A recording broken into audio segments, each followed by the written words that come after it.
This guy's completely dumbfounded when he wakes up in a totally strange place. Minato can't understand what the hell is going on, staring at an unfamiliar face with black hair in the mirror. He wonders where his signature silver hair went. Before Minato can stop panicking, a doctor and nurse come rushing into the room. After running some tests, the doctor is shocked to discover that the injuries from the car accident, have healed completely, as if he was cured by holy magic. Well, it actually was holy magic. But what the hell is this about a car accident? Minato blankly asks if his magical energy is depleted, but the doctor basically has no clue what this patient is talking about. Then he mentions fighting monsters during the Great Calamity, which just confuses the doctor and nurse even more. Did this kid lose his mind from staying in the hospital too long? Can you tell me your name and what year it is? Ichikami Minato. And it's around 1970, right? The doctor feels a headache coming on. This kid has severe brain damage. Your name is Kusanagi Minato, and the year is 2022. Now it's Minato's turn to be horrified. I'm Kusanagi Minato. It's 2022. These two don't look like they're lying. That TV over there is razor thin and super sharp. The calendar on the table says 2022, and that small device the nurse is swiping on? I've never seen that before. This really looks like the future. This is just great. An old soul in a new era.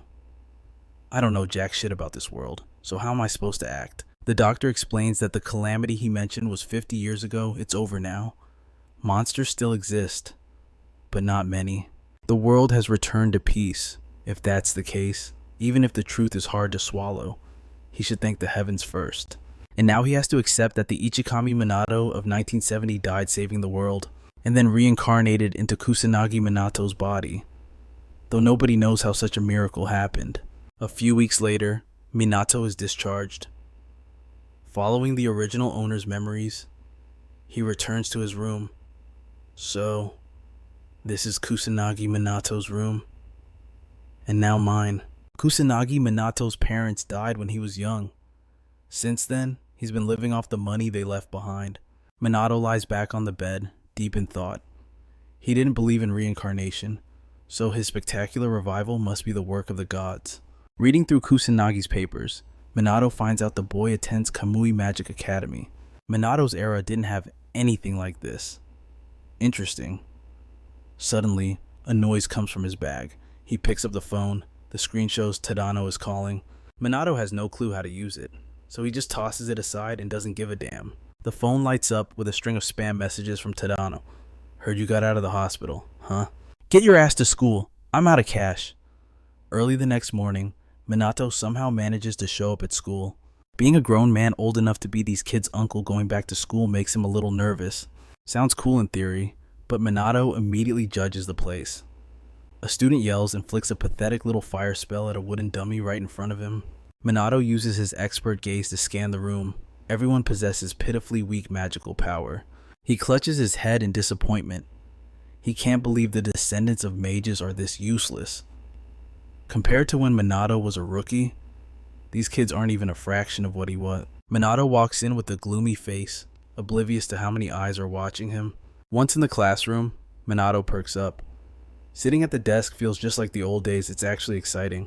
Just as Minato wonders if the original owner had any friends, a gang approaches him. A loud stomp and a booming voice erupt behind him. You bastard, ignoring my texts.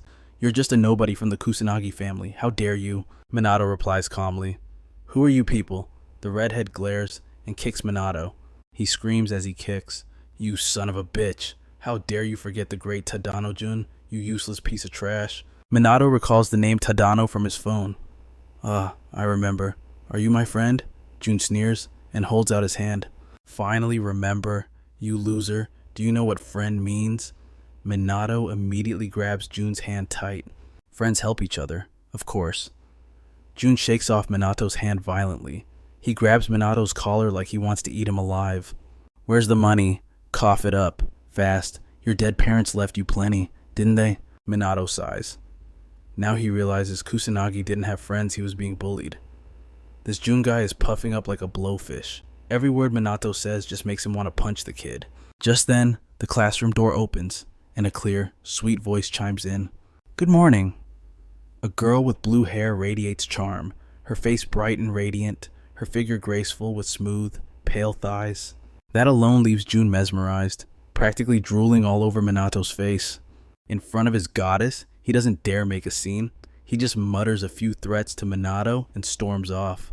It just so happens that today's class is history. The professor is lecturing on how the supreme mage, Ichikami Minato, sacrificed himself to put an end to the horrific Great Calamity. Everyone in the room is nodding off, lulled to sleep by the professor's droning voice. When monsters overran the world, pushing humanity to the brink of extinction, the pioneer of magic, the supreme mage, Ichikami Minato, refused to accept that fate. And everyone knows the series of events that followed. The professor asked the class if anyone knows exactly who Ichikami Minato was. Mizuha, the girl with blue hair, immediately shoots up to answer. He was the sole survivor of the first calamity and the very first mage. He's also the reason the Kamui Magic Academy was founded. As she speaks, Mizuha's eyes sparkle, clearly showing her deep admiration for her idol, Minato. The professor confirms that Mizuha is absolutely correct. Minato was indeed the first human to ever wield magic. This academy was established to train more mages capable of following in Ichikami Minato's footsteps. Minato is, without a doubt, the greatest mage in human history. The professor adds that this will be on the test. Meanwhile, Minato buries his face in his desk, silently begging the professor to stop. Every cell in his body is dying of secondhand embarrassment. Minato's strange trembling makes his classmates look at him in confusion. He's seriously regretting showing up today just to listen to people praise him for an entire hour. However, it seems that peace has made this generation of mages soft and weak. Minato gazes out the window, lost in thought as he watches the blue sky. How long has it been since he last felt such peace? Before long, the class ends, and the professor reminds them about tomorrow's general magic assessment. Jun takes the opportunity to swagger over and intimidate Minato. Did you hear that? The magic assessment? It's going to be hilarious watching you make a complete fool of yourself tomorrow. Minato looks utterly bored. Does this guy ever shut up? He really doesn't want to be here anymore. Seeing Minato stand up to leave, Jun decides to drag his parents into it. Your old folks were powerless too, weren't they? Oh, that's right. You're just a pathetic orphan, aren't you? I almost forgot. Haha. The whole group bursts into laughter, and Minato decides he's had enough. Even though Kusanagi Minato's parents aren't technically his, this is about a man's pride. Do your parents know that they raised such an uneducated brat? Minato replies calmly, but that's enough to make Jun puff up like an angry pufferfish. What did you just say? You loser? Don't you dare put me on your level. Jun immediately summons a magic circle. The sheer power dyes the entire room in a fiery red glow, leaving the other students glancing around in panic. Is he seriously going to use magic in the classroom? Jun hurls a fireball straight at Minato, shooting with lethal intent. Minato stands his ground, calm as ever, while the other students scramble away in fear. Sensing danger, Mitsuha rushes toward him. A massive explosion erupts, and a wave of searing heat instantly engulfs the room. Mizuha can't reach him in time. She curses Jun for showing off his magic without caring that he could hurt his classmates. Jun is annoyed getting scolded by the class goddess. As far as he's concerned, Minato started it, so it's not his fault. Seconds later, the flames die down, leaving only a thick gray smoke. As the haze clears, a silhouette is revealed. Still standing tall, Minato stands there with one hand in his pocket and his bag in the other, completely unharmed. He scratches his head, looking at them with an expression that could be praise or pure sarcasm. Not bad. Jun looks as if he's seen a ghost. He took that hit head on and doesn't even have a scratch. For Minato, a simple magic barrier is more than enough to block such low-level magic. He didn't even need to try. Minato was holding back because he sees Jun as just a bratty kid. But it seems this guy won't learn his lesson until he's staring death in the face. Seeing the look on Minato's face, the three bullies huddle together in terror. A powerful blue aura erupts from Minato, instantly flooding the room with light. Everyone present is frozen in place, unable to move. They have no idea what kind of monster they're dealing with. Minato slowly walks toward Jun, who is shivering like he's naked in the middle of a blizzard. He reaches out, his eyes completely void of light.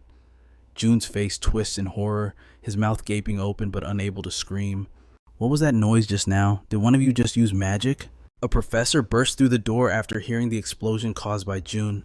Minato quickly lowers his hand as the professor demands to know what's going on. Minato sighs, then puts on an innocent, saintly expression. Nothing happened in here, Professor. Maybe someone outside accidentally misfired a spell. But the professor points out that right now, outside in the schoolyard, there are no magic clubs active. Minato quickly deflects, suggesting someone was probably just testing their powers, since mages love showing off. Then where did this smoke come from? The professor smells the burning air, but Minato insists it drifted in from the hallway. Surprisingly, the professor believes him, convinced that a student like Minato would never lie. But before storming off, the professor drops a final warning. Mark my words, I will find the culprit behind this. Everyone, back to your seats. Minato waves the professor off with a cheerful grin, while mentally noting that he'll probably need to stage a fake crime scene to bury this mess. Once the professor is gone, a suffocating silence descends upon the room. June spins around and stomps off, grinding his teeth and cursing Minato in his head. Meanwhile, Minato has his own heavy thoughts to deal with. Even if they're just students, how on earth could they fight monsters with this pathetic level of skill? Sure, the great disasters have passed, but beasts still lurk in the shadows. So, Minato decides to head out and scout the terrain himself. That night, at Old Sia, a ruined wasteland yet to be rebuilt, Minato hovers in the sky using a magic circle, landing softly on a dilapidated building to survey the area. He picks up speed, but senses zero monster presence nearby. Although the place looks like a total wreck, it seems the police have already swept the area. Suddenly, Minato picks up the aura of a monster nearby. Worse, he detects a human presence right next to it. He immediately shoots toward the signal. Down on the ground, a girl is trembling in fear, staring up at a terrifying two-headed beast.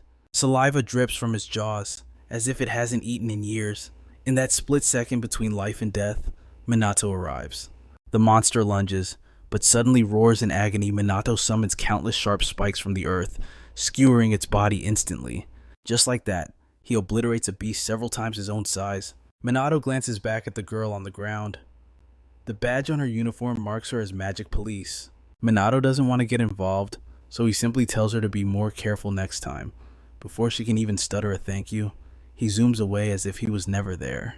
Once the policewoman regains her composure, she's left wondering who the hell that was. He looked like some sort of supreme mage, but she noticed he didn't cast a single spell. Meanwhile, Minato glides through the sky like he's skating on water, thinking that masking his face was definitely the right call. Since his soul is merely possessing Kusanagi Minato's body, he can't afford to stand out. However, today brings yet another disappointment. A member of the Magic Police almost got killed by trash tier monster like that. The standards for law enforcement have truly hit rock bottom. Minato can say with certainty, humanity today can't even handle the smallest of fry. It's not just the students or the police. It seems mages in this era have become pathetically weak compared to the past. But Minato isn't exactly sad about it.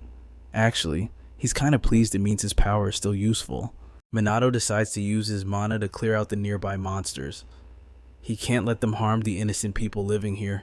The next day, as expected, the students undergo a mana measurement test.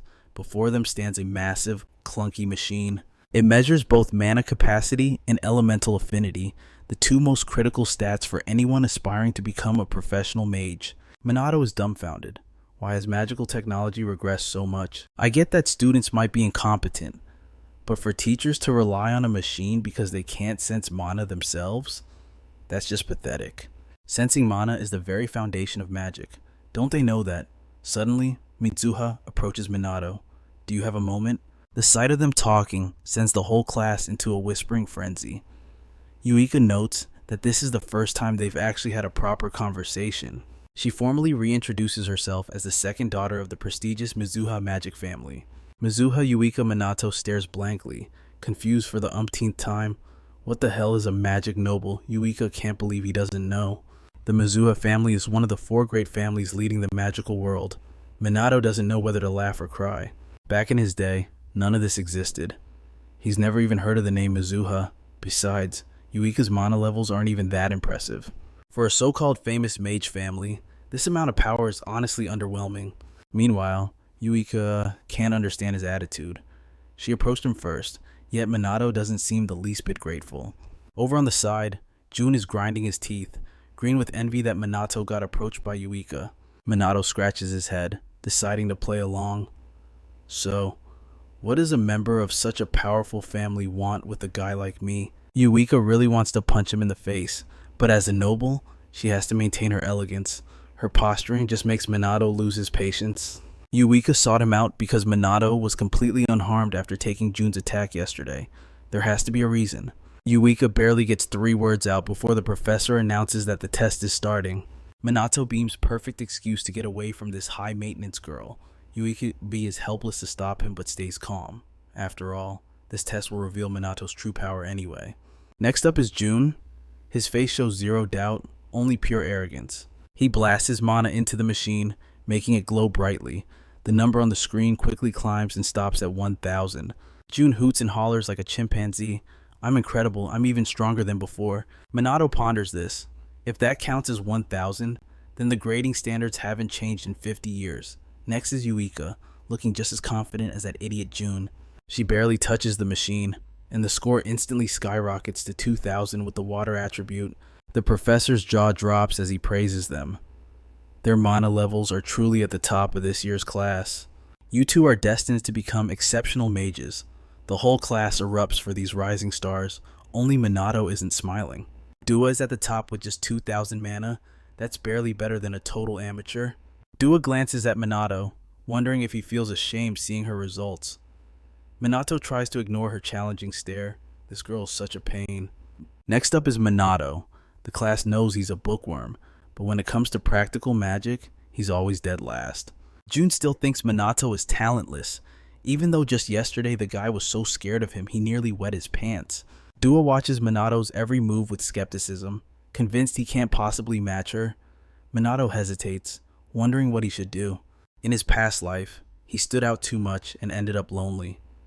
Maybe this time, he should keep a low profile. But thinking about that jerk and that girl looking down on him behind his back, Minato decides he's done being humble. Minato places his hand on the device and releases his abundant mana, going all out assuming this thing can even handle his full power. Minato's mana surges out of the classroom, strong enough to wake students in entirely different buildings. Dua's eyes widen in shock, having no clue what is happening. The numbers on the screen climb endlessly, and the stone overflows with power, shooting energy into the air. A blinding light flashes, followed by a massive explosion. Sharp shards of stone fly out at lethal speeds. Minato instantly uses magic to block them, ensuring no one gets hurt. He was only serious for a few seconds, and this junk machine couldn't even handle it. What's worse, no one here could even sense his mana. Can these kids really call themselves mages? The professor panics, checking to make sure everyone is safe. He thinks Minato is just lucky to be standing in the center of the blast without a scratch. That's the first time he's ever seen a grading device explode. Was it already broken? But now they can't determine Kusanagi's mana or attribute. Minato wonders why that even matters. It turns out the academy is assigning groups for practical training, but now they don't know where to place Minato. So, the professor assigns Minato to Jun's group. Jun glances at his 2 lackeys, a sly grin spreading across his face. Of course, Professor. The professor, ironically, feels relieved in trusting Minato to Jun. Jun walks past Minato, making a nasty villainous face to scare him. I'm looking forward to it, sir. The training location is Old Sector SB. Since monsters still inhabit the ruins there, Sibia is currently abandoned. Mages and police patrol regularly to ensure the monsters don't wander too close. That's why Academy students are sent here. Since professional mages have already cleared out more than half the monsters, it's considered safe. Minato didn't expect a practical class. Well, whatever. Even students working in groups should be able to take down a few stragglers. Minato was actually here last night, and he senses something is very wrong. Minato is certain he wiped out all the monsters here, yet he can still sense a few. There are no signs of a breach, so how did they get back in? The other students are busy making bets on who will kill the most monsters today. Minato feels sorry for these clueless girls.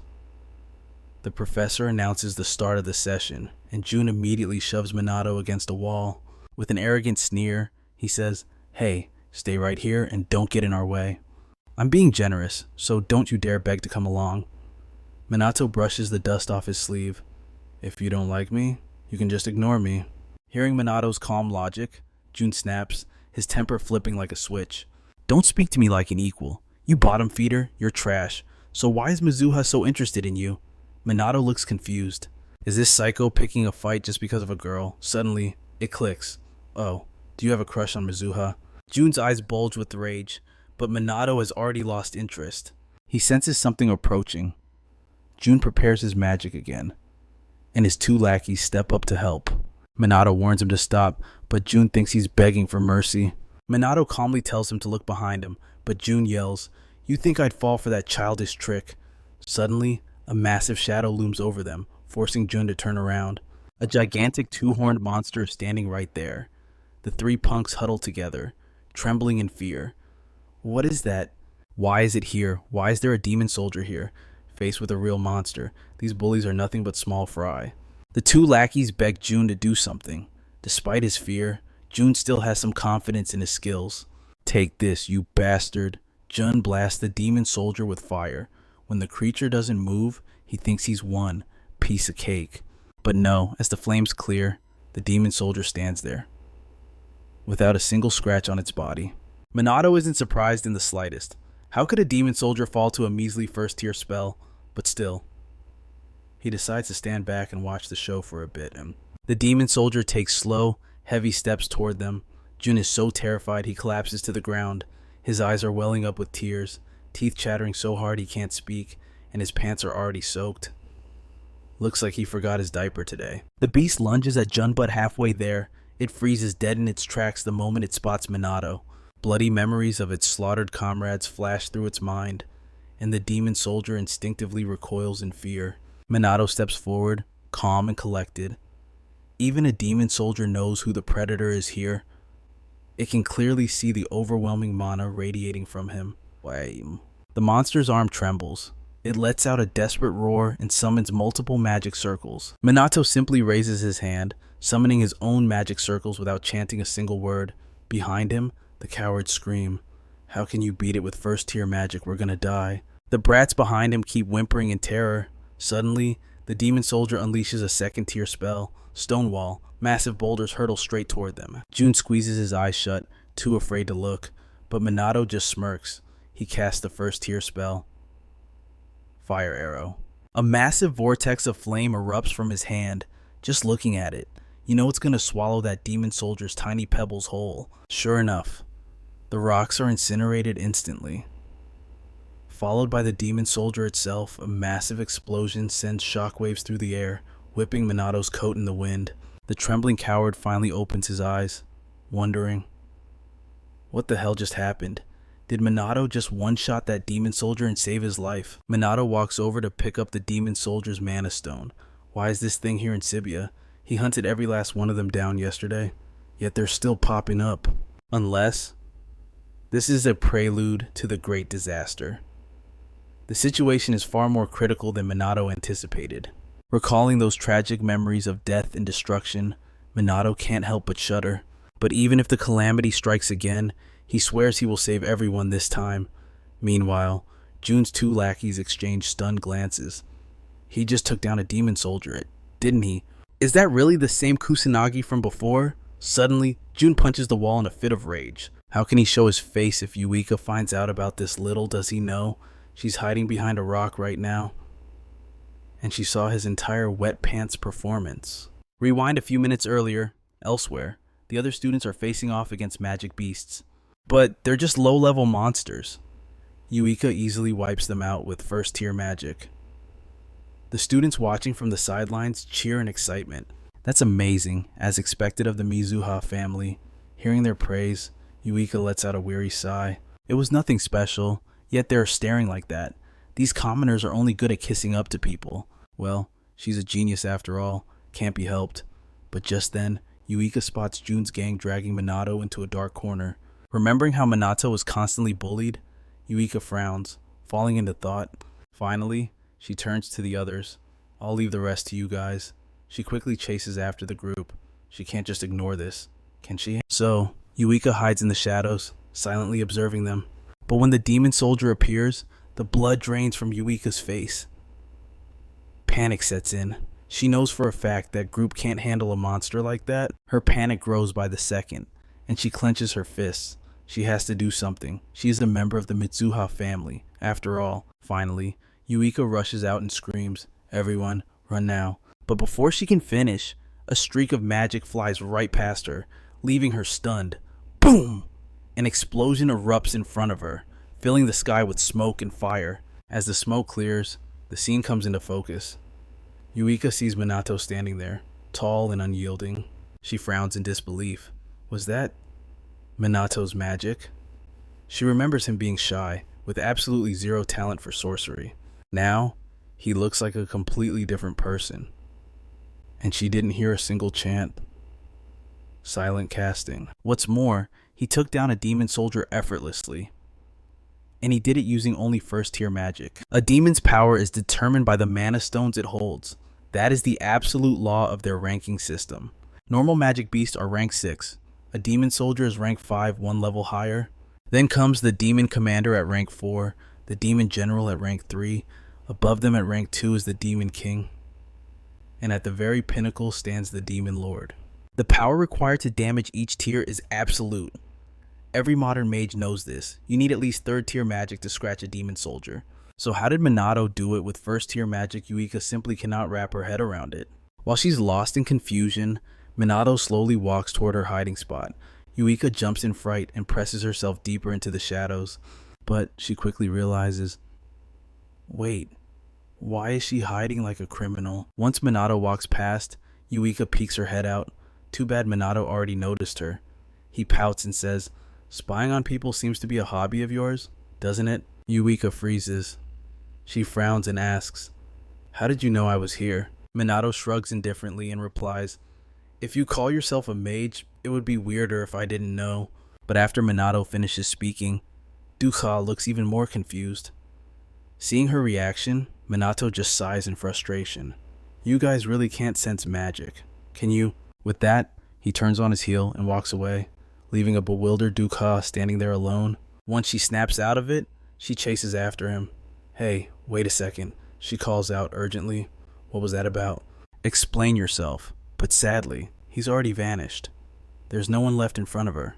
The person she's looking for is currently standing on the rooftop of a nearby building, watching her search for him. Minato can't help but let out another sigh. He scans the area and whispers to himself, "Guess I should do a quick sweep just to be safe." Having said that, Minato expands his mana to scan the surroundings. No demon soldiers left, but there are still quite a few magical beasts roaming around. The situation is genuinely annoying. If Jun, supposedly a top student, was scared out of his wits, then the rest of the students are definitely going to struggle. Minato frowns in thought. Should I lend them a hand? His barrier covers the entire area surrounding the Gasibia facility. Deciding to act, Minato quickly channels mana into both hands. In the blink of an eye, 2 streams of magical energy manifest in the air. Then, they shoot forward. Before long, the energy envelopes the entire Gasibia building. Seeing the streaks of magic in the sky, Jun's group is stunned, having no clue what it is. Even Duka is bewildered. She knits her brows and mutters, "Is that magic? Is it some kind of multi-target spell?" Meanwhile, in another corner, a swarm of magical beasts has surrounded 2 academy students. The sheer number of monsters leaves them terrified. Just then, one of the beasts lunges straight at a pink-haired girl. The girl's face goes pale with terror. She's frozen, unable to do a thing. At that critical moment, hanging by a thread, a beam of magic suddenly appears and shreds the attacking beast's body to pieces. Having just survived a brush with death, the pink-haired girl's legs give out, and she collapses to the ground. The male student rushes over, asking anxiously, "Are you okay? Are you hurt?" Meanwhile, watching from the rooftop, Minato nods with satisfaction. Nice. Slaughtering them like this is actually pretty entertaining. But his expression quickly changes as he realizes a problem with his magic. Cold sweat breaks out on Minato's forehead. His magic didn't just kill the beasts, it tore them into tiny fragments. In an instant, shredded remains of the monsters are scattered everywhere. Seeing this messy scene, Minato sighs in defeat. Did I overdo it a little? I ended up wiping out most of them. How is the practical exam supposed to continue now? I need to hold back next time. After a moment of silence, Minato uses magic to jump down from the roof. He glances around for a good while, finally nodding in satisfaction. It seems safe around here now. Confirming everything is clear, Minato finds a secluded corner to land. He doesn't need to hide his skills completely, but standing out too much is just a headache. Thinking this, he walks toward the other students, where the instructor is currently examining the monster corpses. After inspecting them, the teacher mutters in confusion, "How are there still so many beasts left? The entire pack should have been wiped out already, and to take down this many with a single strike? The caster must be a professional mage. Moreover, to deploy countless magic missiles like this, it has to be non-attribute magic. He's never seen anyone capable of this before. If not for this mysterious person, the situation would have spiraled out of his control. Firing multiple magic missiles isn't the problem, but to fire more than 6 at once? There's no way a student could have done this." While he's deep in thought, a student can't hide their frustration and speaks up. "Professor, why were there still so many monsters left? We almost died out there. This is your fault." The instructor doesn't deny it. Instead, he bows his head in apology. He presses his lips together and explains, "I was informed that the police had already cleared the entire pack. I should have double-checked with the academy. I am truly sorry for putting you all in such grave danger." Hearing this, the students don't know what to say. They all just look resigned. The girl who was saved earlier asks hesitantly, "Someone came to save us, didn't they?" The instructor shakes his head gently. "I honestly don't know." The girl sighs in disappointment. "Is that so? I just wanted to find them so I could say thank you." The instructor truly has no idea who it was. It definitely wasn't the police or the pros. Could it be a rogue mage? But he can't deny the truth. Whoever it was saved his students. From the bottom of his heart, he is deeply grateful to this nameless mage. Minato, the nameless mage the teacher is thinking about, is standing in the distance, smiling silently. Now out of danger, the students finally regain their composure and start whispering excitedly about the magic they just witnessed. Minato glances around the group. It looks like everyone is safe and sound. So, he was safe for now. But at that very moment, a vicious gaze was locked onto him. It was Jun and his crew. These damn brats. They just survived a life or death situation. Yet they haven't matured one bit. Minato let out a helpless sigh. Elsewhere, Yuika was quietly observing Minato. He had taken down a demon soldier using only tier 1 magic. Was that limitless magic his doing as well? But fire magic and non-attribute magic? She didn't believe any student had the skill to wield 2 attributes simultaneously, especially not someone like Minato. The thought brought Yuika some relief. She was just overthinking things. There was no way a guy like him could wield 2 elements at once. The caster of that specific magic had to be someone else. Still, that didn't change the fact that Minato had single-handedly destroyed a demon soldier. She couldn't help but wonder, just what on earth was he? Minato sensed Yuika's gaze boring into him, but he didn't react. By now, Jun's 2 lackeys had finally snapped out of their daze. One of them muttered in shock, "That laser-like attack? Kusanagi did that too." The other one immediately shook his head in denial. "That's impossible." But the first guy stood by his guess, insisting, "I'm telling you, he took down that demon soldier." These words made Jun furious. His face went dark with rage. Gritting his teeth, he snarled, "Shut your damn mouths before I kill you myself." The 2 lackeys instantly zipped their lips, not daring to utter another word. Jun's eyes were filled with malice as he ranted like a madman. There is no way that piece of trash is that strong. He's definitely pulling some shady trick. Terrified, the 2 lackeys didn't dare argue and quickly played along. Yeah, it really is weird. Isn't he supposed to be just a coward? Hearing this, Jun looked satisfied. He snorted coldly. That son of a bitch is definitely up to something. He dared to make a fool out of me. I'm going to expose his true colors. A short while later, school was finally over. Minato was heading home as usual when a group of students blocked his path, leaving him slightly confused.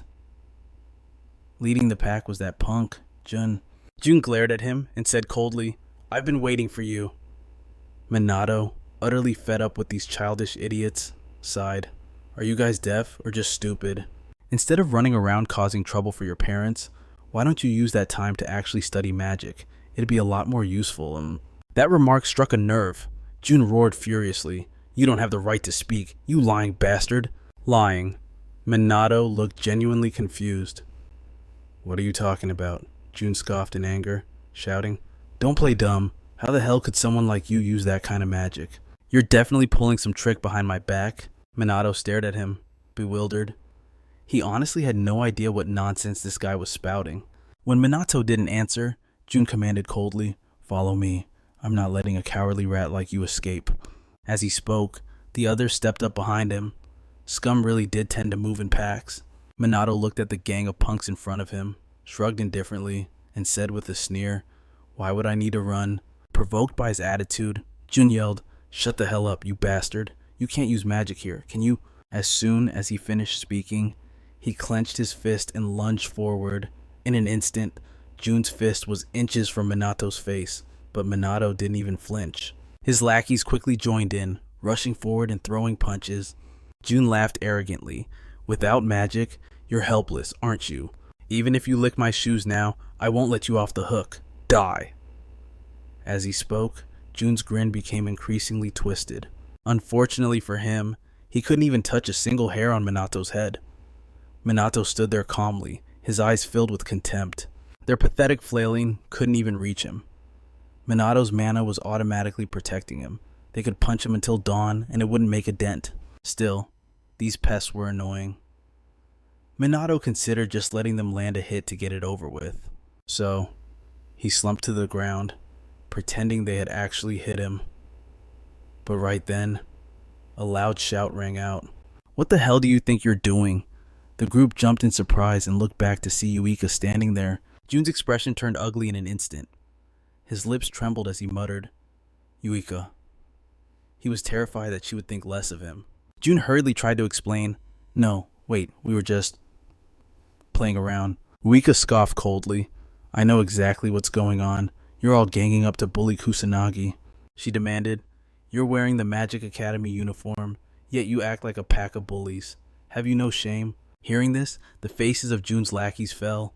Jun's face turned dark with humiliation. He gritted his teeth, glaring daggers at Minato. It was all Minato's fault that Yuika was looking at him with such disgust. While Jun was seething, Yuika walked over, grabbed Minato's hand, and spoke up. Let's get out of here, Kusanagi. Seeing them holding hands pushed Jun's rage to the breaking point. In his mind, he was cursing Minato's entire bloodline, seething with rage. Seeing the look on Jun's face, his two lackeys were petrified, too terrified to even step forward and calm him down. Finally, Jun couldn't hold it back anymore and snapped right there. Screw you, Kusanagi. Minato let out a helpless sigh. Is this guy made of super glue or something? Why does he cling like a leech? Right then, Jun is boiling with rage, magic already swirling in his hand as he roars, You son of a bitch, I am going to fucking kill you. Seeing this, Yuka panics and screams, Tanada, what the hell are you doing? But he's already gone off the deep end. He and his lackeys launch a simultaneous magical attack straight at Minato. Yuka grows more frantic by the second, screaming out a warning. Look out, it's too dangerous. Instantly, a massive explosion erupts in front of them, sending smoke and debris everywhere, forcing Yuka to shield her eyes. Convinced that Minato is buried in the sea of flames, Jun burst into arrogant laughter. You can cheat 10 more times, but nothing's gonna save you now, kid. In contrast, his two lackeys are terrified, stammering in panic. Oh my god, this is bad, like really bad. Is he actually dead? With a cold snort, Jun acts like it's no big deal. You idiots, what the hell are you scared of? We just accidentally used some magic off campus and lost control for a second. It's just Kusanagi's bad luck that he happened to be standing right in the line of fire. That's all. But right in the middle of his victory lap, a low voice suddenly cuts through the smoke and dust. You guys took this a little too far. Jun flinches and looks back, watching as a silhouette slowly steps out from the haze. Minato stands there without a single scratch, glaring at the punk in front of him, his voice ice cold. I thought you were just a bunch of brats, so I was gonna let it slide. But it seems stupidity really is a death sentence. It's time I taught you punks a lesson. Seeing this, Jun's face twists into an ugly expression. He screams in disbelief. You're still alive. You took all that magic and you're still breathing. Even Yuka, Standing behind him is equally shocked, unable to process what she's seeing. Minato doesn't bother explaining. He just speaks coldly. If it were just me, I wouldn't care, but you had to drag Yuka into this too. You're rotten to the core, kid. Biting his lip in fury, Jun refuses to back down and yells, "It's both of your faults. You dare make a fool out of me. We'll keep attacking until you two are nothing but dry bones." As soon as the words leave his mouth, magic flares in his hand again. Minato doesn't flinch. He simply snaps his fingers, summoning a tiny amount of mana. Seeing the tiny miniature magic circle in front of him, Jun bursts into mocking laughter.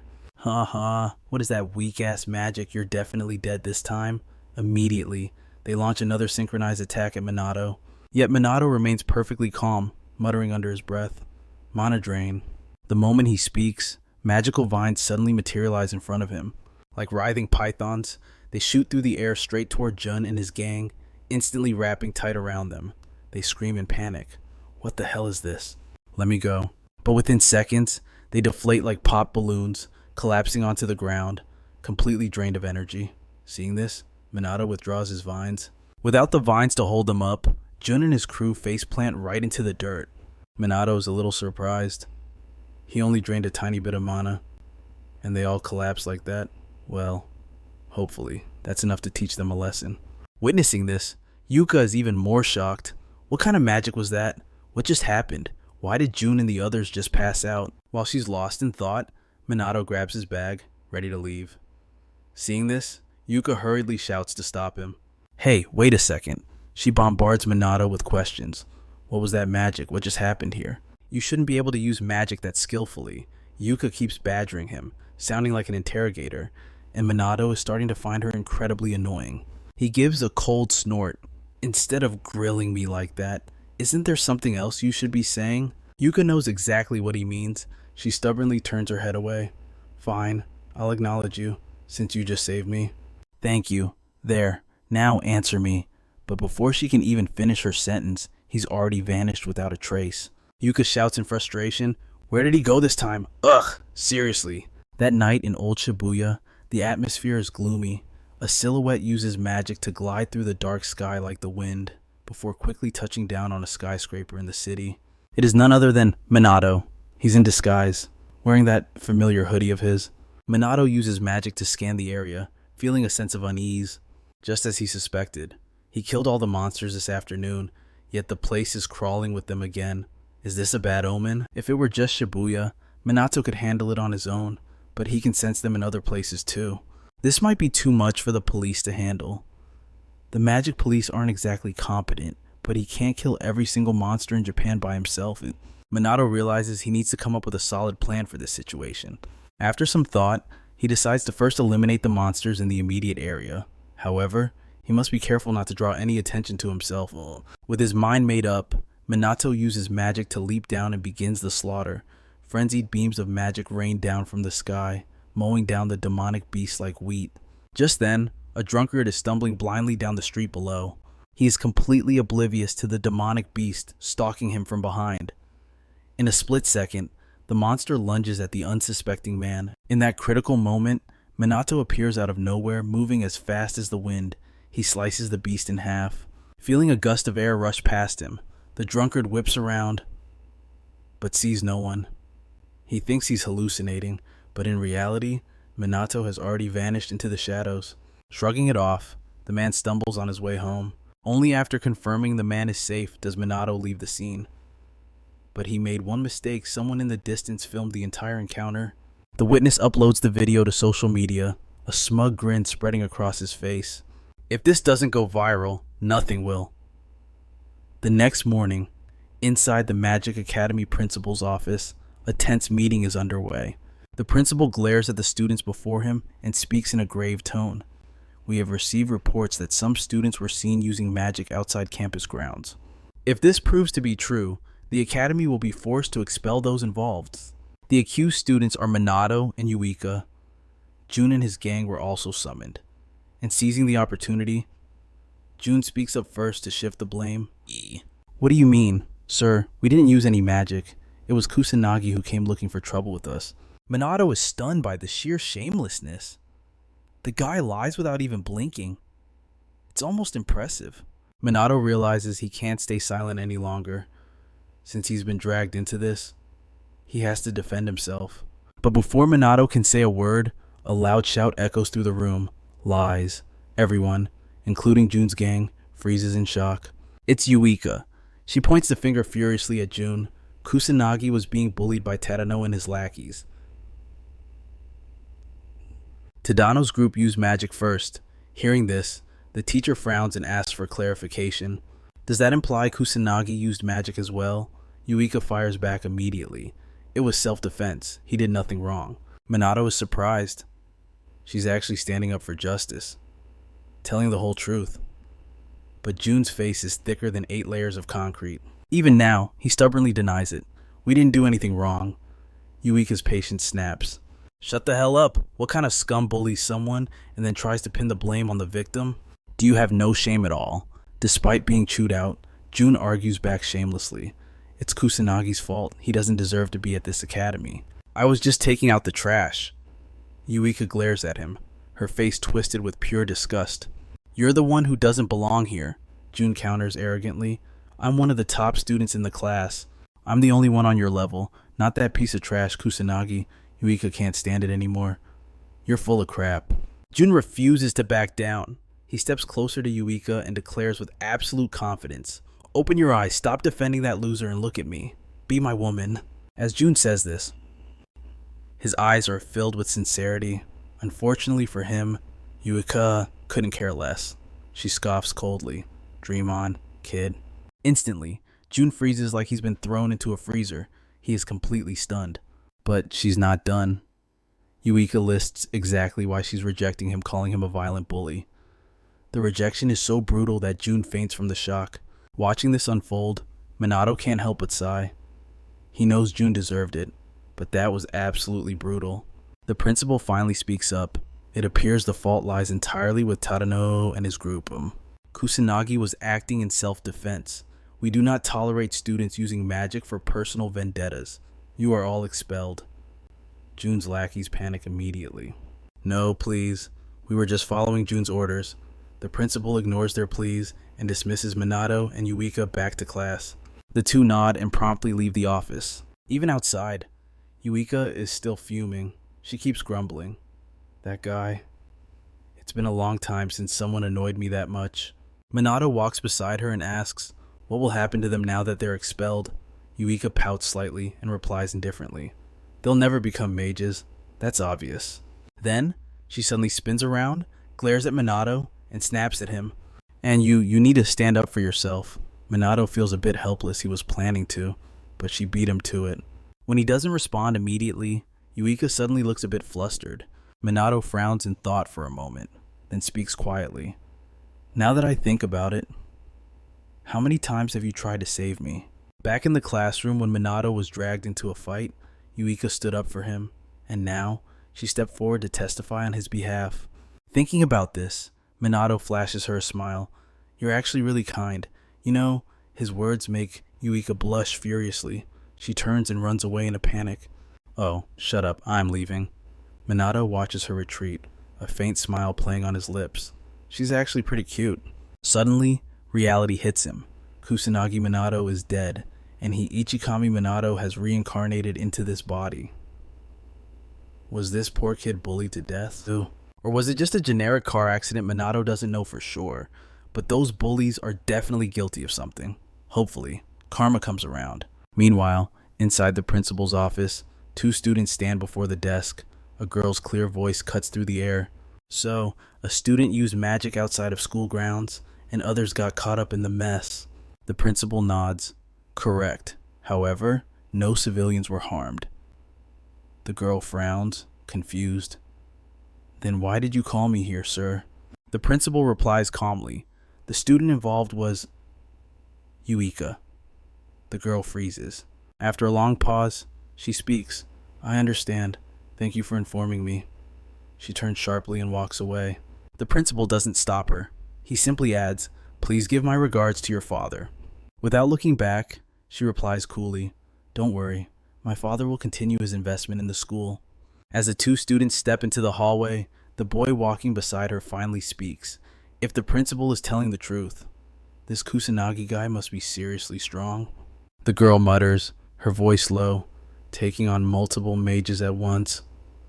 That's nearly impossible. You can't win a fight like that unless there's a massive power gap. Do you think he's stronger than us? They continue chatting as they walk. Other students stare in awe as the duo passes by their classrooms.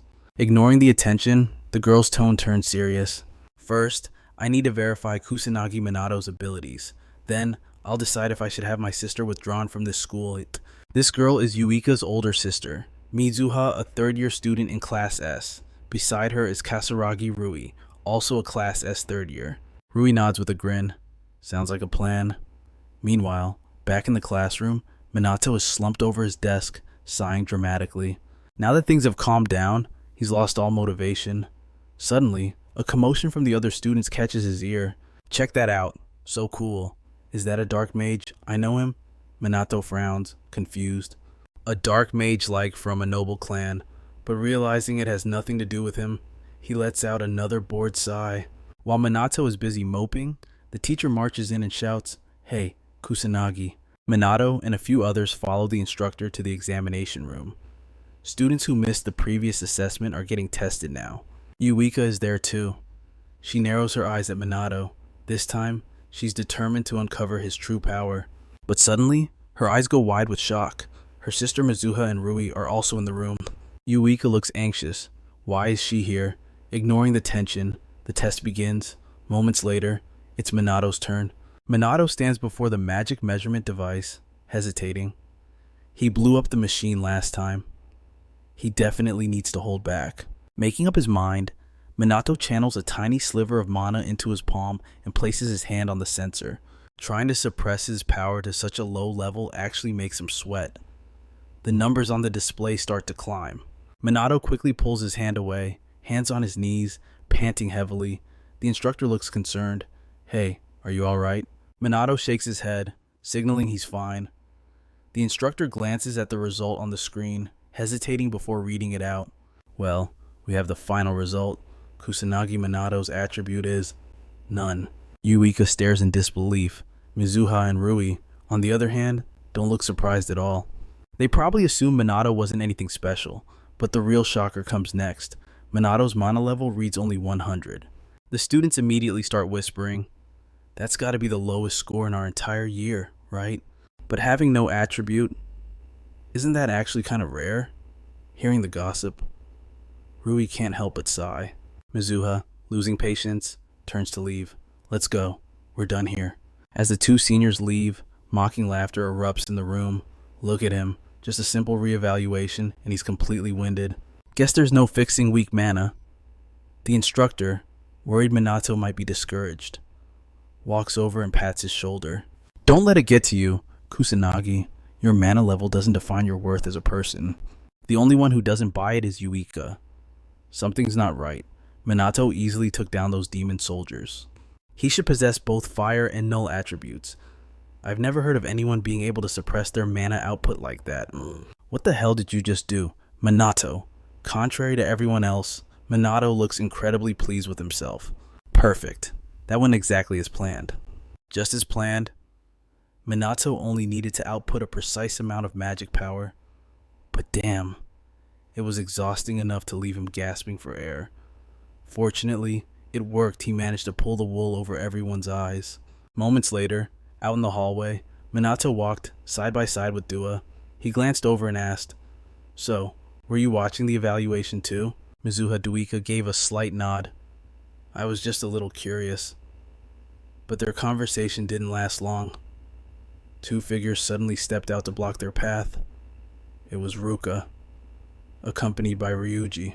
Minato, recognizing neither of them, blinked in confusion and muttered, "Who are these two?" Ruka immediately introduced herself. "I am the eldest daughter of the Mizuha clan, and this is Kasaragi Ryuji. We are both third years." Minato frowned, confused. He hesitated for a moment before asking, "So, what do you guys want? Because honestly, I have zero interest in dealing with you."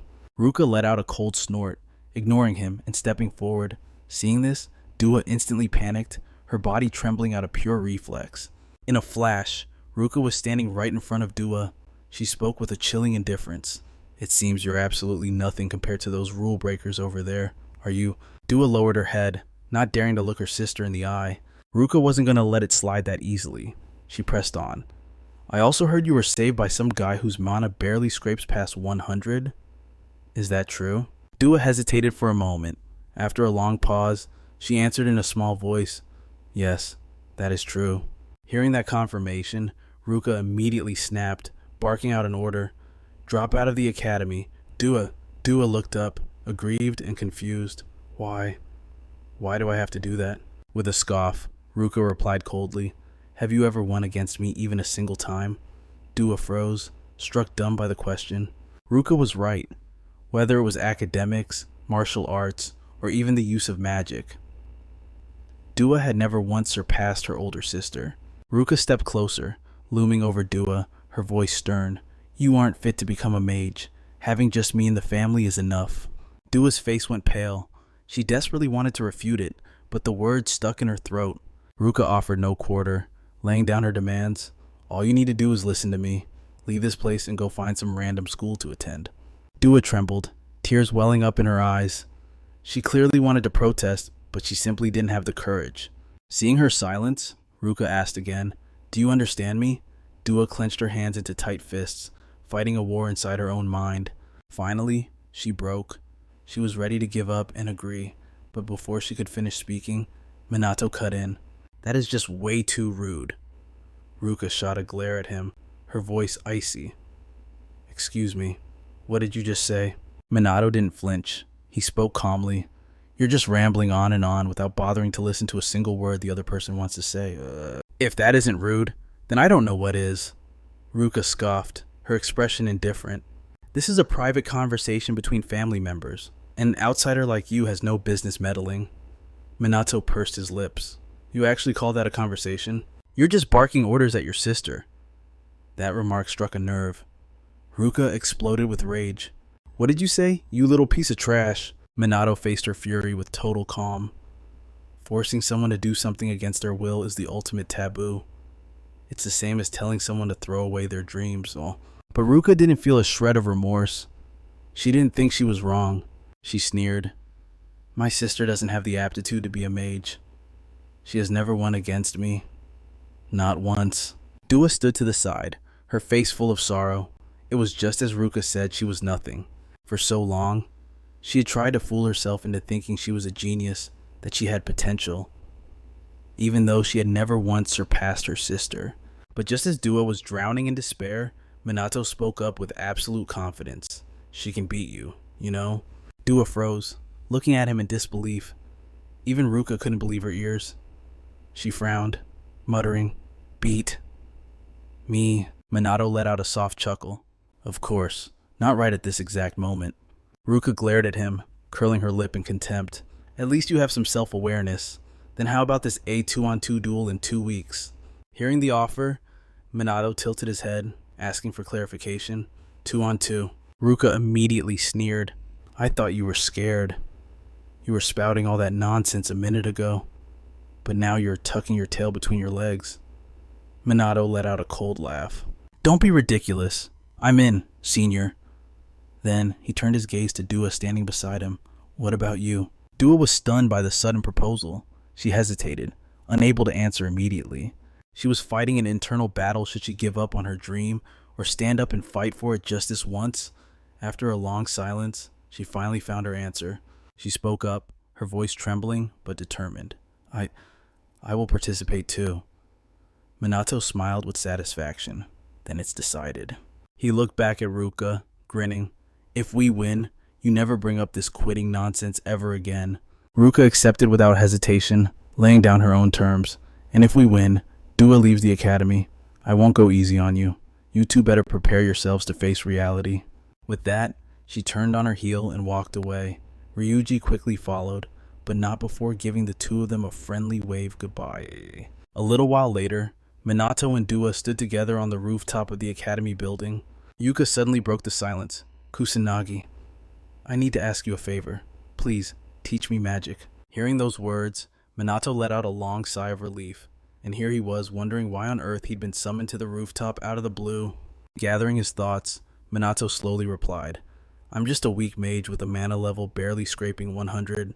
Are you sure you want a guy like me tutoring you?" Yuka's eyes were filled with determination. "I know you're hiding your true strength. You're definitely way stronger than I am." Minato was slightly taken aback by her words, but Yuka pressed on. "You must know a way to get stronger." "That's why you told me I could beat my sister, isn't it?" Minato sighed helplessly. "Man, you people really make everything difficult. That is why I suggested the practice match. Though I can't exactly say that out loud." Seeing his silence, Yuka immediately bowed her head, pleading, "Please, I'm begging you." Minato had no other choice. "Fine, I got it." Instantly, Yuka's face lit up as she exclaimed, "Really, you mean it?" Minato nodded slightly, his tone serious. "But you have to do exactly as I say, and no quitting halfway through. Got it?" Yuka agreed without a second thought. "Yes, of course." Seeing her reaction, Minato couldn't help but crack a smile. "How could I refuse when you beg like that? Besides, we need to get you prepared. Teaching a mage shouldn't be too bad, right?" With that thought, Minato spoke up again. "Then let's get started today. As for a training spot..." Before he could finish, Yuka hesitantly chimed in, "Could we go to my place?" That afternoon, Yuka led Minato to her home, a massive estate. Upon arrival, Minato couldn't help but gasp. "This place is huge." Yuka didn't seem to think much of it, replying casually, "My father is a noble mage, so this is pretty standard." Come to think of it, this was the first time she had ever invited a boy to her house. Does Minato think it's weird being invited here? It's not like she had any strange intentions or anything. But the more she thought about it, the more embarrassed she got, unable to even look Minato in the eye. Suddenly, Minato broke the tension. "Let's get started, Yuka." Hearing her given name, she panicked. Why are you calling me by my first name?" Minato shrugged, unbothered. "Well, your sister is also Mizuha. If I call you by your last name, how will you know who I'm talking to?" Yuka realized she was overthinking it. Seeing her reaction, Minato asked, "If you don't like it, what should I call you instead?" Yuka gently shook her head. "No need. Just..." "Yuka's fine." Seeing that was settled, Minato clapped his hands. "All right then, let's begin." First question, what exactly is mana? Yuka answered with total confidence. "That's easy.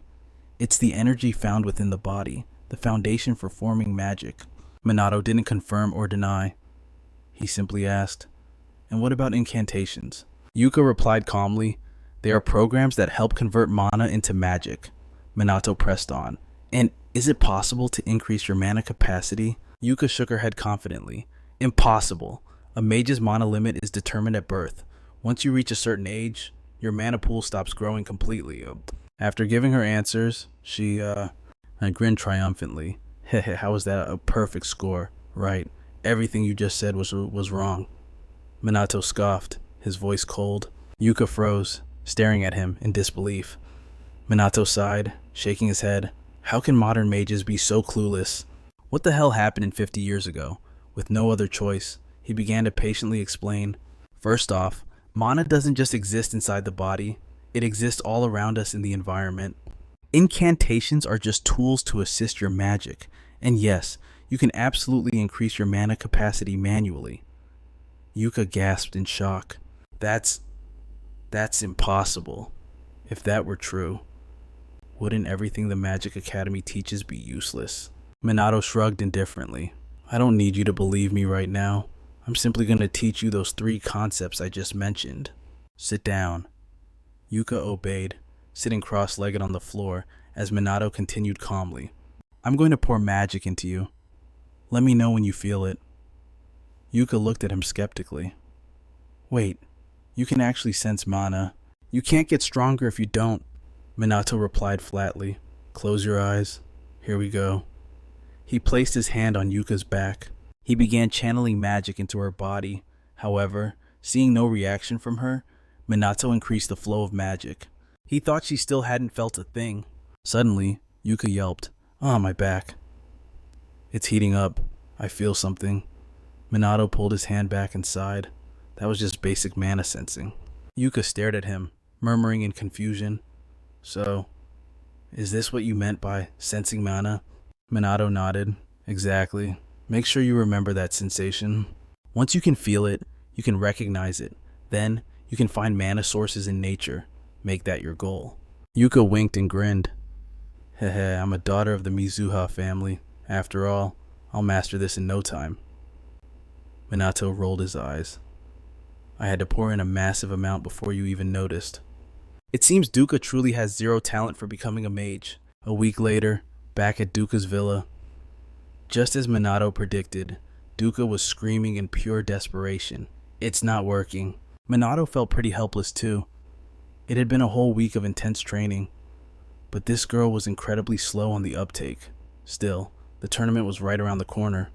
With that in mind, he simply suggested, "Alright, I'll transfer some mana to you one more time." Saying that, Minato placed his hand on Duka's back, channeling mana directly into her body. A moment later, he spoke up. "Okay, open your eyes." Duka obeyed, slowly opening her eyes. In an instant, her face filled with shock. She cried out in joy. I see it. So this is what mana looks like. Seeing the energy swirling around her hands, Duka was even more amazed. This is amazing. Am I really seeing mana? Wait a second. If that's the case, I should be able to see Minato's mana now. She immediately glanced over at Minato, but she couldn't see anything at all. It left her slightly baffled, unaware of her thoughts. Minato praised her. Good job. Duka beamed at the compliment, smiling smugly. Oh, it's nothing. Minato ignored her ego and continued calmly. Now that you can sense mana, it's time to move on to mana control. He instructed her to use magic with just the right amount of power, cutting out the excess and focusing purely on efficiency. Use your mana until you hit your limit. Once you deplete it, your capacity will increase when it recovers. Minato explained that now that she could sense it, Duka could maximize her mana output. Duka grew more surprised with every word. Seeing her reaction, Minato sighed. Is this different from the basics they taught you at school? It's fine if you don't believe me. No, I do believe you. Before he could even finish, Duka stated firmly, I have no reason to doubt you anymore. Minato cracked a smile, cheerfully suggesting, then let's move to the next phase. Step back a bit. Duka, we're doing combat training. As soon as the words left his mouth, he took off his jacket and tossed it to the ground. Duka responded with excitement, bring it on. I've been wanting to see what you can really do. She immediately summoned her magic, a tier 1 water wave spell. The water surged violently, rushing straight toward Minato. Unfortunately for her, he simply raised his hand.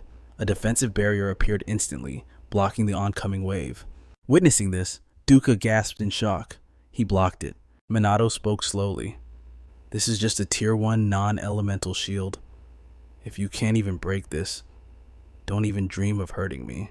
Biting her lip in frustration, Duka cast another spell. Ice bullets shot rapidly toward Minato, but he just stood there, letting the barrier deflect them all. Minato calmly reminded her, you need to move while casting. Standing still in a duel against a mage is a death wish. Provoked by his words, Duka launched another attack, but it didn't take long before her mana ran dry, leaving her sprawled out on the ground. Minato walked over and sat beside her. He sighed. You're wasting way too much mana. If you can control your flow properly, you won't even need incantations. You can cast spells instantly, as long as you have the mana for it. Watch. As soon as he spoke, Minato cast a spell. A fireball materialized and shot toward a scarecrow, but it barely did any damage. He explained slowly, that represents your magic. Then, Minato channeled more power into his palm. It was still a fireball, but this one was far stronger, instantly incinerating the scarecrow. He continued, and this is mine. Duka watched intently, then asked in confusion, so, my mana is being dispersed. Minato nodded. Exactly. You can cast spells without chanting, provided you can control your mana output. Duka frowned, muttering, in other words, silent casting. That's one way to put it. Minato continued, for now, focus on shortening your incantations. Once you've mastered mana control, you won't need them at all. Shortening spells gives you a huge advantage in combat. Plus, you stop wasting mana on long verses. Duka knitted her brows. So basically, it makes my magic stronger. Spot on, Minato confirmed. Then he ordered, let's start again. Duca looked panicked. Already, Minato winked, grinning. What's the point otherwise? Train like your life depends on it. Hearing that gave Duca a sudden sense of dread. A few hours later, she was completely breathless, collapsed on the ground. Minato stood over her, asking with mock concern, "You still alive down there from now on? This is the only drill we're doing?" That evening, Minato went for his usual patrol around the city, this time in Harajuku. He sent out a mana pulse to scan the area. Just as he suspected, the place was crawling with monsters. Even after wiping out so many, their numbers hadn't dropped one bit. What the hell is going on here? Suddenly, Minato sensed something. In the distance, a child was being cornered by a demonic beast. He rushes to the scene and, without a shred of hesitation, strikes the magic beast dead. Minato glances at this kid and asks with concern, "Hey, are you alright?" But instead of answering, the kid just raises a camera and snaps a picture of him. Too bad for them, Minato is one step ahead. He uses magic to blink away, vanishing in an instant. Once he is safe, Minato finally lets out a sigh of relief, just snapping photos without a single word of thanks. What is wrong with people these days? I seriously need to get a mask for next time. With that thought, he heads back home. The following afternoon, after school, Minato and Yuka return to the villa. The two resume their training. As always, Yuka is the first to go down. She lies on the ground, gasping for air. Standing beside her, Minato feels a bit helpless. The practice match is only a few days away. Sure, she is improving, but in every aspect, she still cannot compare to Ruka. If things keep going like this, Yuka doesn't stand a ghost of a chance. Thinking this, he suddenly speaks up. You know, sometimes giving up is also a valid choice. Hearing this, Yuka hangs her head low, but a moment later, she forces herself back up and mutters, "I am always being compared to my sister. I can never beat her at anything. I have been forced to give up on so much already. But magic is the one thing I refuse to let go of." Minato narrows his eyes at her and says bluntly, "But the way you are now, you are not going to win." Undeterred, Yuka demands, "Then make the training harder." A smile tugs at Minato's lips as he raises an eyebrow. "I won't go easy on you." "That is exactly what I wanted to hear," Yuka exclaims with renewed excitement. And so, Minato begins to push her limits even further. They spar relentlessly, stopping only when Yuka is completely out of breath. A few days later, Yuka finally manages to hold her ground for an extended period. Minato smiles with satisfaction. "You passed." Hearing that, Yuka cries out in joy. "I finally did it." Minato praises her. "Good work, Yuka." She beams with pride at the compliment. All her hard work has paid off. A few days later, the day of the practice match finally arrives. Minato and Yuka stand before the training arena, but as soon as they step inside, the scene leaves them stunned. The arena is absolutely packed with people. Spotting Yuka, a swarm of reporters rushes over, shoving microphones in her face and firing questions. Yuka freezes in panic, having no idea what is going on. Minato frowns slightly, thinking to himself, all this for a simple student match. It just goes to show how important the noble magic bloodlines are considered here. It isn't just reporters filling the arena. A massive crowd of students has turned up to watch as well. Seeing this spectacle, Minato can't help but remark, "Don't you think this is a bit overkill? Magic duels are rare, so it feels like a major event." But when Minato finishes speaking, he gets no response. He turns to look and sees Yuka huddled up, trembling. Just then, a loud announcement echoes from the distance. Will both competitors please make their way to the arena?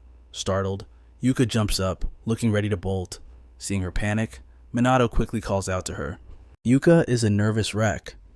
"What is it?" she asks shakily. Minato looks at her with an encouraging smile. "Good luck out there." Yuka pauses, surprised. Then, a smile breaks across her face as her confidence returns. She nods firmly. "You bet." With that, she steps forward and heads toward the arena. As she walks, she thinks, Minato really is mysterious. His words echo in her heart. Soon, Yuka stands face to face with Ruka. Ruka narrows her eyes at her sister and speaks sternly. "So, you didn't run away?" Yuka replies, "Of course I didn't." Yuka answers with confidence, Ruka lets out a scoff, curling her lip in disdain. How pathetic.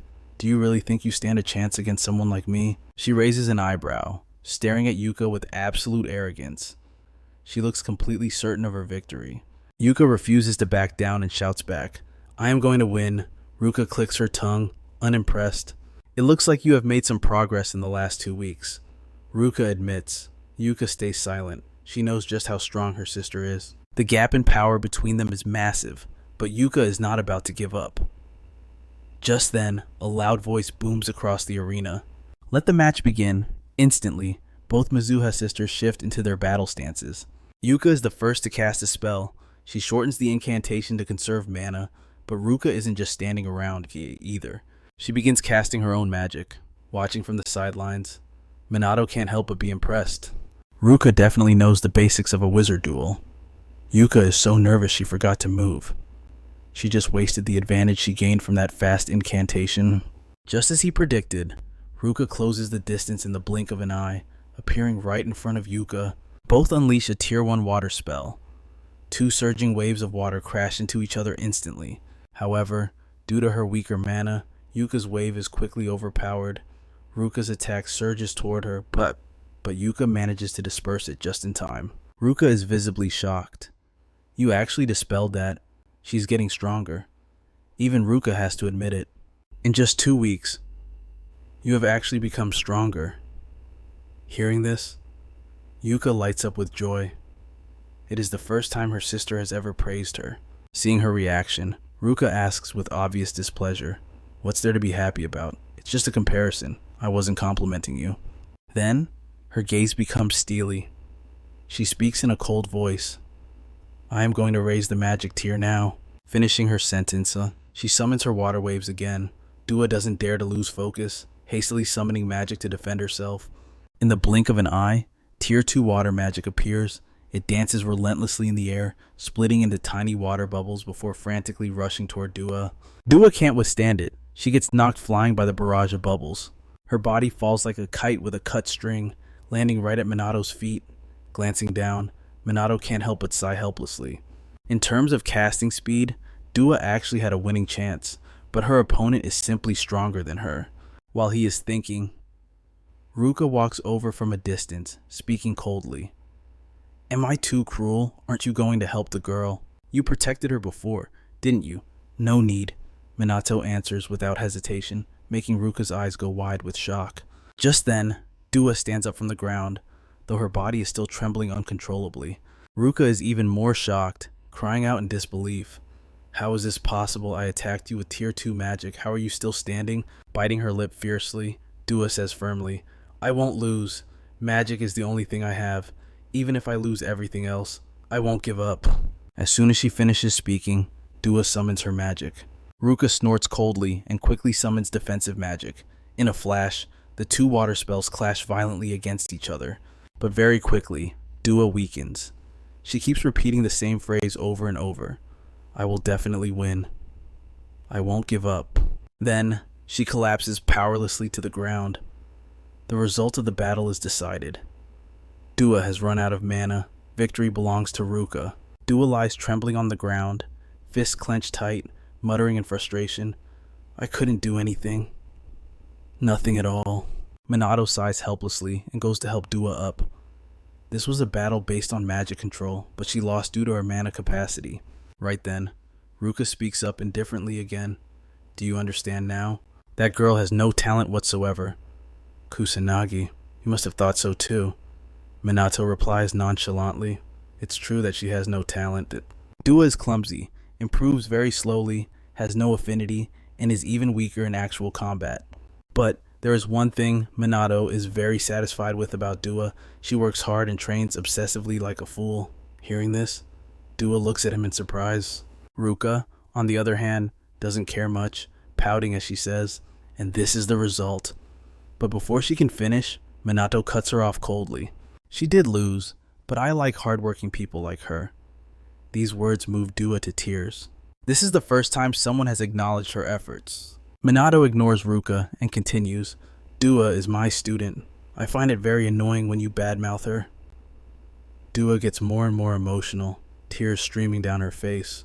Ruka snorts coldly again, saying disdainfully, "A person with a mana level of 100 like you is acting a bit too arrogant." Shrugging indifferently, Minato speaks confidently, "And that person with mana level 100 will defeat you." Ruka is provoked, her face showing annoyance. She scoffs, "You've got a sharp tongue. Fine, I don't want to waste energy on an opponent like you." Ryuji immediately speaks up excitedly, finally getting his turn in the arena. Ruka walks past him, making a cold request. "Finish it quickly." Ryuji chuckles and nods, replying, "No need to tell me twice." Over on the side, Minato carries the injured Dua back to her seat. He sets her down and says calmly, "Focus on my match."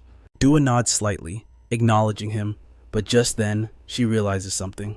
Her body doesn't hurt at all. The wounds have already healed. Minato, unaware of her thoughts, slowly walks up to the stage. Although he bluffed earlier that 100 mana points were enough to take down Ryuji, if he doesn't give it his all right now, he stands no chance of winning. He will keep his mana strictly at 100, using non-elemental magic without chanting. He also won't erect a magic barrier, so if he takes one direct hit, it might be game over. The more he thinks about it, the more excited he gets. Seeing Minato step onto the stage, Ryuji immediately shouts in excitement, "Sorry, little bro, but I don't plan on going easy on you." Smiling involuntarily, Minato pouts and replies, "That's fine, then I'll go easy on you." In an instant, the whole arena explodes, cheers ringing out endlessly. "Ryuji, don't go too far, go easy on the kid." On the stage, Ryuji unleashes his mana. Minato estimates it to be around 8,000.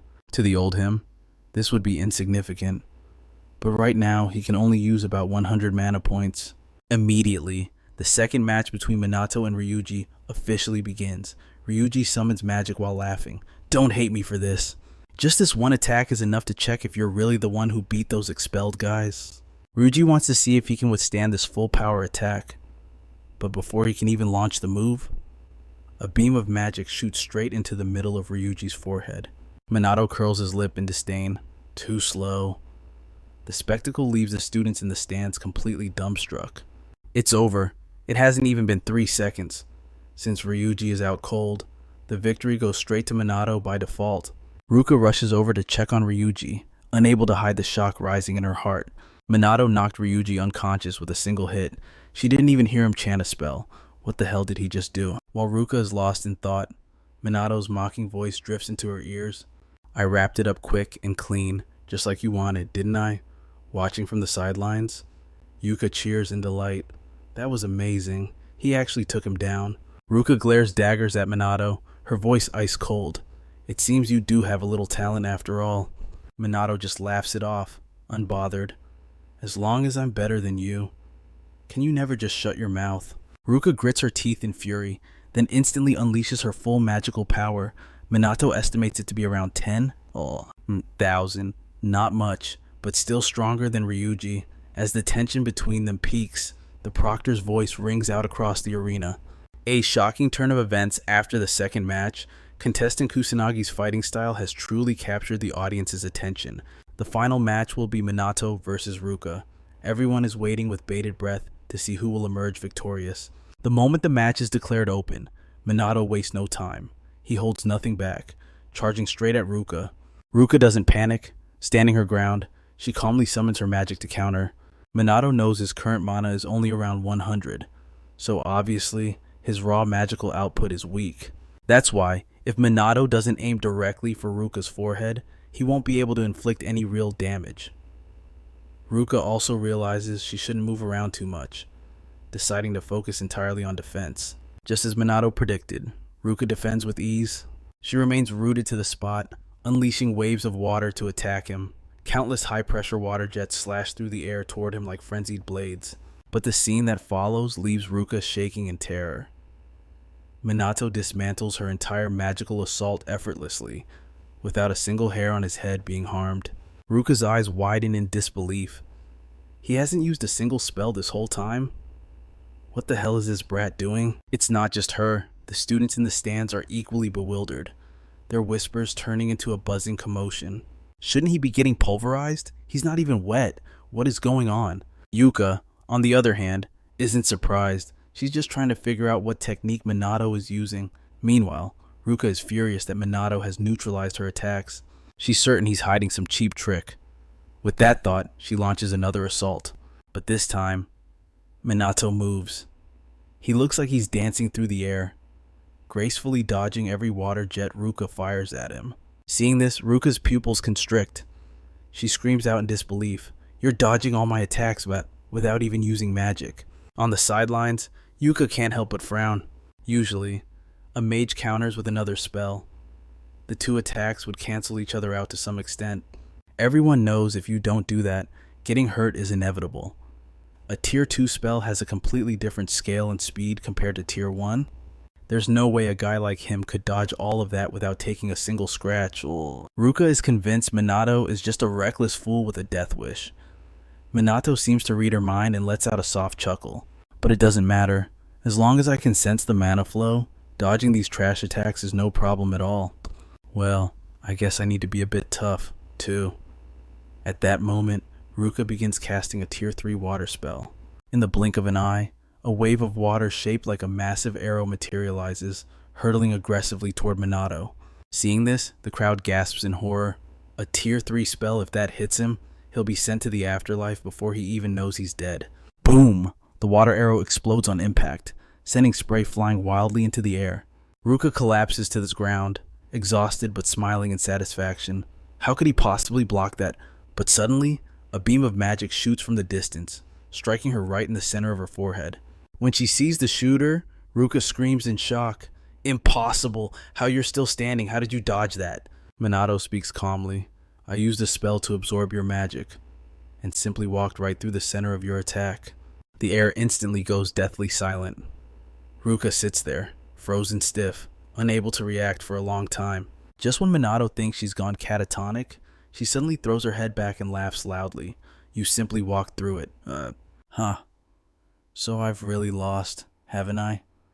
Naturally, the result is crystal clear. The victory belongs to Minato. Yuka rushes over, asking anxiously, "Are you okay?" Minato nods. "Yeah, we're both fine. And hey, I won." Yuka gives a soft laugh and nods, her eyes overflowing with gratitude. Seeing the two of them celebrating, Ruka picks herself up from the ground. She speaks coolly. "As promised, I won't mention this matter again. You can do whatever you want." Hearing this, Minato couldn't help but let out a helpless sigh, still as arrogant as ever. He thought. Then, he suddenly spoke up, his voice teasing. "Dude's wounds are actually pretty shallow. You really went easy on him, didn't you, man? I wish our match had gone that smoothly, too." Hearing that, Ruka immediately shouted back in annoyance, "That is not happening." Minato didn't argue.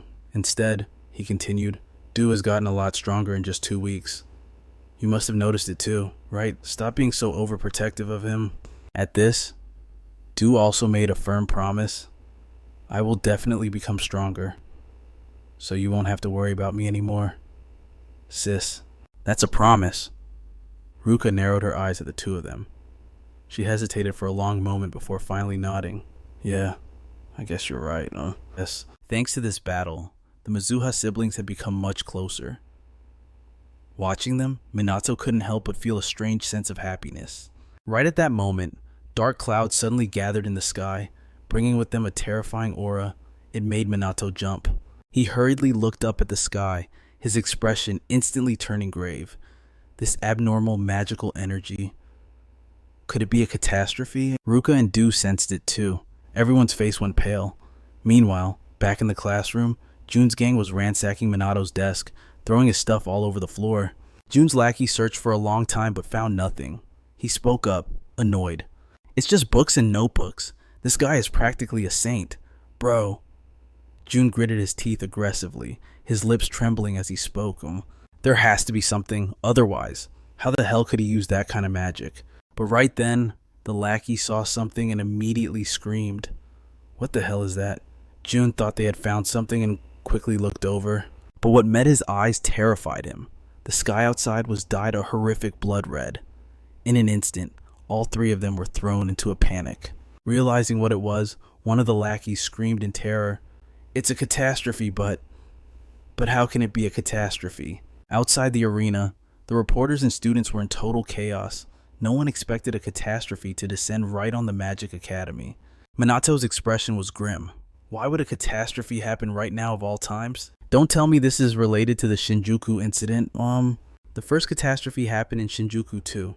Is this just a coincidence? Or is someone orchestrating this? While he was thinking, magic beasts began pouring out of spatial rifts. The students panicked and ran. The instructors on site hurriedly tried to calm them down. But in a moment like this, who could possibly stay calm? Just then, a powerful blast of magic shot out, obliterating the beasts attacking the students. The one who fired it was none other than Minato. He shouted loudly, "Everyone, calm down." His voice made the students fall silent, though still terrified. They stopped running and stood their ground. Minato was satisfied with that. He scanned the crowd and gave instructions. In the early stages of a catastrophe, only low-level monsters appear. It's best if we evacuate to the gymnasium right now. Having said that, he looked at Ruka's group and suggested, "You guys too. You should go." Hearing this, they exclaimed in surprise, "What are you planning to do?" "Kusanagi," Minato answered calmly. "I have to save the people trapped in the buildings." The instructor looked at him in confusion and worry. "You're going alone. You're way too reckless." Ryuji quickly chimed in. "I'm going too.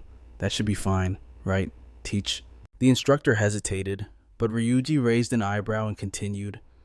"You saw what this kid can do, didn't you?" The instructor paused for a moment, then finally nodded in agreement. "I understand.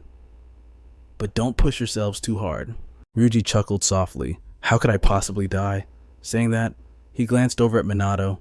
Minato didn't say a word, just shrugged indifferently. Then, he looked at Du and said, "Well then, I'm off." Worry filled Du's eyes. She whispered, "Be careful." Meanwhile, Ryuji called out, "I'm heading out first, brat." Ryuji's current speed allowed him to run at 10 meters per second. "Let's see if you can keep up, Minato." But Ryuji was overthinking it. Minato instantly activated his magic and bolted. He flashed past Ryuji like a streak of lightning. He raised an eyebrow and teased, "I'm going ahead, senior." Ryuji's eyes widened in shock, and he muttered in frustration, "What kind of hellish speed is that?" "Hey, wait up." He quickly chased after him, but just being fast wasn't going to cut it. "I'm going to observe your true abilities, down to the last detail, and save some people on the way." Of course. Minato couldn't be bothered to pay attention to Ryuji. As he moved, he used his magic to scan the entire academy grounds. There were 58 magic users inside the building, but there might be people who couldn't use magic too. If that was the case, he had to check every single floor carefully. Monsters had already swarmed into the school building, and students were trapped in their classrooms, unable to escape. Minato jumped in through the window and saw the chaos. Without a shred of hesitation, he unleashed his magic to annihilate the monsters. His magic was overwhelmingly powerful. Wherever it struck, monsters dropped dead in its wake. While Minato is busy slaughtering magical beasts inside the classroom, another one charges in from the outside, trying to ambush him. It's like Minato has eyes in the back of his head. With a casual flick of his hand, his magic rips the beast's body to shreds. Moments later, Ryuji rushes in, asking frantically, "Hey, is everyone alright?" But by then, Minato has already wiped out every single beast. Their corpses are piled high across the room. He walks right past him, saying coldly, "I'll leave evacuating the trapped students to you, okay?" Ryuji panics and shouts, "Hey, wait, it's too dangerous to go alone." But when he looks back, Minato is already gone. He grumbles in frustration. Where the hell did he go? He's so fast. Ryuji figures Minato must see him as dead weight, but, well, he can't exactly argue with that right now. He might be right. Actually, he took out those beasts in less than a second. Who on earth is this kid? Minato is oblivious to Ryuji's thoughts. He just keeps running like a man possessed. If he were outside, he could use magic bullets to wipe them out in one shot. But in such an enclosed space, he risks injuring innocent bystanders. So, he has no choice but to rely on rapid-fire low-level magic to take them down. But that's plenty. Minato easily dispatches the beast using only basic spells, saving countless lives in the process. It would take too long if he had to personally escort every student he saves to the gymnasium, but luckily, he has someone to handle the grunt work. Ryuji has been one step behind this whole time. Right now, he's fighting beasts outside, shouting heroically, "I'll hold them off. You guys run to the gymnasium, go. But the moment the words leave his mouth, a sudden gasp of surprise makes him jump. What the? He turns around to see a group of students encased in magic, slowly floating down to the ground. Ryuji frowns in silence. What on earth is Minato doing? Who is this guy? Really? From above, Minato watches Ryuji's reaction and cracks a smile. He really cares about his juniors, doesn't he? They should be fine. But suddenly, he senses something. In a hidden corner of the building, a girl is trembling in fear. She's cornered by magical beasts, back pressed against the wall, tears streaming down her face. She's completely helpless. With no other option, she screams at the top of her lungs, "Someone, please help me." In the nick of time, a flash of light streaks past, leaving her wide-eyed in shock.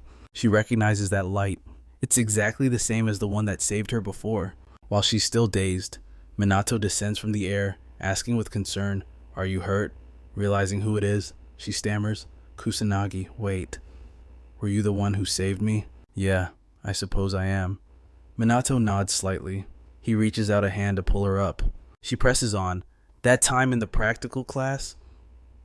Was that you too?" Minato hesitates for a moment before admitting, "Yeah. Things didn't exactly go according to plan back then." Hearing his confirmation, she bows her head in deep gratitude. "Thank you for saving my life." Twice. Minato waves it off with a casual smile. "Don't mention it. It's really not a big deal." Standing before the boy who saved her twice, she suddenly feels her heart skip a beat. Her cheeks flush red, but just then, Ryuji charges up from below, yelling, "All right, who needs saving next?"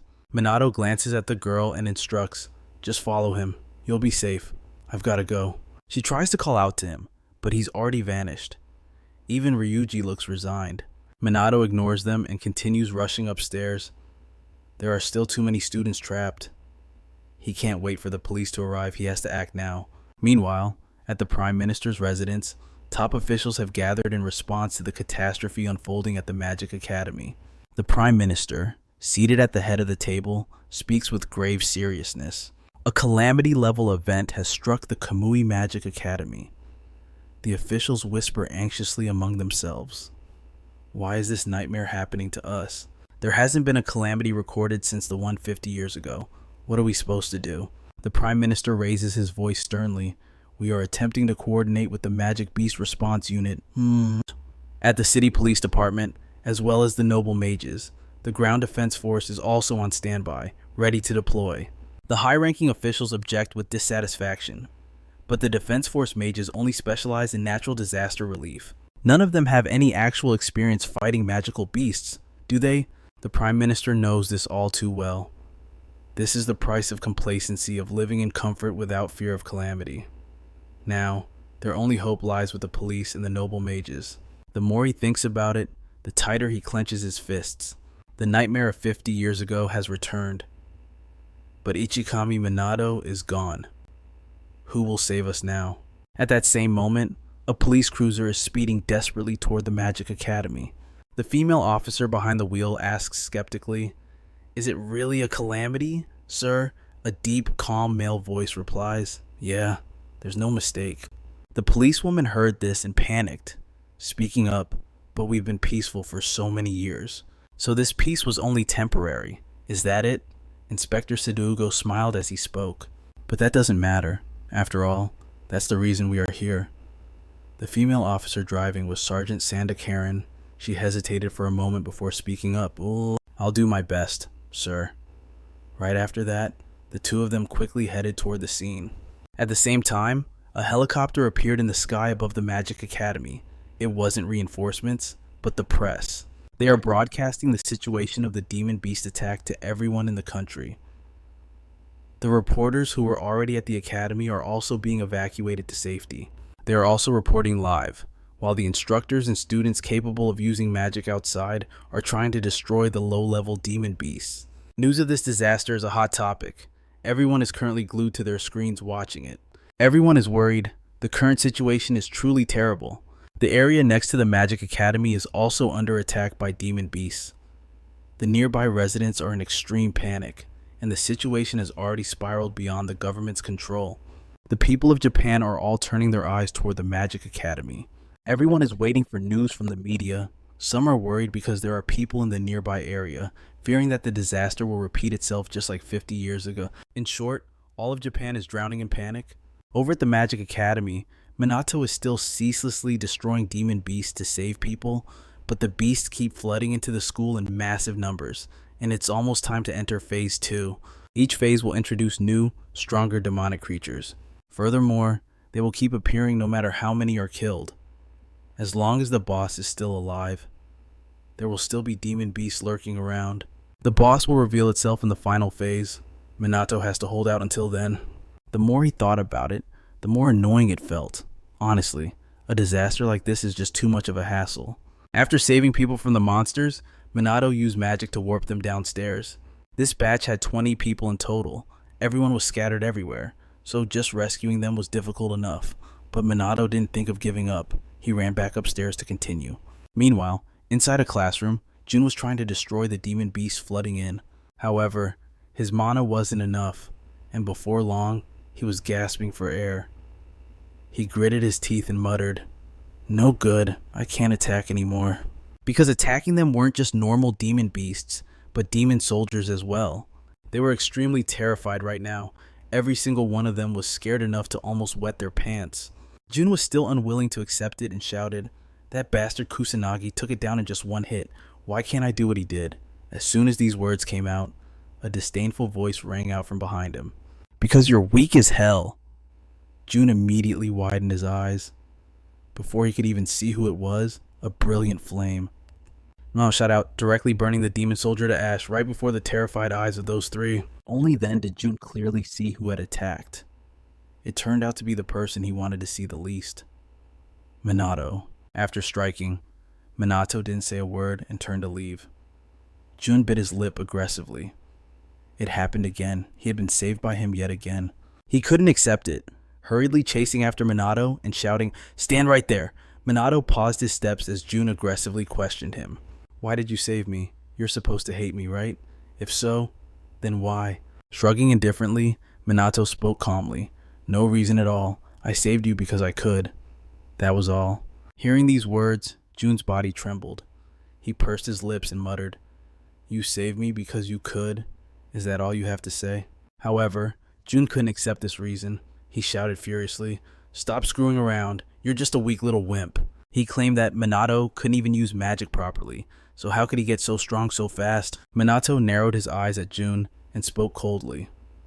"Kusanagi Minato died in a traffic accident. I have been reincarnated into his body." Upon hearing this, Jun shouted in disbelief. "What? Can a person get stronger after stepping through death's door? I was supposed to be stronger than you, but why? Why am I losing to a guy like you? Strong? Huh, no. Truly strong person goes around oppressing those weaker than them." Minato heard him and scoffed coldly. He narrowed his eyes at him and said in a cold voice, "And no weak person goes around humiliating people who are even weaker than themselves. You've been swallowed whole by your own arrogance, blindly believing that you're strong." Right now, Jun didn't even dare to think about fighting back against him. Minato finished speaking and left, leaving Jun standing there alone. Not long after, he collapsed to the ground in despair. He knew he was running away from the truth that he hadn't gotten any stronger since middle school. Jun vented all his stress and frustration onto those weaker than him. But then he was saved by Minato, the person he considered the weakest, and he simply couldn't accept that reality. Jun's two lackeys were also feeling very awkward. In the end, they had their lives saved by Minato too. They turned to Jun, desperate for orders, but the guy was a total wreck, even more broken than they were. Tears streamed down his face, tears of bitter regret, of crushing humiliation. Of course, Minato didn't give a damn about what they were going through right now. He was still tearing his way upward, slaughtering monsters to save lives. But the higher he climbed, the deadlier the beast became. Demon soldiers emerged from the shadows, yet Minato didn't flinch. He calmly fired off a magic strike. Though the creature managed to dodge the first blow, Minato didn't let up. He immediately ramped up the power, unleashing a high-tier spell. Boom! An explosion of smoke and flame erupted in an instant. The demon soldier was consumed, buried deep within a raging sea of fire. Minato narrowed his eyes at the pile of ash before him, his expression completely flat, cold, and emotionless. He fell into deep thought. The number of demon soldiers is spiking, which means the boss is going to show up any second now. Thoughts aside, Minato approached the students huddling in the corner and reassured them softly. Stay calm. Everything's going to be okay now. Meanwhile, down below, Ryuji was screaming in pure frustration. That rotten little brat, dumping all this mess on me. Even as he cursed, his hands never stopped weaving spells to blast the monsters away, but there were just too many of them, relentlessly hunting down the students. Ryuji was forced to multitask, shielding the students behind him while launching attacks at the beast swarm. He glanced back at the trembling students. I'll keep you safe. Just stay close to me, alright? Seeing his cool, composed demeanor, the students looked at him with sheer admiration. But Ryuji was just talking big. With monsters swarming every inch of this place, what the hell was he actually supposed to do? Just as panic started to set in, Minato descended from the air, landing smoothly. He spoke calmly. Let me give you a hand. Ryuji jumped out of his skin, yelping in surprise. Don't just pop out of thin air like that. Man. Minato ignored the complaint and said flatly, Run the moment I clear these guys out. Ryuji hesitated, completely bewildered. But look at the sheer number of them. How can you possibly? Maybe we should find another route. But before he could even finish his sentence, a brilliant inferno erupted, burying the monster horde in a sea of flames. The caster Minato, of course. The spectacle left everyone, Ryuji included, staring in frozen shock. Minato immediately snapped at them. Why are you all zoning out? Move now. Ryuji shook himself awake and hurriedly led the students away. As he ran, Ryuji glanced back over his shoulder. He saw Minato casually wave his hand, his magic instantly obliterating the beasts trying to chase them down. The more he watched, the more terrified and impressed Ryuji became. Incredible, absolute genius. This kid is the real deal. Minato remained focused, holding the line. Once the creatures were reduced to ash, he scanned his surroundings. Looks like everyone's out, he thought. Better double check the area just to be safe. And meanwhile, in another corner of the academy, an instructor and a group of students with magic potential were struggling to hold their ground. Yui was there too, but she was running on fumes. Drained of mana, she swayed, about to collapse, until Ruka caught her just in time. Ruka spoke coldly. If you can't handle it, get back inside. You're just getting in everyone's way. Yui immediately shook her head. No, I can still fight. We don't have time to rest. Ruka frowned in silence. She wanted to stop her, but didn't know what to say. All she could do was watch helplessly as Yui strained to fire off another spell. Just then, Ryuji arrived with the evacuees. I've got the trapped students, they're safe now. The instructor nodded in relief.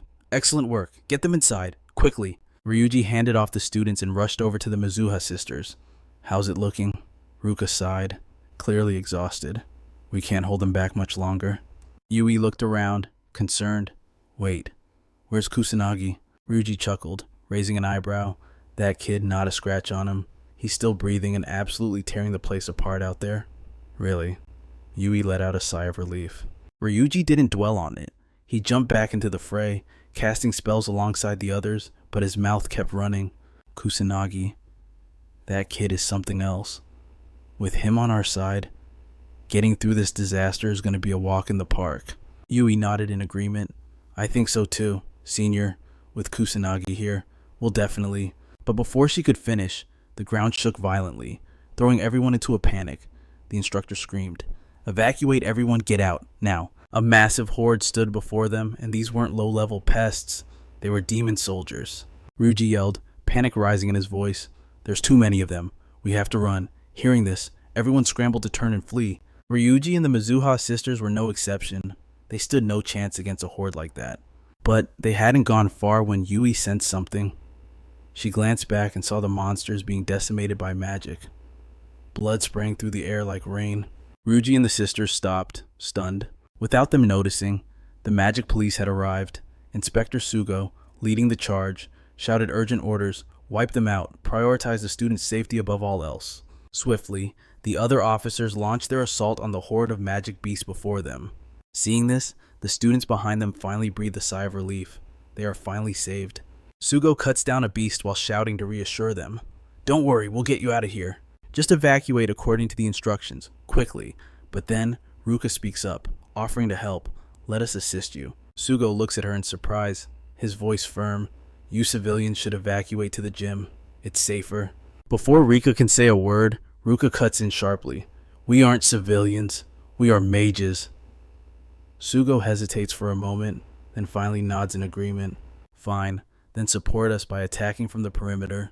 Honestly, reinforcements are too few. He has no choice but to rely on their help. Just look at how pathetic the police force is right now. Meanwhile, Karen moves to heal the other injured students. Elsewhere, atop the academy building, Minato spots the police cars arriving. He sighs in relief, whispering, "Finally, the police are here. I'll leave the rest to them." Though, it seems the police arrived even earlier than the ground defense force. This is a national level disaster. After all, how can a country be so ill prepared? Then again, maybe it's not surprising. This country has been resting on its laurels for far too long. Well, I should just do what I can and check if any students are still trapped. Meanwhile, from a helicopter high above, a reporter witnesses the entire scene below. She begins reporting the situation. The police have arrived, yet the number of magic beasts shows no sign of decreasing. The entire nation is waiting with bated breath for the arrival of the noble mages. After all, events like this require their intervention, and everyone is desperate for the nobility's aid. The citizens firmly believe the noble mages will appear any moment now. The reporter on the scene looks straight into the camera and screams, "Please hurry up and get here, noble mages." However, in the chambers of the Fuyua clan head, upon hearing the butler's report, the old man speaks coldly. "Ignore them." The butler hesitates, asking, "Are you sure, sir?" The Fuyua patriarch scoffs. The police are enough to handle a minor disaster like this. It doesn't require the intervention of noble mages like us. With that, he walks away. Confused, the butler asks, "Where are you going, sir?" "To sleep," the patriarch replies coldly. The butler offers no objection, bowing respectfully. "Have a good night, sir."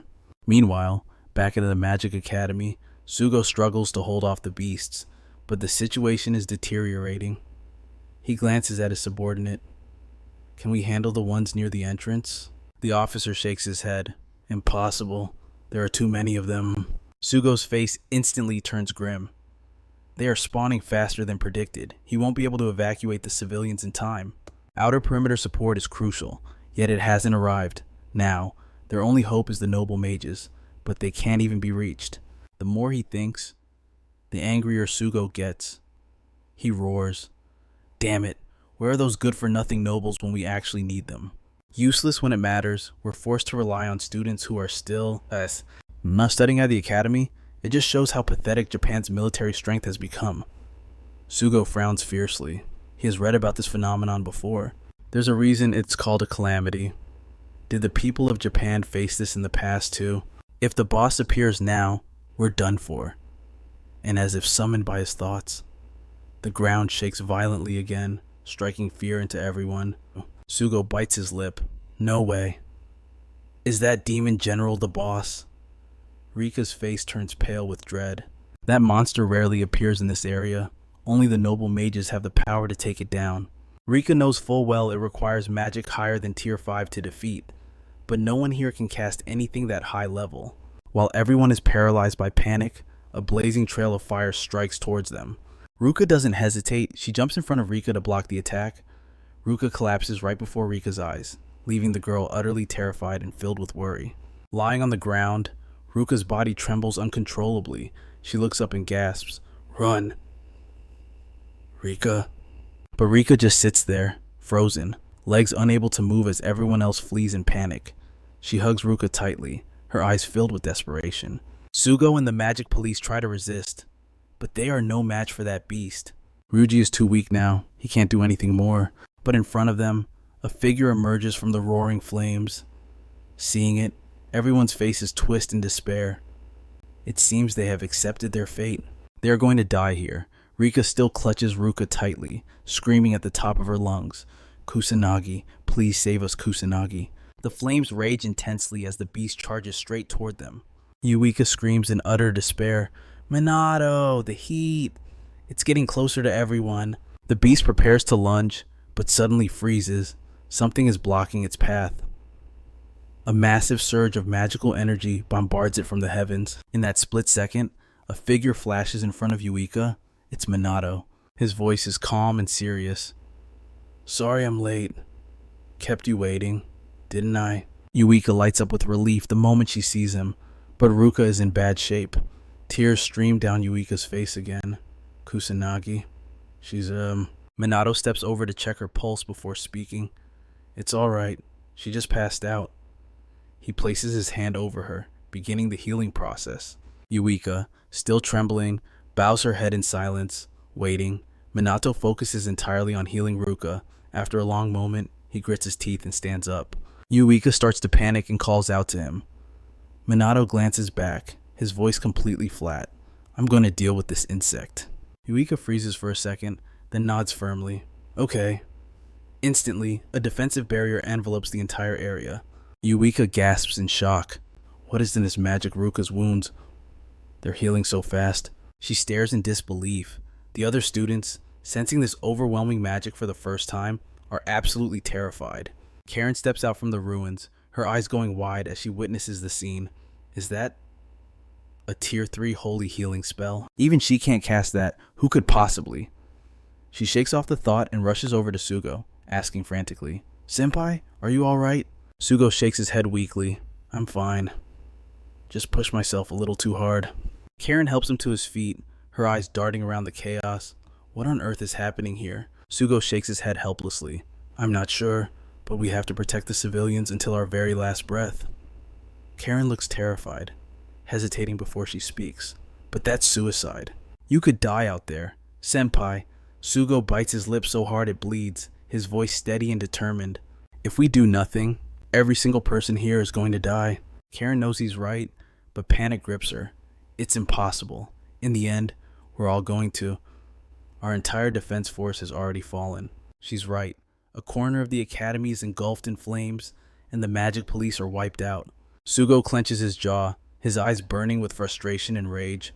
The defense force, the noble mages, none of them came. We're completely on our own. The magic police have given up. The battle against the beast is hopeless, and the inferno is raging out of control. Reporters on the scene are losing their minds. It can't be. Even the police, is this really the end for us? Viewers watching the live broadcast are glued to their screens, paralyzed with fear. But back at the scene, Minato is walking straight toward the monster alone. Karen gasps. Look, that student is walking right into the demons. Does he have a death wish? Sugo panics and screams, Hey kid, get away from there. Run. But Minato ignores him. In a flash, he stands face to face with the beast. Minato scoffs coldly. You seem to enjoy doing whatever the hell you want, don't you? The monster narrows its eyes at him, muttering endlessly, Kill. Kill. Its guttural, terrifying voice echoes through the area, sending the students into a panic. Even Sugo and Karen are trembling. The sheer pressure radiating from the beast is suffocating. Suddenly, an earth-shattering boom rips through the air. Minato's voice cuts through the noise like ice. Shut your mouth. Struck by the attack, the monster throws its head back and roars in fury. Instantly, the lower-level beast swarmed toward Minato. He frowned slightly, calculating. When he fought the world's worst calamity, he went all out. But this time, he has to hold back to protect the bystanders. While he's distracted, a frenzy of lightning magic surges toward him. In the blink of an eye, he's engulfed in blinding voltage. Sugo watches in horror. Is he dead? Everyone strains their eyes, desperate to see if Minato survived. Suddenly, a beam of magic erupts, blinding everyone with its brilliance. And that magic is coming right from Minato's hands. The beams dance through the air, obliterating the beast in a frenzy of destruction. Sugo stares, completely dumbfounded. What is that? Who is that kid? The reporters on site finally notice Minato, but his face is obscured. A cameraman tries to zoom in for a better look, but stray magic blasts force him back, blocking the shot. It was Yuika who stopped the camera. Minato has been trying so hard to hide his true power, and thanks to her interference, he can finally fight without any distractions. Meanwhile, in the heart of the battle, dozens of magical beams erupt from Minato's hands, dancing wildly through the air. Everywhere the light touches, beasts fall dead. The sheltered students can only watch in disbelief, gasping at the sheer devastation. He is incredible. Can we really be saved? He might actually pull this off. But they did not have time to get distracted. Low-level magic beasts were still around, but thankfully, there were still people capable of using magic to take them down. Sugo shouted warnings while fighting. There has to be something we can do, back him up. Minato was currently engaging the boss monster. Hearing these words, he could not help but crack a smile. Seems like the police of this era are not half bad. With that thought, he immediately waved his hand, causing those magic blasts to detonate again. The monster was now absolutely furious. It quickly began summoning its own magic. Seeing this, Sugo screamed in panic. Tier 6 magic that is nearly on par with noble mages. It is over. There is nothing we can do now. The magic the boss unleashed was indeed a 6th tier spell. Fire Dragon's roar. Smoke and flames erupted once more. The students froze in shock instantly. The reporters on the scene were equally steeped in despair. Sugo looked on helplessly as the flames hurtled toward them. The fire was so brilliant it looked like it could swallow everything whole. It carried a terrifying blood-red hue. The students were now utterly hopeless. Even Karen could only pray to the gods for salvation. Sugo believed that no matter how strong Minato was, he could not possibly defeat that thing. There was no way to survive this. The only person who believed in Minato at that moment was Dua alone. She knew for a fact he could do it. If it is Minato, then it is definitely possible. Minato will surely survive and save everyone here. At the same time, Minato was silently observing the demon general in front of him. It is big, sure, but the bigger they are, the slower they get. And this demon general is trying way too hard to force out that 6th tier magic.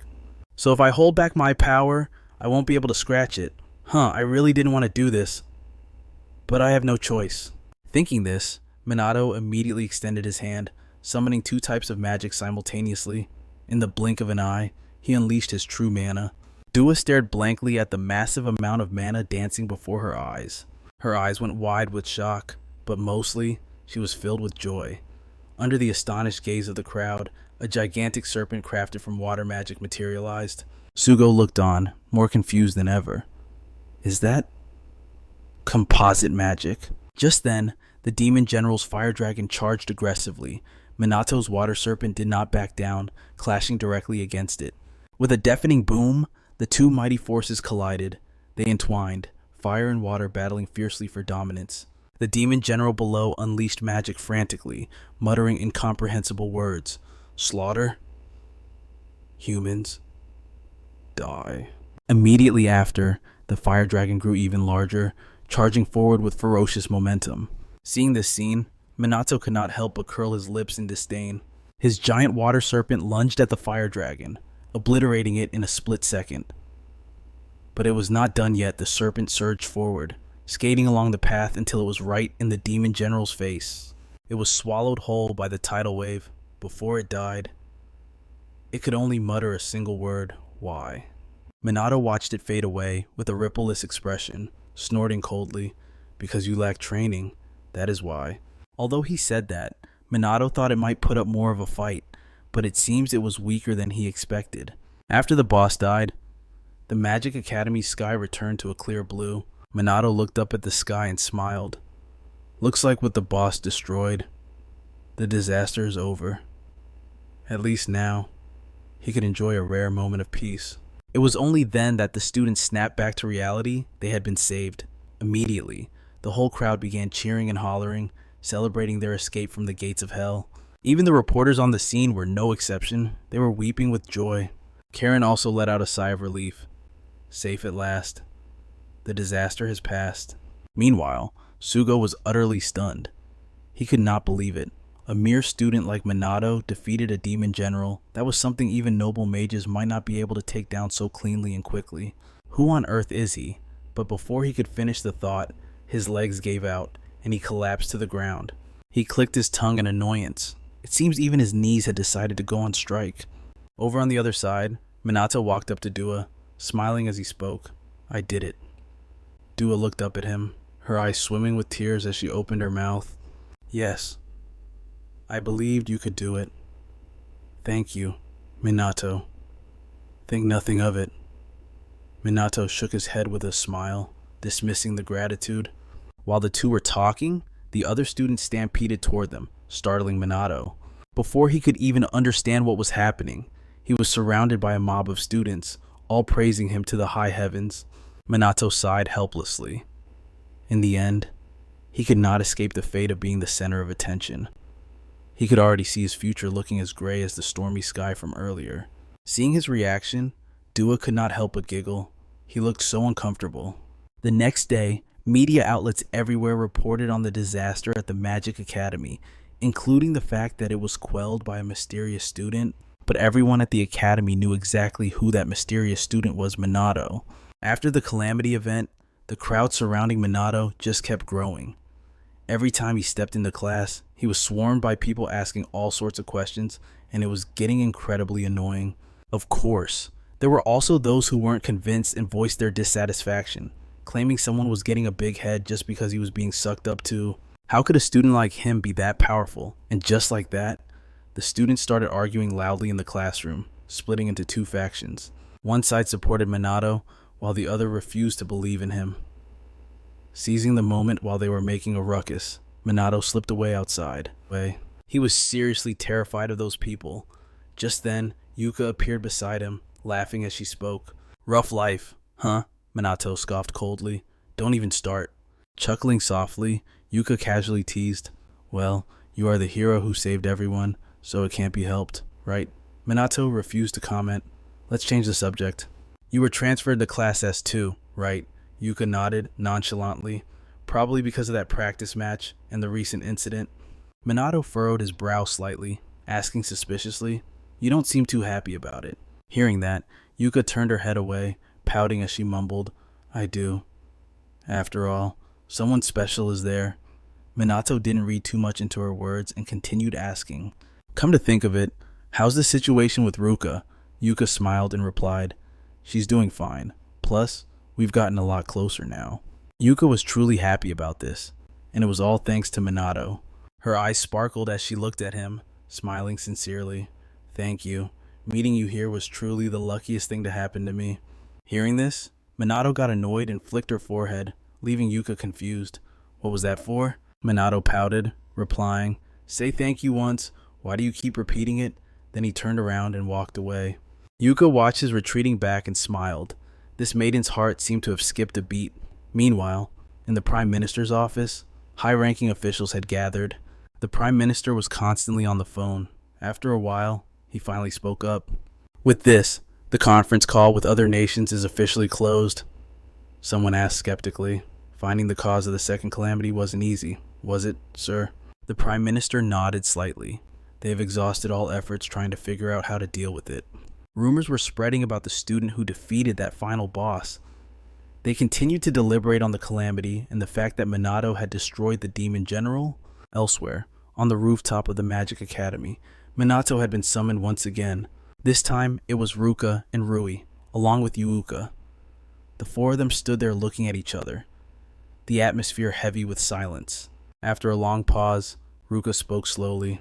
"Kusanagi, I have a favor to ask. Please, accept me as your disciple." As she made this request, her eyes were filled with determination. A few days earlier, at the Mizuha family mansion, the two sisters were sitting outside. After a long silence, Ruka slowly opened her mouth to speak. "Regarding this calamity." Her sudden voice startled Yuka slightly. Ruka didn't mind and continued calmly. "It seems Kusanagi was the one who stopped it, wasn't he?" Yuka nodded immediately. "That's right. Kusanagi defeated the demon general boss using 4th tier composite magic." Ruka looked at her in disbelief and asked, "Did you just say 4th tier composite magic? That is a type of magic even high-ranking mages cannot use. Do you realize that?" "It's the truth." Yuka nodded with absolute certainty. Seeing her reaction, Ruka hesitated for a moment before saying, "Then it must be true. How could my Yuka ever lie?" Yuka was a bit surprised and asked, "Why do you believe I wouldn't lie?" Chuckling softly, Ruka replied naturally, "Because you've always been obedient, ever since you were little. I thought there was no way a child like that could be a useless mage, but it seems I relied too much on violence." Hearing her words, Yuka felt a sudden wave of sadness, but immediately after, she stood up abruptly and declared powerfully, "I will definitely become stronger, so you won't have to worry about me anymore. So please, believe in me." At that moment, Yuka was more determined than ever before. Her reaction left Ruka slightly stunned, but she quickly smiled and said, You really have grown up. Come here, Yuka. Joy flashed in Yuka's eyes. Then Ruka fell silent again, her thoughts drifting to Minato. His power was terrifying. It went far beyond that of a student. He might even be stronger than her own father. Thinking this, Ruka looked up and said, "Help me with something." Back in the present, Ruka waited silently for Minato's answer. She knew very well that if things continued like this, she would peak as just a high-ranking mage. To get stronger, she needed Minato's help. Taking a deep breath, Ruka spoke with sincerity. "I apologize for insulting and looking down on you. I am truly sorry." She admitted she knew exactly how selfish this request was. However, she was willing to cast aside her pride to ask him. Ruka's tone now carried a hint of pleading. She bowed her head low and whispered, "Please, grant me this." Before she could even finish, Minato cut her off coldly. "Fine." The answer was so abrupt that Ruka was stunned, unable to react in time. Minato repeated himself once more. "I said, I will accept you as my disciple." Ruka was still a bit bewildered, asking suspiciously, "Why is it your turn now, Minato?"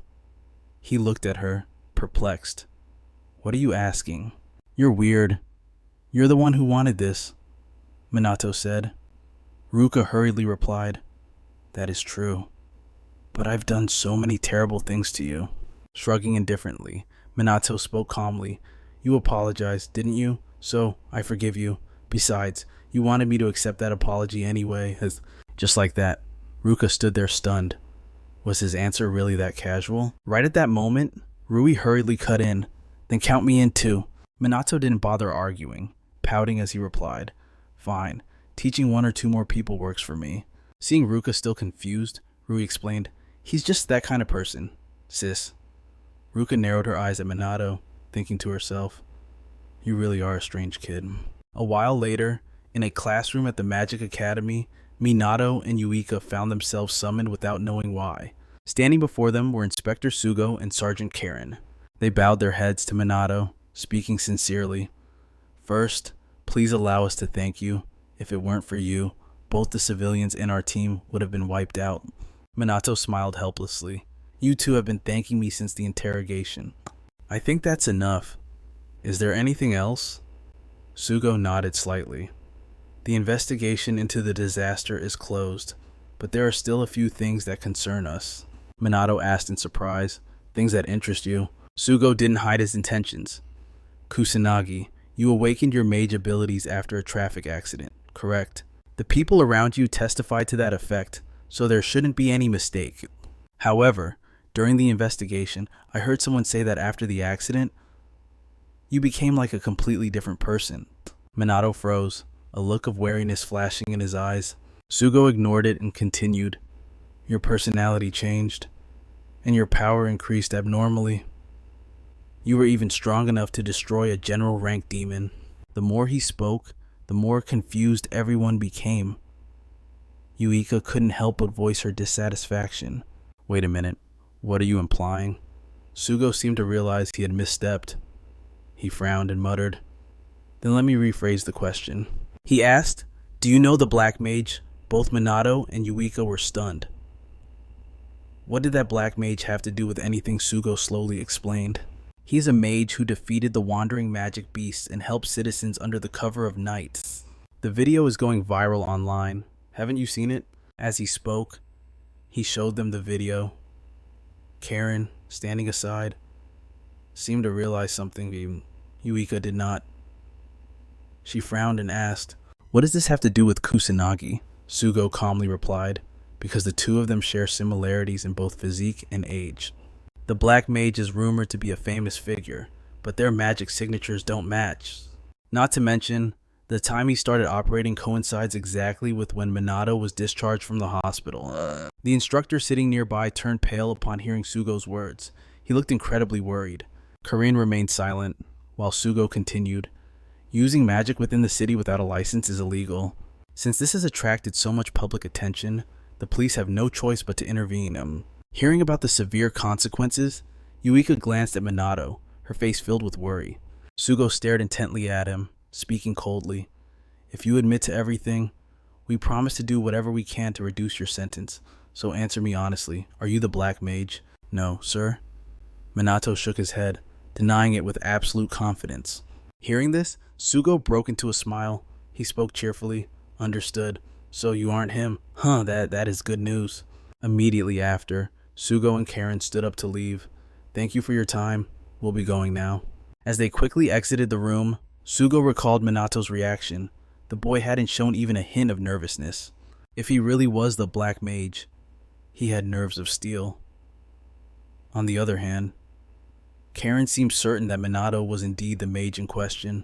His aura and his voice were exactly the same. Was he sneaking around that night solely to save people? She decided she could not reveal Minato's true identity to Sugo. Although this might be considered a failure of duty for a police officer, he was a good person who had saved her life.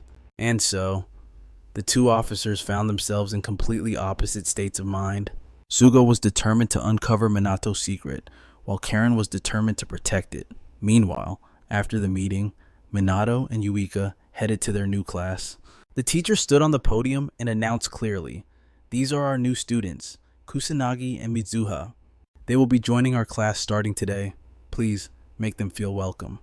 Thanks to his defeat of the demon general, Minato received a hero's welcome.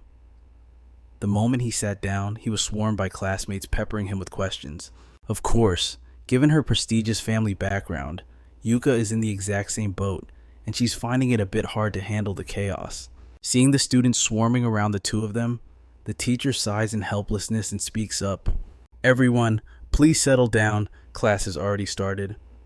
Minato finds this entire situation incredibly annoying. He's been interrogated nonstop from the start of class right up until the break. This is exactly why he never wanted to stand out.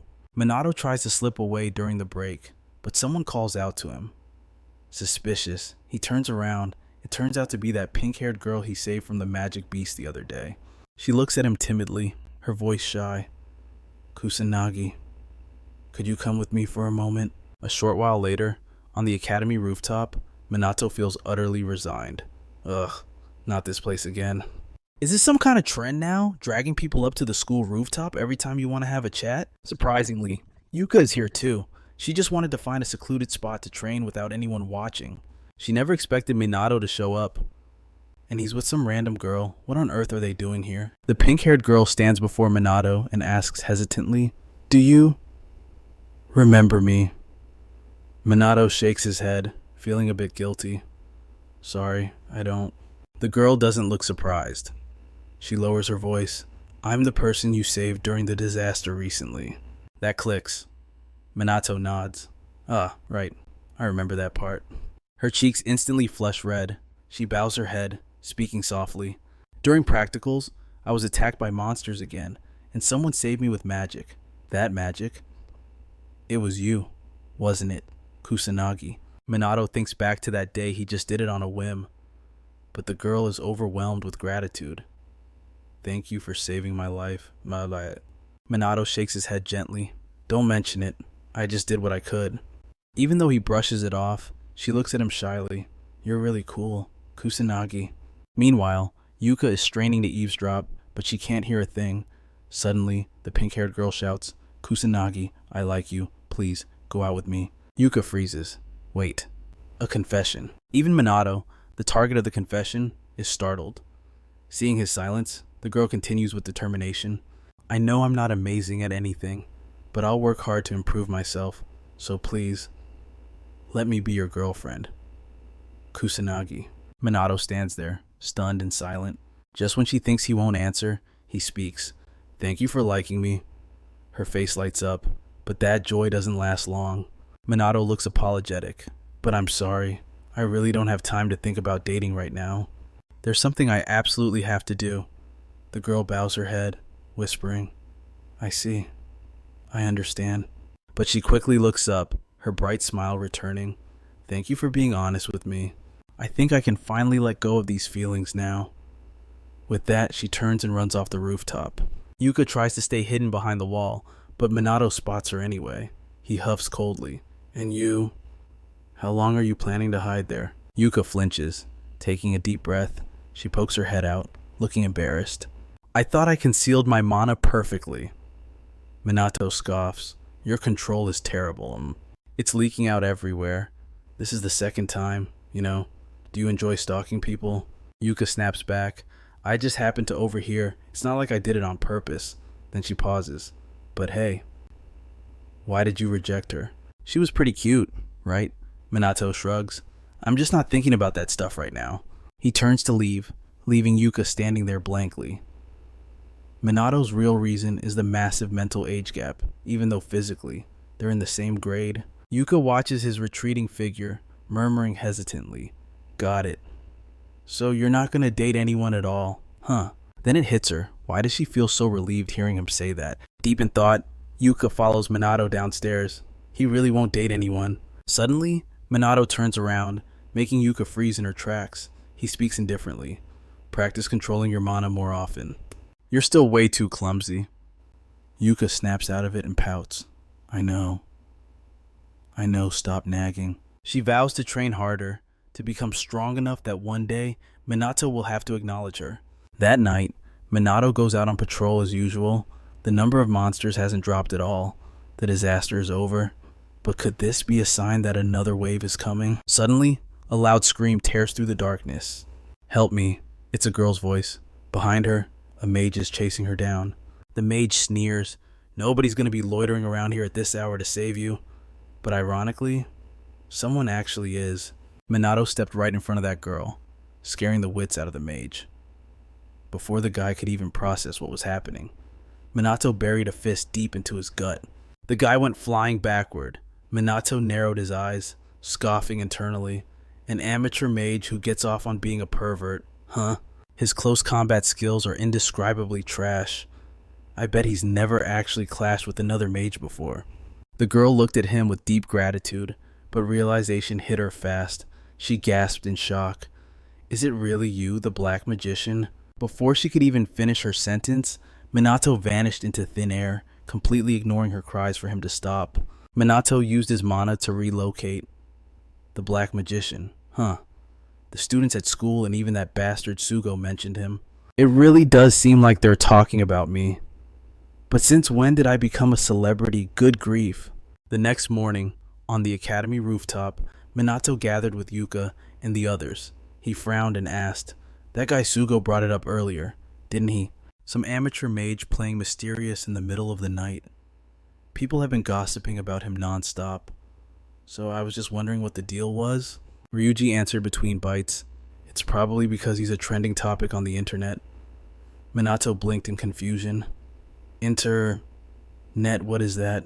That question left the trio completely dumbfounded. They immediately started whispering among themselves. Finally, Yuka spoke up to explain. The internet is an information system that covers the entire globe. You can find literally anything on it. That's why information spreads at the speed of light. After listening to the explanation, it finally clicked for Minato. Ryuji pulled out his smartphone to demonstrate. You can access it with your phone too. You know, you do have one, right? Just try opening Google or something. Minato fumbled around with the device for a bit, but eventually, he managed to figure it out. He exclaimed excitedly, I did it. Yuka and Ryuji clapped along patronizingly. Yay, you did it. Minato pouted and muttered, hey, this is no big deal, okay? Ruka watched their childish antics and couldn't help but let out a helpless sigh. She cut in with a stern voice. Anyway, you promised you'd help us train. When do we start? Minato grinned. We can start right after school today. Since you guys taught me how to use a smartphone and this internet thing, I'll do my very best to help you out in return. Hearing those words, Yuka suddenly felt a chill run down her spine. She had a very bad feeling about this. Just as she feared, that afternoon after classes ended, the four of them arrived at Yuka's villa for training. It didn't take long for all three of them to hit the ground. Minato shook his head helplessly. Oh, come on. We haven't even finished the warm-up yet. You need to put your back into it, like your lives depend on it. Those words struck a nerve, hitting their pride right where it hurt. All three immediately scrambled to their feet, voices filled with determination. I can still keep going, don't you dare look down on us. Minato nodded with satisfaction. Now that's what I like to hear. Come on, attack me. Instantly, Yuka and the others lunged at Minato in unison. Meanwhile, over near Tokyo Tower, a strange anomaly had begun to manifest. A nearby observer screamed in panic. I don't believe this. It looked completely normal just a second ago. What on earth is going on? The scene before them made everyone tremble in terror. Hordes of magic beasts were spawning en masse right near the tower. Back at the villa, Yuka and her friends had quickly collapsed before Minato again. Seeing this, Minato couldn't help but raise an eyebrow. What's wrong? Giving up already?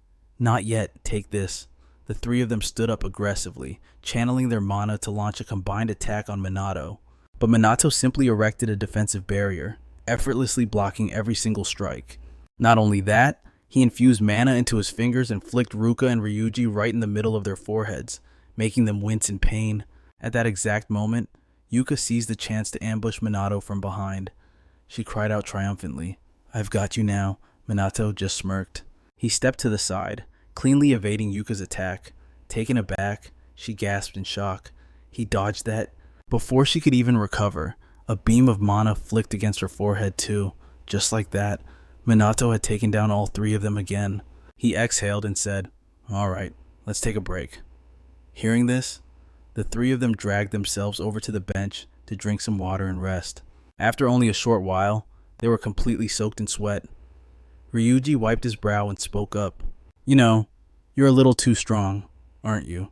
Ruka nodded in agreement. Seriously, I'm the top student in the academy, yet I couldn't even touch a single hair on your head. Yuka sighed heavily. Exactly. This guy isn't on the level of a normal student anymore. Saying that, she gave Minato a look full of hidden meaning. That gaze made Minato feel just a little bit annoyed. Too lazy to explain it over and over, he decided to give them a reason once and for all. Look, I almost died in that accident, okay? The moment I regained consciousness, I had this power. I don't know the reason why, so please do me a favor and stop asking. Ruka frowned, analyzing his words. So, that near-death experience must have been the catalyst that awakened your power. Seeing their reaction, Minato finally let out a sigh of relief. These guys are as easy to trick as children. Just look at their faces, they totally bought it. However, little did Minato know, Yuka didn't believe a word of it. She thought he probably had a real reason for hiding the truth. And since he went to all that trouble to keep it a secret, she decided it was best not to dig any deeper. Minato narrowed his eyes at the three of them sitting there in silence. He seriously thought they were all way too easy to fool. A little later, they finally finished their training. Time to head home. Ryuji sighed with satisfaction as they walked. That training session was awesome. Minato couldn't help but speak up as he walked beside him. You're a real beast. You know that. Ryuji smirked and said, That's because I'm always working on myself. But man, I'm starving like crazy. Gotta get back early to cook for the little ones.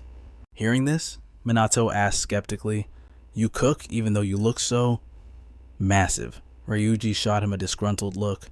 What's that supposed to mean, brat? Ryuji asked, suspiciously as the two continued their walk. Do you eat out all the time or something? Minato shook his head slightly. No, most of the time I just eat instant noodles. Ryuji couldn't help but shout in surprise. Instant noodles, that's it. Minato shrugged indifferently and pouted. The world has really become very convenient, you know. Ryuji glared at him intensely, his tone getting a bit testy. How is your body supposed to handle it if you just stuff it with zero nutrition junk like that? Seeing him react so strongly, Minato couldn't help but feel annoyed. You sound just like my dad. But Ryuji didn't care. He wrapped an arm around Minato's neck and dragged him along. Alright, let's go to my place. I'm gonna treat you to a real meal. Minato really wanted to refuse, but this guy was just too stubborn. So, eventually, the two of them arrived at Ryuji's house. A full-time introvert like Minato suddenly found himself being clung to by three kids, leaving him completely at a loss for what to do. As for Ryuji, naturally, he took on the cooking duties. A huge guy like him walked out wearing a bear print apron, carrying 2 plates of food. Ryuji said apologetically, Sorry about that, making you watch the brats. Don't worry about it. Minato replied with a calm smile, then used magic to make the children float in midair. Seeing this scene, Ryuji looked completely helpless. That's exactly why I worry, you crazy kid. Don't use magic inside the house. He set the 2 plates on the table, grumbling the whole time. I have never in my life heard of someone using magic just to play with kids. Minato didn't care. He looked down at the little girl beside him and smiled. I got scolded. The 3 kids just continued to swarm around Minato, playing happily. Ryuji was actually impressed. Surprising though. I mean, you're actually not bad at handling kids. Minato suddenly recalled his past life. During those natural disasters, so many children had perished. Silence stretched between them before Minato finally sighed. Children are the future of this nation, after all. Hearing this, Ryuji couldn't help but grumble. Man, you sound exactly like my grandpa talking to me. Oh, shut it, Minato scoffed playfully, before going back to frolicking with the three little ones. Before long, dinner was ready to be served. The kids' eyes lit up at the sight of the food, and they dug in with excitement. Minato joined them, enjoying the lively meal with everyone. He'd barely taken the first bite when he couldn't help but exclaim, "This is amazing. It's been ages since I've had a proper home-cooked meal like this." He had been so consumed with protecting the nation that he'd completely forgotten to take care of himself. As the thought crossed his mind, Minato asked curiously, "That reminds me, where are your parents?" Ryuji shook his head. "I don't have a dad. As for Mom, she works until late at night, so I handle the housework and babysit these rascals for her. When I have free time, I work part-time jobs too." Hearing this, Minato couldn't help but admire him. "You really have your hands full, don't you?" Chuckling softly. Ryuji replied casually, "It's tough, sure, but I don't hate it." "I get it. The tougher the challenge, the more you want to tackle it, right?" Minato nodded in understanding. Ryuji didn't hesitate to admit it, even striking a pose to show off his muscles. Minato couldn't help but sigh. Truly all brawn and no brains. And no. After dinner, Ryuji and Minato played with the three kids for a while before everyone headed to bed. Lying next to Minato, Ryuji whispered, "Sorry that the kids childishly insisted on making you stay over." Minato shook his head gently. "It's fine. It's actually nice to do this once in a while." Smiling instinctively, Ryuji spoke with gratitude. "Thanks, man." Minato didn't make a big deal out of it, simply replying, "I didn't do anything worth thanking." But Ryuji shook his head. "No, I mean about Ruka. She looks so much more alive than before. I think it's all thanks to you, kid." Minato was genuinely surprised. "Hey, don't tell me this is some romance thing." Minato frowned, asking bluntly, "Do you have a crush on her or something?" Ryuji couldn't help but burst out laughing. "What, me and Ruka? No way. That would never happen. To be honest, we're both just outcasts, so we naturally stuck together." Minato was surprised to hear that. Outcasts just like him. The next day, Minato and Ryuji walked to school together. When they arrived at the school gate, the Mizuha sisters were already there waiting. Seeing them approach, one of the sisters complained, "Seriously, you guys are late." Ryuji hurriedly explained, "Cut me some slack, will you?" "It wasn't easy waking Kusanagi up. You know," the Mizuha sisters asked in shock. "Did you two sleep at the same house? Was it a sleepover? Did you two secretly train without us?" Minato felt a bit bewildered listening to their conversation. How did everyone just happen to meet up this early in the morning? But he shrugged it off, deciding not to dwell on it. Just then, two figures approached from a distance, Inspector Sugo and Sergeant Karen. Sugo locked eyes with Minato and spoke up. "Can we borrow you for a moment?" "Kusanagi." Minato sighed helplessly. Again, Karen spoke apologetically. "I'm so sorry for constantly bothering you. But this time, it really is urgent." She explained that monsters had suddenly appeared and were currently surrounding Tokyo Tower. "There is a possibility this is related to the Calamity, so we were hoping to get your cooperation." Hearing this, Minato frowned. "But I'm just a student." Sugo shook his head gently and spoke seriously. "You stopped an entire wave of the Calamity by yourself. From that moment on, you can no longer be considered just a student. Honestly speaking, then, the situation is beyond what we can handle." Minato narrowed his eyes at him, asking skeptically, "Is it really okay for a police officer to admit that?" Sugo's face was utterly sincere, his tone almost pleading. "It just means that we really have been backed into a corner. Kusanagi, please, cooperate with us." Minato hesitated for a moment before finally nodding in agreement. "If you guys are okay with it, then fine. I'll lend you my power." Sugo was astonished to hear this. Minato felt truly helpless, even though he didn't want to stand out any more than he already did. The situation didn't allow him that luxury.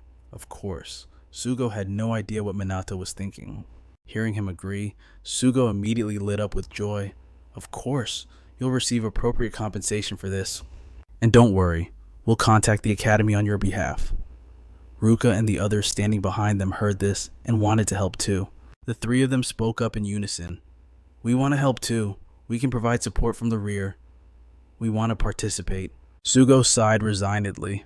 Thank you for the offer, but with the current situation, there's nothing you can do to help. Hearing that, Ruka immediately retorted, but we are the top students in the academy. But before she could finish, Sugo cut her off coldly. You might be top of the class, but we are talking about a battle for survival here. He narrowed his eyes at the three of them and asked seriously, or is there anyone here confident that their abilities are on par with Kusanagi's? That question silenced them instantly. Not one of them could utter another word. Seeing they had nothing else to say, Sugo sighed helplessly. You all should head back to the academy. Let's go. Kusanagi finishes speaking and takes the lead, heading for the car to leave. Just before he goes, Minato calls out, catching Ruka's group off guard. Cracking a faint smile, Minato raises an eyebrow and says, You'd better work hard to catch up with me, alright? Ruka and the others are stunned for a moment, but they quickly shout back in unison, Of course. Then they turn and head back into the academy. Moments later, at police headquarters, inside the strategy room for the disaster emergency response team, the chief sits at the center, his voice grave. Hundreds of magical beasts have just appeared near Tokyo Tower. We need to, come up with a definitive solution to handle this before they become a threat to the civilians. He adds that he has requested assistance from the student who played a key role during the catastrophe at the Magic Academy just a few days ago. Then, he invites Minato to stand. Hearing his name, Minato immediately rises from his seat. Seeing Minato still wearing his school uniform, the officers below start whispering. Their hushed tones are filled with nothing but disdain. Karen feels awkward for Minato hearing these comments. She honestly can't stand listening to them anymore. Just then, Sugo leans into the microphone and clears his throat loudly. Everyone instantly focuses their attention on him. Sugo speaks up aggressively. Kusanagi Minato is the student who single-handedly stopped the disaster at the Magic Academy. I witnessed it with my own eyes from close range. None of you sitting here can even compare to him. He praises Minato to the high heavens, insisting that their cooperation is essential. He urges them to treat the boy as a partner, not just a student. Yet, his words fail to quell the dissatisfaction of the incompetent officers below. They still see Minato as nothing more than a snot-nosed brat. Seeing the commotion continue, the chief issues an order. Our mission remains unchanged. Whether an outsider is involved or not, we must exterminate the magical beast immediately. Everyone, return to your units. At his command, everyone quickly disperses. However, a few officers continue to point fingers and insult Minato as they leave. Sugo waits until the room clears, then rushes over to Minato, speaking apologetically. Sorry about what just happened, Kusanagi. Minato gently shakes his head, dismissing the concern. It's fine. I guess having to work with a student just rubs them the wrong way. Seeing the boy's calm reaction, Sugo can't help but sigh in admiration. You really are mature for your age. Compared to him, what on earth were you doing? Sanana. Karen starts trembling when called out. I was so scared I couldn't say a word. Seeing them making a fuss, Minato smiles to reassure them. Please, don't worry about it. It doesn't bother me at all. Karen honestly feels like he's an angel. Afterwards, they board the vehicle and head toward Tokyo Tower. Sitting in the back, Minato asks suspiciously, So, what's our combat strength looking like? Sugo responds slowly. We have 80 mages. Most are intermediate rank, with only a few high-ranking ones. Minato frowns in silence. Intermediate mages can use Tier 2 magic, while the higher ones can handle Tier 3. As he ponders this, Sugo suddenly speaks up, hesitating. It sounds pathetic when I say it out loud. But since you can use Tier 4 composite magic, you're basically our ace in the hole. Minato narrows his eyes at him and asks another question. What about the battle plan? Sugo lowers his voice. In this situation, the strategy is just to overwhelm the beast with magic. It's hardly a plan at all. If it were just demon soldiers and regular beasts, it wouldn't be too bad. But higher level creatures, like a demon general, possess higher intelligence, so Minato thinks they need a contingency for that scenario. Just rushing into a brawl can't be called a strategy. Exactly. Thinking this, he speaks up again. From what I can see, we don't have any support equipment either, do we? Sugo replies helplessly. We usually just go on missions in gear that's easy to move in. Minato frowns at the answer. But didn't there used to be anti-magic beast equipment? Sugo nods slightly.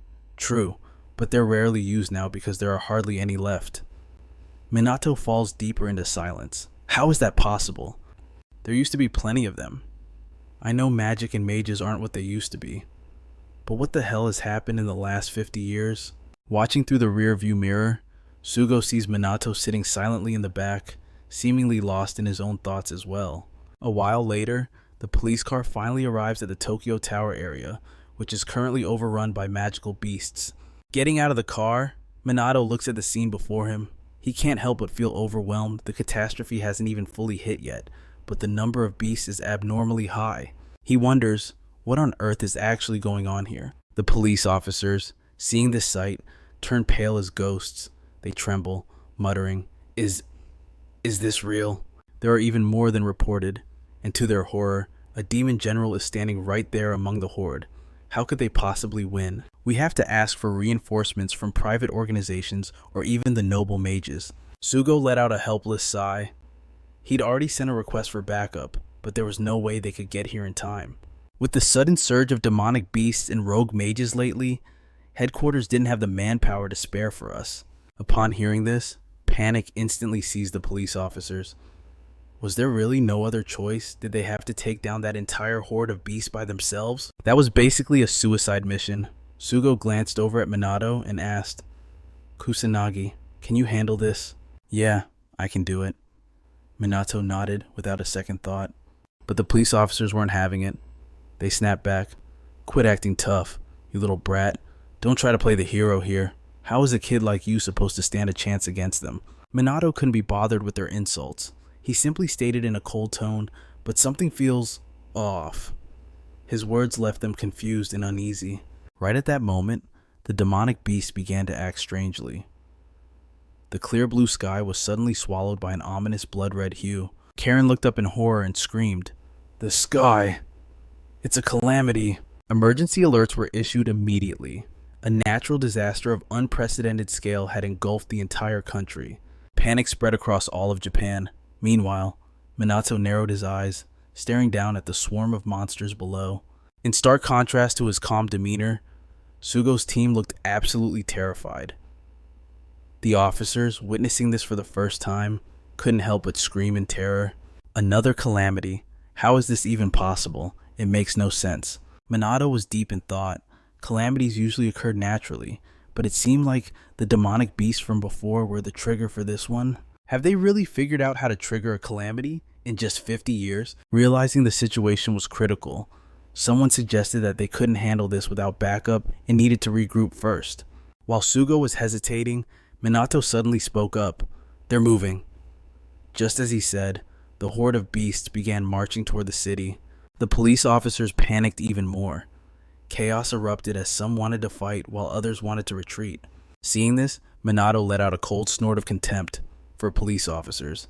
They sure were a pathetic bunch of cowards.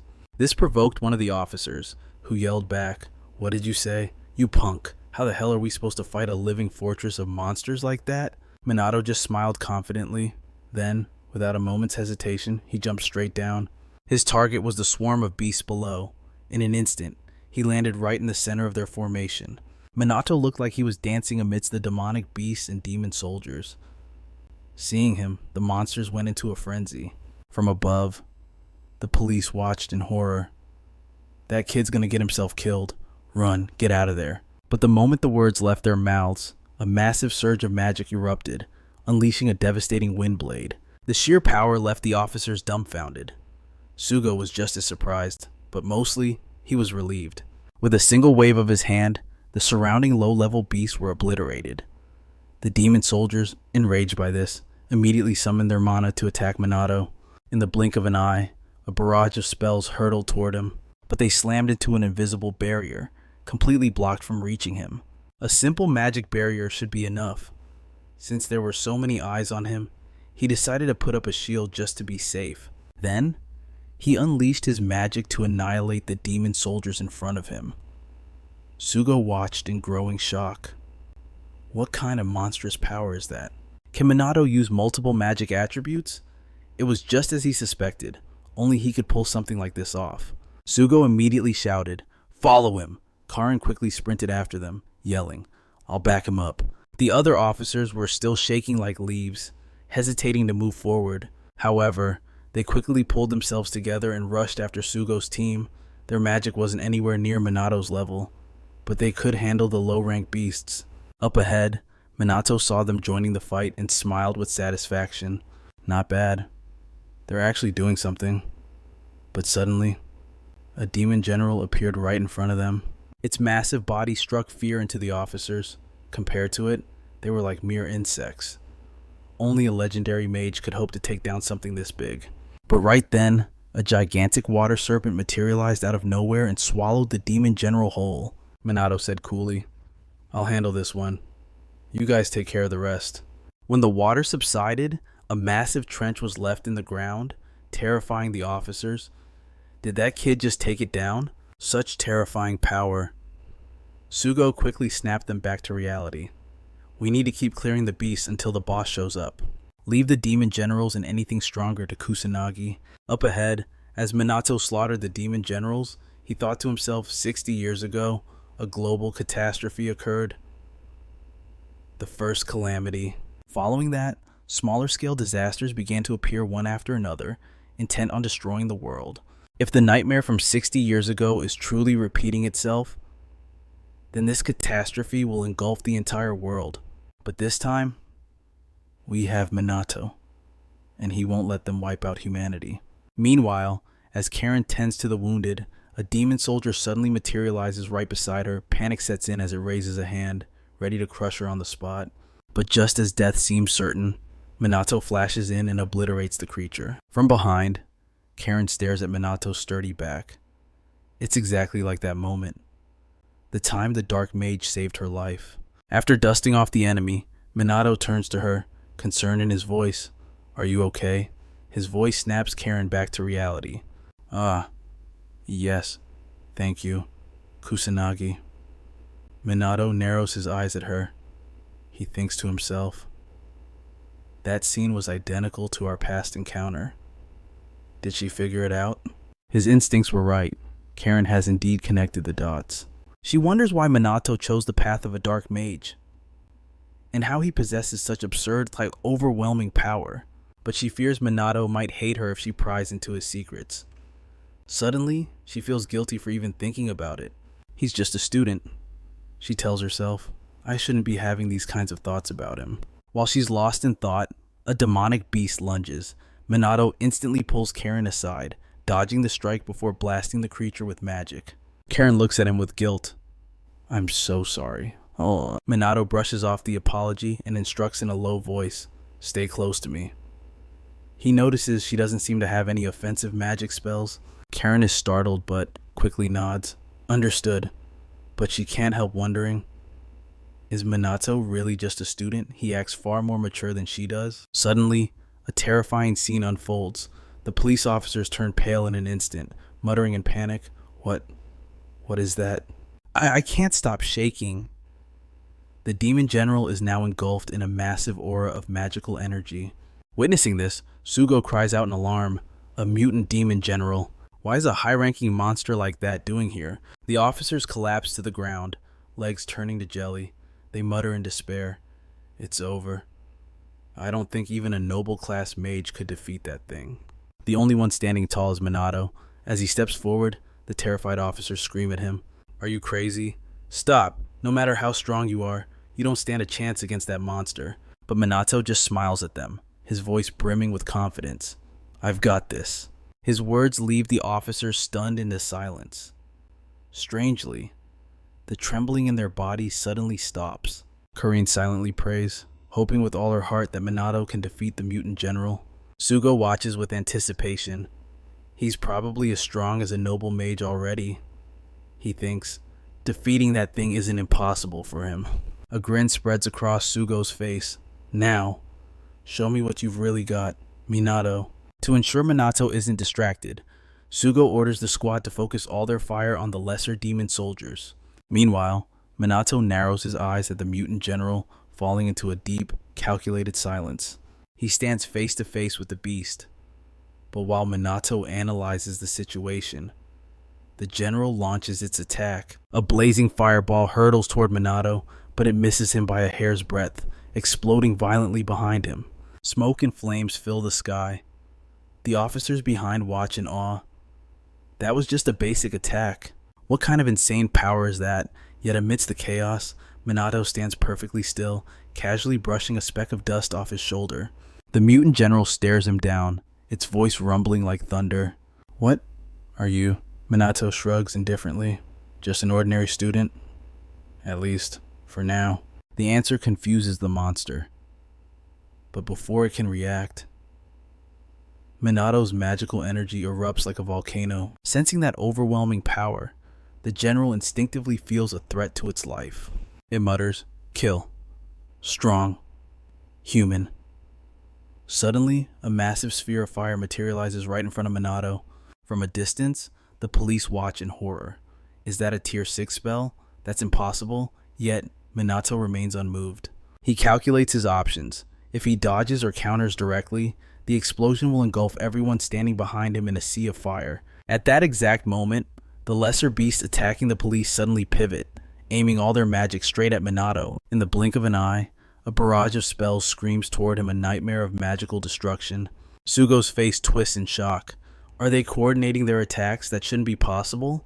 Terrified, Karen screams at the top of her lungs, "Kusanagi, get out of there." But Minato stands his ground, facing the onslaught alone.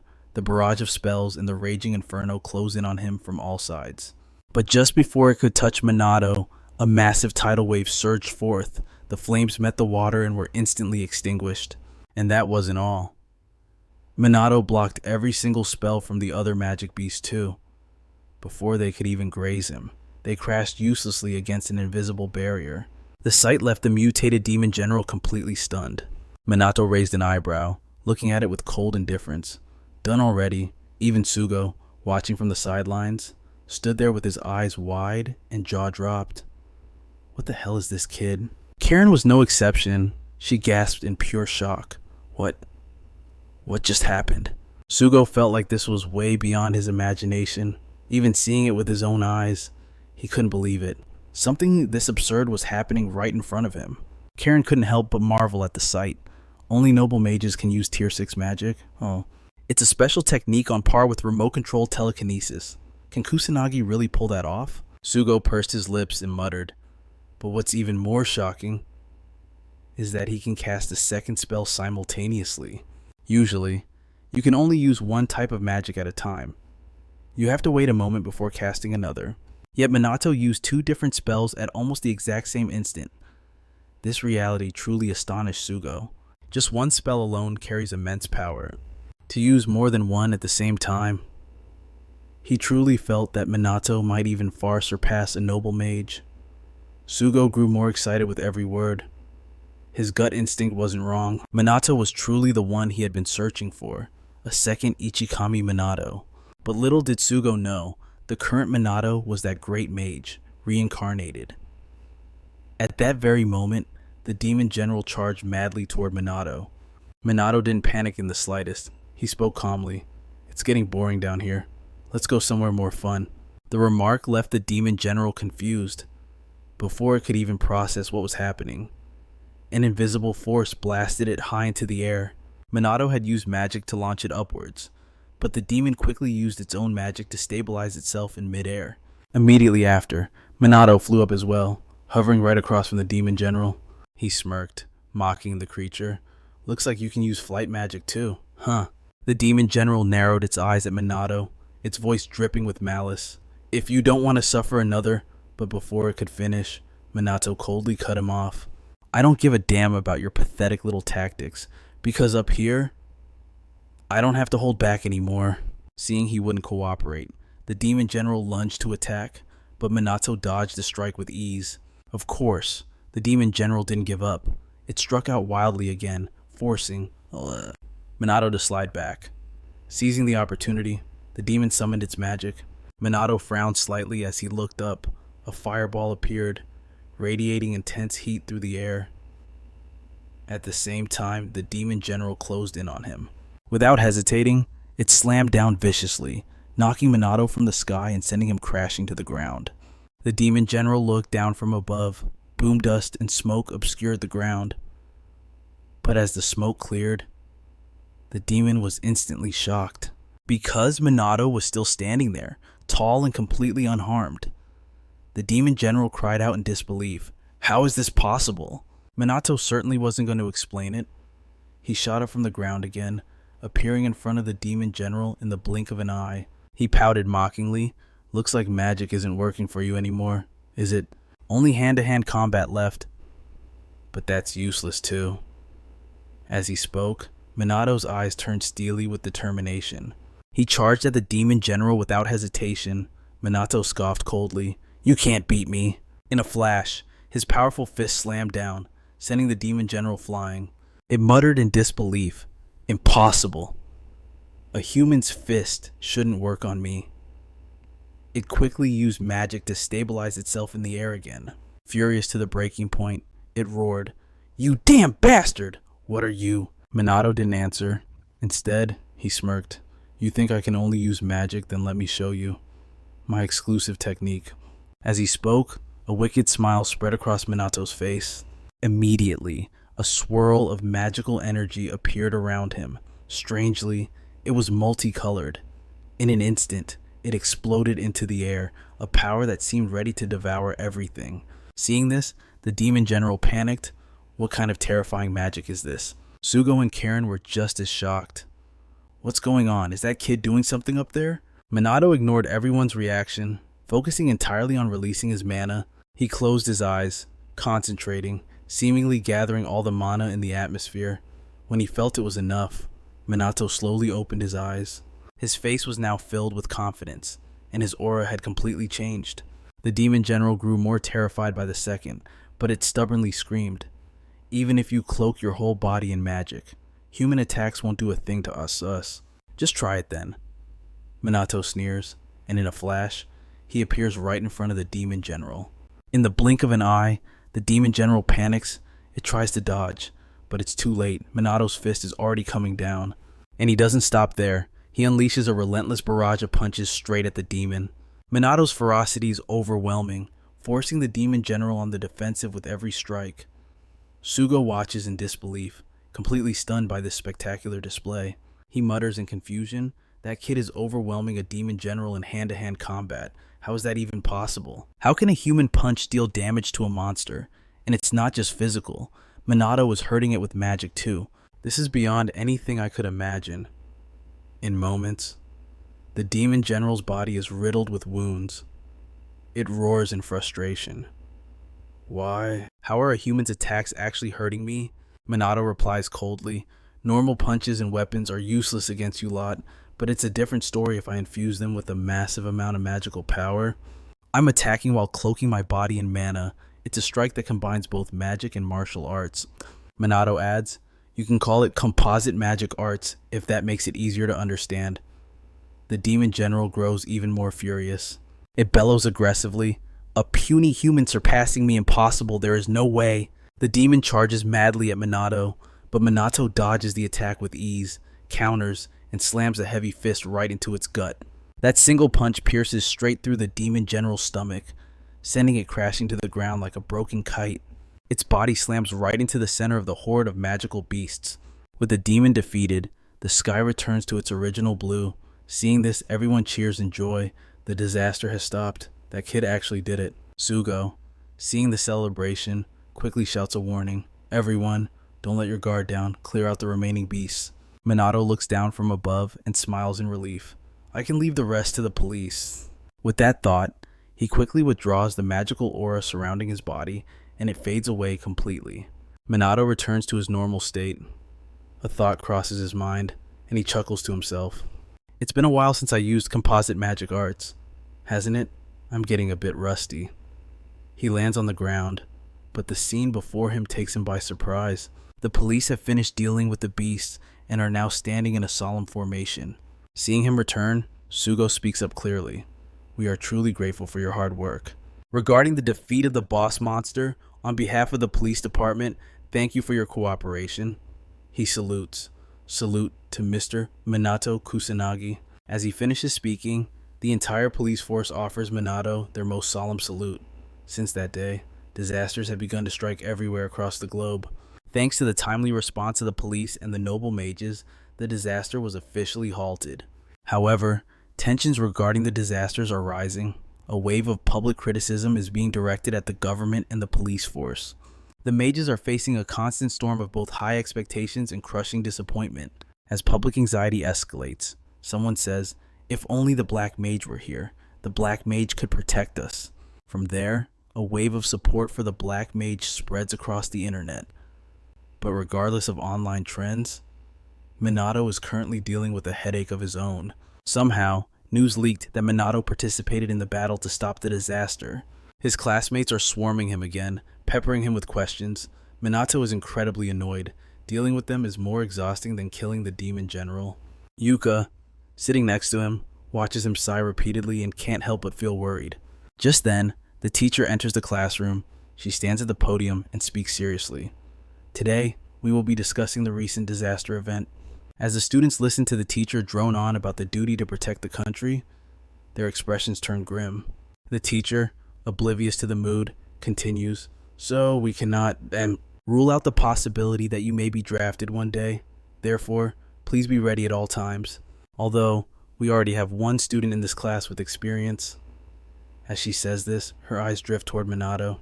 Suddenly, Karen bursts through the door. The confused teacher rushes over. "Wait a minute. What is the meaning of this?" Karen speaks urgently. "We are the police. We have orders from the Kusanagi Police Department." "We regret to interrupt, but we need to borrow your strength once again." Minato hears this and sighs in resignation, thinking they really don't care about their image anymore. Where has the pride of the police force gone? And what are these looks from everyone? Stop looking at me with that weird hero worship. I really hate it. But with no other choice, Minato agrees. He stands up, walks over to Karen and says, "Please explain the situation quickly." Karen nods slightly and replies, "In addition to the natural disasters, magical beasts have started appearing in droves all over the world. Rogue mages and underground syndicates are more active now than ever before. We are critically short-staffed right now, which is exactly why we had to trouble you again. Minato." She sighed, her voice heavy with guilt. "I am truly sorry for dragging you into this mess time and time again. But honestly, there is no one else we can trust like you, Kusanagi." Minato didn't offer an opinion. Instead, he simply pulled out his phone and spoke. "The next time, please contact me beforehand." Caught off guard, Karen hurriedly replied, "Oh, sorry, I will definitely keep that in mind for next time." Just like that, she received Minato's contact information. She stood there, stunned into silence for a long moment. Minato glanced at her and asked seriously, "So, what do you need me to do right now?" Snapping back to reality, Karen rushed to explain, "We need your help clearing out the demon beast rampaging in Harajuku." Minato nodded slightly. "All right, understood." Seeing he was ready to go, Karen suggested, "We can take a car over this all." But before she could even finish her sentence, Minato had already flashed past her. He used magic to sprint ahead, his voice calm and indifferent. "That will take too long. I am going on ahead." Seeing Minato vanish in the blink of an eye, the police officers behind them were left in total shock. That was just too fast. Moments later, in the Harajuku district, the area had been reduced to ruins. High-rise buildings had collapsed, turning into piles of debris. Trapped amidst the wreckage were two young children. The younger one hugged his older brother, trembling and muttering, "Big brother." Although terrified, the older boy held his sibling tight and spoke firmly, "It is okay. Big brother will protect you." Right then, a demon beast lunged at the children. Despite his fear, the older boy grabbed his sibling's hand and made a run for it. But in the panic, the younger child tripped and fell to the ground. The sharp fangs of the beast drew closer by the second. The two children had fallen into a desperate, hopeless situation. In that critical moment, a blast of magical energy shot from the distance, killing the beast instantly. The one who fired the shot was Minato. He had arrived just in time to see the danger and acted without hesitation. The children were frozen in amazement. watching him kill the monster with just a casual wave of his hand. Minato slowly walked up to the children, smiling in praise. You stayed strong. That was really brave of you. But then, he noticed the doll lying on the ground. He picked it up and asked gently, "This belongs to you, right?" The younger child immediately replied, "Yes." Seeing the light of admiration in the kid's eyes, Minato could not help but smile. Finally, Minato spoke softly, "I will keep you both safe." Before rushing back into the battlefield, the two children bowed to thank him, but he had already vanished in a flash. They wondered if he heard them. The younger child hugged the doll tightly, a look of pure worship on their face.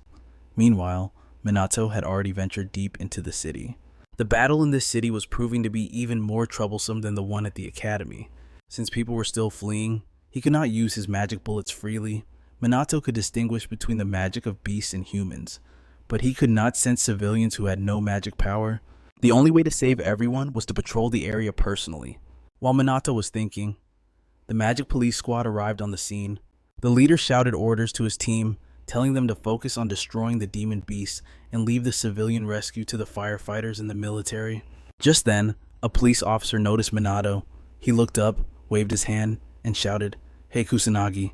Minato narrowed his eyes and looked down. He recognized the officer wasn't that the guy from the Tokyo Tower disaster. Recognizing an acquaintance, Minato immediately jumped down. The officer ran over and said, "So, you came to provide backup." That really helps a lot.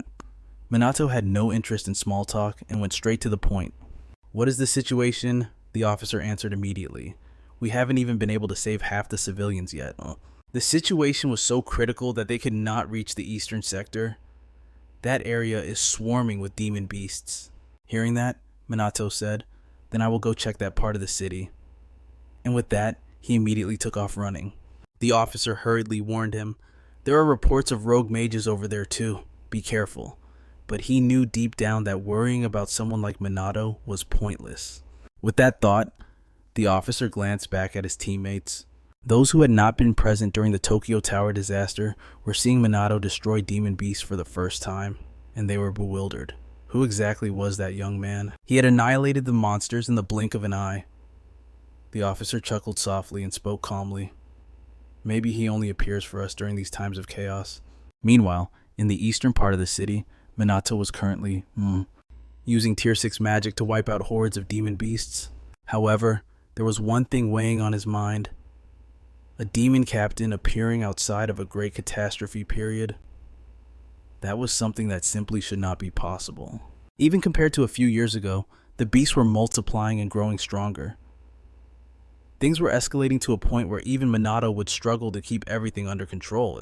If I don't start taking precautions right now, everything could spiral out of control.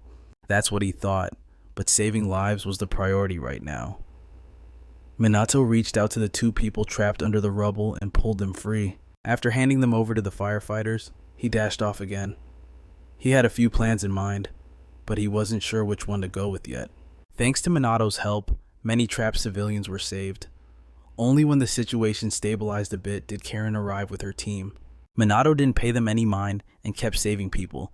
Thanks to him, almost every citizen in the city had been rescued. The police were incredibly grateful. One officer grasped Minato's hand, smiling as he said, "Thank you. You've been a huge help.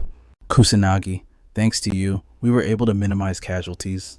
Minato shook his head. "No, it's thanks to the police and firefighters. I only did the simple stuff." The officer was stunned by his humble reaction. After a long pause, he bowed his head to Minato and spoke solemnly. "I am truly sorry for what happened before. It was our immaturity. I hope you won't hold it against us." Seeing them act like this, Minato let out a helpless sigh. Don't worry too much about that. He was far too mature, which made the others feel awkward. All they could do was keep thanking him. Karen also chimed in gratefully. "Thank you, really. I'm so sorry that we keep having to rely on you, Kusanagi." "Even though you're just a student," Minato didn't comment on that. He just shook his head and said, "It's fine. I agreed to help. Didn't I?" Then, his expression turned serious. "But what worries me is that there aren't just a lot of them. They're all incredibly powerful. Karen nodded in agreement.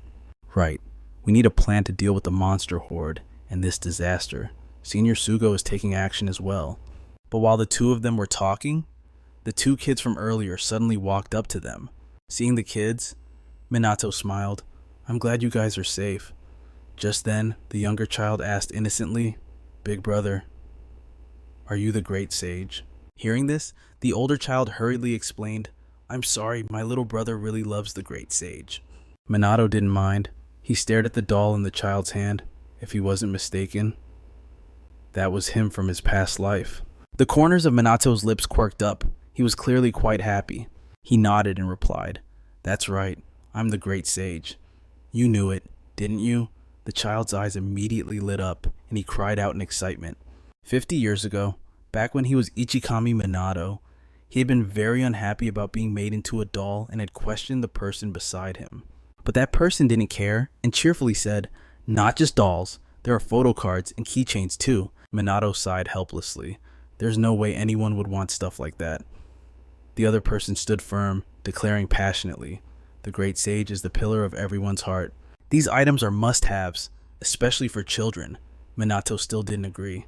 Seeing that being gentle wasn't working, the person shouted, You're wrong. 50 years. No, even 100 years from now. This will continue to save people, so please, allow me to do this. Ichikami.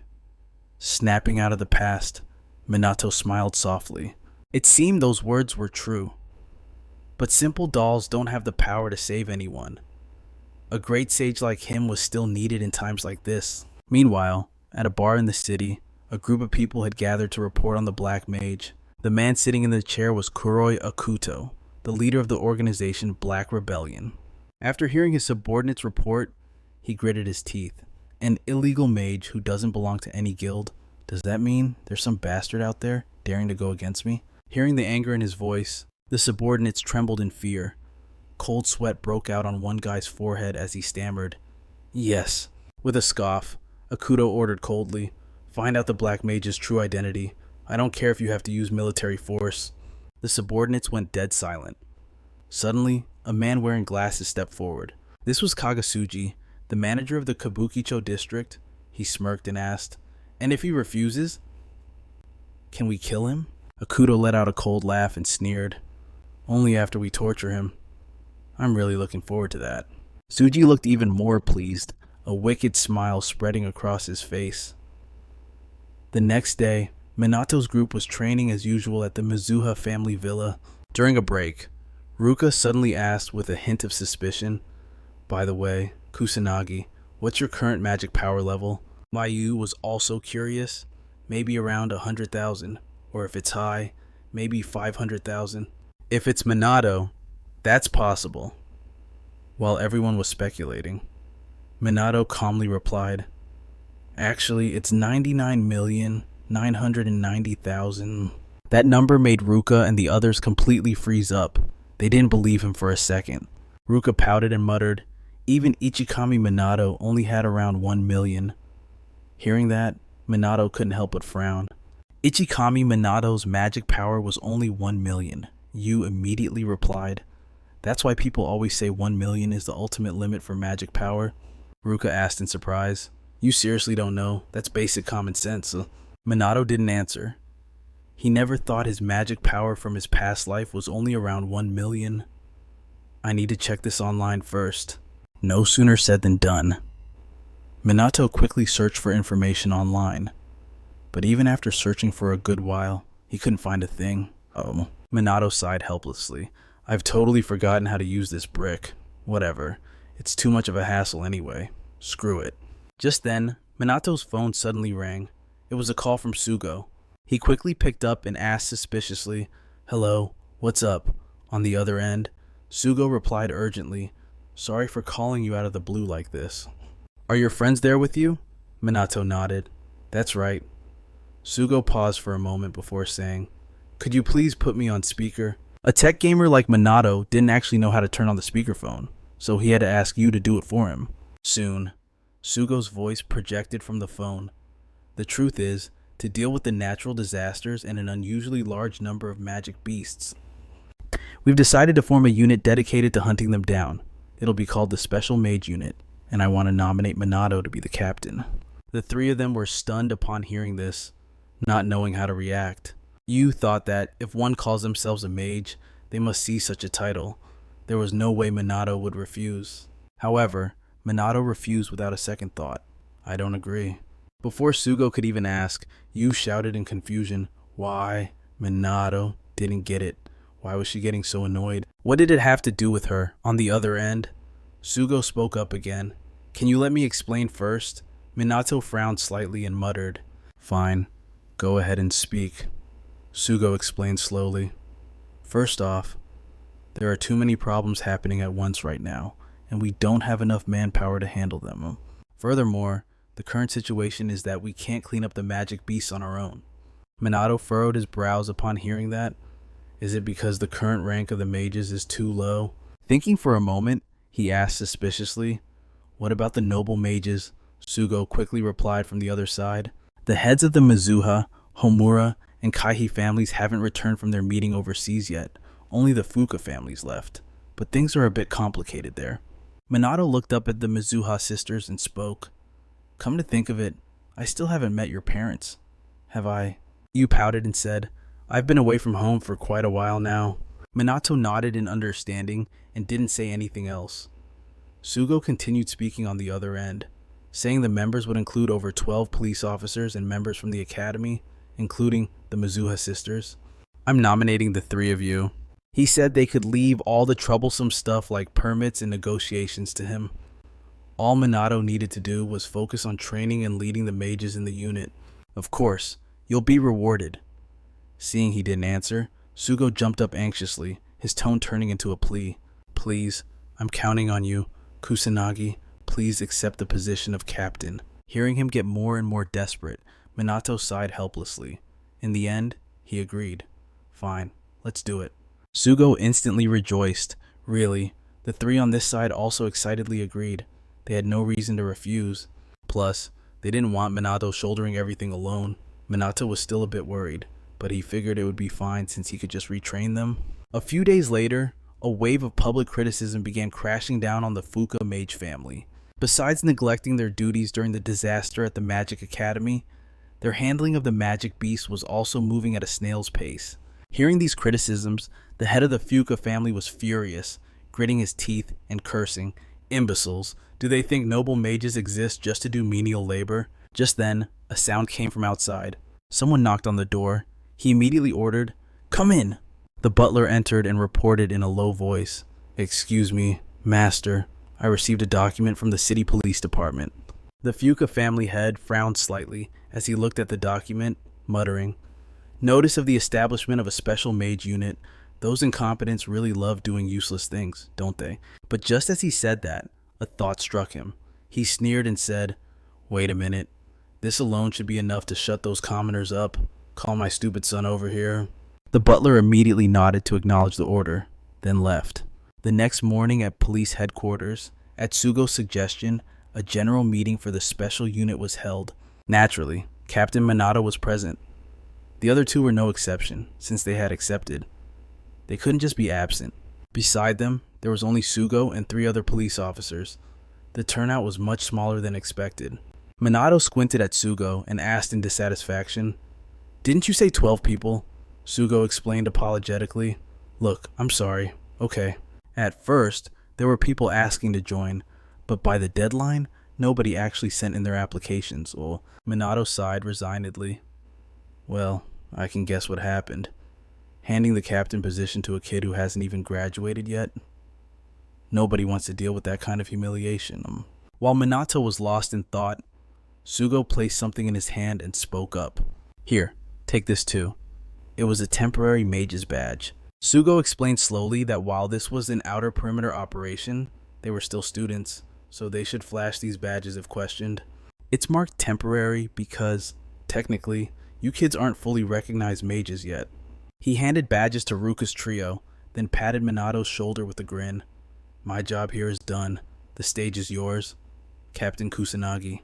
Minato couldn't help but smile. It had been a long time since he stood in front of a squad like this. Without a hint of hesitation, he stepped forward. Minato spoke with clear authority. I'm Kusanagi Minato. For this operation, I'll be serving as the captain of our special combat unit. First off, I promise you this, I will make you stronger than the heads of those elite mage families. He flashed a confident smile, but his bold claim left Ruka's group stunned, and even the police officers present were completely bewildered. Unsurprised by their reaction, Minato continued calmly. Doesn't look like anyone believes me. Huh. Well then, let's put it to the test. Mr. Sugo, do we have a magic power measuring device here? Sugo, still flustered, stammered. Well, of course we do, but... However, the device was brought out immediately. Minato glanced at the group behind him and calmly suggested, let's start with Ruka and Ryuji. Go ahead and measure your magic power. They didn't hesitate and agreed immediately. Ruka stepped forward, placed her hand on the device, and unleashed her magic power. Ryuji did the same, beginning his test. Standing nearby, Minato spoke slowly. Previously, Ruka's magic power was 10,000 and Ryuji's was 8,000, but now Ruka's is at 30. 10,000. The number left her completely shook. Even Ryuji had shot up to 28,000. He stared at the readout in total disbelief. Hearing this, Sugo's team cried out in shock. Impossible. Isn't that the power level of a top-tier high-ranking mage? Seeing their reaction, Minato just smirked. Making a fuss already? We're just getting started. Yuka, it's your turn. Hearing her name, Yuka froze. She took a few steps forward but hesitated to place her hand on the device. She was hesitating. What if the gap between her and Ruka hadn't closed at all? Yuka had tried so hard. The problem was, she wasn't a natural-born genius like Ruka, and that terrified her. What if the results were a failure? Taking a deep breath, Yuka forced herself to calm down. She wasn't going to run away anymore. She quickly placed her hand on the sensor, unleashing her magic power all at once. No matter the result, she wouldn't lie to herself anymore. But the number that flashed up left both Sugo and Karen stunned. Yuka didn't dare to look, but the reading had far exceeded expectations. It hit 26,000. Sugo, reeling from one shock to another, muttered in confusion. According to past records, her magic power should only be around 2,000. Well, how could it skyrocket like that? Minato immediately countered. You're wrong. We can absolutely improve our own magic limits. All it takes is talent, maximum effort, and never giving up. He looked at Yuka and praised her warmly. I'm so proud of you. You did great. Then, he reached out and patted her head. Seeing the result and feeling his touch, tears streamed down Yuka's face. Her hard work had finally paid off. Ruka looked at her little sister, eyes filled with pride. Though she quickly covered her face to hide her emotions, maintaining her cool facade, Minato then turned to the others. You two performed excellently as well. Ryuji grinned smugly. Does that even need to be said? Ignoring him, Minato turned his gaze to the other girl. And that was exactly what I expected from you, Ruka. Ruka showed little emotion, speaking indifferently. As a member of the Mizuha clan, this is nothing special. I don't need your praise, Minato shot back. Well, I want to praise you anyway. You did a fantastic job. Minato insisted on complimenting her, and even reached out to pat her head too. Ryuji froze in shock.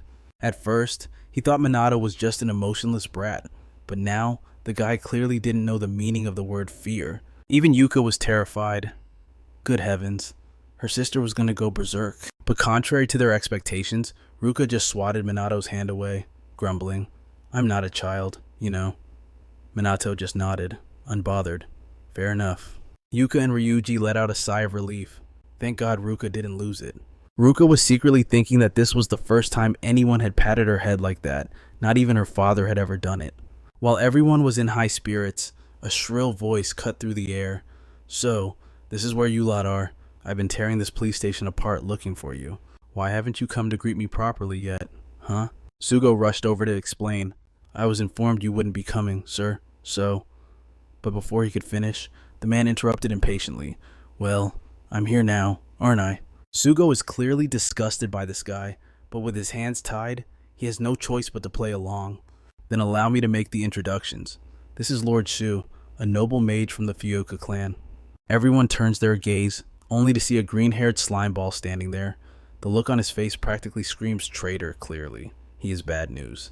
Once the introductions are over, Sugo leans in and whispers into Minato's ear, "We really didn't have a choice but to request permission from a noble mage, so I had to compile your information and send it to them."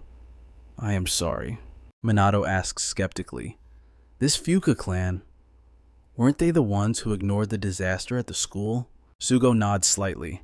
"That family prioritizes maintaining their own power over following government orders." While the two are whispering, Shu suddenly speaks up with a sneer. "So, rumor has it this is supposed to be Japan's top magic unit. Huh. Why do I only see a bunch of brats who haven't even graduated trying to butt into the adults' business?" Sugo sighs helplessly and points to Minato. "This is Kusanagi Minato. He is the one who prevented the catastrophe at the academy. Based on his achievements, he has been appointed as the captain of this unit." Shu narrows his eyes, scrutinizing Minato. After a long pause, he sneers in contempt. "Stop the catastrophe. Did he a mere commoner? He isn't even a noble mage." As soon as the words leave his mouth, Shu stomps hard on Minato's foot. He huffs coldly. "How dare a piece of trash like you not bow before me? Don't try to act smart. You are nothing but garbage." His actions enrage Ruka and the others. They start shouting at Shu, but he just smirks. Commoners are so emotional, aren't they? Wait, aren't you two the Mizuha sisters? Well, I suppose you lot aren't completely useless after all. The two sisters glare at him, their faces twisting in disgust. However, Shu's shamelessness is thicker than a concrete wall. He smirks and arrogantly declares, "All right, it's decided. I will be the captain of this unit." Sugo immediately objects. But the higher-ups have already assigned the captaincy to Kusanagi. Shu turns a deaf ear and snorts. "Then let's have a contest to decide it. Whichever side defeats the final boss of the next disaster shall become the captain." Sugo is furious and tries to stop him, but the green-haired slimeball Shu is already leaving with his two lackeys, laughing arrogantly. "It is settled then." Sugo looks truly apologetic towards Minato. He lowers his voice. "I am so sorry. There is nothing I can do against him." Minato pays no mind to the arrogant fool and speaks calmly. "It is fine. Arguing would be useless anyway. We just need to win." The three of them are resolute. They will absolutely not let that slimeball become captain. They leave the room, still fuming with frustration. Minato watches them walk away, feeling a bit helpless. Those guys are even more fired up than I am, aren't they? A moment later, out on the police headquarters training grounds, Minato gathers everyone, though he isn't quite sure where to begin. The magic power of these police officers is estimated to be around 10,000. I guess I'll have to stick to my original plan and talk about magic power first. Making up his mind, Minato speaks up clearly. "First, there is something I want to tell everyone. It is about the importance of magic. Magic power is the name for the energy used to synthesize magic, but it has many other uses as well." Then, he calls Ryuji over to stand beside him. Ryuji is a bit confused, but steps forward anyway. Minato calmly requests, "Hit me with all your strength." Ryuji is bewildered, but Minato keeps urging him on. Finally, Ryuji agrees. He clenches his fist tight and shouts, "Don't come crying to me if it hurts." With that, he throws a punch right at Minato's face. But before it can even touch him, it is blocked by an invisible barrier. Minato speaks calmly. "This is the power of a magic barrier. If you possess a massive amount of magic power, you can trigger this easily. If your magic power is even greater than that, you can even activate it subconsciously." Minato adds, "In simple terms, it is automatic magic." Ryuji bites his lip aggressively, trying to break through the shield, but he cannot. Finally, he gives up. Seeing his disappointment, Minato speaks up again. "That is why improving your own magic power is the most important and fundamental goal for a mage. Remember this well." Immediately after, he calls each person over to teach them how to sense magic power. Just like Ruka and the others reacted when they learned this skill, the police officers are astonished. With the first step complete, Minato moves them on to practical combat. And so, the day passes. After training wraps up, Minato returns home, still worrying about the team situation. Besides magic training, we can't ignore equipment. Ideally, I want to borrow some gear that can resist magic beasts. But judging by Sugo's reaction, getting my hands on that gear right now won't be easy. Thinking of this, Minato sighs. In this era, There probably aren't any skilled craftsmen left. I guess I'll just have to make it myself. I haven't tried this before, but it shouldn't be too hard. Then he starts rummaging around, looking for anything useful in the house. Finally, Minato finds a ring. It looks pretty cheap, but considering how new it is, it must be something important. This will do for now, but it's still not enough. Where exactly is he supposed to find more? Just then, the phone on the bed suddenly rings, startling Minato. It's Ruka. Her calling first like this, that's rare. Minato picks up immediately, and Ruka's voice comes through. It's me. Surprised, Minato asks, "What's up?" But there's a long silence on the other end before she finally speaks. "You are the only one suitable for our captain position." Minato can't help but chuckle. "Are you trying to encourage me?" Ruka answers without hesitation. "That is correct." Minato laughs out loud. "You're surprisingly sentimental, but since we're talking, I might as well ask." Making up his mind, he asks, "If you aren't busy tomorrow, could you go buy a few things with me?" Ruka frowns slightly in confusion. "Shopping," Minato quickly explains. "There are some things I just don't know where to buy." She continues questioning. "Are Rika and the others coming too?" Minato shakes his head. "No, just the two of us. Why would we need a crowd?" Hearing this, Ruka is stunned, asking again in disbelief. "Just the two of us." Minato doesn't see any issue with it. "So, what do you say?" Ruka remains silent for a long time, not answering. Just when Minato thinks she won't reply, she suddenly speaks up. "I don't have any plans." Minato instantly cheers up. "You really are my savior." "So, where should we go?" Ruka suggests in a low voice. "Harajuku. Maybe they have what you need." And so, they agree to meet at the station the next day. After chatting a bit longer, Ruka hangs up. She stares intently at her phone, a thoughtful look flashing across her eyes. On the other side, Minato is in high spirits. "With this, I can finally buy enough rings for everyone. Should I try making some anti-monster gear right now with this?" Saying that, he starts pouring magic into the ring. Meanwhile, at the Mizuha sisters' villa, Rika walks up to Ruka's door and calls out, "Sis, dinner's ready," but there is no reply. She immediately frowns and mutters, "No answer." Is she asleep? That's not like her at all. After hesitating for a moment, she decides to push the door open. "I'm coming in, sis." But the moment she steps in, she sees Ruka busy trying on clothes. This leaves Rika completely bewildered, not understanding what is going on. Ruka hears the noise and turns around. Seeing Rika standing there with a blank expression, she frowns and asks, "What is it?"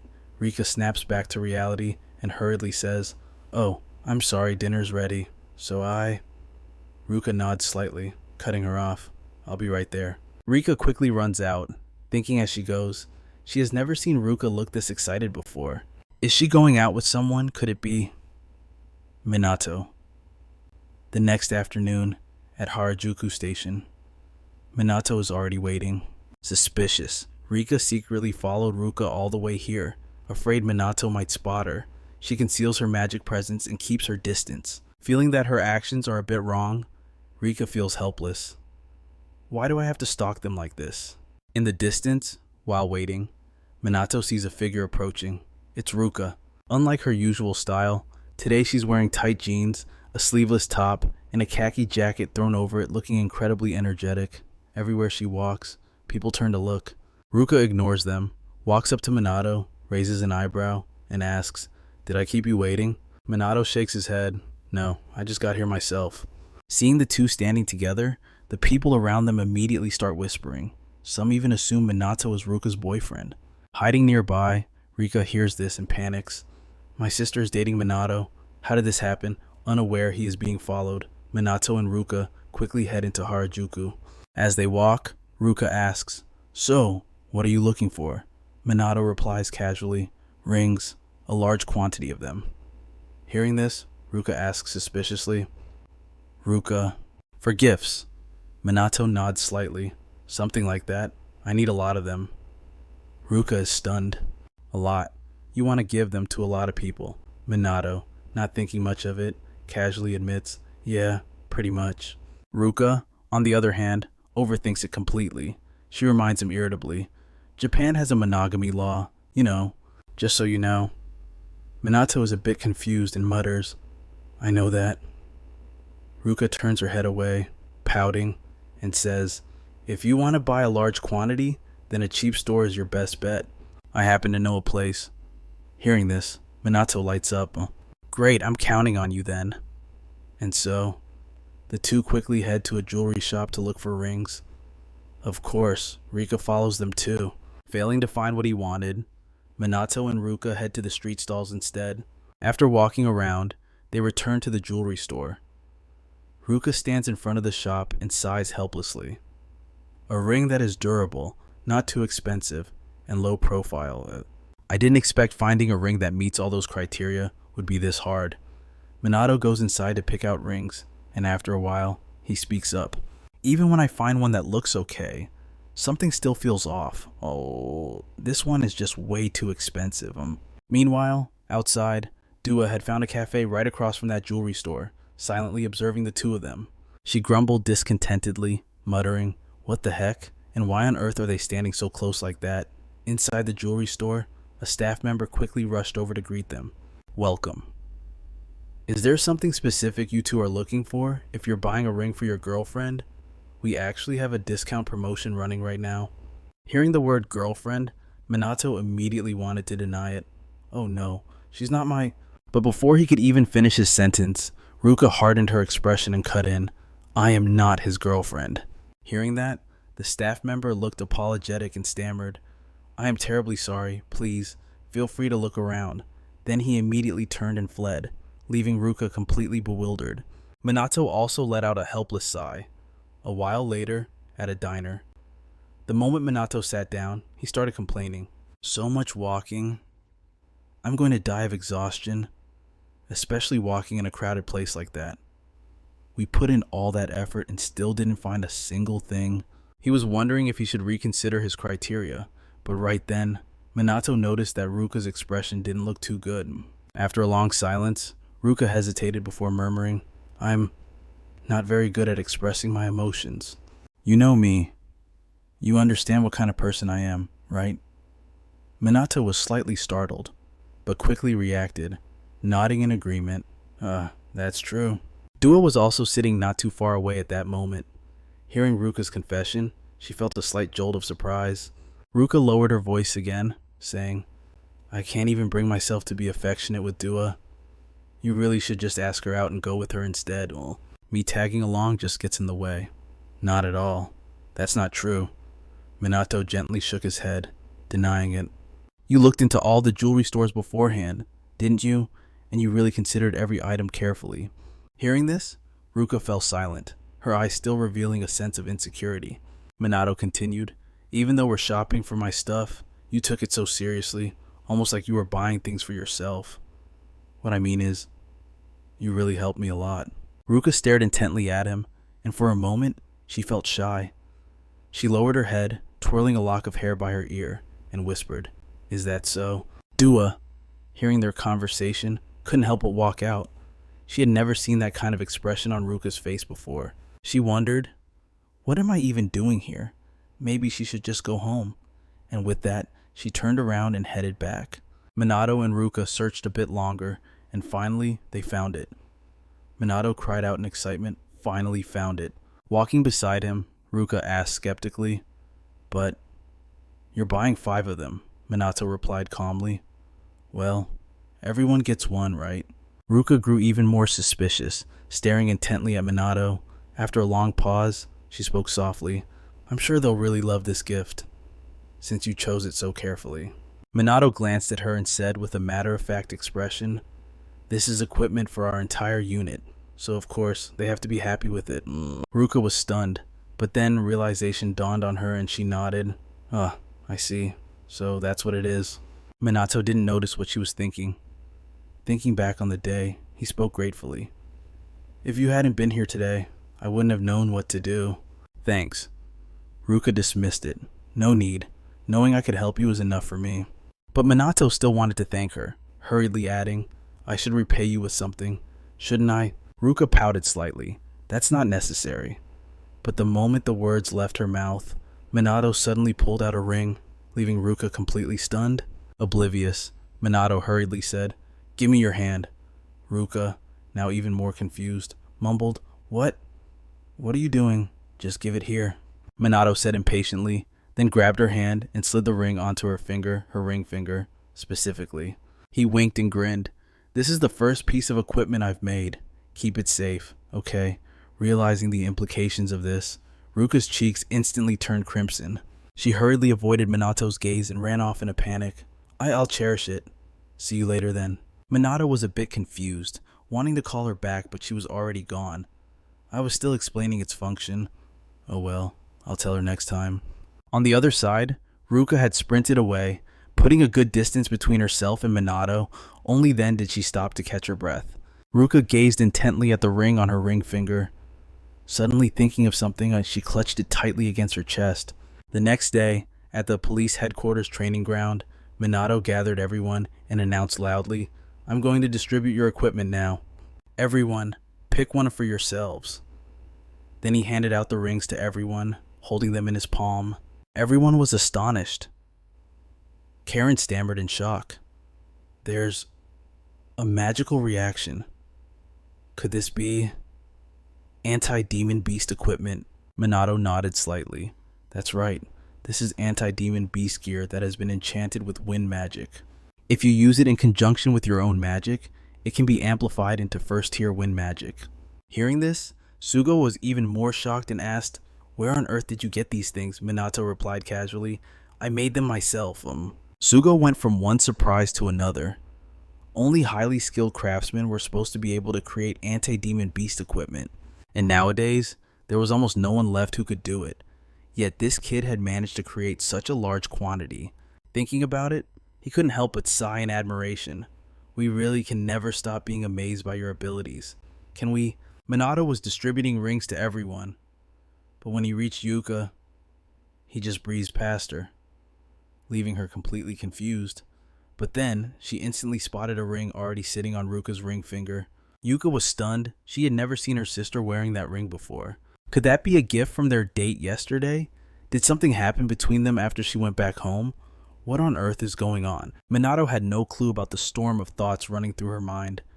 After distributing the gear, he spoke up. The only thing we're missing now is transportation. We can't rely on cars. They're just not fast enough. Hearing that, Sugo nodded in agreement. They always did end up arriving later than they should. Minato then used his mana to lift himself into the air, calmly explaining, with this equipment, everyone can use the wind attribute levitation spell. This will drastically cut down our travel time, but remember one thing, this is just a simple spell. The mana required is very low, so don't try to use this for attacking. Having said that, he told everyone to give it a try. Everyone quickly followed his lead, but they couldn't keep their balance while hovering. Minato slowly offered a tip. Levitation requires both flight and stability, so try imagining yourself jumping up first. He glanced over at Yuka. Surprisingly, she managed to do it perfectly. He immediately praised her. Good job. Being complimented by Minato made Yuka feel incredibly proud. How long have I been practicing mana control? A little thing like this is nothing. But then, she suddenly met Minato's intense gaze and jumped. Flustered, Yuka turned her head away, the guilt of stalking the two of them still haunting her. While Yuka was still feeling guilty, Minato suddenly spoke up. By the way, there's something I want to ask. You know a lot about Ichikami Minato, right? Yuka nodded slightly, replying, That's right. He's the person I admire most in the world. Minato narrowed his eyes at her and continued. Was he strong? Yuka answered casually. His mana capacity was around 1 million, and he could use a vast variety of spells. He sacrificed himself fighting the Demon Lord during the Great Calamity. Minato asked suspiciously. What happened to the mages after he died? Yuka slowly explained. At that time, there were barely any mages left who could fight. The Mizuha family contributed a massive amount of effort to rebuild them. Back then, almost all the documents and data regarding magic were destroyed. There was nothing left. That's why our ancestors had to rebuild the magic system from scratch. Minato furrowed his brows deeply. From what he remembered, yes, the number of mage casualties was high, but the documents and data, there should have been plenty left. He had stored backups everywhere to prepare for the future. Yet, modern knowledge of magic is still so crude, and full of holes, with mana levels being unbelievably low. Is this just how times have changed? Or did someone intentionally orchestrate this? Seeing Minato silent, Yuka looked at him with concern. Are you okay? Minato snapped out of it and shook his head. Yeah, I'm fine. Yuka was still worried and hesitated before saying, if there's anything wrong, you can tell me, okay? I might not be able to help, but before she could finish, Minato chuckled and cut her off. Knowing you care that much is enough for me. Thanks a lot. You've already helped me plenty. Minato knew she wouldn't tell anyone what he asked, but the issue with the dark mages still wasn't resolved. Considering the risk of dragging her into this mess, perhaps he shouldn't bring it up too often. Thinking of this, Minato suddenly smiled. If Yuka knew he was actually Ichikami Minato, she would probably pass out for days. However, Yuka was thinking, does he not tell me because he thinks I'm unreliable? Then what if I get stronger? Yuka suddenly became determined. She would definitely give it her all. 1 week later, back at the police headquarters training ground, Minato was leading the drill, and the entire unit was in position, ready to fire. Immediately, the whole team launched their attack. Karen could now use Tier 2 Holy Light magic, while Sugo was able to deploy Tier 3 magic. Ryuji had also improved. He was now capable of using Tier 4 magic. The Mizuha sisters combined their power, simultaneously creating Tier 4 water magic. Minato was very satisfied. The unit's overall ability had increased significantly. Even Karen could now use magic for self-defense. Before, she couldn't use anything at all, but what surprised him the most were Ruka and Yuka. Their ability to support each other was beyond perfect, especially since they were sisters. It wasn't just him, even Yuka was astonished by her own current abilities. The destructive power of the Mizuha sisters' magic was now immense, leaving 2 giant craters in the ground. Remembering how she used to be, Yuka was so happy she literally jumped for joy. Seeing her reaction, Minato couldn't help but smile. Right after that, he spoke up again. You all did great, but don't get complacent just because your abilities have improved. Your level doesn't necessarily have to depend solely on your magic. Then he ordered, Ruka, use your Tier 4 magic on me. Ruka immediately nodded. Understood. As soon as she finished speaking, she summoned her magic and launched an attack at Minato, but he just stood there, completely calm. Minato waits until the rushing water is right in front of him before casually waving his hand. A Tier 1 spell instantly materializes. It pierces right through Ruka's attack, completely shattering the torrent of water that was frantically rushing toward him. The sight makes Sugo gasp in shock. A Tier 1 spell can neutralize Tier 4 magic. Minato slowly explains, your ranking simply increases the limit of mana you can use, but it doesn't mean higher level magic is always stronger.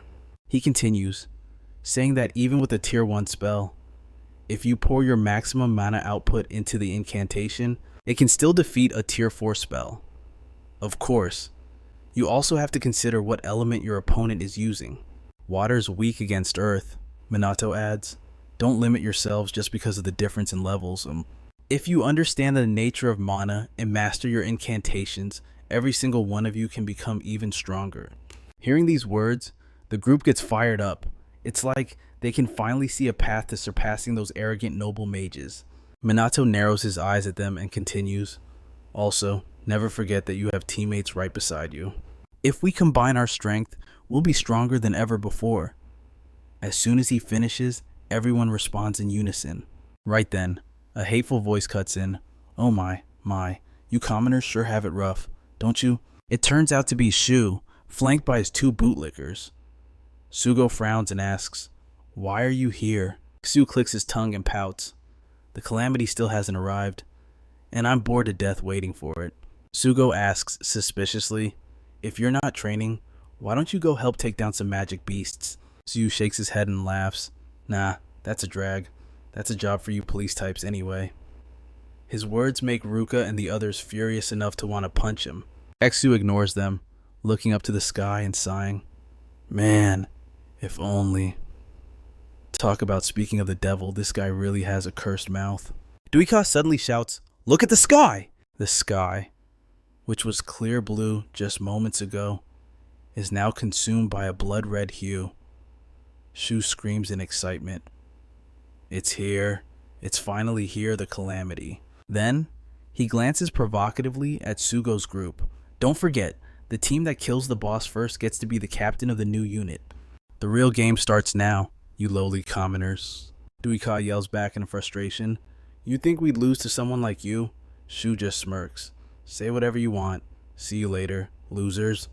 With that, he uses magic to speed away. Duika watches him leave and shouts angrily, That's not fair. Minato, however, remains unbothered and speaks calmly. We should get to work too. Don't forget your wireless earpieces, huh? This is our unit's first real combat operation. Everyone stay sharp. Yes, sir. The group responds in unison. Then they activate their Tier 1 flight magic and speed off. Meanwhile, civilian cars are moving through the streets. Suddenly, Shu cuts right in front of a black car and zooms past, laughing triumphantly. Too slow. You guys are so slow I could yawn 100 times waiting for you. Behind him, Ruka's group is desperately giving chase. Seeing the speed of Shu's trio, they can't help but marvel. They're so fast that guy's round as a ball, but he's moving like a rocket. Minato sighs at their reaction. Well, they are experts in wind magic, after all. It is understandable that Duika's group is struggling to keep up. Minato knows he could crush them easily on his own. Oh. But then what would be the point of forming this unit? As long as the civilians aren't affected, there was no need to rush them anyway. But right then, that bastard Shu up ahead suddenly shouted in contempt, What kind of clown mage unit is this? You guys are struggling so hard just to catch up to me. You're so weak, a bunch of chickens, little baby chicks. Ruka couldn't hear exactly what that blabbermouth was saying, but she knew for a fact that a pig like him wasn't spouting anything good. A moment later, Shu's group finally arrived. Shu spoke up aggressively. Finally, the Calamity has arrived. It's here. Let's kick the asses of these mindless beasts. As soon as the words left his mouth, his two subordinates immediately summoned their magic to attack, and even Shu himself joined the fray. Powerful magic quickly slammed into the rushing horde of beasts. The civilians being chased by the monsters panicked, running toward them and screaming for help. But that bastard Shu didn't give a damn. He just barked orders at his lackeys. Keep firing, crush them all for me. At his command, the two subordinates launched another attack. The two civilians who had just escaped the monsters were now caught right in the crossfire of their magic. They were just ordinary civilians. A single hit from that magic would send them straight to the afterlife. In that moment of life and death, a streak of golden magic suddenly flashed. It was Minato. He created a barrier, shielding the two civilians from the blast. He stared coldly at that short, fat bastard and demanded in a stern voice, What the hell do you think you're doing, you pig? The aura radiating from Minato made Shu and his two lackeys freeze in terror. Exu broke out in a cold sweat. What is this? Why can't I move? Seizing the opportunity, Ruka's group rushed over to check on the two civilians.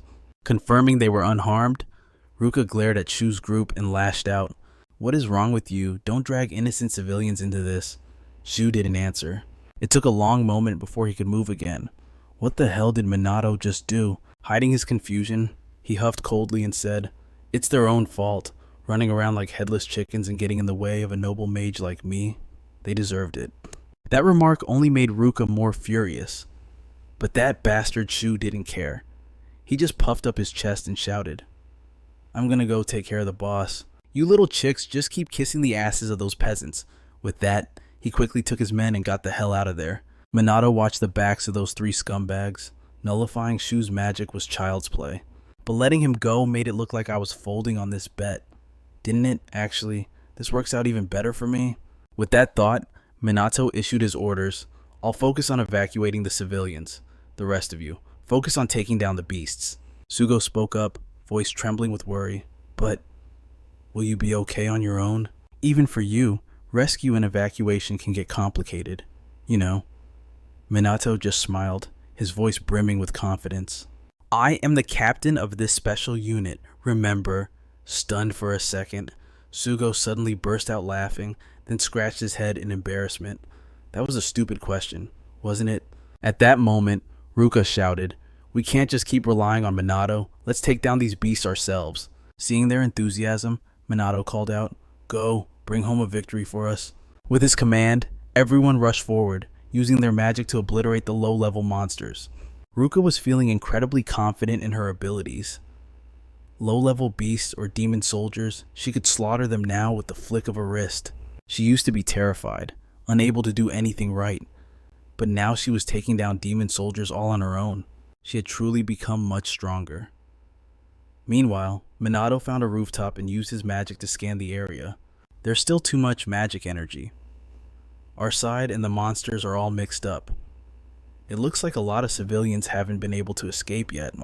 Rescue work really isn't easy, or at least, that's what others might think. But not him. Minato immediately jumped off the ledge. Without a shred of hesitation, he dashed forward like the wind. At the same time, Shu's group was also busy destroying demon soldiers. Ruka's side was no exception. They were completely focused on the battle.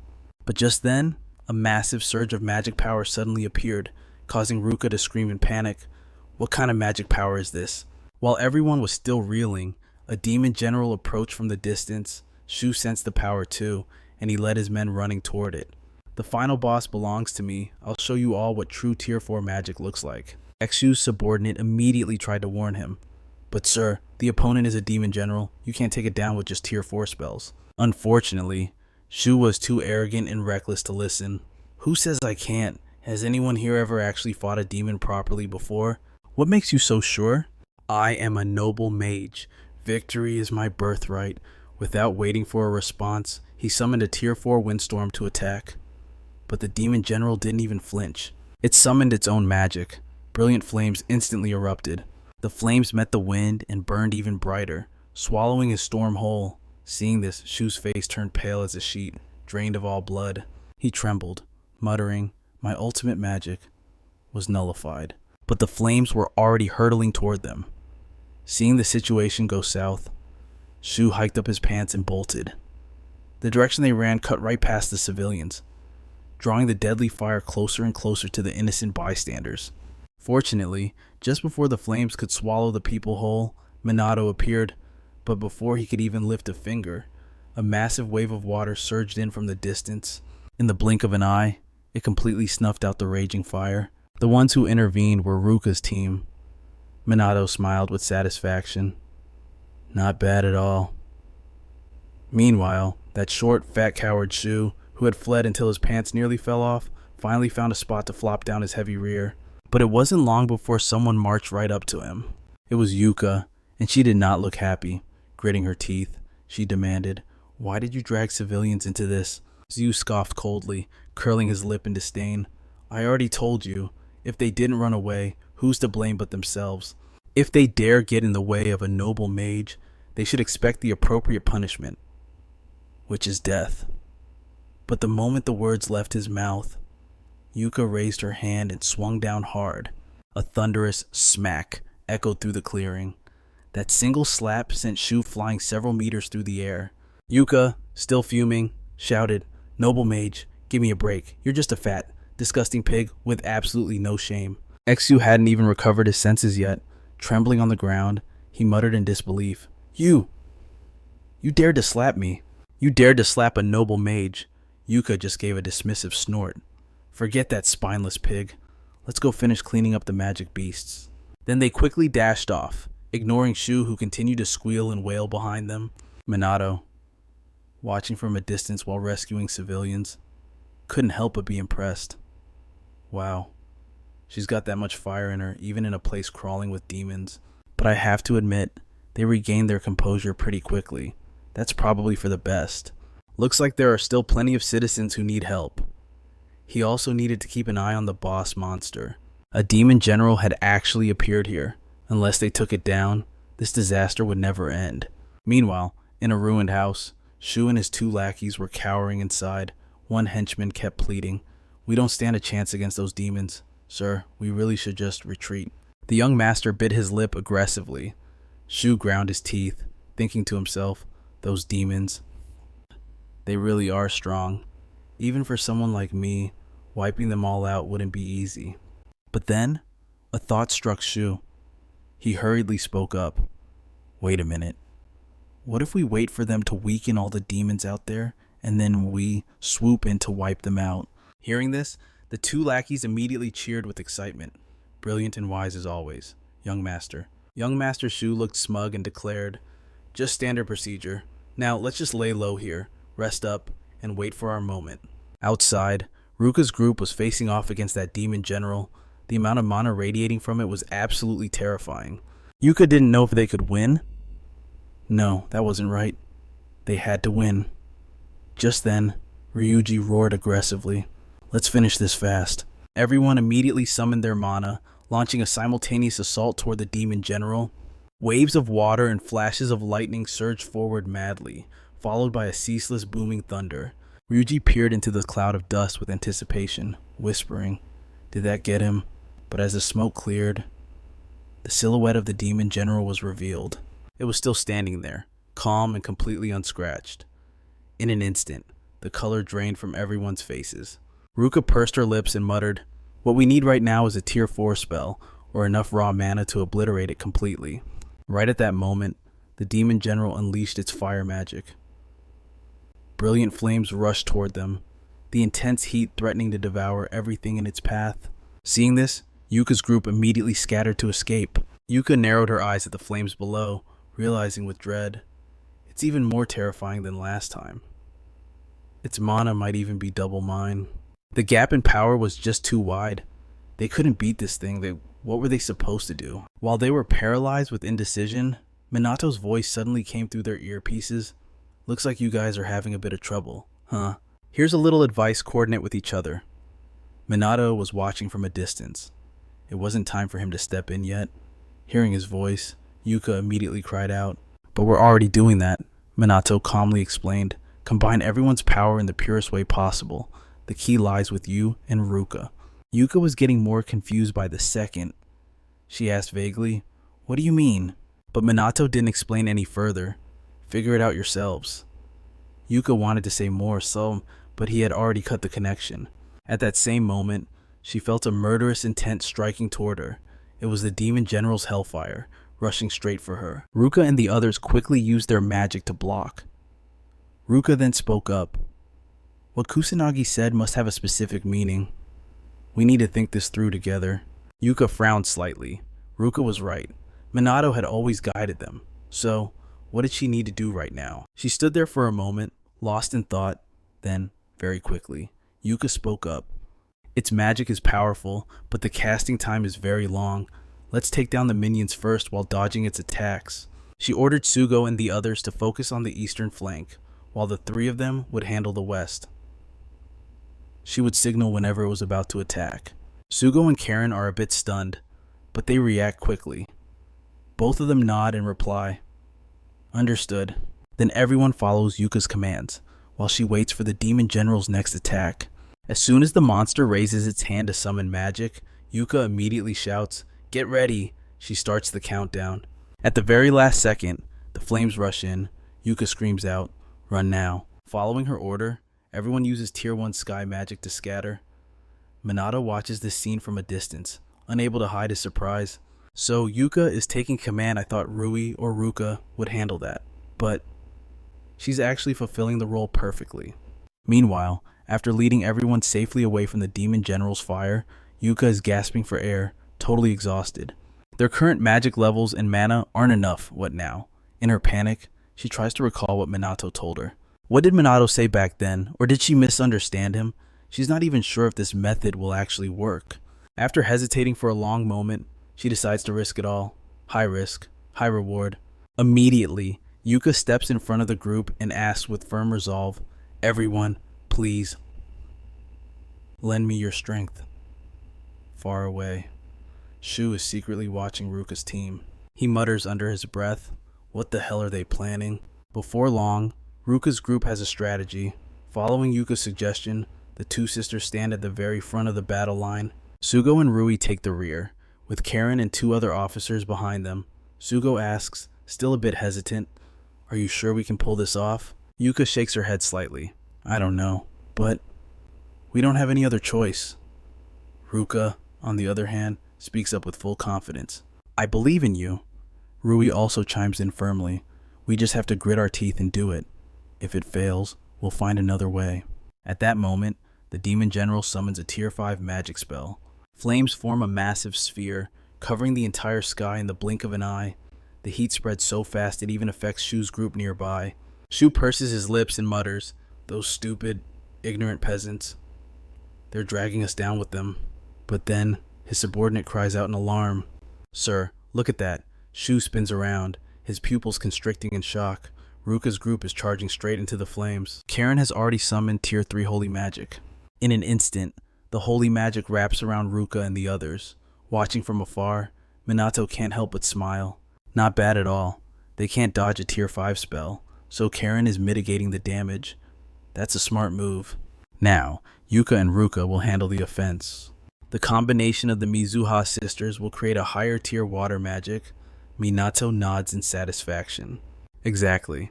If individual strength isn't enough, the solution is to combine. This is the foundation of the ultimate spell. Sure enough, the two of them create the Tier 6 Ultimate Water Magic Mermaid's Tears. In a flash, a mermaid form from crashing waves manifests.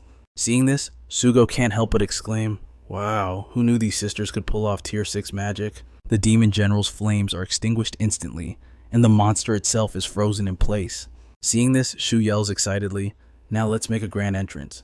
But before he can make a move, vines appear out of nowhere, wrapping tight around him and draining his power. Shu falls to the ground, powerless and limp. The one who attacked him was none other than Minato. "Did you really think your little scheme would escape my eyes? Of course I had to stop you." Meanwhile, Ruka's group has no idea their victory was almost stolen. Sugo stares at the motionless demon general and shouts, "It's down." Sure enough, the sky returns to its original blue color. Sugo cheers excitedly. "We won. We actually stopped the disaster." Karen nods in agreement. It's all thanks to the Mizuhas and everyone here.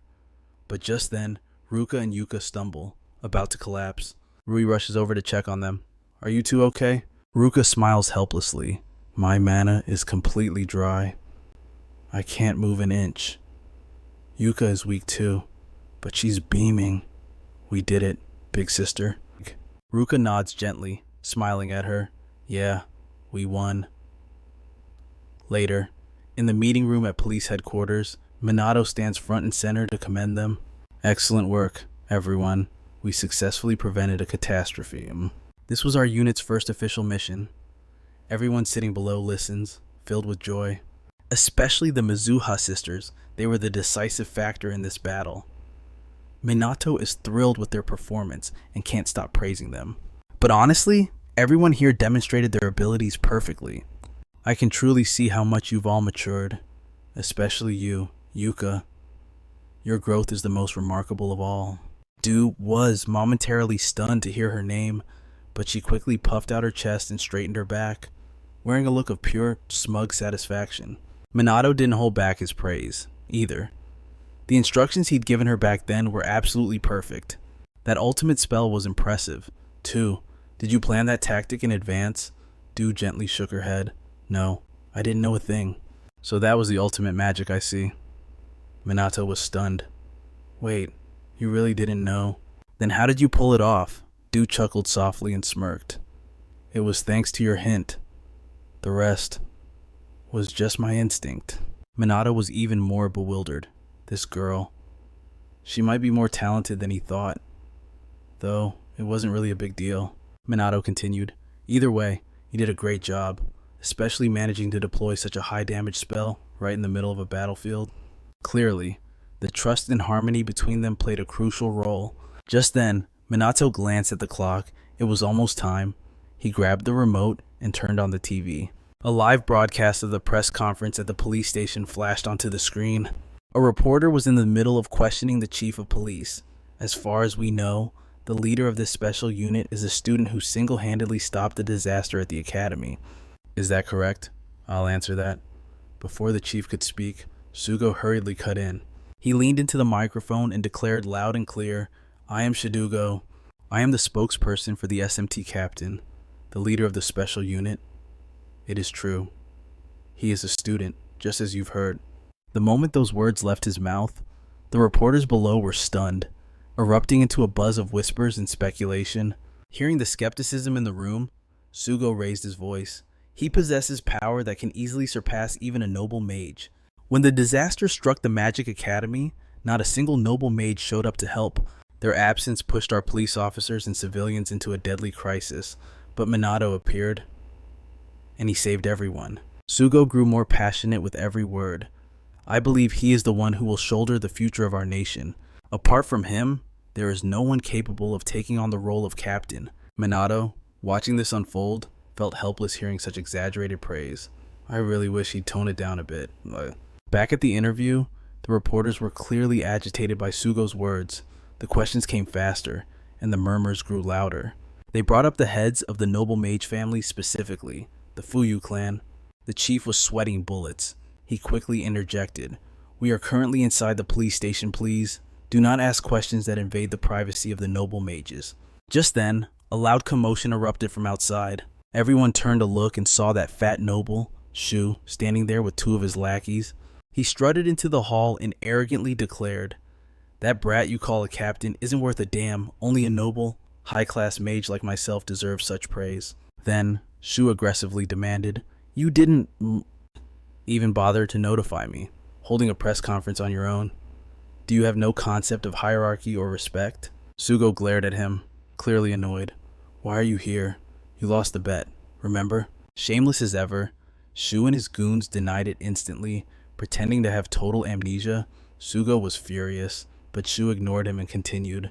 "The word of a high-ranking noble mage like me is absolute lowly commoners, like you should just shut up and obey me." Just then, a reporter stood up. "I have a question." Exu glanced at the female reporter and smirked. "Oh, a beautiful lady has a question for me. The new captain, very well. Let's hear it." The reporter's tone turned icy. "We received information that you not only failed to rescue the trapped civilians, but you actually endangered them further during the process. Is this true?" Exu flinched, sweat forming on his brow as he shook his head. "What kind of question is that? Absolutely not." But then, another reporter held up a video as proof. We've received similar reports. We even have video footage and photographs." Instantly, the room erupted. Reporters bombarded Shu with questions, their voices filled with criticism and condemnation. Exu's face went pale, then green with rage. He screamed, "Shut your mouths. It was their fault those peasants got in my way. You filthy, ignorant commoners better watch your tongues." Sugo couldn't take it anymore and stepped forward, his voice booming. "Everyone here can see the truth. The era of the noble mages has completely collapsed because of people like him. What the people need now are heroes who will protect everyone. Warriors who fight without regard for their own safety, like the current captain of the magic squad." With that, Sugo pointed an accusing finger directly at Shu and his men. "We have no need for noble mages like you people who don't give a damn about the safety of the citizens." The wave of accusations led by Sugo and the press is crashing down harder than ever. The police brass is left speechless, but Shuhei is absolutely seething. He scrambles to run away with his tail between his legs, screaming a final threat. "You punks are gonna pay for this. You mess with me, your days are numbered." Watching the scene unfold from the conference room, Minato can't help but let out a heavy sigh. Sugo is really going for the throat this time, isn't he? Suddenly, Du gasps in shock. "Look at this. The footage of that disaster is spreading everywhere online. Because of how Shu's crew acted during the battle, the noble mages are taking the brunt of the public backlash, especially the Fuyuka clan." Minato is stunned. The internet is truly terrifying. News spreads like wildfire, but while he's still processing that, Du yelps again, making him jump. "What is it now?" Du points at the screen, muttering hesitantly, We were caught on camera too." The video clearly shows Minato's group. Every single face is visible in high definition. Minato clutches his head in despair. "Goodbye, my peaceful, unnoticed life. It's like being famous wasn't bad enough. Everything just keeps getting more complicated." 1 week later, Minato walks into conference room 3 at the police station, and his eyes practically pop out of his head. What is this? The room is packed to the rafters. There isn't a single empty seat. Why are there so many people? Sugo rushes over, looking apologetic. Because of certain reasons, it's easier to get approval from leadership now. Plus, the number of volunteers has skyrocketed. He knows he went a bit overboard at the press conference, so he tries to apologize to Minato, promising to make it up to him. Minato shakes his head helplessly. Sure, he intended to retrain the mages, but this is way too high profile. While Minato is still lamenting his fate, Du walks up to him, beaming with excitement. "Well, let's just do the best we can.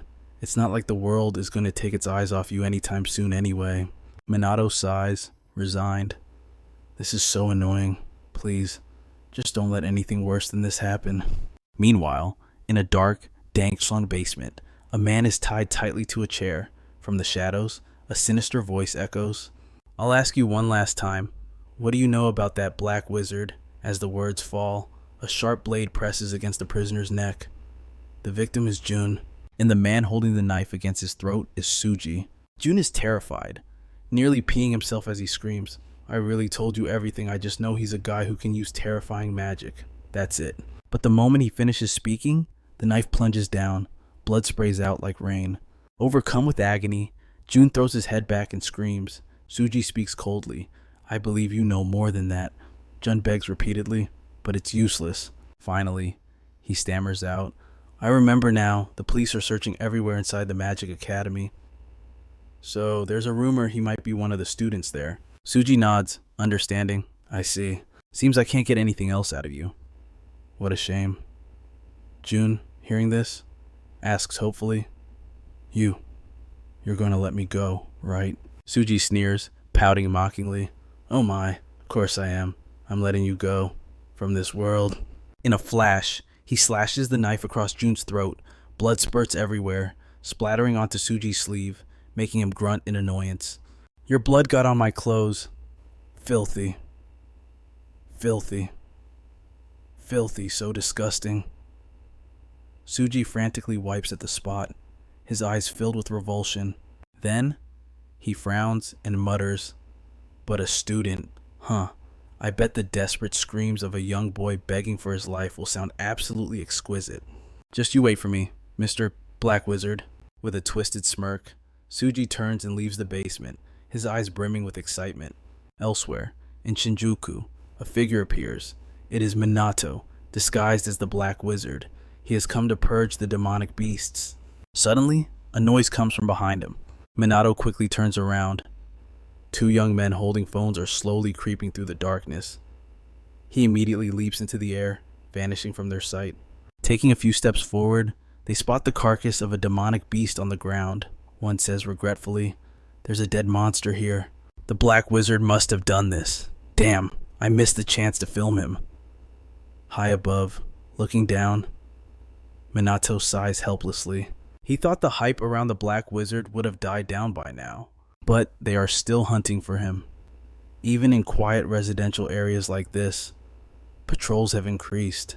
It seems they're handling the monsters and disasters much more effectively now. Maybe they don't need a Black Wizard like him anymore. Just then, something catches his eye. Below, two thugs are pinning a man to the ground, shouting aggressively, "Pay up, you owe us 10 million yen. If you don't have the cash, then sell your organs." The man protests immediately, "But I only borrowed 200,000 yen. Seeing the man resist, the two thugs activate their magic, scoffing coldly. "What do you think interest is for? We're going to teach you a lesson." But right at that moment, a figure descended from the sky. It was Minato. He instantly cast a protective barrier to shield the man. Seizing the chance, the man turned and scrambled away. Seeing their target escape, the two debt collectors shouted in frustration, "Hey kid, why are you interfering? You got a death wish. Think you're some kind of hero. Looks like you need a taste of pain to learn your lesson, huh?" But they were barking up the wrong tree. Within seconds, their faces were beaten to a bloody pulp. Minato narrowed his eyes at them, calculating silently. "I guess the police still haven't dealt with these illegal magic users." While he was lost in thought, the two thugs suddenly began whispering. "Wait, is he the Dark Wizard? The rumors say the underground syndicates are hunting him down." Minato overheard their chatter and leaned in, asking sharply, "Underground syndicates?" Terrified of another beating, the two thugs hastily bowed their heads and stammered, "We don't know anything about any underground syndicates. Drellian, please let us go. We won't tell a soul about you." Minato narrowed his eyes, his voice turning cold. "How much do you know? Talk, and I might let you walk." One of them immediately nodded, eager to spill. Black Rebellion is an underground organization of mages, operating just out of sight. They're involved in all kinds of crimes and raking in a fortune. The other thug chimed in. Whether it's gangs or the mafia, Black Rebellion is the one pulling the strings behind them all. They've got connections in media and politics. They basically do whatever they want. And rumor has it Black Rebellion has a branch right here in Kabukicho. We were hoping to join them, or maybe not. Having heard enough, Minato knocked both of them unconscious. He quickly left the scene, thinking to himself, Karen did mention that Black Rebellion's illegal activities were increasing, So that's it. I get it now. This is getting interesting. Maybe dealing with disasters and monsters should be left to the Academy's Minato, but cleaning up the underworld, that's a job for the Dark Wizard. Alright, time to wipe out that Kabukicho branch. With that thought, Minato sped off toward the district. Night had fallen over Kabukicho, bringing the district to life. The streets were bustling with activities both legal and illegal. The air was filled with the shouts of touts trying to reel in customers. Minato moved silently through the crowd, unable to help but feel impressed. Modern entertainment districts are certainly lively. The lights are blinding. He could sense magic everywhere, but couldn't pinpoint which organization it belonged to. Maybe I should start by grabbing some shady characters working around here. Minato turned into a dark alley where a group of idle punks were gathering. They were busy inspecting some goods in their hands. When they spotted Minato, they shouted aggressively, "Hey, what are you looking at? You looking to die?" Minato didn't say a word. He struck instantly, knocking two of them unconscious. Looks like they don't know anything. He pulled out his phone to report the incident to the police. Just then, a civilian approached. Minato signaled for them to take a different route because the toys those punks were playing with were actual guns. At that moment, Minato noticed something on one of their phones. He frowned and muttered, "Weston." He immediately went to find more thugs in the area to interrogate. "Is that where the organization members gather?" the thug asked, trembling. "You'll let me go after I give you the info, right?" Minato just scoffed coldly. Once he had the details, he dashed off. "For your sake, I hope that information is accurate." Meanwhile, at a bar called Weston, a girl with short hair quietly stepped inside. The moment she entered, every eye in the room locked onto her. She walked straight to the counter and slowly took a seat. The bartender didn't even look up, busy polishing a glass. He asked indifferently, "What can I get you?" The girl stared intently at him and asked slowly, "Do you have any information?" With that, she slapped a few bills onto the counter. The bartender pocketed the cash and asked suspiciously, "What do you want to know?" Without hesitation, the girl replied, "The location of Black Rebellion's hideout." Hearing that, the bartender's eyes snapped open. His voice turned ice cold. "Wrong answer. You should have asked a different question." The girl looked at him in confusion. Before she could process what was happening, the man spoke again, coldly. "You should have asked, what's going to happen to me next?" Only then did she realize that the crowd in the bar was closing in on her. Panic set in immediately. She froze, not knowing what to do. While she was still reeling, the mob summoned magic to kill her. She hastily tried to fight back, but she knew she was no match for them. She had to escape. With that thought, she turned around and bolted. But a blast of flame struck her from behind, knocking her to the ground in pain. The thugs quickly surrounded her, wearing twisted, lecherous grins. "We don't mind a feisty woman. Just imagine. A beauty like you, all for me." The girl furrowed her brows fiercely, but her eyes betrayed her despair. "I'm sorry, Kai. Your big sister couldn't do anything." Just then, a hand reached out to grab her by the head, but at that exact moment, Minato pushed the door open and stepped inside. The thugs froze in their tracks, unsure of what to do, ignoring them completely. Minato slowly walked over to the bar counter. He spoke coldly. "Are any members of the underground mage organization here?" The question left the thugs looking dumbfounded. Once they snapped out of it, one of them walked up behind Minato and sneered, "Are you out of your mind? Do you have any idea what kind of situation you're in?" He placed a hand on Minato's shoulder and lowered his voice in a threatening warning. "Just run on home and hide under your mommy's skirt, you idiot." But the moment the words left his lips, a fist smashed right into his face. The punch sent him flying across the room, slamming hard against the wall. He shrieked in agony, crying out for his life. The scene left everyone completely flabbergasted. The short-haired girl couldn't help but marvel at the sight. No ordinary human could send someone flying that far. He must have used magic, but she hadn't heard him chant a single word. Who is this guy? Minato didn't care what they were thinking. He spoke in a cold tone. "It seems my information was correct. There really is a bunch of low-level mages here, ganging up on a woman. How pathetic. Rebellious thugs like you are rotten to the core." Minato's overwhelming aura intimidated them, but they tried to keep their cool and shouted, "Kill him. He's just a normal human. If we attack together, we can't lose." As soon as they said it, A barrage of magic spells launched toward Minato, but he dodged them with ease. Watching from the side, the short-haired girl couldn't help but worry. Even if Minato was strong, numbers were always an advantage.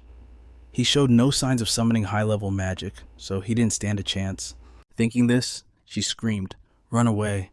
But Minato remained calm, weaving through the incoming spells. He let out a cold laugh and smirked. "My condolences." In a flash, Minato moved like the wind, appearing instantly in front of one of the thugs. He landed a punch that sent the guy flying. Minato didn't stop there. He threw a few more punches, taking down several guys in the blink of an eye. Minato unleashed a flurry of punches with unbelievable speed. Not a single one could dodge. The short-haired girl watched in utter shock. She stood there frozen, unable to process what was happening. In just a few moments, the entire group of thugs had been defeated. The girl was in awe. Minato moved so fast she couldn't even track him. What kind of magic was he using? Minato slowly walked toward the last guy standing, who was trembling and muttering, "What the hell? What kind of monster are you? Who are you?" Minato narrowed his eyes at him and said coldly, "I am the Black Mage who will destroy the Black Rebellion." With that, he knocked the guy unconscious. Then, Minato walked over to the girl. The girl looked at the bodies scattered on the floor, completely bewildered. Minato had taken them all down in a heartbeat. He was incredible. Could he be a legendary mage? While she was still in shock, Minato leaned in close to her. Looking into his clear eyes, she guessed he was just a student. Minato helped her up and whispered, "It looks like you aren't hurt. Are you?" She finally snapped back to reality and nodded. Oh, right." Minato nodded, then turned and walked toward the bar. He leaned over the counter and said coldly, "Tell me about the organization." The man held his head in fear, trembling as he refused. "I can't. They'll kill me if I do." But before he could finish, Minato slammed his fist onto the counter. He narrowed his eyes and warned in a cold voice, "This is your last chance. Tell me about the organization." Terrified by Minato's gaze, the man screamed, I'll talk, please. Just don't kill me." He told Minato that the organization was based in Tokyo, with branches extending far beyond Kabukicho. The leader of the Kabukicho branch was a dangerous man. Rumor had it that the leader was, an influential mage in the underworld, and there were even rumors that he was manipulating Japan from the shadows. Minato listened, then asked coldly, "And where is this branch?" The man waved his hands frantically. "I swear, I don't know. They don't tell low-level guys like us anything. They just give us the grunt work." Minato frowned. If this guy didn't know where the branch was, he was back to square one. He'd probably have to hunt down more illegal mages. With that in mind, Minato turned to leave, but after a few steps, the girl called out to him. "Wait." Minato paused. The girl spoke with gratitude. "Thank you for saving me. I can't imagine what would have happened if you hadn't been here." Minato shrugged it off and replied casually, "Don't worry about it. I was just passing by." "But if you knew this place was dangerous and walked in anyway, then you're the only one who can save yourself." Hearing this, the girl couldn't help but chuckle. "You're pretty harsh on your elders, aren't you?" She asked if Minato was looking for the Black Rebellion branch. "What do you plan to do when you find it? Destroy it?" Minato replied coldly. Just a short phrase, but the girl could tell Minato was serious. He was determined to wipe out the Black Rebellion. Minato was certainly strong, but he couldn't do it alone. The same went for her. Or so she thought. After a long silence, the girl finally proposed. "Can we cooperate?" Minato frowned slightly, murmuring suspiciously, "Team up." She nodded and introduced herself. "I'm a detective. I have access to way more intel and connections than you do, but I don't have your kind of power." The Black Mage was even stronger than the rumors. If she teamed up with Minato, she might actually achieve her goal. Minato hesitated at the offer, then spoke in a cold tone. "So, you want to trade your information for my strength?" She nodded slightly. "Sounds like the perfect partnership, doesn't it? Let's join forces." The Black Mage Minato stared intently at the girl before him, staying silent for a long time. He definitely needed the intel. But could he trust her if things went sideways? It could blow back on him. After a long pause, Minato slowly opened his mouth. "Fine, happy to work with you." Hearing this, the girl lit up with joy.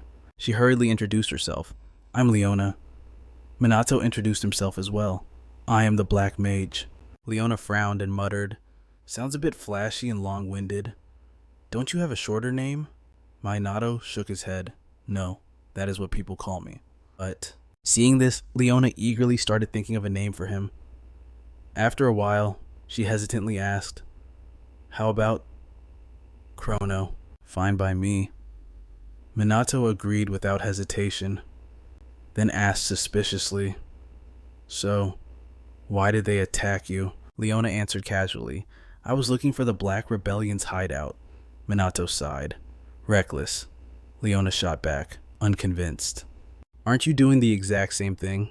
He curled his lip and said, "I know how to defend myself." Leona felt he had a point and sighed helplessly. "I know I'm weak, but I have no choice. No one else dares to stand up to them. The noble mages don't care, and the police are too busy dealing with the disasters. That's why the Black Rebellion runs wild here, totally unchecked." Minato had heard about this from Karen, but he noticed Leona trembling as she spoke. What was that about? He squinted at her, finally speaking up. "You feel powerless, don't you?" Leona lowered her head, biting her lip until it bled. After a long moment, she spoke fiercely. "My brother was attacked by a mage." Since their parents died a few years ago, Leona had been taking care of Kai. She worked like crazy to raise the boy. Even though Kai was often alone, he never complained. Until one day, someone broke into their house, and Kai saw everything. The intruders attacked the boy with magic. He was too young to fight back. Kai tried to run, but he couldn't escape. As she told the story, Leona's face was filled with resentment.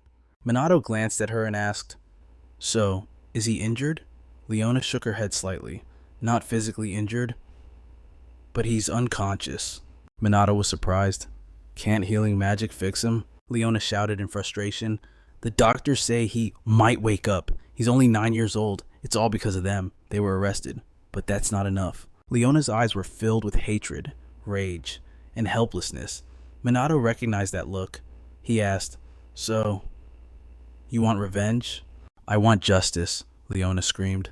"I want to stop this from happening to anyone else." "I don't have the power, but you do, don't you?" Minato didn't say a word. Calculating internally, she seemed to be telling the truth. Her story was a persuasive hook to get him to cooperate, but he didn't hate that. After thinking it over, he spoke coldly. "If you can be useful to me, then fine." Leona smiled triumphantly. "Investigative intel," she said. "I've looked into a few things, though not much yet. They operate like Yakuza or Mafia, so I'm digging deeper. I'm digging." Minato ignored the details and demanded seriously, "Give me their hideout location." Leona was stunned. "What are you planning to do?" Minato replied casually, "Infiltrate." Leona panicked and tried to dissuade him. "That's too dangerous. You're strong, but you're not immortal." But Minato spoke with absolute confidence. "I won't die. I am the Black Mage." Leona looked at him hesitantly before finally agreeing. "All right, I'm going with you." Minato was slightly surprised. "You could die?" Leona shook her head firmly. "I don't care." Minato narrowed his eyes at her and asked sternly, "What about your brother?" Biting her lip hard, Leona whispered, "If I die, he gets the insurance money." Minato suddenly remembered the people who died in the disasters of his past life. He sighed helplessly. "Money is useless. That would just be a meaningless death." But Leona shouted back with determination, "How could a strong person understand how the weak feel to live a meaningful life? We have to fight, even if we lose." As she said this, tears began to fall. Leona's body trembled as she choked out, "My brother and I, we made a deal." She cried heartbreakingly, tears streaming down her face without stopping.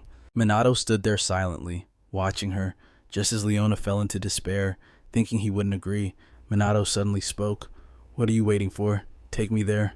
Hearing these words, Leona snapped her head up. Minato was already at the door. He locked eyes with her and declared solemnly, "We will defeat them." Leona smiled softly, wiping the tears from her face, and replied with confidence, "Of course we will." The two quickly left the bar.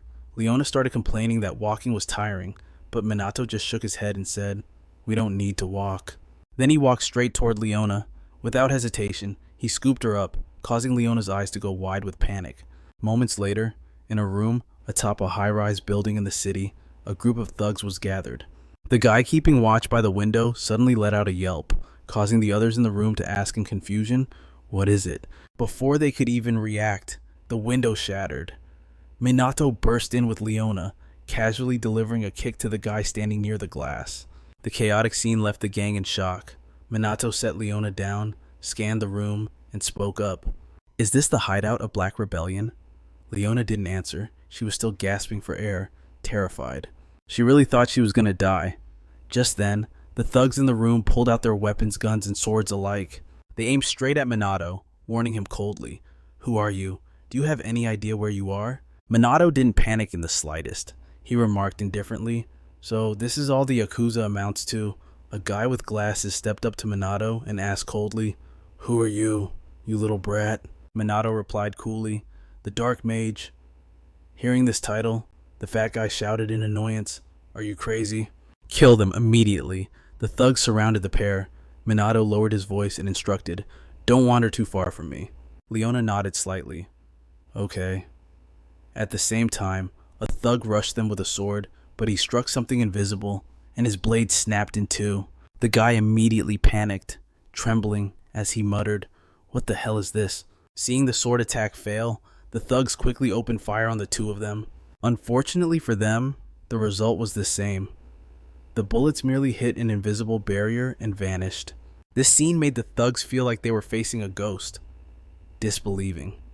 They cried out, "Swords and guns do nothing. Is he a monster?" Minato ignored the small fry and walked straight to the fat guy with glasses. He asked coldly, "Are you the boss? This group is connected to Black Rebellion, right?"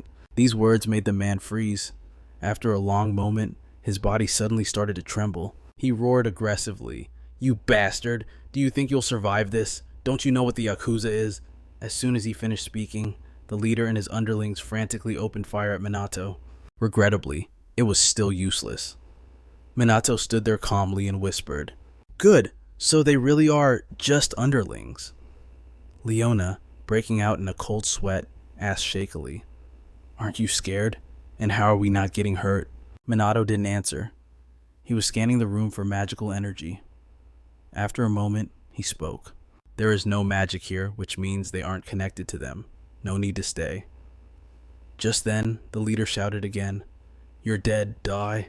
Minato couldn't be bothered to talk nonsense.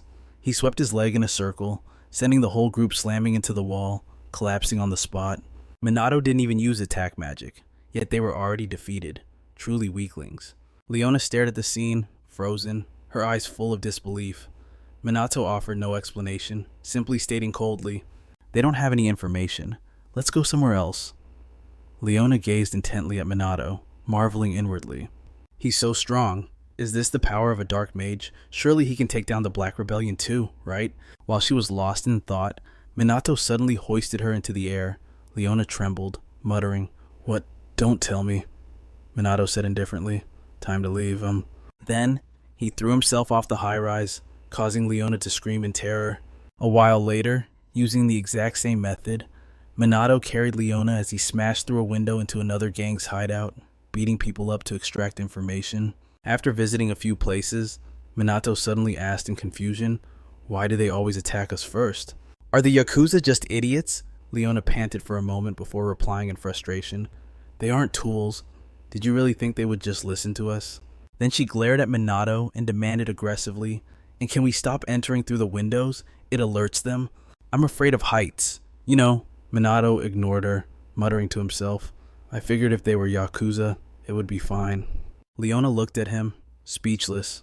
What kind of logic is that? Ignoring her reaction, Minato nodded firmly and said, "Fine, let's bet on it this time." After that, the two went to an office and knocked. A bald guy came out to open the door.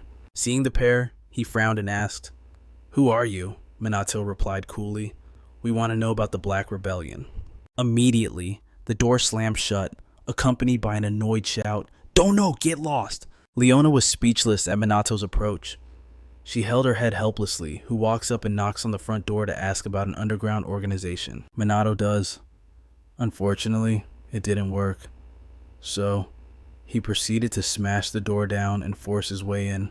Seeing the door smashed in, the bald thug screamed in frustration, "Hey, You trying to start something? Where the hell did you come from?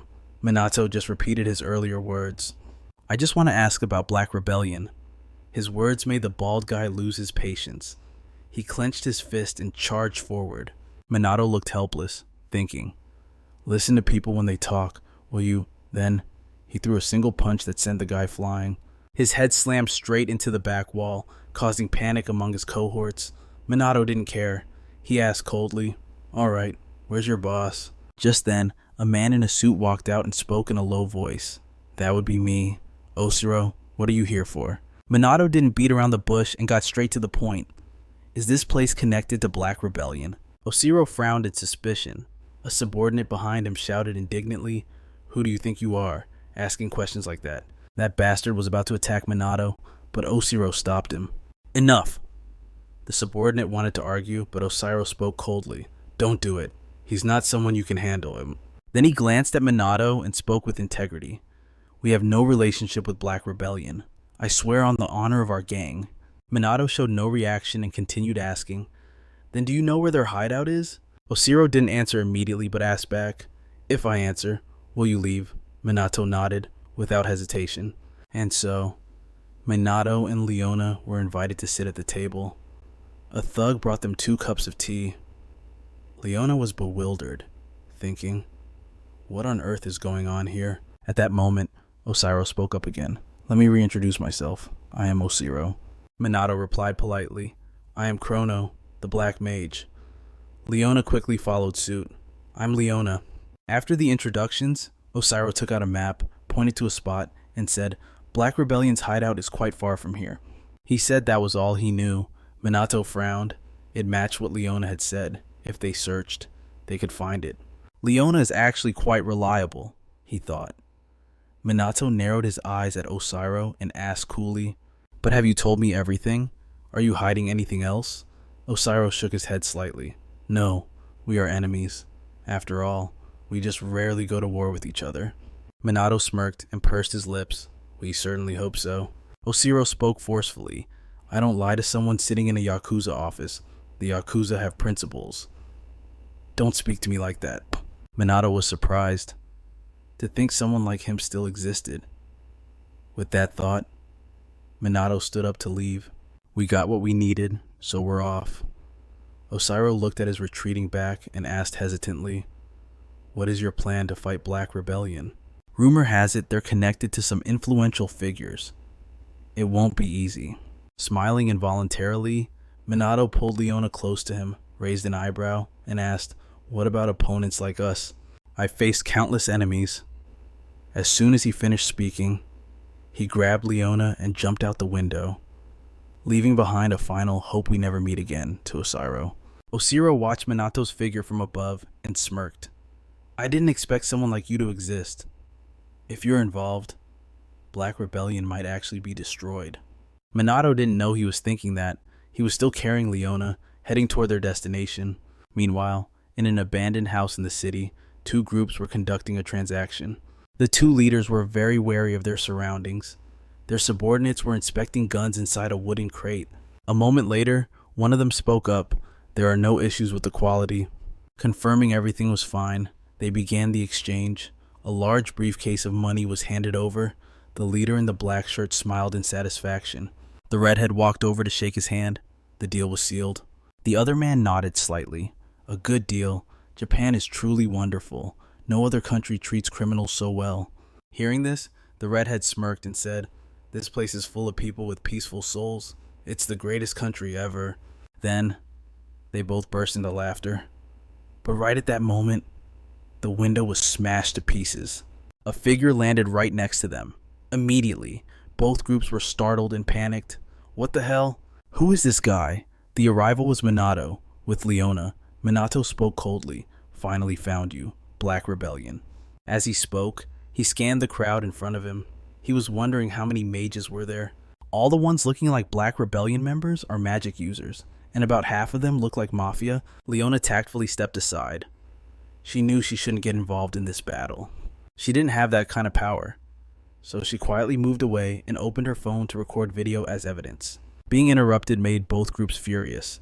The redhead looked at Minato in annoyance and questioned, who the hell are you? Hearing this familiar line, Minato couldn't help but sigh helplessly. Oh boy, villains always start with that line, don't they? His words left the guy confused. Minato didn't care and spoke calmly. I am the Black Mage, and I'm here to destroy Black Rebellion. The Mafia leader, unfamiliar with the name, lowered his voice and asked, the Dark Mage? The redhead stared at him in confusion, muttering about wiping out the Black Rebellion, but a split second later, the whole gang burst into laughter. The redhead sneered, mocking him, a little brat like you. What can one guy possibly do? But barely had the words left his mouth when a fireball hurtled toward them. Boom! The flames exploded on impact, sending the nearby goons flying. Minato snorted coldly. I'm taking you all down. Enraged by the sudden ambush, the two leaders immediately shouted their orders. You got guts. Kid, kill him. Instantly, the mob launched a barrage of magic at Minato, but nothing could touch him. Every single spell was blocked by an invisible barrier. Inside the warehouse, they were limited to Tier 2 magic. Anything stronger would bring the whole place down.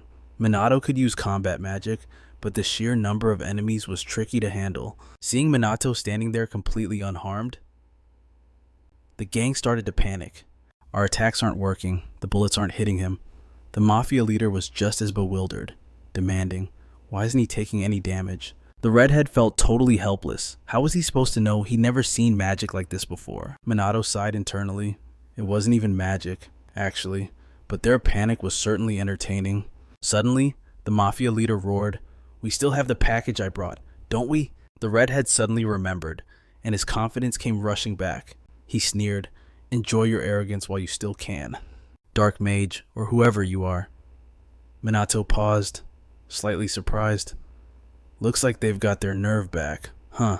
While he was wondering what they were up to, a thug stepped forward holding a canister of poison gas. Minato spotted it and screamed, Leona, get out of here, now. Leona didn't hesitate. She turned and sprinted for the door. At that exact moment, the thug hurled the gas canister. Minato couldn't let his guard down. He quickly used his magic to pull the canister back, but in a split second, the toxic gas exploded outwards. The two leaders, now wearing gas masks, watched the scene with smug satisfaction. They laughed triumphantly. Too late, you idiot. Not even you can survive poison gas. Game over. He's finally dead, isn't he? Speaking as they walked, they moved closer to see exactly how Minato had died. But when they looked closer, their eyes widened in pure terror. There, standing tall amidst the swirling toxic fumes, was Minato completely unscathed, terrified. The two men stumbled back, screaming in disbelief. Wait, he's still alive. How is that even possible? Minato kindly explained, magic shields and barriers can't block poison gas, but at the end of the day, gas is just gas. If I circulate the air using wind magic, it's not a threat at all. An elite mage like him couldn't be taken down by something as simple as poison gas. The more Minato spoke, the more terrified they became. The redhead screamed, call for backup. His subordinates frantically grabbed their phones to dial, but no one picked up. Minato wasn't surprised in the slightest. He coolly remarked, of course no one is answering. Because I've already taken them all out. Every base outside of Kabukicho has been destroyed. Minato smirked and shrugged. You guys are the only ones left. Better brace yourselves. The color drained from the leaders' faces. Minato showed no mercy. He proceeded to single-handedly wipe out every single person in that warehouse. Minato dusted his hands off. The Black Rebellion in Kabukicho ends today. Now, time to call Leona. But suddenly, a noise echoed through the warehouse, making him frown. The door opened, and someone walked in dragging Leona with a knife pressed to her throat. A sinister voice followed. You did all of this by yourself. I have to say, that's impressive. The blade was millimeters from Leona's skin. One slip, and her carotid artery would be severed. The captor was Tsuji. He smirked. Want to negotiate? Dark Mage. Minato narrowed his eyes, his mind racing. The distance between them was too great. If he used standard combat magic, he wouldn't be fast enough. Unless he could find an opening. If he could just find a gap, he could trigger a tier 1 spell to knock the knife from Tsuji's hand. As if reading his mind, Tsuji sneered. Oops, don't try anything stupid. Unless, of course, you want to watch this woman die. Minato's frown deepened. This guy. He could see Minato's magic flow. It seemed there were still mages in the modern era who could sense magical energy. Suji's power level was around 40,000. 40,000. He looked like a high-level mage, and there was a chance he was suppressing his true power. 2. Leona, feeling guilty for being a burden, stammered, I'm so sorry. I shouldn't have followed him so recklessly. Minato dismissed her apology, his voice calm. Don't worry about it. I'm gonna get you out of this. Ignored, Suji shouted in annoyance. Hey, don't you dare ignore me. Do you have any idea what kind of situation you're in? I am the god of this realm. Try anything stupid, and I'll kill her. As the words left his lips, he pressed the blade against Leona's throat, making her wince in pain. Seeing this, Minato nodded immediately. I get it. I won't make a move. Good boy. Satisfied with his cooperation, Suji grinned. He continued, apologies for the late introduction. I am Kagasuji, the head of the Black Rebellion's Kabukicho branch. He leveled with Minato, explaining that his boss had ordered an investigation into the Black Wizard. The directive was to befriend Minato if possible, or eliminate him if necessary. Suji added that he'd been torturing anyone connected to the Black Wizard, and he was finally on the verge of getting some real answers.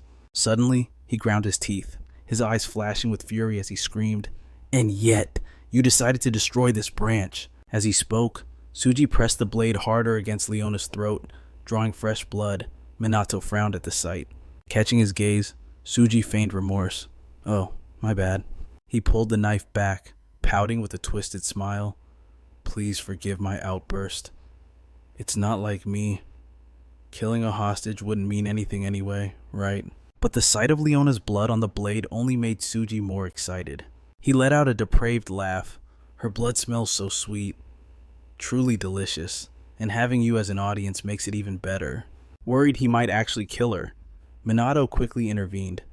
So, what are the terms of this negotiation? Suji chuckled, raising an eyebrow. Oh, I almost forgot. It's simple. Starting now, I'm going to torture and kill you. He explained that Minato had the right to refuse and run, but if he did, Leona would die. Suji pointed the knife at Minato, laughing triumphantly. So, what will it be, Black Wizard? Choose between yourself and this woman. Minato didn't hesitate. I accept the torture. Hearing this, both Leona and Suji were stunned. Suji couldn't help but marvel. You really have a sacrificial spirit that is just wonderful, don't you think so? Minato wasn't actually worried. Since attacks didn't work on him, torture was meaningless. However, Suji was no fool. He immediately ordered, suppress that massive magical power of yours. It's pointless if you just block everything with a magic shield. Leona panicked. That meant Minato had been blocking everything with a magic shield all along. But what if he suppressed it? Minato hadn't expected Suji to know about his defensive magic. He must have analyzed the previous battle. That was careless. But with no other choice, Minato suppressed his mana. Then he raised an eyebrow. Satisfied, Suji sneered, summoning his magic to strike Minato. He laughed triumphantly. Don't move. He didn't kill Minato, but instead began torturing him with Tier 1 magic spells. Terrified, Leona screamed, Stop it. But why would Suji listen to her? He cackled maniacally. There's no way I'm stopping when I'm having this much fun. In the blink of an eye, Minato was beaten to the ground.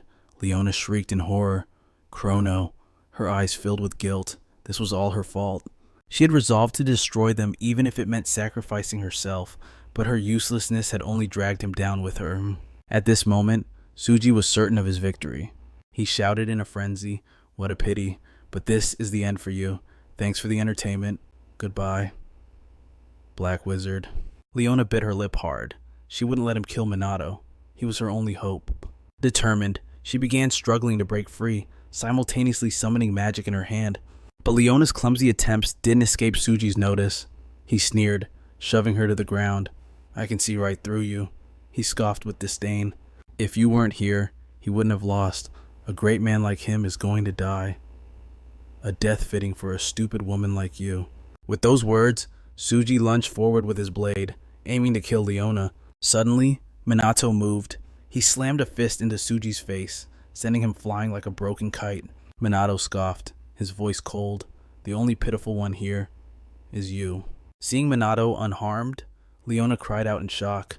How didn't you suppress your magic shield? Minato chuckled softly and replied calmly, simple. Right before his magic hit me, I erected a micro shield small enough that Tsuji wouldn't notice. Hearing this, Leona felt like she was witnessing a miracle. She gasped, that's not simple at all. Only you could pull off a stunt like that. Minato shrugged it off.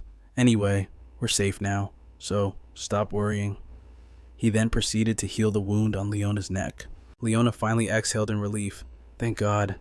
But Tsuji was furious, screaming in a rage. Thank God. Don't make me laugh. Minato was slightly surprised, even though he had used a speed-focused combat spell. Tsuji was tough, he hadn't passed out. Tsuji glared at Minato, seething with dissatisfaction. How dare you hurt me? My torture didn't even leave a scratch on you. So I'll just burn you to death instead. As the words left his lips, his magic began to erupt. Minato couldn't help but frown. Tsuji's magical power was surging. Just as he suspected, he had been hiding his true strength. Tsuji's eyes were now overflowing with rage. He screamed like a madman, burned to ash. In an instant, brilliant flames materialized inside the abandoned warehouse. Seeing the fire rushing wildly toward them, Leona cried out in panic. Tier 4 magic, there's no way we can withstand that. Yet Minato stood there calmly, making no move to react. In a split second, the flames engulfed them both. Just then, Minato finally moved. With a casual wave of his hand, a defensive barrier appeared, completely blocking the blazing fire.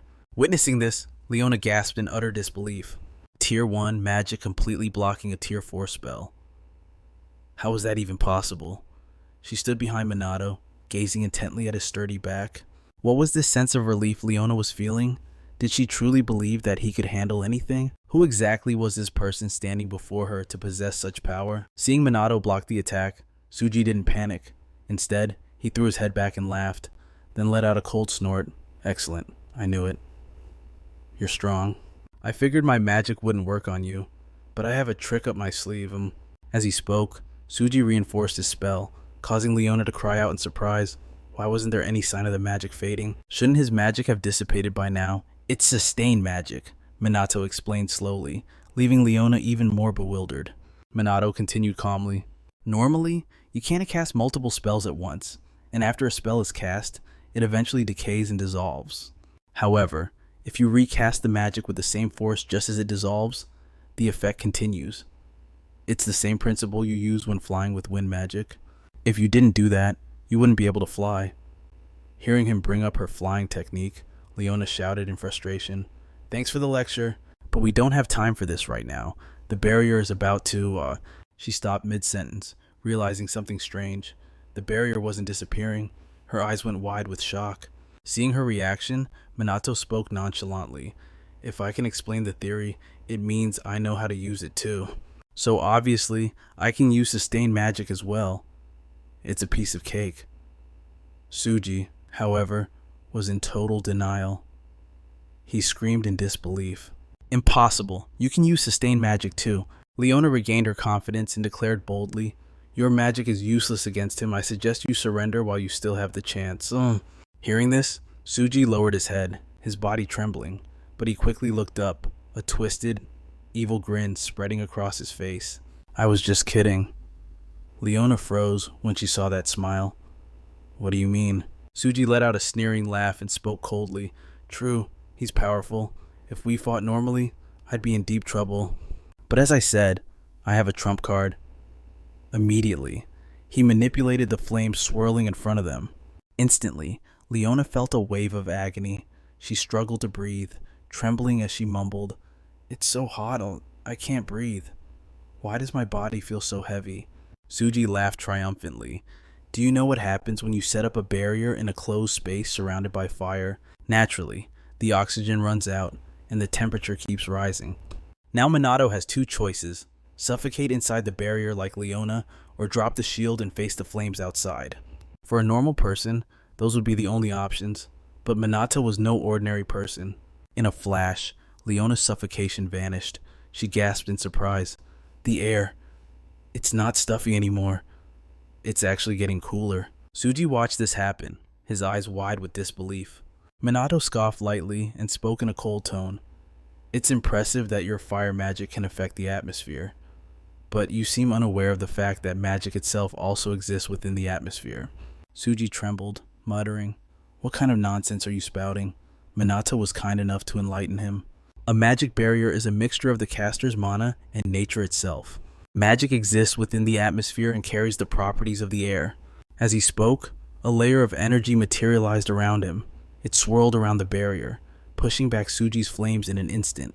At the same time, the ventilation shaft above blasted open. Minato spoke indifferently. "In other words, magic is both the air and the shield. Is that explanation enough for you?" Suji's panic grew with every word.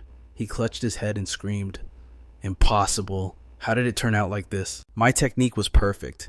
It was supposed to be the ultimate magic for torturing and destroying anyone." Minato let out a soft, cold scoff and said, "You piece of trash. I haven't given you permission to fall yet. You enjoy torturing people, don't you? Then go ahead. Feel the exact same pain your victims felt." The moment the words left his lips, he placed a hand on the man's forehead. In the blink of an eye, the light vanished from Suji's gaze and tears began to stream down his face. Minato smirked coldly. He had just activated a spell known as the Dark Zone. Deep inside Suji's subconscious, he was falling into an endless void of darkness. He didn't know where he was, he couldn't make a sound, and he couldn't hear a single thing. Absolute terror quickly consumed him. He panicked, screaming for help, but no one answered. It didn't take long. Suji couldn't resist any longer and collapsed onto the ground. With zero sympathy, Minato spoke coldly, "Pay the price for your past sins in the depths of darkness." Just then, a noise suddenly echoed from outside. Leona started, furrowing her brows. It seemed someone had reported their location. Sensing they couldn't stay, Minato suggested, "Let's go." Without waiting, he scooped Leona up, causing her to panic and mumble, "Wait, don't tell me we're flying again." Unfortunately, her resistance was futile. Holding her tight, Minato flew right out the window. Minato landed on a rooftop not far away. Looking down at the scenery below, Leona spoke slowly. "With this, the Black Rebellion in Kabukicho has been wiped out." Minato nodded slightly and said, "Looks like it's time to clean up the next area." Leona stared at him intently for a long while before hesitating. "Hey, Chrono, I have a favor to ask. Can you accept me as an ally?" She admitted she lacked power and might slow him down, but she had intel and connections, and she desperately needed his help. Leona's tone was slightly pleading. Minato looked at her for a long moment before sighing. "I just realized something. I'm actually pretty soft when it comes to people asking for help." Leona looked at him with anticipation as he gave a nonchalant nod. Minato spoke calmly. "I look forward to working with you from now on." A spark of joy appeared in Leona's eyes, and she replied firmly, "Of course I look forward to working with you too. I'll handle public relations and gathering allies, leave it to me." Hearing this, Minato couldn't help but feel bewildered. Public relations, what is that supposed to mean? The next morning, the media reported that the underground organization known as Black Rebellion, Kabukicho branch, had been destroyed. Reports claimed that someone called the Black Magician was involved in the bust. The incident was currently under investigation. However, right in the middle of the broadcast, a female news anchor suddenly received shocking news. A message had been released by an organization dedicated to fighting illegal mages, led by the Black Magician himself. Immediately, a video appeared on screen. The silhouette of a young man in a black cloak emerged, delivering a steely declaration. "I am the Black Magician. I have risen to wipe out the illegal mages surrounding Black Rebellion. Any injustice caused by illegal mages will not be tolerated, no matter who they are. Remember that." This declaration was broadcast widely across Japan. Naturally, Haruto saw the video too. He was so furious he slammed his fist on the table. He aggressively cursed out that Black Magician bastard.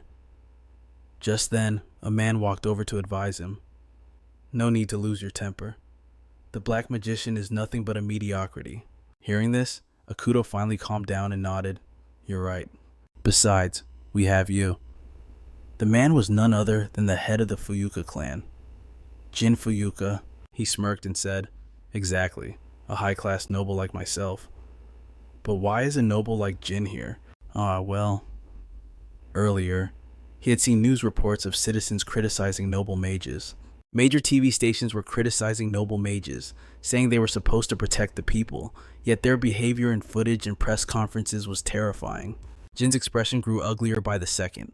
The news anchors even claimed that Minato's special unit was far more effective, raising a massive question: do we even need noble mages anymore? Jin's facial expression shifted constantly with every word of criticism from the media.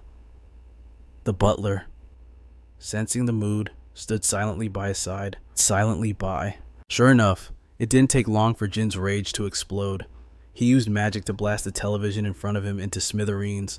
Gritting his teeth, Jin ordered, "Call Shu here." The butler didn't hesitate and left to carry out the order. Even so, Jin's anger hadn't subsided. His eyes were overflowing with murderous intent. "I'll show them what happens when they dare to mess with noble mages." Meanwhile, in New York, the city was in total chaos, with civilians fleeing endlessly. A disaster had struck the city. Demon soldiers were attacking the main streets. The American police arrived quickly and began fighting the monsters, but the enemy was too numerous. They couldn't hold out much longer. A police officer asked in confusion, "Where is the SMT squad?" The officer next to him replied hurriedly, "Disasters are happening everywhere. They can't get here fast enough." Hearing this, the other officer cursed in frustration. "Damn it, those useless bastards." While the two were talking, a massive explosion ripped through the air. Smoke and fire filled the sky. Countless people were incinerated, and a demon general appeared right on the streets of New York. Seeing this, the police were instantly terrified. How on earth were they supposed to defeat creatures like that? What do we do now? But just then, a series of magic circles suddenly materialized around the demon general. In a split second, a brilliant pillar of fire erupted, looking just like a pillar of heaven, seeming ready to swallow everything whole. This sudden anomaly left the police on the perimeter completely bewildered. It wasn't over. As the flames arrived, a gigantic sphere of water appeared. Without hesitation, the water blended perfectly with the fire. The police stared wide-eyed at the scene, trembling as they muttered, What just happened?" Right at that moment, a voice came through their headsets. Basically, Command was telling them a disaster specialist had arrived on the scene and to coordinate and control the situation immediately. And that specialist was named Mizuha Tsuchiru, a magic noble from Japan. Tsuchiru was standing on a rooftop not far away. Without a shred of hesitation, he leaped down from the heights. Magic began to gather in Tsuchiru's hands. The demon general didn't dare let its guard down and quickly moved to intercept. Fire and water clashed insanely in the blink of an eye. At first, they fought for dominance, but before long, they merged into one. Finally, the flames vanished. But that wave of water didn't stop. It shot straight toward the demon general, obliterating it bones and all in a single heartbeat. Tsuchiru touched down from the sky, his silhouette looking incredibly imposing. The police outside, witnessing this instant kill, were stunned for a moment, but they quickly snapped out of it and cheered in celebration. They gathered around Tsuchiru, showering him with praise.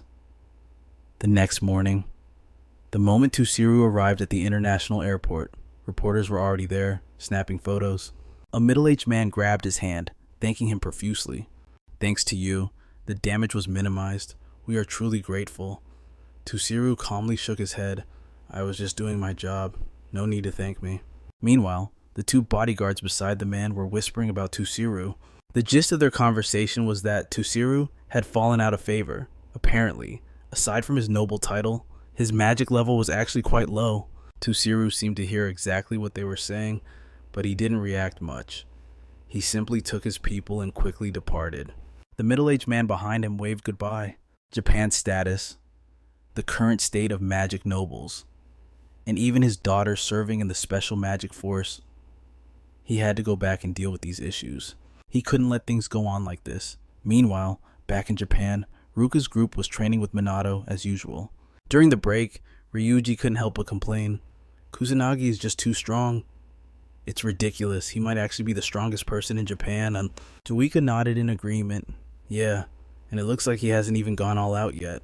Hearing their sighs, Sugo spoke up to reassure them. "We definitely have a chance if we all attack him at the same time. No matter how strong he is, we can't possibly lose." These words seemed to reignite the fire in Ruka's trio. Their eyes filled with a fighting spirit. Minato walked over just in time to hear their plan. He smirked and asked, "You guys want to try it right now?" The three of them froze in shock, looking at him in total panic.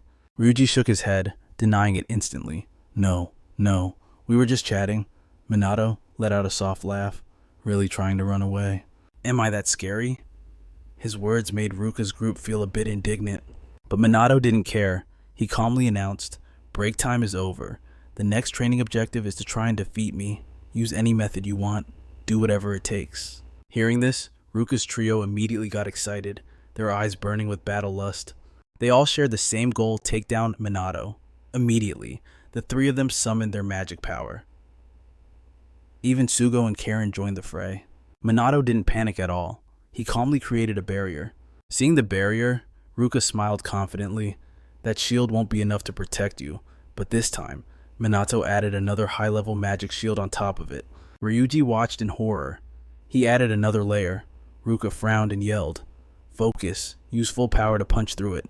In an instant, a barrage of powerful magic spells rushed straight at Minato, but they merely touched the barrier and vanished, unable to do a single thing to Minato. The scene left the whole group completely dumbfounded. Minato smirked, mocking them as he dissolved the barrier in front of him. Ruka ran up to him, shouting in frustration, "But we fired tier 6 magic at you. I knew you were strong, but I didn't think it was to this extent." Ryuji also voiced his dissatisfaction. "I swear, there is something wrong with this guy." Seeing their reaction, Minato couldn't help but smile. "I guess it's my turn now, right?" Then, he summoned magic in his hand. Seeing that power, the expressions on everyone's faces went stiff. They knew they were doomed. As expected, it didn't take long for every single one of them to be taken down. The disgruntled crowd could only think one thing: Minato was a total monster. Right at that moment, the phones in the Mizuha sisters' pockets suddenly rang out, startling both of them. They rushed to check the screens, and the expressions on their faces instantly froze.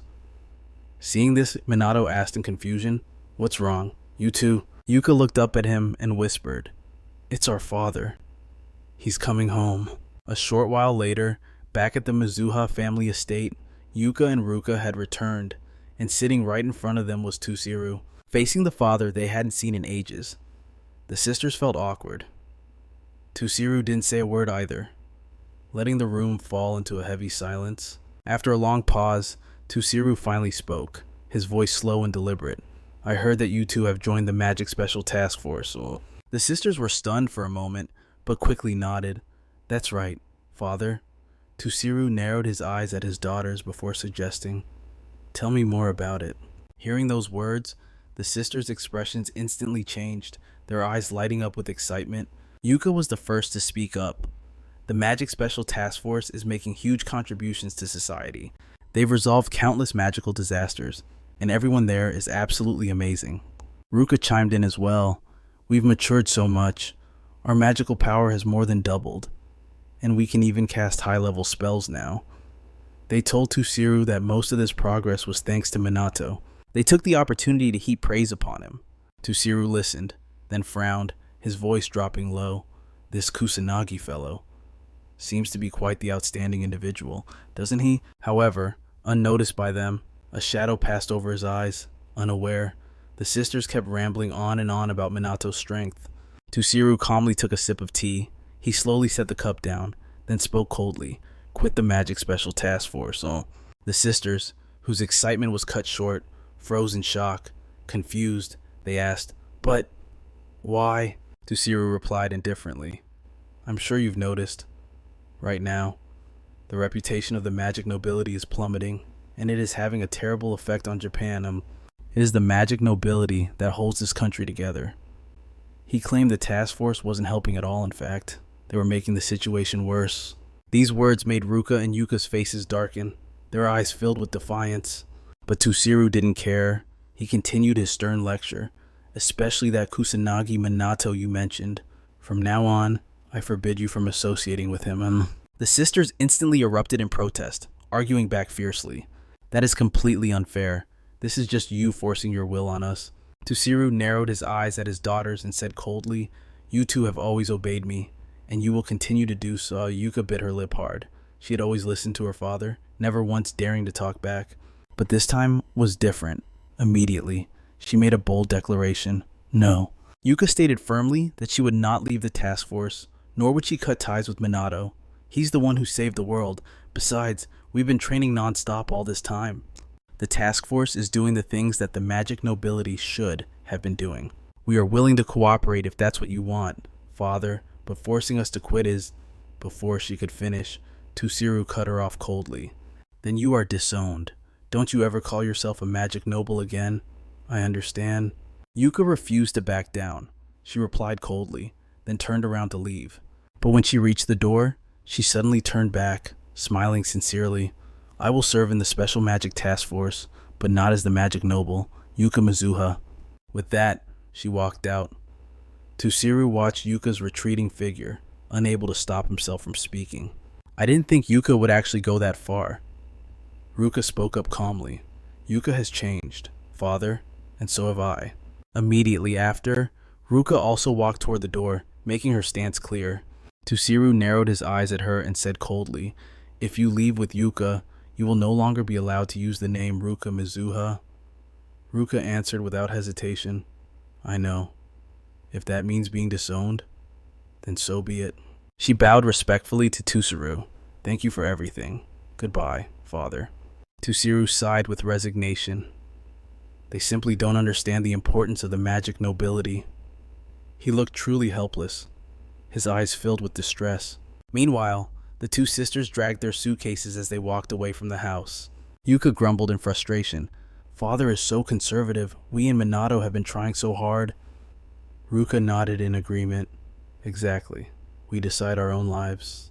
However, not long after, Yuka hesitated and asked, But, are you sure about this? About us running away from home? Ruka shook her head gently and smiled. Don't worry. I feel the same way you do. Besides, I couldn't let my little sister go alone.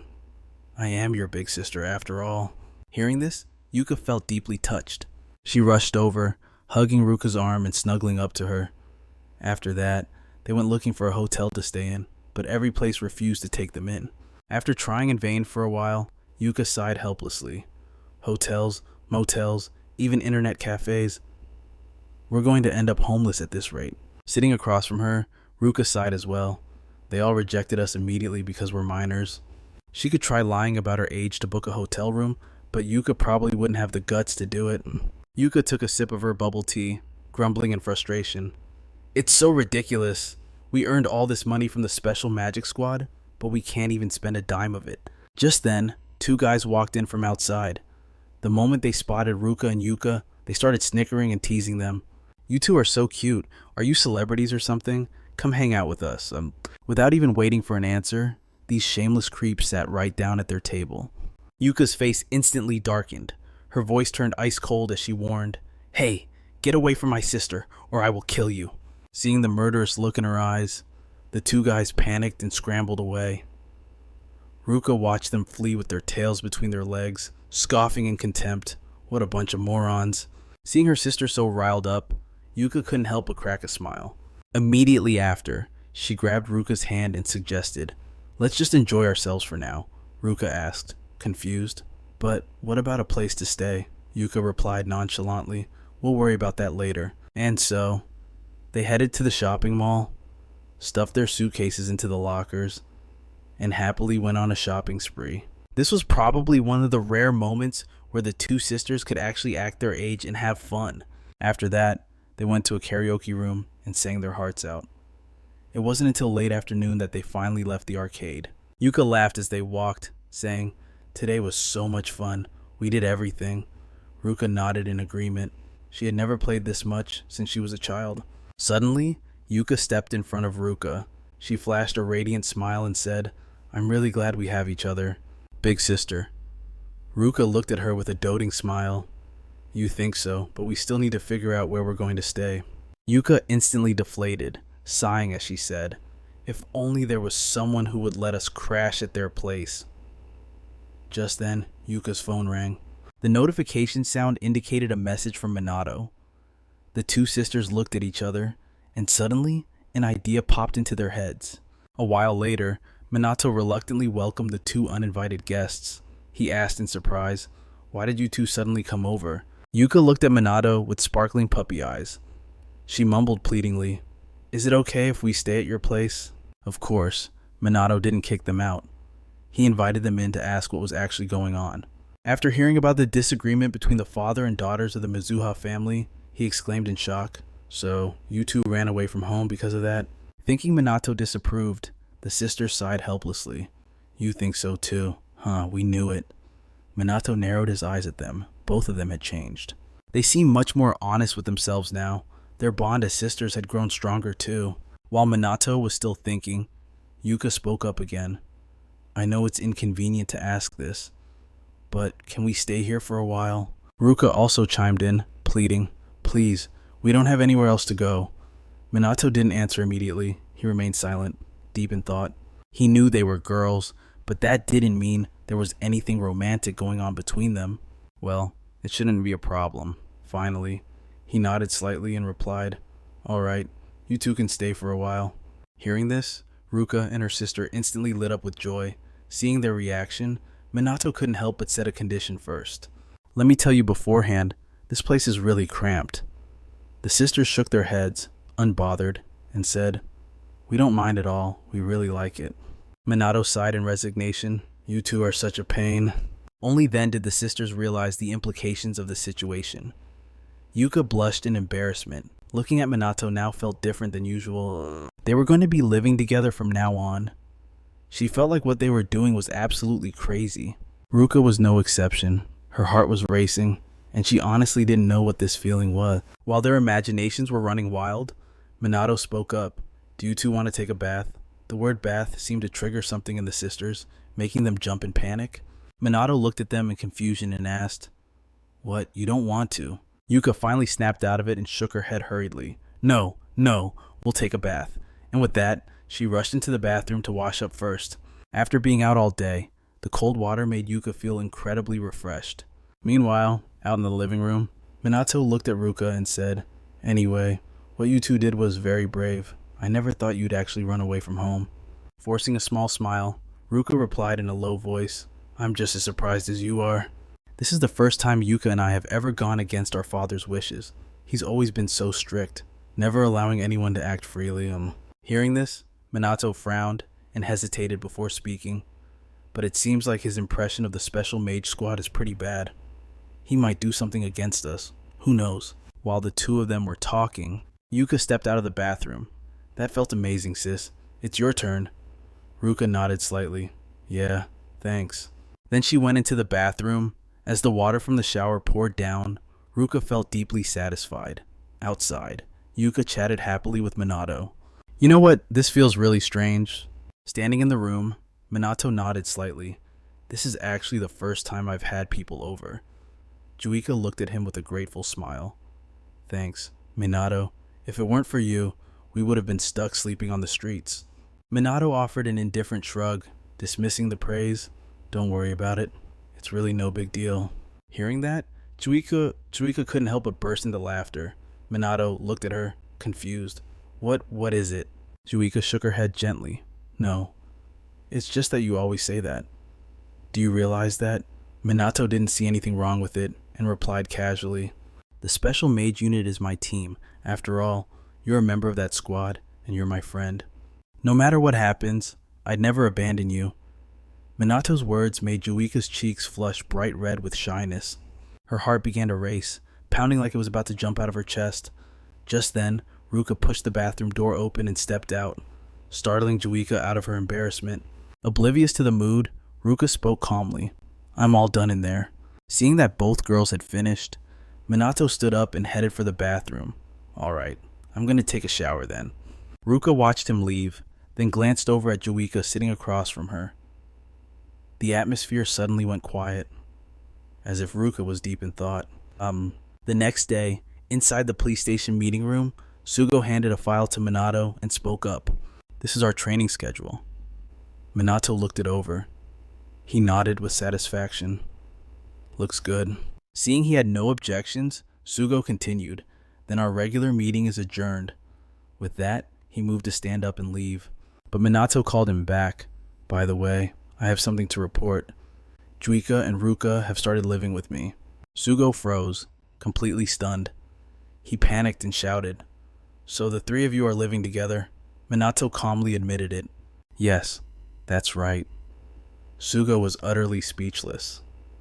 You're living with not just one, but two girls. How can you be so calm about this? Do young people these days think this is normal? He muttered to himself. No, this won't do.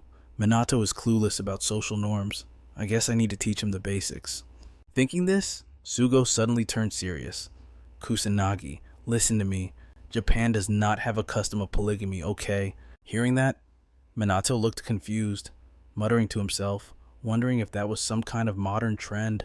Afterwards, Minato left the meeting room, but thinking about it seriously, 3 people in that room was a bit crowded. Should he move to a bigger place? Walking down the hallway, Minato spotted Karen training down in the courtyard. She had been at it for a while. Her forehead was dripping with sweat. Minato approached slowly and smiled. Still training, Sergeant. Startled by the voice, Karen looked up. Seeing him, she smiled shyly. I was falling behind, but I've finally reached the level where I can use offensive magic. Suddenly realizing something, she hurriedly added, Actually, Kusanagi, you're our leader now. You don't need to be so polite with me. I'm your subordinate, so from now on, please speak more casually. Seeing how serious she was, Minato nodded in agreement. Karen finally smiled, satisfied. But then, Minato spoke up coolly. Try using your offensive magic.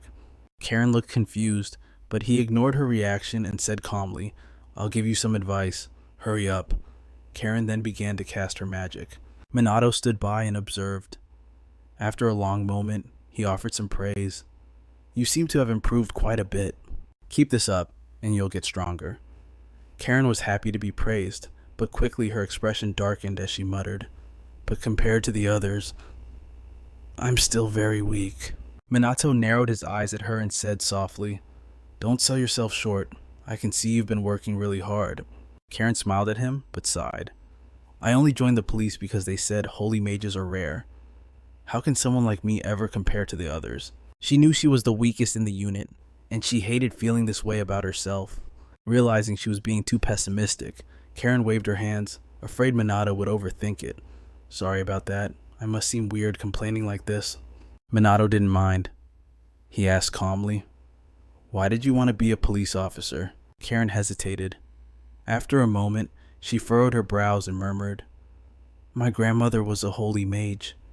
She helped so many people during the disaster in the past. I wanted to be like her, so I joined the force, but she's gone now. She turned her head away to hide her emotions. It's a mediocre reason, isn't it? I don't have big ambitions or goals like everyone else.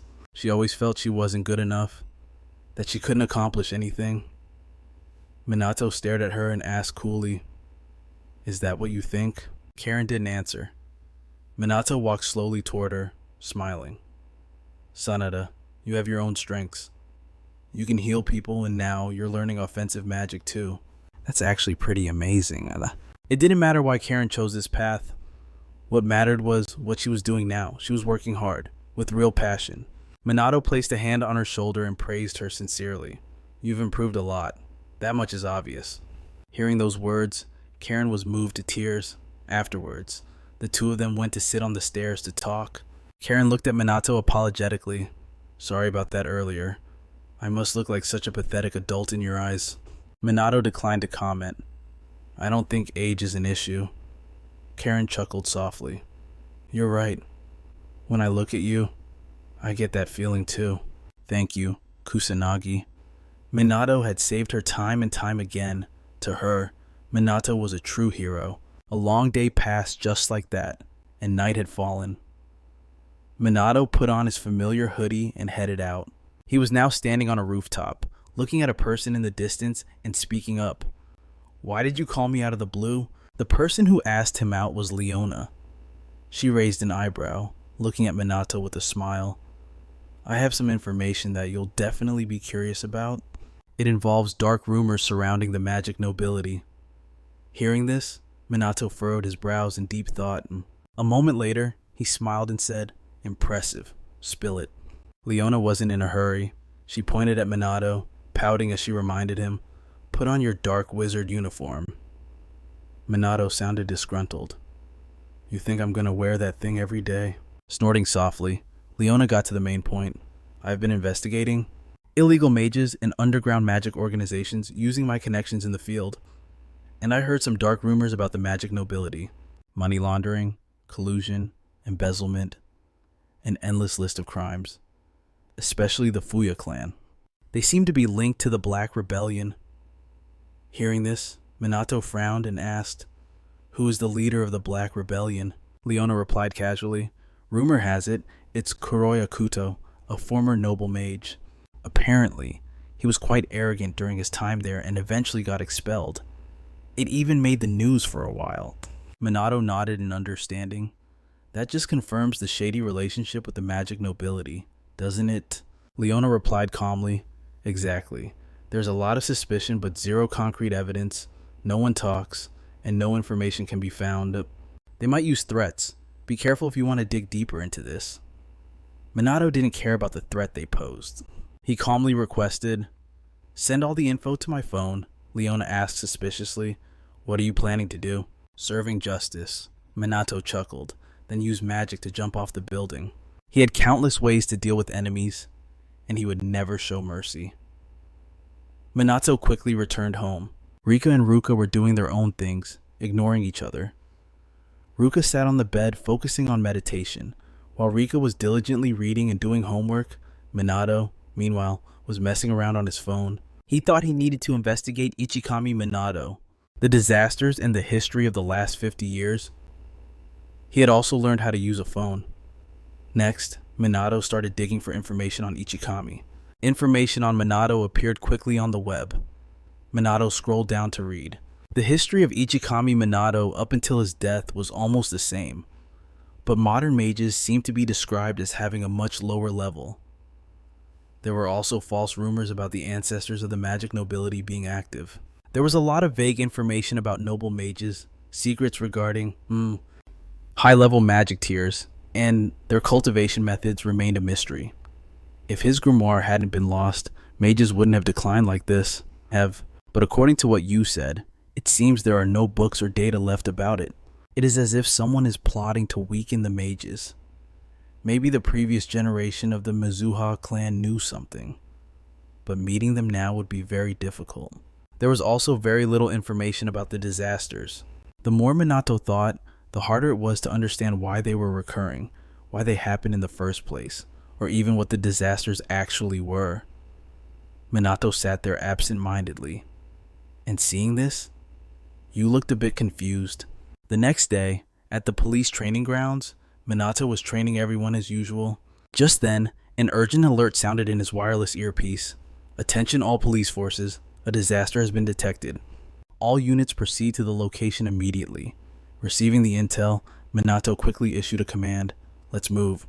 The group set off immediately, but when Minato arrived, he saw something down below. It was that cocky bastard, Shu. He stepped on a demon soldier, scoffing as he spoke. "Oh, you guys are real late, huh?" He walked up to Minato, pointing and laughing. "I've already defeated all the boss's minions." What exactly is the Special Magic Task Force doing? Seeing him stay silent, Shu became even more arrogant. "Oh, relax. No civilians were hurt." Saying that, he led his people away, not forgetting to laugh arrogantly. "You guys always talk about protecting citizens, but where would you be without us? Try to focus more next time. Got it?" Hearing this, Yu cursed angrily. "Damn it, what is this?" Minato nodded in agreement. "My thoughts exactly." However, on another day, a similar scene played out. When Minato's team received the intel and arrived, Shu's gang had already handled everything, constantly mocking them. Too late, you're late again." "You idiots, are you even useful?" Ruka's group was furious. They really wanted to beat someone up. But Shu quickly led his people away. "Seriously, what is the point of the Special Magic Task Force?" "Obviously, the world still needs us magic nobles," Ruka scoffs, venting her extreme frustration. "This is the 5th time. It's too strange. There is no way he isn't pulling some stunt." Sugo sighs in helpless resignation. "Someone must be interfering with us. The intel we're getting is way too delayed." Minato feels the same way. He can sense a disaster nearby, but the further away it is, the slower his sensing ability becomes. What should they do? While Minato is deep in thought, Ruka doesn't stop her tirade. And to think he just ignored a high-level demon boss, it really pisses me off. Just then, Karen suddenly cries out in surprise. It looks like the Fuyuka clan is getting massive support from the public. Sugo finds this incredibly odd and hesitates, muttering, "That's suspicious. Just a moment ago, they were being heavily criticized." Karen scrolls through her phone for a bit before finally speaking up. There is a press conference about to start. Minato frowns slightly and asks, "What is it about?" Karen shakes her head. "No clue. The Fuyuka clan is gathering reporters." Soon after, the Fuyuka family press conference begins. Jin sits at the podium and speaks clearly. "Thank you all for attending this meeting. This press conference was called for one reason. It concerns the mistakes and disappointments that the magic nobles have demonstrated recently, especially coming from his beloved son." The old man feigns remorse and says, "We have faced countless criticisms regarding his actions and how he treats others." Hearing this, the reporters down below begin to buzz with whispered criticisms. Jin listens in silence. Waiting until the questioning subsides, he bows a full 90 degrees and speaks, "I am truly sorry." Jin's action leaves the reporters stunned, unable to react for a long moment. Jin pays no mind, keeping his head bowed low as he continues, "This is undoubtedly a reflection of my own failures as a parent. However, I assure everyone that Su is trying to fix his mistakes and is actively participating in resolving the recent disasters." Immediately, the reporter's attitude shifts and their critical tone softens significantly. Seeing this while his head is still down, Jin smirks triumphantly. But when he looks up, he maintains his dignified facade and speaks, "It is true there has been much discussion about how the Fuyuka-san handled the disasters. The recent calamities and the sudden overseas expeditions of other magic nobles have contributed to a manpower shortage, making the situation much worse. We are implementing comprehensive measures." Meanwhile, Ruka's group is watching the broadcast. They are extremely disgruntled as the Fuyuka press conference garners massive attention. More than half the comments are supporting the Fuyuka clan. The more Ruka watches, the more frustrated she gets, crying out, "They are just speaking their minds. We worked so hard, only to get this ridiculous result." Minato pats her head, whispering soothingly, "Calm down. It doesn't matter what people say. Our mission won't change. Trust me, I will handle it." As soon as he finishes the sentence, he flashes a smile full of confidence. After the Fuyuka clan's broadcast that day, Sugo is summoned to the director's office. Upon hearing the order, Sugo cries out in shock, "I'm sorry, what did you just say, sir?" The chief speaks calmly. "I told you, at this rate, the team's existence is under serious threat. Complaints about the magic task force are rising. Going against magic nobles is incredibly dangerous." The chief suggests that perhaps the current tension is partly due to Sugo's actions. Hearing this, Sugo's expression stiffens. He retorts, unconvinced, "But sir, the main problem is Fuyuka Su's behavior." Before he can even finish, the chief shouts in frustration, "You shouldn't have been so confrontational regardless. You proposed forming this team and made enemies of the magic nobles. This is a mess of your own making." Biting his lip aggressively, Sugo asks suspiciously, "Our missions have been delayed. Do you know anything about this?" The chief snorts coldly. "Now you are accusing me. You really are shameful." He demands that Sugo improve the police department's image in the public eye and mend the relationship with the magic nobles. If you can't do it, then disband the team. These words leave Sugo in a state of panic. At the same time, Jin is at his private residence, laughing loudly in triumph. Everything is going exactly according to plan. The butler standing nearby flatters him. "Your instincts are extraordinary, sir. No one dares to question your judgment." Jin clicks his tongue and laughs arrogantly. The public is so easily swayed. Just a little bit of acting, and those idiots will believe anything. With the public on our side, I will crush the MAGE task force in an instant. Saying this, he throws his head back and laughs, seeming to have victory in the palm of his hand. Meanwhile, Sugo leaves the police station, utterly unwilling to accept this outcome. Where will the future of Minato's team go for the entire week that follows? The special unit doesn't receive a single mission to handle disasters, making Ruka extremely dissatisfied. It is so weird that we haven't been called out to work for a whole week. Ruka nodded in agreement. That's right. Fuyuka has handled most of the recent disasters. Ryuji let out a cold snort and scolded. Even people inside the police force are sabotaging the special magic squad. Minato spoke between bites. There might be someone inside the police colluding with the noble mages. They view our squad as a thorn in their side. Yuika, still unconvinced, shouted loudly. I don't get it. Why are we considered obstacles? Minato explained slowly. Our actions have had a negative impact on the reputation of the noble mages. Not to mention, many of them seem to be colluding with Black Rebellion. It would be inconvenient for them if our group held too much influence. The more Yuika heard, the less she accepted it. She shouted aggressively, It's not our fault. It's those useless noble mages who are the problem. If they don't want their reputation ruined, they should work harder. Suddenly finding himself being yelled at, Minato said helplessly, Go tell that to them. Yuika pouted slightly, ignoring him, and glanced at Ruka. Do you think our father's involved too? Ruka sighed and spoke. I suspect him too. Seeing them so distressed, Minato stood up and suggested enthusiastically, Well, let's go find out then. Ryuji also nodded in agreement. Exactly. Hesitating here won't get us anywhere. Yuika mumbled with some hesitation. But I don't exactly have a good relationship with him right now. Minato didn't seem to mind and simply said, If you don't want to, you don't have to come. These words made the Mizuha sisters look at each other. After a moment of hesitation, they spoke in unison. No, we'll go. We're his daughters, after all. A short while later, they arrived at the Mizuha family mansion.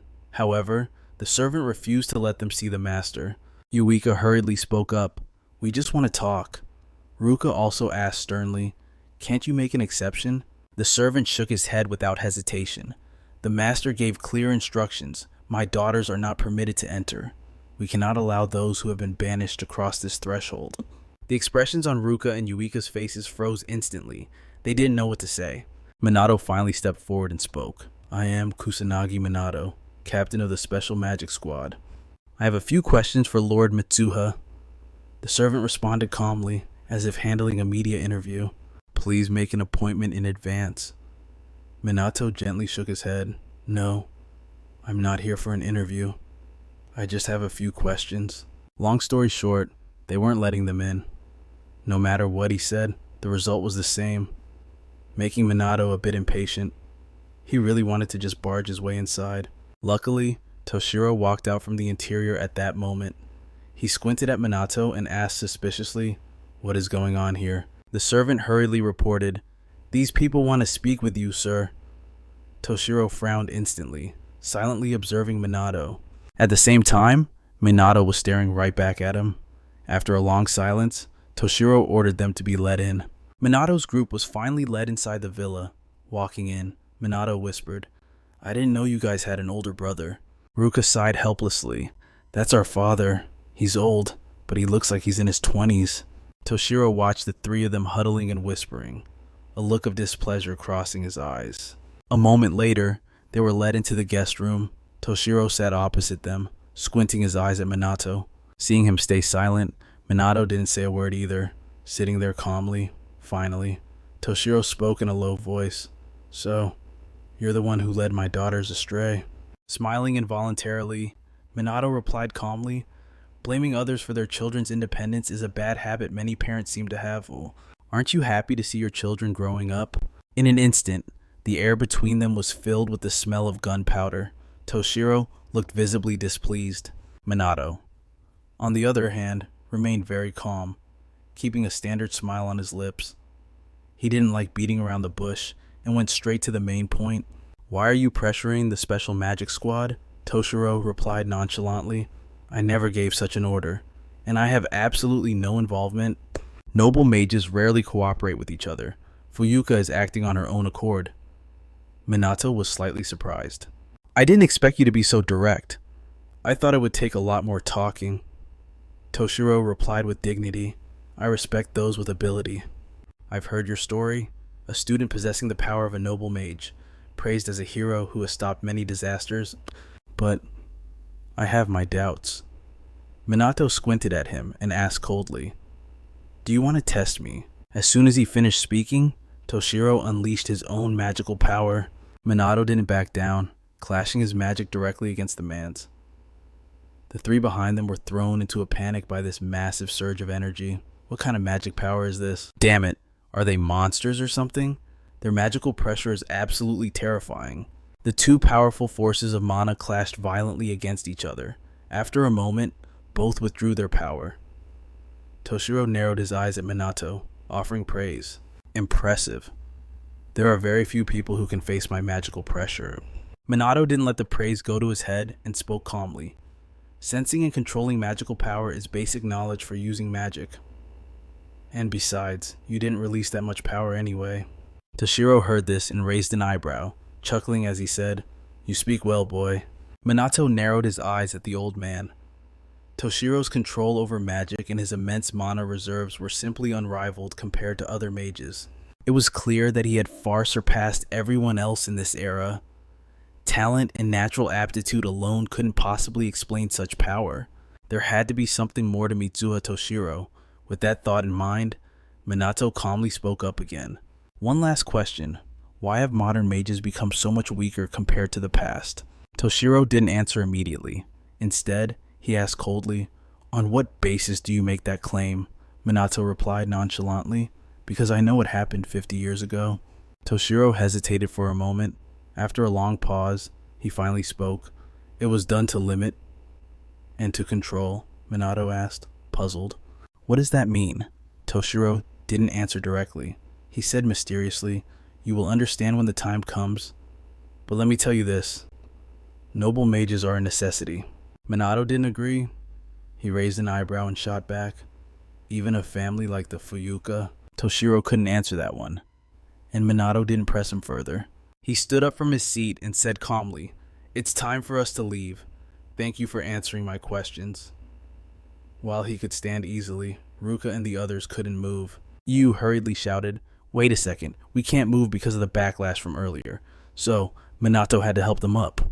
Before leaving, he left them with one last thought. "Honestly speaking, I might have hesitated if the Mizuha clan had been involved. I'm relieved to know that's not the case. After all, you and Ruka were important friends to him." Toshiro narrowed his eyes at Minato and asked suspiciously, "What are you talking about?" Shrugging indifferently, Minato smirked.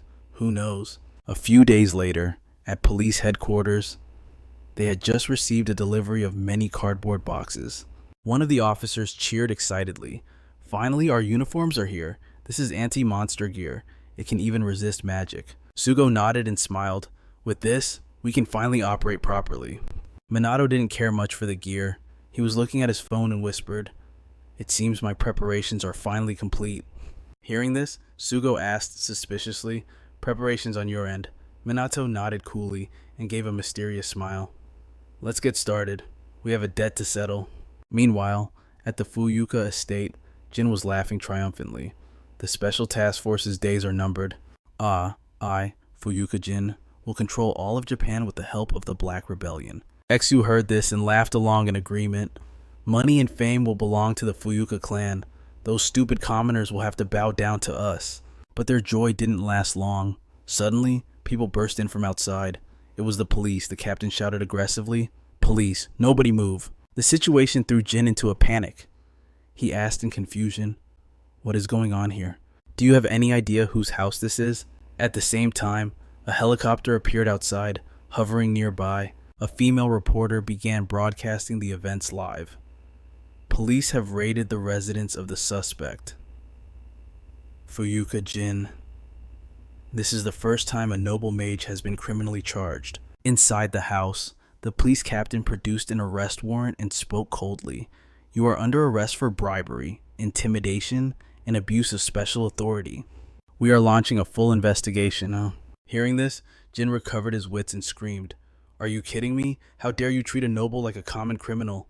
You better have evidence for this." Just as he finished speaking, a deep voice rang out from the entrance. "Are you challenging us?" The Fuyuka group immediately turned to look. It was Minato's team, holding his phone. Minato smirked and said, "The evidence. This is right here." Exu recognized him immediately and shouted in frustration, "Kusanagi Minato of the Special Magic Task Force. Why are you here? There's no way you have evidence." "Here's the proof of your corruption," Minato said calmly, then played a video for everyone to see. The video clearly showed the Fuyuka family head accepting money from an underground organization linked to illegal mages, along with footage of him making threats. Seeing the video, Jin's face turned ugly, but he refused to admit it, claiming it was fake. In this era, anything can be edited. Minato didn't argue. He simply walked over slowly to let the old man get a better look. He curled his lip and asked, "Do you dare say this is fake too?" Immediately, another video played. This time, it was a conversation between Jin and his butler. The conversation revealed that Jin had deliberately ignored a disaster relief operation. The evidence was undeniable. Jin's face went from green to pale white. Even Shu looked completely chaotic and panicked. Jin scanned the Fuyuka family members, demanding furiously, "Who dared to be a spy? Only a few people have access to my room." Immediately, the butler stepped forward and admitted, "It was me, my lord." Jin couldn't believe his eyes. He rushed over, grabbed the butler by the collar, and screamed in rage, "How dare you? You're just a butler. How dare you do this?" The butler looked helpless. He had no choice but to do it. Rewind a few days. One night, Minato, disguised as the Dark Mage, paid a visit to the butler. He wanted the old man to cooperate and expose the crimes of the Fuyuka family. At first, the butler refused. "I cannot betray my master." Minato scoffed coldly, pouting as he replied, "You say you're loyal, but is that loyalty actually genuine? Is it really your duty to stand by and watch the family you serve rot from the inside out?" Those words plunged the butler into deep silence. Sensing the hesitation in the old man's eyes, Minato pressed on. "Will you choose to let the Fuyuka clan continue their depravity, or will you accept the pain to save the honor of the magic nobility? Make your choice." In the end, his choice was to testify against Jin, which is exactly what led to the situation today. The butler sighed deeply. "You are unworthy of the title of magic noble. You deserve to be destroyed." As he spoke, the usual reverence in his eyes was completely gone. Humiliated by his own servant, Jin's face instantly darkened. His rage boiling over, he screamed like a madman, "All of you die!" Immediately, he summoned his mana, preparing to strike. But right then, Jin's pupils constricted. A blast of mana surged from a distance, cleaving the table in two. Jin instinctively threw the butler aside to dodge the blast. The attacker was none other than Minato. He snorted coldly, "You've got nowhere left to run. You despicable magic noble." Jin trembled with pure fury. He clenched his fists, grinding his teeth as he muttered, "How dare you look down on my efforts, all the wealth and status I built over the years." Gone just like that. Hearing this, Minato curled his lip in disdain. "Did you actually earn any of that yourself?" But Jin just threw his head back and laughed. He roared like a lunatic. "This is the most infuriating moment of my life. I established overseas bases for this exact scenario. Once I escape this place, none of you will ever catch me. But first, I'm going to kill all of you." As the words left his mouth, he and Shu's group launched their attack, but suddenly, a barrier materialized in front of the police, blocking the incoming magic barrage. Minato waved his hand dismissively. "The Special Magic Task Force will handle them. Everyone else, fall back." Outside, a field reporter noticed the mana saturating the air. She immediately started her broadcast. "Magic has been unleashed. It seems the Fuyuka family is resisting arrest. Are the magic nobles truly involved in these crimes? In this era of chaos, with natural disasters and monsters running rampant, do they only care about their own gain?" At the same time, this live stream was being beamed across the entire nation. Citizens all over Japan were glued to their screens, pinning their hopes on the Special Magic Task Force. They prayed the force could purge the corrupt nobles staining Japan's honor. Meanwhile, the team was facing off against Shu. And of course, Minato, the most powerful person on the field, bore the heaviest burden. He had to take down the magic noble head of the Fuyuka family. Jin glared at the boy, his eyes overflowing with rage. On the other side, Shu summoned his lackeys. A group of wind mages hovered ominously in midair. Zhu scanned the ground below, sneering. "You think you can defeat us with such a pathetic number of people?" Ruka snorted, scolding him coldly. "Unlike you lazy nobles, we don't just sit around. We've deployed our other members to fight the disasters and monsters." Infuriated, Shu shouted back, "You annoying bastards, why do you keep getting in my way? I'm done holding back.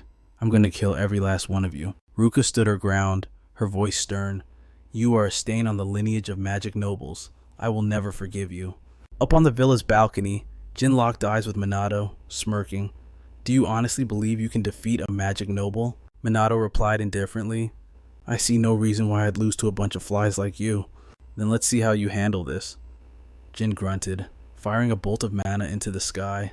But before it could strike the news helicopter, a barrier materialized, intercepting his attack. Minato looked at him with disgust. Could you get any lower? Jin just shrugged, smirking. As long as I have money, being despicable is just a necessary business expense. While the two leaders traded barbs, the chaotic battle erupted on the ground below. Naturally, the Special Magic Task Force was no pushover. In no time, enemy mages began to fall. Seeing this, Shu's face twisted into an ugly scowl. It wasn't just one or two his subordinates were dropping like flies, one after another. Shu froze in disbelief. This can't be happening. We are magic nobles. How are we being overwhelmed? He refused to accept it. He was a noble. He could not be inferior to Ruka's rabble. Desperate, Shu screamed his orders. Do whatever it takes to kill them. Unleash your full magical power. His two remaining elites nodded. Then, in unison, all three unleashed a massive surge of energy to attack. The task force didn't flinch. Ruka and her sister locked eyes, instantly understanding the plan, and nodded. Then, both of them strike in unison. A massive tidal wave appears, and within a split second, it surges forward, looking like it could drown everything in this world. Naturally, Shu and his three goons don't stand a chance. The torrent crashes into them, leaving them soaked to the bone and collapsing helplessly to the ground. Seeing the Mizuha sisters approaching, panic rises in his chest, but the sisters show zero sympathy, looking down on them with cold indifference. Realizing the tables have turned, Shu and his lackeys slammed their heads on the floor, begging, "It was just a moment of bad judgment. I'll change. I swear, please, just spare my life." Ruka hesitates for a long moment before finally nodding. "I understand. If you truly intend to change, then I suppose we have no choice but to forgive you." She turns to leave, but the moment her back is turned, Shu lets out a cold sneer. "Idiots, take this." The three of them try to launch a sneak attack, but before they can even move, the entire special ops team unleashes their magic straight at the traitors. Xu's legs turn to jelly. He slumps onto the ground, trembling as he stammers, But, you said you'd spare me." Ruka scoffs coldly. "Did you really think we'd spare someone like you who has zero intention of actually changing?" Hearing this, Shu and his subordinates scream in despair. Meanwhile, up on the balcony, Minato seems to know they've already won. A satisfied smile crosses his face as he smirks. "Guess they've handled it. It seems your pride and joy, your only son, has finally met his match against my teammates." And Jin bites his lip in fury, his eyes burning with rage. He screams like a madman, "You bastard!" Minato isn't afraid in the slightest. He just stands there calmly. His laid-back attitude only makes Jin even angrier. Unable to hold back, the old man attacks. But Minato easily dodges the level 1 spell without breaking a sweat. When the first strike fails, Jin fires off a level 2 spell, but the result is exactly the same. Minato is too fast, even wind magic can't catch him. Refusing to give up, Jin pours in more mana and unleashes a level 3 spell. Minato doesn't rush, calmly dodging every wave of magic. The entire scene is being captured by a reporter's camera from a helicopter. The reporter can't stop exclaiming, "What incredible magic!" Minato looks completely fine. After a barrage of failed attacks, Jin releases an even massive amount of mana. The magic intensity rises to level 4. Yet Minato stands tall, his expression unruffled, as if he's just taking a stroll through the battlefield. Jin grits his teeth and summons multiple magic circles around his hands. A violent tornado materializes in midair. In the blink of an eye, it surrounds Minato, threatening to swallow him whole. Seeing this, Ruka cries out in panic. Rui also mutters nervously, "That looks way too dangerous." Contrary to everyone's worries, Minato remains perfectly calm. He hovers in the air, letting the tornado barrel straight toward him.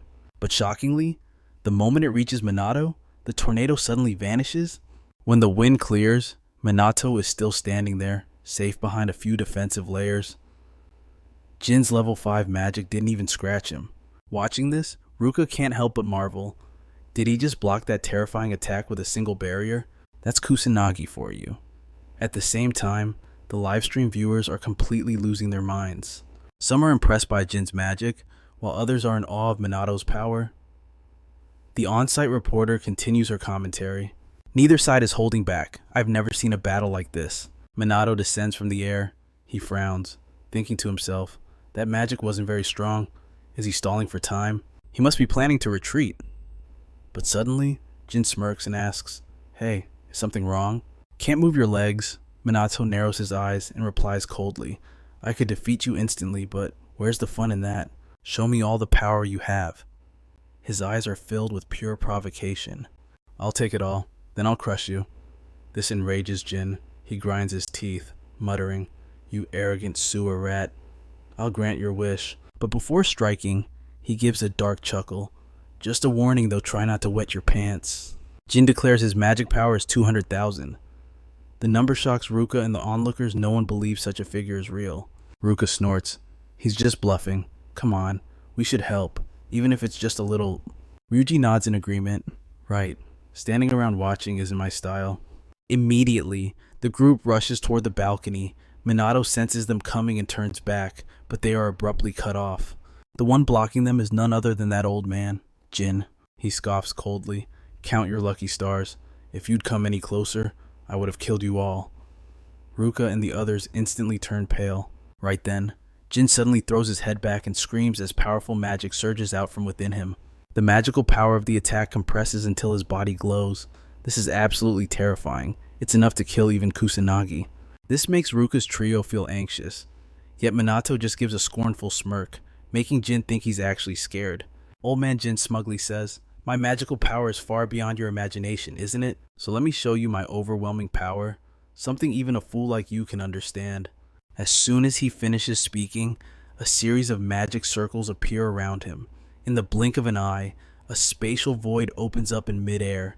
Minato, on the other hand, isn't scared, he's excited. He hasn't seen this type of magic before. At that moment, the void swallows everything around it. In a flash, the balcony corridor turns into a pile of rubble. Jin gets even more smug. This is space magic, the strongest spell. It can crush everything nearby and flatten a human in an instant. Minato squints at him, smirks, and says, I actually want to see you cast it. These words enrage Jin to the extreme. He screams frantically, die under the pressure, just take it. Immediately, a 6th tier magic spell appears. The spatial void starts sucking everything inside, including Minato. Seeing this, Jin laughs triumphantly. You can't do a thing, just die, you deserve it. Ruka's group, however, is frantic with worry. They don't believe Minato would die so easily. Surely this is just a prank. Du stares intently into the circle and shouts, answer us, Minato! But no matter how much he screams, no one answers. It isn't until the void dissipates that Minato's figure reappears. Du exclaims in astonishment, Minato, how are you still alive? Minato replies, clearly dissatisfied, hey, don't go declaring people dead on your own. Jin, on the other hand, is furious. He roars, how are you not injured? I was sure I crushed you. Shrugging indifferently, Minato calmly says, if the pressure outside and inside are balanced, there's no problem. It's the same principle deep-sea creatures use. Jin refuses to accept it and shouts, even if that's true, so what? Can you use space magic that is my signature spell? Minato acts like it's obvious, saying, I watched and learned it. Stunned, Jin looks at him in disbelief, muttering, you? Just by watching, Minato nods calmly, then smiles cheerfully. If you had used it immediately, I might have been slightly injured, but you were kind enough to explain it in detail. In the end, it's just a variation of wind magic. It's that simple. Besides, I'll let you experience some basic magic. Immediately, Jin's body twists in agony. He clutches his head and screams, what are you doing? Minato smiles faintly and replies calmly, I increased the sound pressure, and that's all. It's called sound magic, another application of wind magic. Hearing this, Du freezes, seeming to realize something. Meanwhile, Jin gets even angrier. He grits his teeth and shouts, you dare mock me enough. I won't hold back anymore. I will kill you with everything I have. As soon as he speaks, all of Jin's magic erupts. He says his magic power is at 200,000, but that was just the baseline. When fully released, it's 500,000. Sensing the unleashed magic, Sugo's group immediately panics. So he wasn't bluffing? What kind of power is this? At the same time, Jin throws his head back and laughs arrogantly. How disappointing. Kusanagi Minato. Is it before long? Every ounce of magic in Jin's body explodes outwards. Massive energy swirls continuously in the air. Jin's incredibly smug right now, acting like victory's already in the palm of his hand. Ruka's trio can't help but feel terrified. Is this the true power of the magic nobility? With such terrifying magical strength, this isn't an opponent they can possibly face. Even Sugo is equally panicked, pursing his lips and muttering, "We underestimated the power of the magic nobles. We have no way to fight against that kind of strength." Seeing everyone's reaction, Jin sneers and says, "This is my full power. The chance for you to beg for mercy is over." Yet Minato just stands there calmly, unable to resist letting out a bored yawn. Jin fails to notice his calm attitude and continues laughing maniacally. "You fools are too stupid to even estimate my magical power, aren't you?" Jin believes that his space magic only failed due to a stroke of luck on Minato's part. But the farce ends here. He will finish them all off with his ultimate magic. As he finishes speaking, a magic space appears, but when he looks at Minato, the boy is still standing there calmly. This attitude makes Jin grind his teeth in rage. Immediately, he begins muttering an incantation. In the blink of an eye, a series of magic circles converge into one. Witnessing the scene, Sugo cried out in sheer panic, "Impossible! A tier 7 spell!" Karen also murmured in distress, fearing that not even Kusanagi could handle something of this magnitude. Ruka frowned slightly. Even in this desperate situation, she knew Minato would find a way. She believed in him, so please, win this. Jin sneered, speaking with absolute confidence. "You all missed your biggest chance, the time I spent preparing this spell. That was your one and only opportunity to escape. And now, it is far too late for regrets."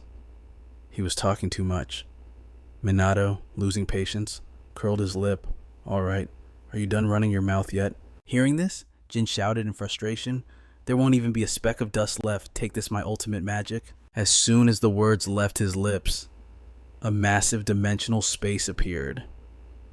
The fluctuations it emitted were so intense that they even shook the helicopter hovering in the sky. Sugo struggled to shield his eyes, muttering through gritted teeth, "What are we supposed to do against an attack like that?" Ruka, terrified for Minato, hurriedly screamed a warning. "Kusanagi, run away." Ryuji also chimed in, urging him, "You can't block that attack." Ruka stared intently at Minato's back, her eyes overflowing with worry.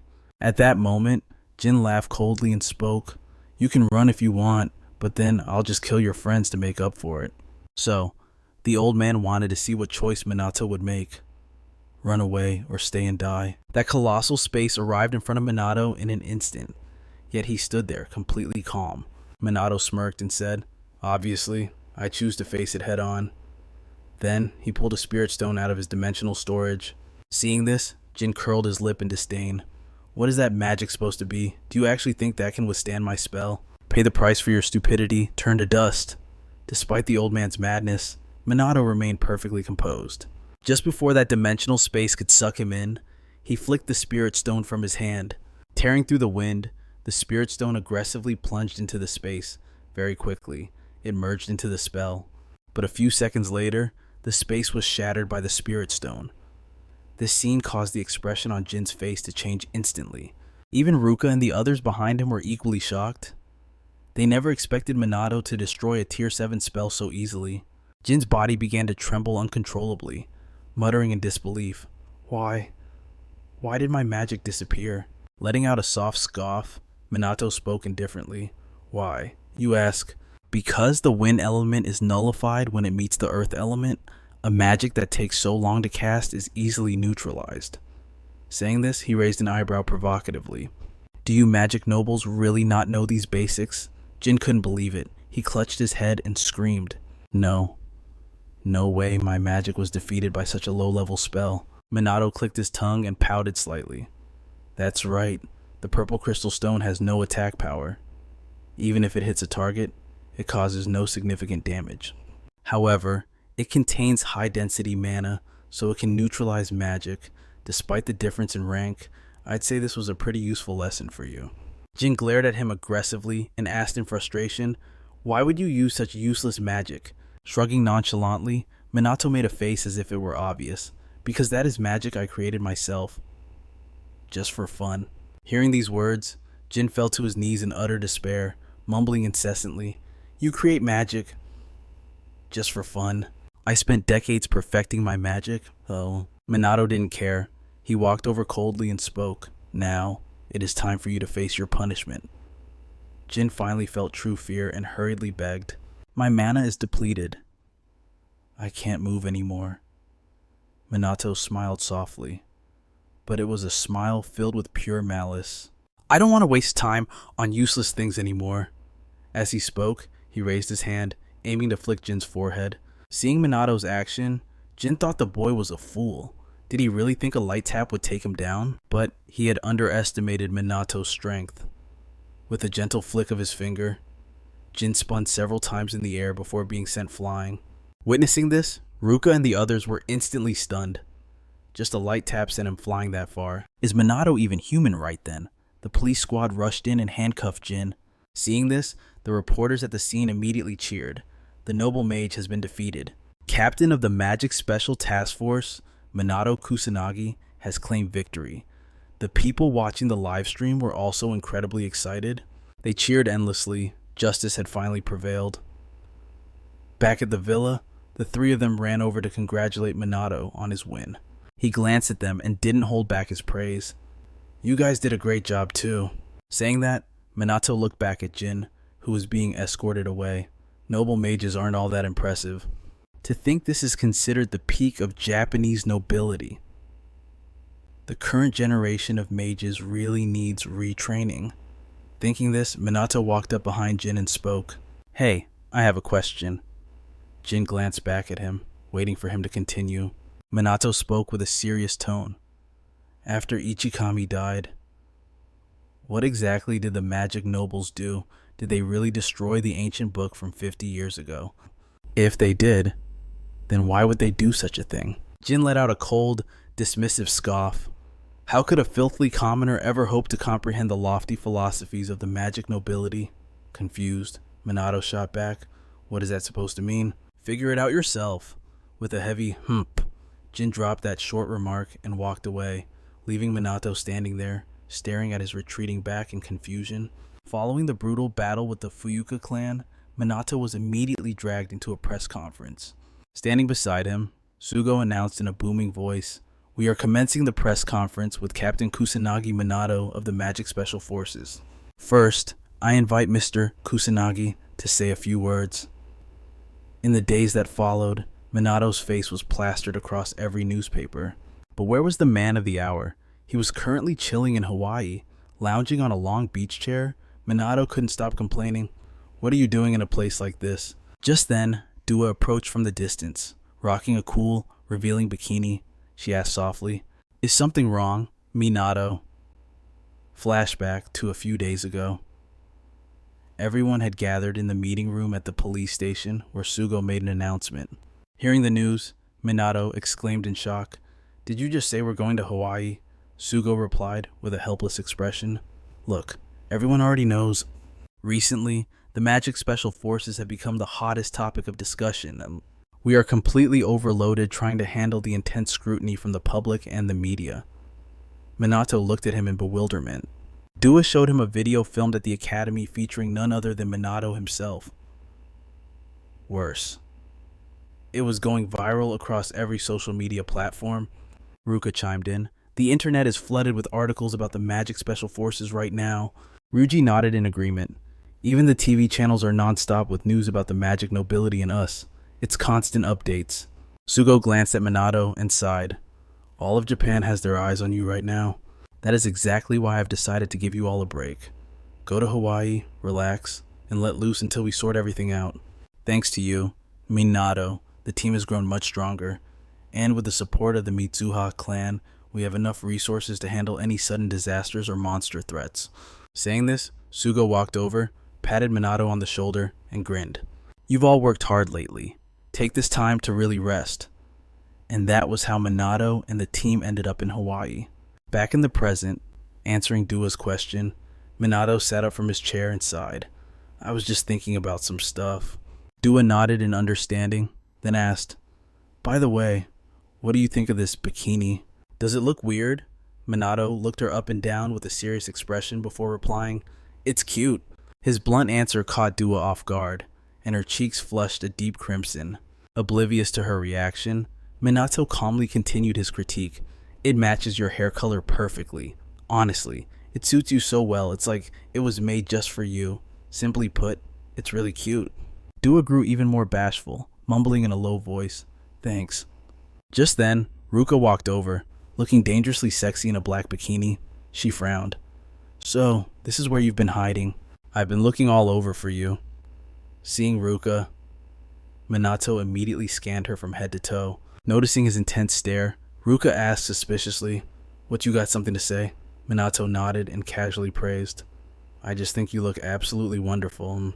The compliment made Ruka jump, yet Minato continued speaking as if he were stating a simple fact. "You look like a professional model. Your fair, smooth skin really makes that swimsuit pop. You are definitely the most beautiful girl on this beach." I know that," Ruka stammered shyly before turning around and running away. Watching from the side, Ryuji was completely baffled. This kid is unbelievable. He doesn't have an ounce of shame, yet he compliments them so naturally, and somehow, it doesn't feel like he has any hidden motives. Karina appeared right on cue, laughing excitedly. Sonata has arrived. Unlike the sexy vibes of the other two, Karen was wearing a breezy two-strap jumpsuit. Ryuji instantly felt a wave of apprehension. Not good. This is really not good. I didn't notice it when she was in uniform, but right now, the destructive power is off the charts. Ignoring him, Karen turned to Minato and asked, "So, what do you think of my swimsuit?" Ryuji started to panic. Is Minato going to comment on her chest? Stop. Don't say a word about it. While he was freaking out, Minato simply nodded and praised. The style is actually quite nice. Ryuji let out a long breath of relief. That was a safe answer. Karen beamed with joy, her eyes sparkling, but he wasn't finished yet. Minato continued, "The contrast with your everyday style makes you even more charming. You look beautiful, radiating the allure of a mature woman." The compliment made Karen bashful, and she mumbled in a shaky voice, Don't exaggerate like that." Ryuji realized he couldn't stop him. He couldn't help but marvel. "You really are a terrifying guy, Minato. Aren't you laying it on a bit thick?" Shrugging indifferently, Minato pouted. "Why, what's wrong with that? I'm just speaking my mind. If I feel someone deserves a compliment, why shouldn't I tell them exactly how I feel? You thought all three of them looked beautiful, so you simply paid them a compliment." Minato asked if there was a problem with that. Ryuji hurriedly shook his head. "No problem at all, but it's making those three girls incredibly uncomfortable." Everyone's faces were burning red. Suddenly, Minato spoke up again. Ryuji, your body is actually pretty amazing too. You've got great proportions, and that simple swimsuit really suits you. You should be proud of how you look." Well, that did it. Now it was Ryuji's turn to be embarrassed. He hurriedly shouted, "Stop praising me like that." Putting the embarrassment aside, they spent the rest of the time having fun on the beach, even trying their hand at driving jet skis. All that fun really helped them relax. By nightfall, Minato stepped out of the hotel. Having played a bit too hard, his throat was parched, so he went looking for a convenience store to buy some water. He had only taken a few steps when he bumped into a familiar face, Yuka. Whether she was waiting for him on purpose or it was just a coincidence, nobody knew. The two of them ended up going for a walk. As they walked, Yuka spoke up. "Today was really fun, wasn't it?" Minato nodded slightly. "I didn't think we'd be able to enjoy ourselves this freely. After all, we've been fighting non-stop lately." Yuka narrowed her eyes, glancing at the person walking beside her. Back then, she had noticed Ruka wearing a ring. She assumed Ruka was dating Minato, but she desperately wanted to deny that possibility. She didn't want to believe they were dating, especially since Minato had said he wasn't seeing anyone. Yuka's thoughts were spiraling until she couldn't hold it in anymore. "Hey, can I ask you something?" Minato frowned slightly. "You want to ask about my powers again?" "Not that." Yuka shook her head in denial. Taking a deep breath, she hesitated before asking, What is your type?" Minato was a bit surprised, but he answered quickly, "I've never really thought about it." Yuka pressed on urgently, "Specifically, among the three of us, or someone like that." Minato thought for a moment before speaking. "Probably all of you." Hearing this, Yuka froze. Minato looked up into the starry sky, smiling as he said, You're all cute and charming. Plus, you're all very hardworking and diligent. I like people who always try their best. This wasn't the answer Yuka was looking for. She continued to pry. Isn't that different from a romantic relationship? Minato frowned in confusion. Is it? I thought they were pretty similar. But now that I think about it, I probably like you the best. Yuka froze instantly, unable to react for a long time. Minato didn't notice her reaction and continued. You've been sincere, serious, and kind ever since we met, and above all, you always give it your all. Saying this, he finally turned to look at Yuka, who still hadn't processed it, and smiled. Yuka, I really do like you. Those words, I like you, made Yuka's face explode with heat. She was so overwhelmed she just collapsed onto the ground. Seeing this, Minato panicked and cried out, What's wrong? Are you okay? Yuka didn't answer, secretly rejoicing in her heart. She knew Minato didn't mean it in a romantic way, but it still made her incredibly happy. She thought to herself that she really did love him. While everyone was having a good time, Sugo was at the police station, looking deeply troubled. Things were heating up. The wave of criticism against the magic nobles was growing stronger by the day, and the calls for the magic special forces to take over disaster relief and monster threats were gaining massive support. Minato's popularity was soaring. At the same time, the reputation of the dark mages was also rising. It looked like a confrontation was brewing. Instead of cooling down, the situation was becoming even more tense. What should be done now? Meanwhile, at the international airport, a flight from overseas had just touched down in Japan. An irritated voice echoed through the terminal. While we were gone, it seems everything has turned into a total mess. Hearing this, a deep voice replied, Those weaklings? Honestly. The owner of that irritated voice was the head of the Homura clan, a magic noble named Homura Hinata. She spoke again with dissatisfaction. If I had been there, everything would have been resolved in an instant. The other person was the head of the Kaichi clan, Kaichi Riku. He didn't look too pleased either. 1 week later, at Minato's place, Yuka was happily cooking in the kitchen. Minato was sitting in the living room, unable to hold back a sigh. We came back sooner than I thought. Ruka heard this and spoke slowly. It seems the magic special forces tampered with the media, and the school played a part too. Minato felt much more at ease. Pouting slightly, he said, Well, at least we can finally breathe a sigh of relief. While they were talking, Yuka poked her head out of the kitchen and called out, Help me carry these plates. Minato nodded immediately. All right, I'm on it. A short while later, a magnificent feast was laid out on the table. Yu ate and asked, School starts again tomorrow. Are you sure everything will be okay? Minato replied calmly. The police and the school are on our side. The attention on the Special Magic Task Force must have died down by now, right? You'd think people would lose interest pretty fast. They just need to ignore it. But the moment he stepped foot on campus, Minato realized just how stupidly naive he'd been. And a swarm of girls immediately surrounded him, begging for his phone number, asking about his ideal type, and prying into every little detail of his life. On the flip side, Ruka was getting mobbed by a pack of guys, and naturally, Ryuji wasn't spared either. Those two turned heads wherever they went before, but after that incident, the attention was on a whole other level. Channeling her inner Ice Queen, Ruka ignored them all, marched straight into Minato's classroom, and shouted, Sorry to interrupt, we came to invite you guys to lunch, but it looks like a total zoo in here. Minato smirked and quipped, Calling it a zoo is putting it lightly, don't you think? Yu let out a helpless sigh and explained that apparently this was considered tame. I heard it used to be way worse when outsiders would storm in. Ryuji, thanks to Ruka, is already pretty used to this kind of chaos. While everyone was marveling at the crowd's intensity, Ruka suddenly blurted out, Man, we're out of toilet paper. Maybe we should pick some up on the way home, eh? Minato, just as casually, replied, We could grab some more bath salts, too. You've been wanting to get those for ages, right? Suddenly being called out like that left Ruka completely frozen, unable to say a word. Hearing Ruka and Minato's domestic back and forth, the crowd immediately started whispering excitedly, sending Ruka into a panic. She hurriedly shoved the other two along to get away. Whatever, let's just go to the rooftop. Up on the roof, the four of them sat down for lunch like always.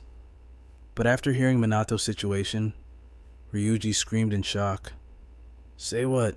You guys are living at Kusanagi's house? I thought you were dating. But maybe not. Normally, I'd be totally against this, but since it's Minato, I guess it's fine. Thinking it over, Ryuji looked at Ruka and said, "If you need any help, just tell me. I'll do whatever I can to support you." Ruka nodded softly. "I really appreciate that." Yu thanked him as well. Then Ryuji glanced over at Minato and said, "Hey Kusanagi, honestly, drop the formal stuff. Is it cool if I just call you Minato?" Minato nodded without a second thought. "Sure, call me whatever you want." Ryuji seemed pretty happy about the new dynamic, but Yu, on the other hand, looked flustered. She had no idea how to even start addressing him differently. Ai was deep in thought. This was actually a huge deal, living together and everything, but she quickly shook her head, denying it. They hadn't done anything wrong. Had they thinking this? Yu stole a glance at Minato, her eyes filled with embarrassment. She wondered if Minato ever felt awkward about this arrangement at all. Minato, completely oblivious to Yu's chaotic inner thoughts, just kept happily chatting away with Ryuji. The long day finally came to an end.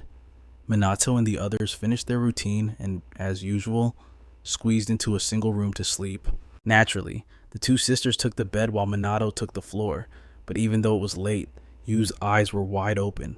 She couldn't sleep a wink. She glanced at the others. How could they sleep so soundly? Was she really the only one freaking out about this? The more she thought about it, the more frustrated she got.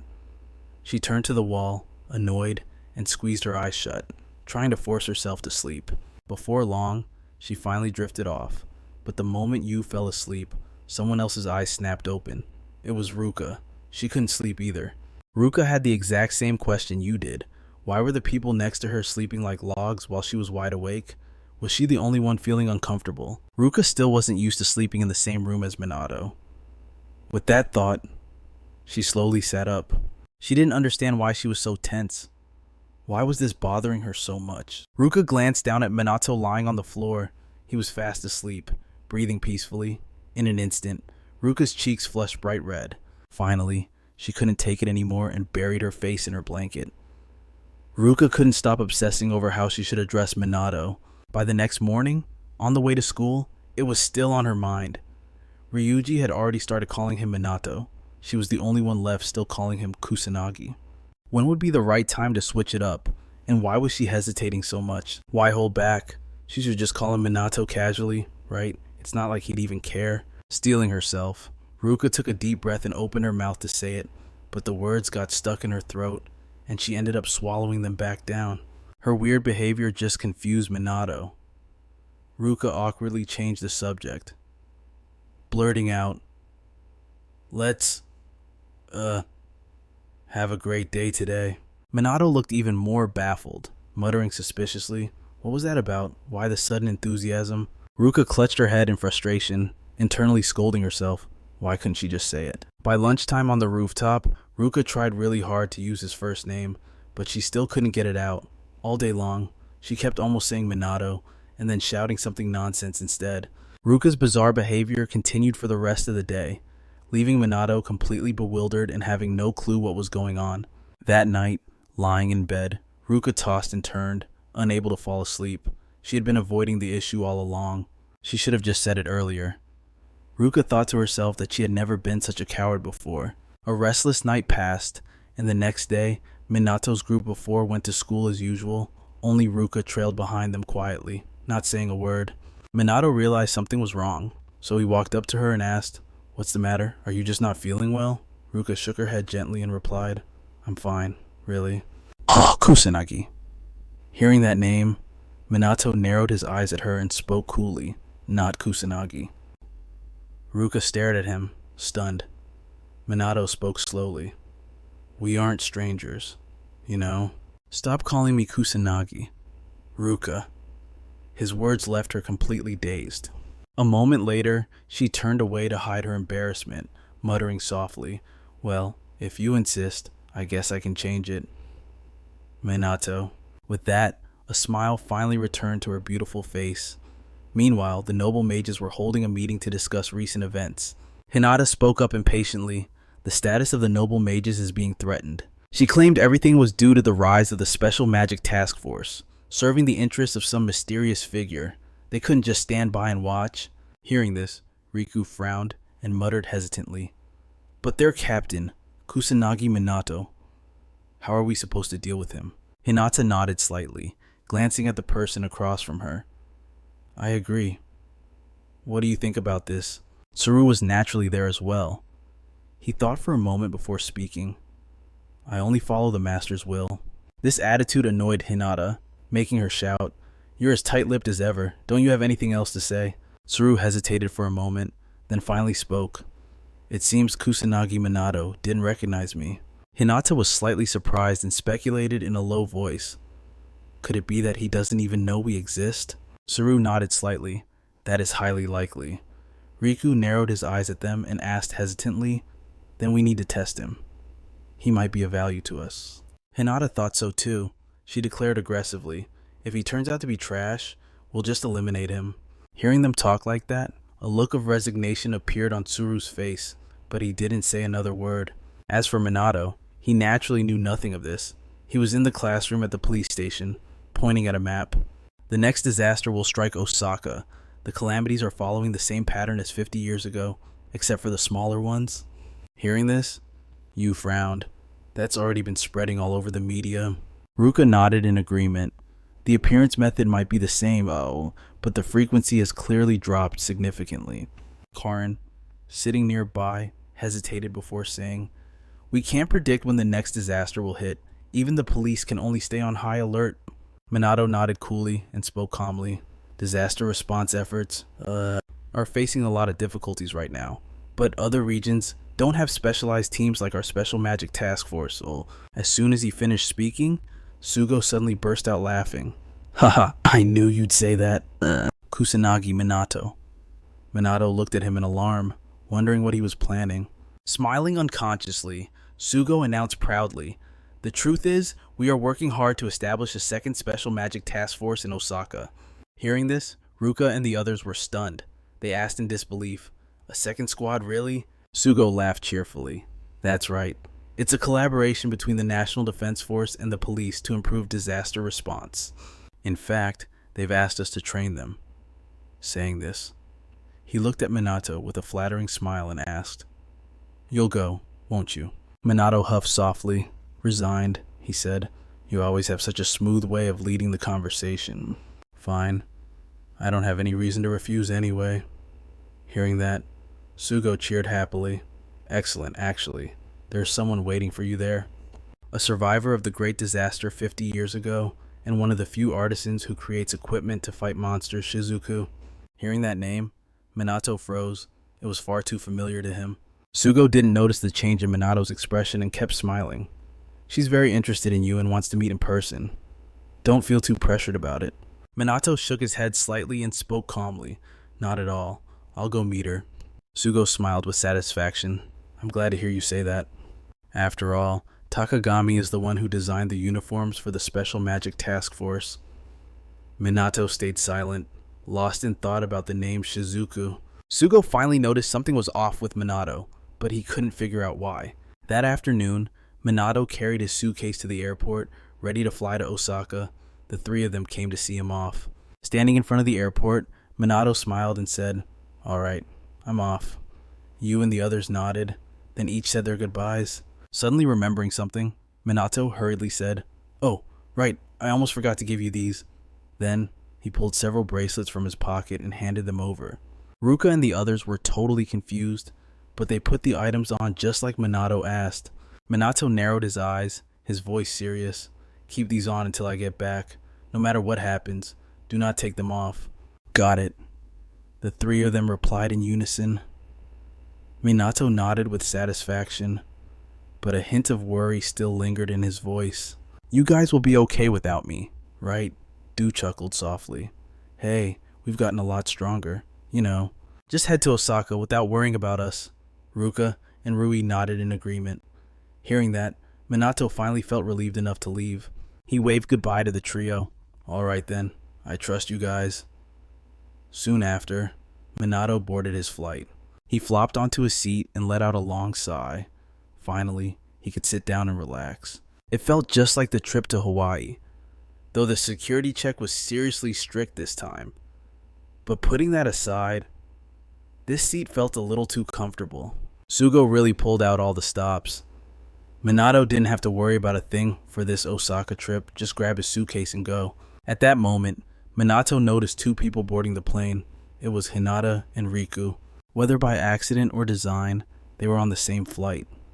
Even though they were seated far away, their eyes kept drifting toward Minato. This made him suspicious. Who were they, mages? They certainly seemed strong. There seemed to be quite a few people like that on this flight. But with security this tight, surely nothing would go wrong. Right after that, another group boarded. Minato stopped paying attention. Not long after, the plane finally took off. Since he was in business class, Minato was served a lavish meal. His eyes lit up immediately.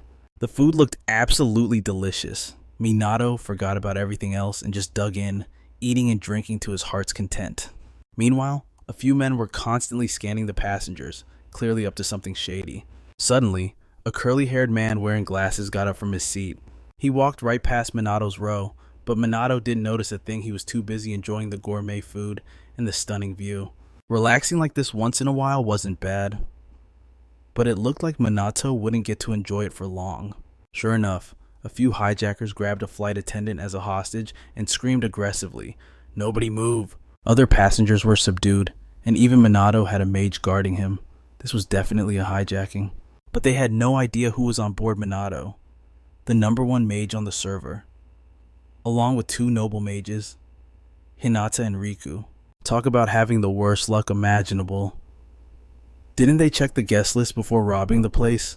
Minato narrowed his eyes at the hijackers, falling into deep thought. These were illegal mages, and there were 10 of them.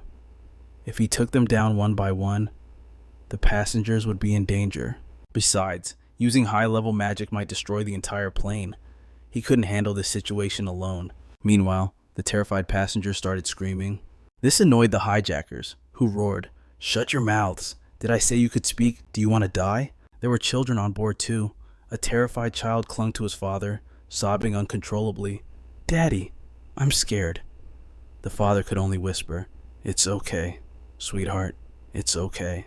At that moment, the leader of the gang shouted aggressively, "Our demands are simple. Release the members of the Black Rebellion." No one answered.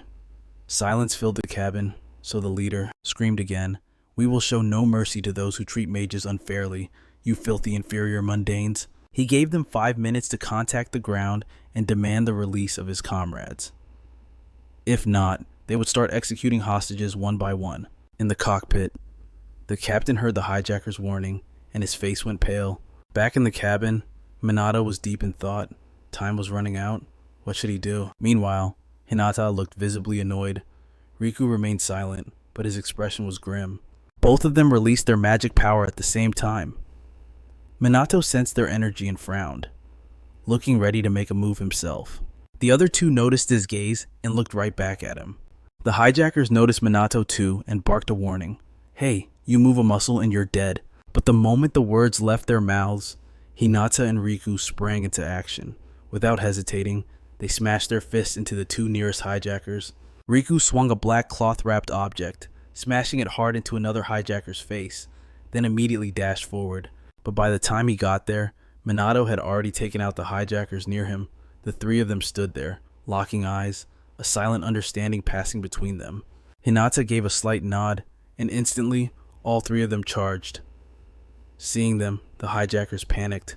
Before they could even react, Minato landed a punch that sent one of them flying across the cabin. Riku wasn't holding back either. He drew his sword and began tearing through the hijackers. Hinata didn't stay idle. She dashed forward with wind-tearing speed, blurring past the passenger seats. Seeing this, one of the bandits immediately summons magic to attack, but he's way too slow. Hinata stomps right on his head and neck, vaulting over him. She scoffs coldly, "Dream on, you losers don't stand a chance." Seeing his men fall, the leader screams a threat. "Enough, I've had enough of this. If we're going down, you're all coming with me." He vows to kill every single one of them. As the words leave his mouth, he aims his magic right at the stewardess. But before he can pull the trigger, Minato charges in aggressively and delivers a flying kick that sends him soaring. He scoffs with disdain. "Too slow." On the other side, Hinata smashes another bandit with her fist, pouting as she says, "Too weak." Riku takes down the last one, speaking coldly, "Too naive." In just the blink of an eye, the three of them have completely neutralized the hijackers. The passengers stare in shock, but reality quickly sets in. They're saved. Relief washes over them, and cheers erupt throughout the cabin. Ignoring the celebration, Hinata walks up to the leader and says coldly, "Pathetic. We took you trash out in a heartbeat." However, Minato notices something and suddenly shouts, "It's not over yet." Hinata is startled. "What do you mean?" But Minato doesn't waste time explaining, he just bolts toward the front. He sprints straight for the cockpit. Sure enough, inside, a bandit is holding the captain at gunpoint. Seeing them burst in, the gunman screams a warning. "Don't come any closer. Take one more step and I'll..." But none of them are afraid. Hinata grinds her teeth in fury. "Shut up and die." She instantly lunges at the bandit and decks him right in the face. The gun goes off, but the captain is unharmed. Minato had already cast a barrier to protect him, but Minato's expression darkens.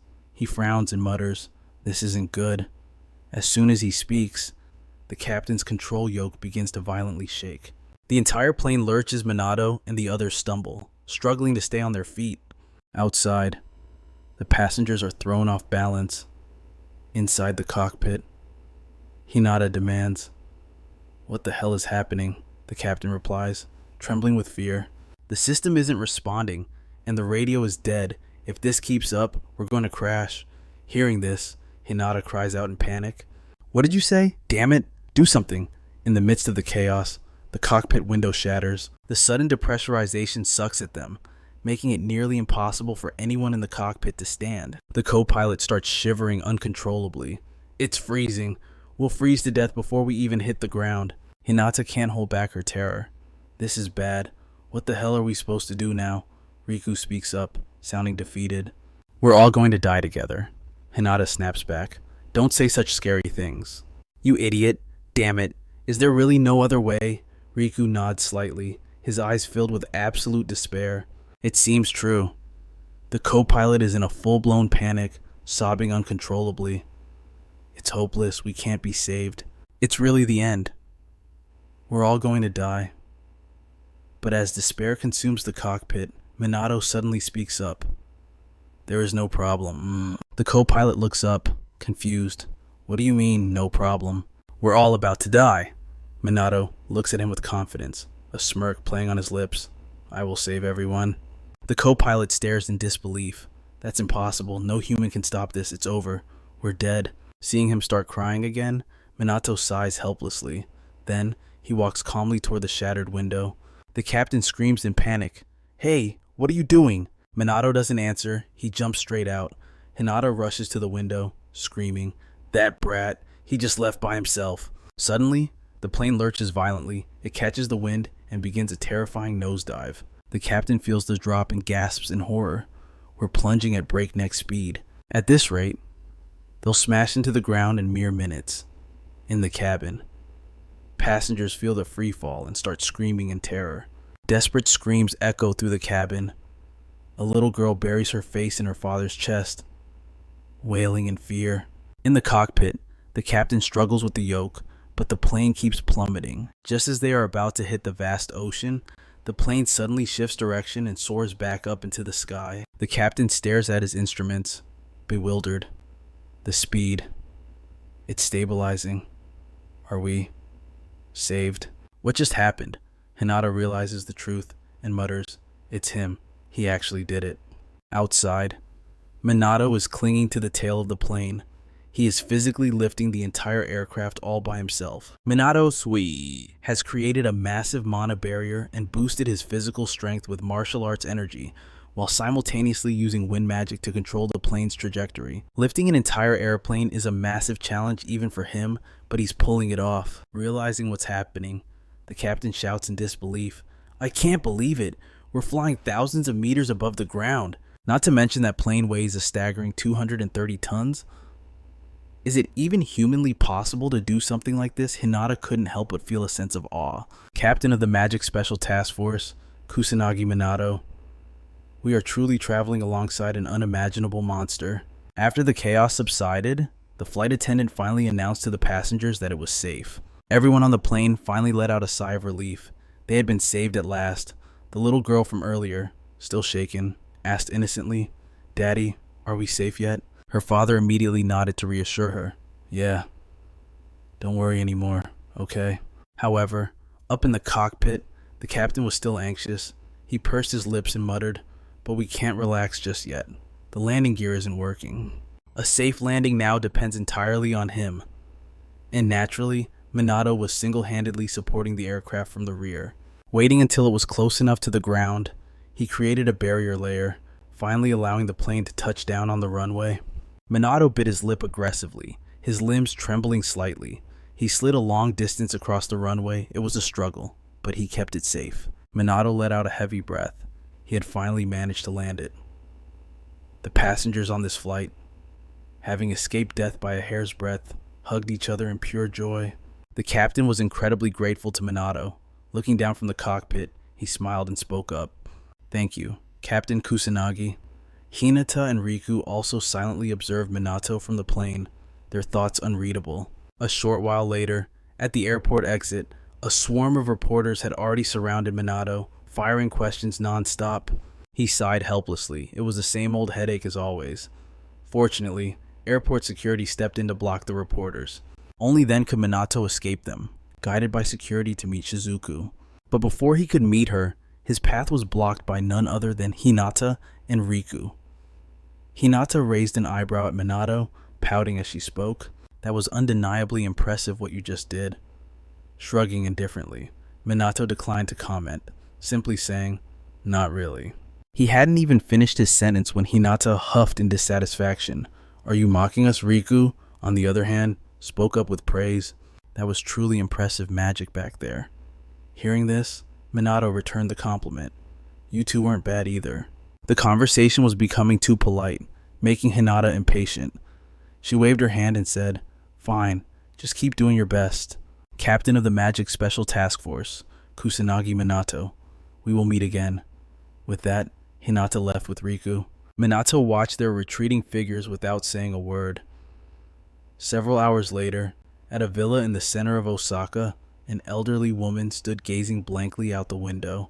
She was looking at the photographs placed on the shelf. Just then, a knock came from the door, followed by an announcement.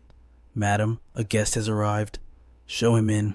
The old woman set the photo down and spoke calmly. Moments later, the servant led Minato inside. Upon seeing him, the old woman immediately smiled. "I have been waiting for you for a long time. Kusanagi Minato." Shortly after, the two sat down at a table. The old woman spoke slowly. "The reason I wanted to meet you is simple. I am interested in you." Minato's achievements were truly impressive, and moreover, his magic was very similar to that person, her teacher, and also her ally Ichikami Minato. Void magic is an incredibly rare form of magic. It was a type of magic that Ichikami Minato could use proficiently, but it is notoriously difficult to cast. Only a handful of mages can use it properly, so it is often considered not very useful. But Minato could use that magic. The old woman asked, "Who taught you? How are you able to use the same magic as Ichikami Minato?" However, at that moment, Minato suddenly burst into laughter, leaving the old woman bewildered. Minato narrowed his eyes at her, chuckling softly as he spoke. "Oh my, you really haven't changed a bit, have you, Shizuku? Once something catches your interest, you dive right in, don't you?" It turned out this old woman was Shizuku, the person Minato needed to meet in Osaka. Shizuku looked at him in confusion and asked skeptically, "Have we met before?" Smiling involuntarily, Minato replied calmly, "We have, so many times that I can't even count. That's obvious, considering I can use Ichikami's magic." Minato didn't hide it. He honestly declared that he was Ichikami Minato. This statement stunned Shizuku, leaving her unresponsive for a long moment. But she recovered quickly, sighing with a look of resignation. She spoke slowly, noting that there had been many similar cases in the past. People claiming to have a connection to Ichikami Minato, trying to get close to him. Relatives, friends, lovers, even illegitimate children. But Shizuku had never imagined someone would claim to be Ichikami Minato himself. Saying this, she stood up from her chair, her voice filled with disappointment. "I apologize if this seems rude. I was the one who contacted you, but could you please leave?" Yet, Minato remained seated calmly, speaking in a detached tone. Recently, I met a pair of siblings.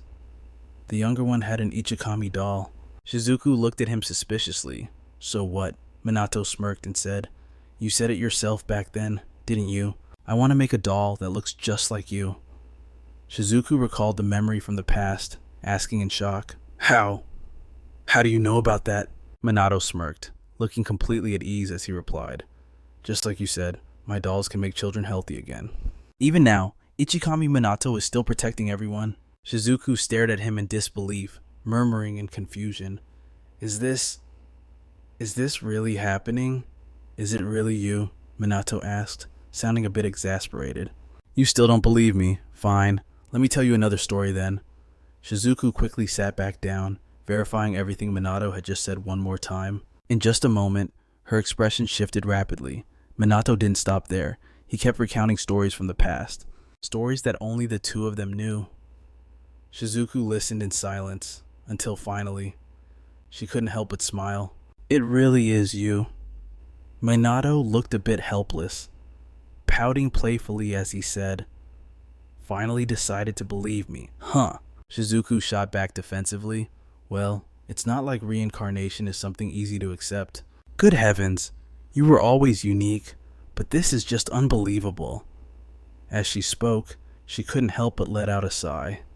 After you died in the great disaster, everything became so difficult. Minato gazed at Shizuku, at a loss for words regarding the last 50 years. Before he could say anything, Shizuku choked up, But I'm really so happy to see you again. Truly. Minato smiled at her and gave a calm nod. What started as a meeting between a senior and a junior had finally turned into a reunion between two old friends. Then Minato spoke up again. Shizuku, you know exactly what happened over these last 50 years, don't you? How magical knowledge was lost, and how mages have become so weak. There's nothing but false information about Ichikami Minato, not to mention the emergence of these current magic nobles. He asked Shizuku what exactly happened. Minato was desperate to know the truth about the last 50 years. Shizuku hesitated for a moment before letting out a long sigh. I'm sorry.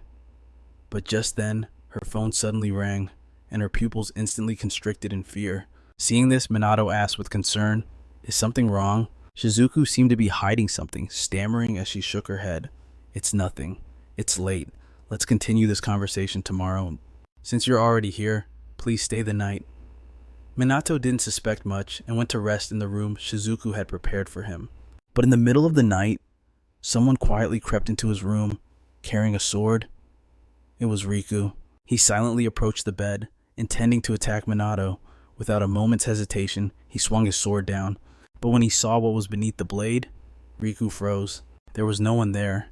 Minato was standing beside the bed, smirking playfully. How rude, attacking someone while they're in bed. You're the guy I met this afternoon, aren't you? Riku didn't answer. He narrowed his eyes at the boy, and without a word, he attacked again. But Minato dodged it. Although Riku was fast, he caught Minato off guard with a sudden kick, sending him crashing into the window. Minato was forced out into the courtyard, but Riku didn't stop there. He summoned Tier 1 magic to attack. Not daring to be careless, Minato created a barrier to block it. Sure enough, Riku's magical attack was stopped by the barrier, but Riku didn't let up. He slashed furiously with his sword, cutting Minato's barrier clean in half. Minato quickly retreated a few steps. He narrowed his eyes at the sword in Riku's hand, speaking cheerfully. Nice blade. It actually cut through my magic barrier. Is that anti-magic gear? But Riku remained silent, not saying a single word. Shrugging indifferently, Minato smirked. Silence is golden. Guess it's useless to ask why you're attacking. Well then, let's play for a bit. As he spoke, he unleashed his own magic power. Riku didn't back down. Gripping his sword tightly, he charged forward. A glint of excitement appeared in Minato's eyes. A worthy opponent he wanted to toy with. But before he could make a move, a shout rang out. Enough. It was Hinata's voice. She was there too. Unsurprised, Minato spoke calmly. I knew you were involved in this. Hinata narrowed her eyes at him, smiling coldly. Stop resisting. Kusanagi Minato. We have hostages. You have a lot of friends in Tokyo, don't you? Saying that, Hinata showed him a video clip. It showed footage of Ryuji's house and Minato's place where the Mizuha sisters were staying. There were men in black standing guard at both locations. Minato frowned, asking suspiciously, "What do you want?" Hinata smiled casually. "First, allow me to introduce ourselves. I am a magic noble and the head of the Hamurai clan, Hamurai Hinata."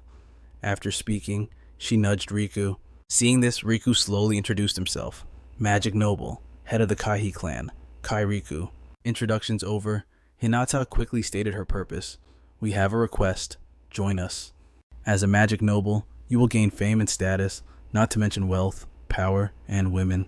You can have anything you want, but most importantly, you'll be able to protect your friends. After all, their orders are absolute." She warned Minato to think it over carefully. Even if he survived this, he'd be hunted down forever by them, the magic aristocracy. Minato didn't answer. He just listened in silence, but Hinata kept piling on the threats. "You might be the strongest person in this world, but when you eat, sleep, shower, or when you're far away from your friends like right now, can you really protect them? Answer me." Without a second of hesitation, Minato replied, "I refuse." Hearing this, Hinata didn't flinch. Instead, she issued a cold warning. "Is that so? Well, for a noble cause, a few sacrifices are inevitable. Teach him a lesson he'll never forget, so he never dares to be this arrogant again." The moment the order was given, the assassins sneaking into Ryuji and Ruka's home sprang into action. Almost simultaneously, the bracelets on all three of them lit up, releasing a surge of magical energy. Seeing this, the cloaked figures panicked. In an instant, that burst of mana materialized into a phantom. The figure was unmistakably Minato, and without wasting a second, it lunged toward the intruders. With silence on the other end, Hinata finally began to panic. She screamed into her communicator, "Hey, what's going on? Answer me." But unfortunately, there was no one left to answer. That surge of mana had ensnared every single assassin, crushing them to death instantly without making a sound. Riku realized what happened immediately. He muttered in shock, "They've been wiped out." Hinata stared at Minato in horror and demanded, "What did you do?" Minato shrugged indifferently and scoffed. "You should have predicted this would happen. Unless, of course, you're all a bunch of idiots." Fire erupted in Hinata's eyes. She grit her teeth and spat. "You annoying little pest. But I have to admit, your handling of the robbery and the hostage situation wasn't bad. It looks like you've passed the first test." Minato frowned, suspicious. "So, the robbery was your setup too?" Hinata shook her head. "That was an unexpected accident. We'd never do something so stupid. Now, let's move straight to the second test, shall we?" As soon as she finished speaking, Hinata and Riku unleashed their magic. Minato narrowed his eyes at them and said coldly, "I'd like to withdraw if possible." In your dreams, with a cold snort, Hinata charged forward with Riku close behind. Hinata unleashed a furious kick at Minato, but to her surprise, he blocked it effortlessly, knocking her entire body backward. Hinata didn't back down. She quickly summoned her fire magic to launch a counterattack. Boom! The brilliant flames exploded, filling the sky with smoke and fire. But when the dust settled, Minato was still standing there, proud and completely unscathed. Right then, Riku charged in with his sword. He aimed the blade precisely at Minato's neck, but it was stopped dead by a barrier of wind. Minato smirked and teased, "Oh my, if I were anyone else, I would have been dead by now." His nonchalant attitude infuriated Hinata. She screamed aggressively, "Don't get too cocky." A massive pillar of fire erupted, the heat threatening to incinerate everything. But Minato didn't panic. He calmly countered with a raging wave of water, smirking contemptuously. "Not a bad spell, huh?" With a deafening boom, the two forces collided violently. But following the laws of nature, fire met water and was quickly extinguished. Seeing this drove Hinata mad. She grit her teeth and hissed, "He really is just like the rumors say. You cast magic without chanting, and you nullified my attack with a mere tier 3 spell. Are you mocking my magic?" Riku seized the moment to slash at Minato again, but he was too slow. Minato used Sky Step to dodge effortlessly, taunting him the whole time. You can't use your full power while you're on the ground, can you? So why don't you try coming up here?" "You're way too full of yourself," Hinata screamed, launching herself into the air. Riku followed right behind her. Floating opposite Minato, Hinata grit her teeth. Maybe we underestimated you. No more holding back. Instantly, she and Riku channeled their magic together. In the blink of an eye, fire and earth magic materialized.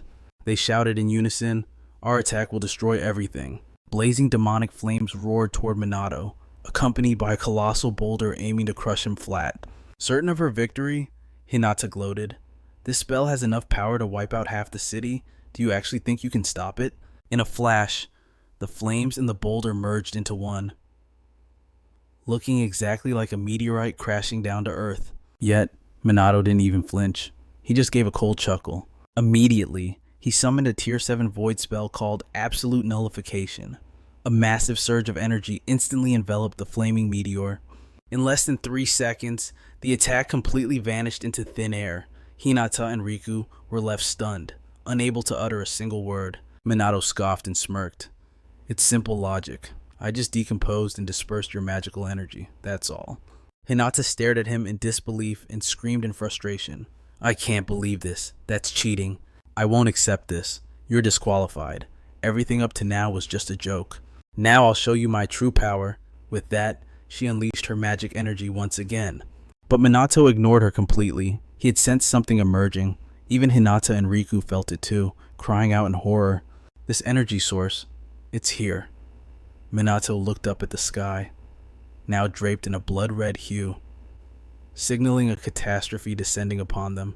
He frowned in silence. Too many things were happening at once. This definitely wasn't a coincidence. All three of them turned their attention toward the direction of the disaster. Minato didn't even bother changing his clothes. He was ready to bolt. But Hinata yelled out, furious, "Are you kidding me? Who cares about some disaster? I'm going to crush you right here and now, immediately." She charged madly toward Minato. But Riku, standing behind her, reached out and held her back. He warned in a low voice, "Don't forget our mission." Hinata gritted her teeth in resentment, but in the end, she stopped her attack on Minato. Minato wasn't afraid of them either. He spoke calmly, "Sorry, but our battle has to be postponed. I'm going to deal with the disaster first." With that, Minato gazed into the distance. "It's Dotonbori, if I remember correctly. That place has been abandoned since the Great Catastrophe 50 years ago. Even without a disaster, monsters continue to pour out from there. I doubt anyone would go there, unless they're a complete idiot." Minato quickly ran toward the site, using his magic to scan the surroundings. Monsters were swarming out in droves. If left unchecked, they could invade human residential areas. Dealing with them alone is going to be tough. While he was worrying, Riku appeared beside him and spoke in a low voice. "We'll lend you a hand." Hearing this, Minato nodded and said, "Thanks, I appreciate that." "Didn't you try to kill me earlier?" Riku shook his head slightly and replied casually, "We were just testing you. Besides, you passed. That's all there is to it." Hinata, on the other hand, was unusually quiet, just following closely behind the two men. Minato didn't pay it much mind, though he felt a bit overwhelmed. His problems just kept piling up. Soon enough, they arrived at the place where the monsters were invading. There were magical beasts and even demon soldiers, relentlessly pouring out to attack humans. Hinata landed on the ground from midair and scoffed, "Time to hunt some monsters." As soon as she finished speaking, she summoned her fire magic, incinerating the beasts in front of her. On the other side, Riku wasn't sitting idle either. The sword in his hand swung ceaselessly, wiping out a large number of beasts. Minato was even busier. He conjured a series of spells, and in the blink of an eye, countless beams of magic appeared in the air. They shot forward relentlessly, slaughtering the monsters. Minato looked down. He would handle the small fry while waiting for the boss, but just then, he suddenly spotted a solitary figure inside the ruined city. A middle-aged man leaning on a cane was walking briskly. Minato rushed over, shouting anxiously, "Sorry to bother you, but are you okay?" But there was no reply. He ran after the man and warned, "It's very dangerous here. I think we should get you to a safer place." Saying that, Minato reached out to grab his arm, but at that moment, the man suddenly turned his head and glared at him, causing Minato to startle and panic. Realizing he had lost his composure, the man quickly spoke up, "Thank you for your concern. I'm fine. Don't worry about me." Then he immediately walked away. Minato watched the man's retreating back, feeling a bit bewildered. Why would an old man like him be wandering around here besides? He looks very familiar. Who exactly is he? The man walked straight out to a waiting car. He climbed in and ordered the driver to leave. A moment later, the police and the self-defense forces arrived at the scene. They also joined in on exterminating the monsters. Seeing this, Minato couldn't help but feel impressed. They reacted quickly. Just as Sugo said, they were ready to deal with disasters. Even so, they still lacked experience. Right then, a police officer spotted Minato and shouted hurriedly, "Hey, what are you doing?" This is a dangerous area, but when he got a good look at his face, the officer's attitude changed completely. "Kusanagi Minato from the Special Magic Task Force. You're already here. What a relief." While he was talking, a magic beast lunged at him. Luckily, Minato used his flames to incinerate it. He warned in a deep voice, "Don't get distracted during an attack." The officer nodded hastily. "Yes, sir." Minato continued asking, "What's our current situation?" The officer lowered his voice and replied, "The police and SDF have cordoned off the area around Dotonbori. We're prioritizing the citizens' safety. However, they still weren't prepared to suppress the boss. Their forces weren't enough to handle it."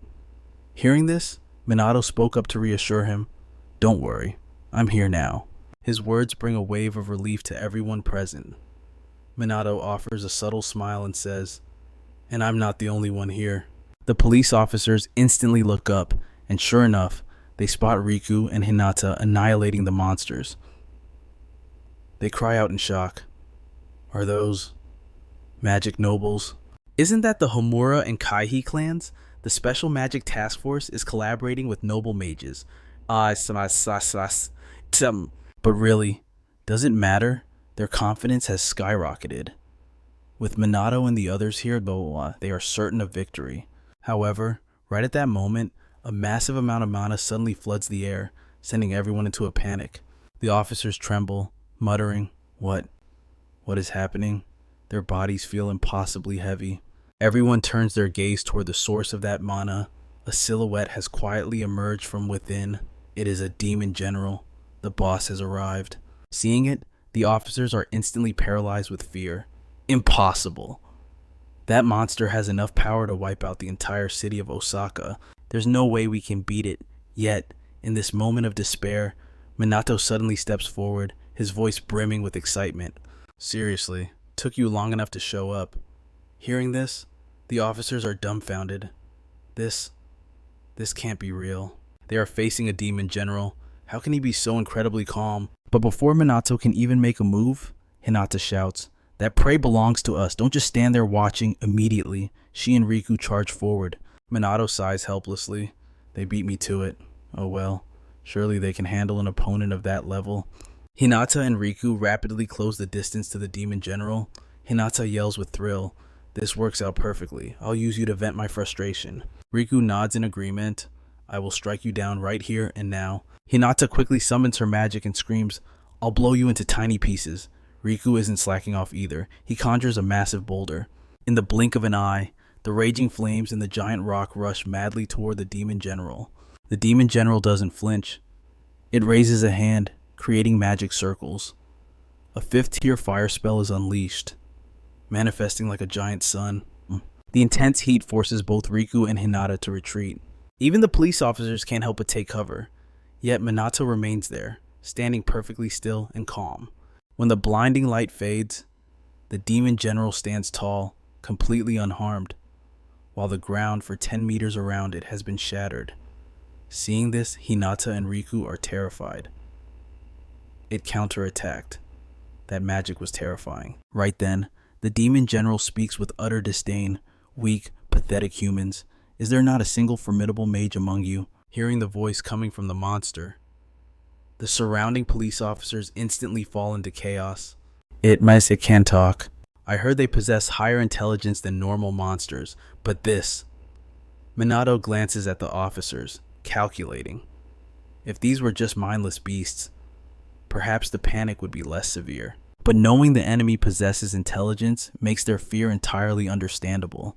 Of course, there are exceptions. Hinata shouts in annoyance. "Do you take me for a fool? I will burn you to cinders. I'll unleash my full power on you."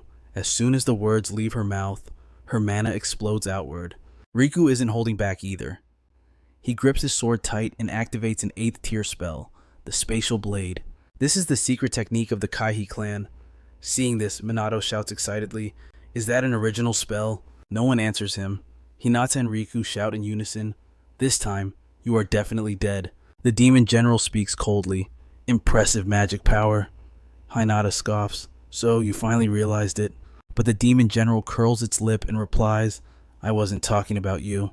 The one it was referring to is Minato. Standing in the distance, it sensed the immense mana radiating from him. Riku and Hinata have no idea who it means, but they are furious regardless.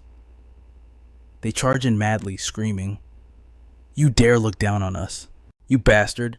Hinata creates a phantom palm strike wreathed in flames and slams it down, but the demon general blocks it effortlessly.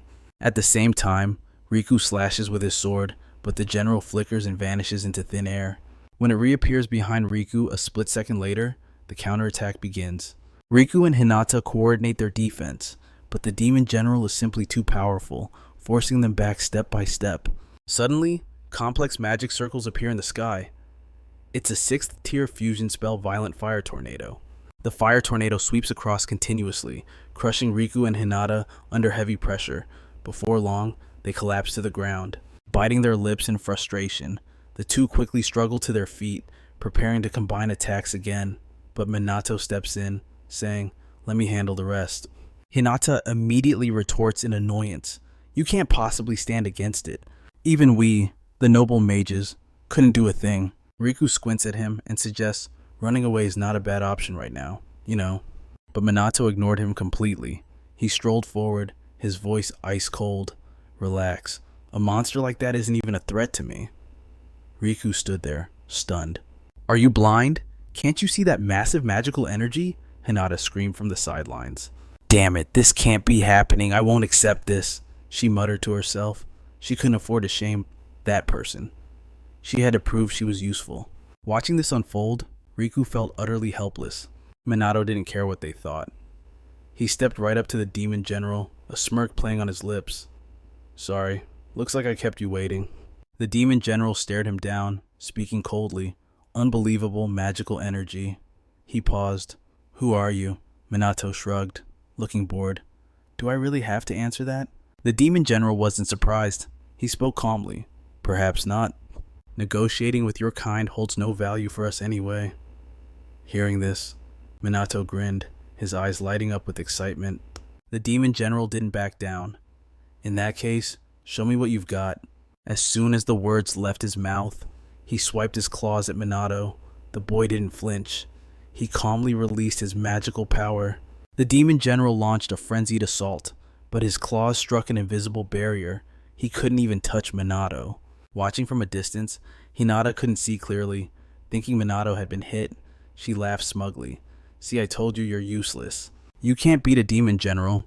But the moment she finished speaking, she saw Minato move. He delivered a counterpunch straight to the general. He stood tall, looking annoyed. What a pain. Riku and Hinata were stunned. After all those attacks, he hadn't taken a scratch. But Riku quickly realized that defense alone wouldn't be enough. The demon general had incredible defense. How could anyone hurt it? Meanwhile, Minato was pondering something else entirely. There was a spell he wanted to test, but now wasn't the time. A random spell would have to do. Making up his mind, Minato cast a 9th tier void magic spell, Streaming Light. Hinata screamed in disbelief. A 9th tier spell, 8th tier is already our limit. Minato ignored her shock, focusing entirely on his magic. In the blink of an eye, beams of light shot wildly through the air. They instantly engulfed the demon general. When the light faded, the monster's body had been reduced to shreds. The police officers watching from the perimeter were dumbstruck. Was it over? He had defeated an enemy that even noble mages struggled against. It was unbelievable. They rushed toward Minato, showering him with praise. Minato ignored them and walked straight to Riku and Hinata. He smirked. "See? That was nothing." Hinata bit her lip hard, her eyes burning with frustration. He had won, and he made it look easy. They were no match for him, and there was nothing they could do about it now. When they didn't answer, Minato asked, "Do you want to pick up where we left off?" Riku immediately shook his head. "No, we lost. You passed the test." Minato narrowed his eyes. raising an eyebrow. You're going to explain everything right now, aren't you? Riku nodded. Yes, of course, but for this conversation, we need one more person. Minato glanced back and saw Shizuku approaching. Shizuku looked him over, suspicious. Did you know about this the whole time? Minato nodded. Of course. You know you can't hide anything from me. You need to explain why you tried to test me, Minato said. Why have mages been getting weaker for the last 50 years? And why did you decide to work with the noble mages? Hearing Minato's barrage of questions, Shizuku looked resigned. A while later, Shizuku took the three of them back to her house. Minato sat opposite her, his voice cool. All right, let's hear the whole story. Grandma Shizuku, you know these people, don't you? Shizuku nodded. Yes, I even knew you were going to be attacked. Minato frowned. Tell me why. Hearing this, Riku and Hinata fell silent, refusing to say a word. After a long pause, Riku finally spoke up. We wanted to see if you'd use your power for personal gain, and if you were truly capable. Minato was still confused. Is that why you dragged my teammates into this test? Riku shook his head. That was just a threat. We never intended to hurt anyone. Minato scoffed. Then why did you do it? Riku slowly answered every question. You and your team could become a threat to the noble mages. It's a dangerous situation for Japan. Minato wasn't convinced and shot back. That's the result of your own irresponsibility. The special magic team never intended to go against the noble mages. It was you people who interfered with our business. Hearing this, Hinata grew indignant, ready to lash out with a scolding. But Riku was quick to stop her. Let it go. He's right. He knows full well that when the first calamity struck, the nobles turned a blind eye. He had to admit their response was sloppy. But the world still needs the magic aristocracy. Minato narrowed his eyes at Riku, neither arguing nor agreeing. Shizuku finally cut in. The root of this problem dates back 50 years. It began with your death, leading to Japan's current state, and ultimately, the birth of the magic aristocracy. With the loss of so many mages, including you, Ichikami, Minato, and the disappearance of most demon generals, the number of illegal mages in Japan skyrocketed. Amidst the disaster, both the civilians and the self-defense forces were exhausted. Control became impossible, and Japan effectively became a self-governing state. Legitimate mages fought bravely to stop the rogue ones. But Japan was on the brink of collapse. Everyone was weary, losing faith in the future, and they were all shaken to the core by the death of Ichikami Minato. He was the people's hope. But you were gone. Saying this, Shizuku let out a helpless sigh. The remaining mages carefully pondered how they could rebuild Japan and restore the people's faith. Shizuku's face was now filled with sorrow. Minato, hearing this, understood the situation and spoke coldly. So, the magic aristocracy was established. Shizuku nodded slightly. Exactly. They created a clear power structure, the magic aristocracy, to regain the public's trust. They believed that, with a new hero like Ichikami Minato, Japan could return to peace.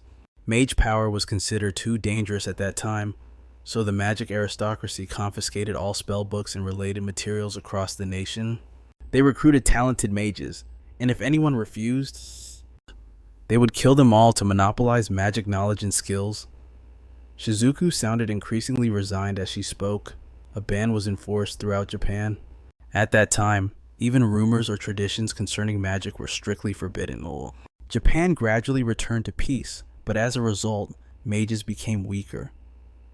Minato nodded in understanding, and the police gradually fell behind in technology and knowledge. It's a common enough story, isn't it? He still remembered the situation 50 years ago. Many civilians and mages died in the calamity, and many used magic for evil purposes. It's easy to imagine what would happen if you died. But Minato didn't trust the nobles either. He asked suspiciously. However, did the magic aristocracy really have the power to pull all that off? Hearing this, Shizuku glanced over at Riku and Hinata standing in the distance. She hesitated for a long moment before whispering. Do you remember Mumio Haifumi? Minato nodded slightly. I remember. He was my student. He always had a problem with me. A pathetic, arrogant guy. But I can't deny he had talent. Shizuku lowered her voice. He is now the chairman of the Mumio Company, a massive corporation in Japan. Originally famous as the heir to the Mumyo group, he has been supporting the magic aristocracy ever since. Minato nodded, understanding dawning on him. I see. Connections to the global economy imply political power, though I didn't know he was the heir to a conglomerate. Smiling involuntarily, Shizuku spoke with resignation. Haha, you haven't changed a bit. You never cared for wealth, fame, or money. You only cared about magic and the people. Shrugging indifferently, Minato pouted slightly. I don't see that as a problem. Shizuku glanced at Riku's group again. After a long pause, she continued. Japan's mage population is the lowest in the world. We used to be number 1 back when you were Ichikami Minato. But we're not like that anymore. Hinata heard this and retorted in frustration.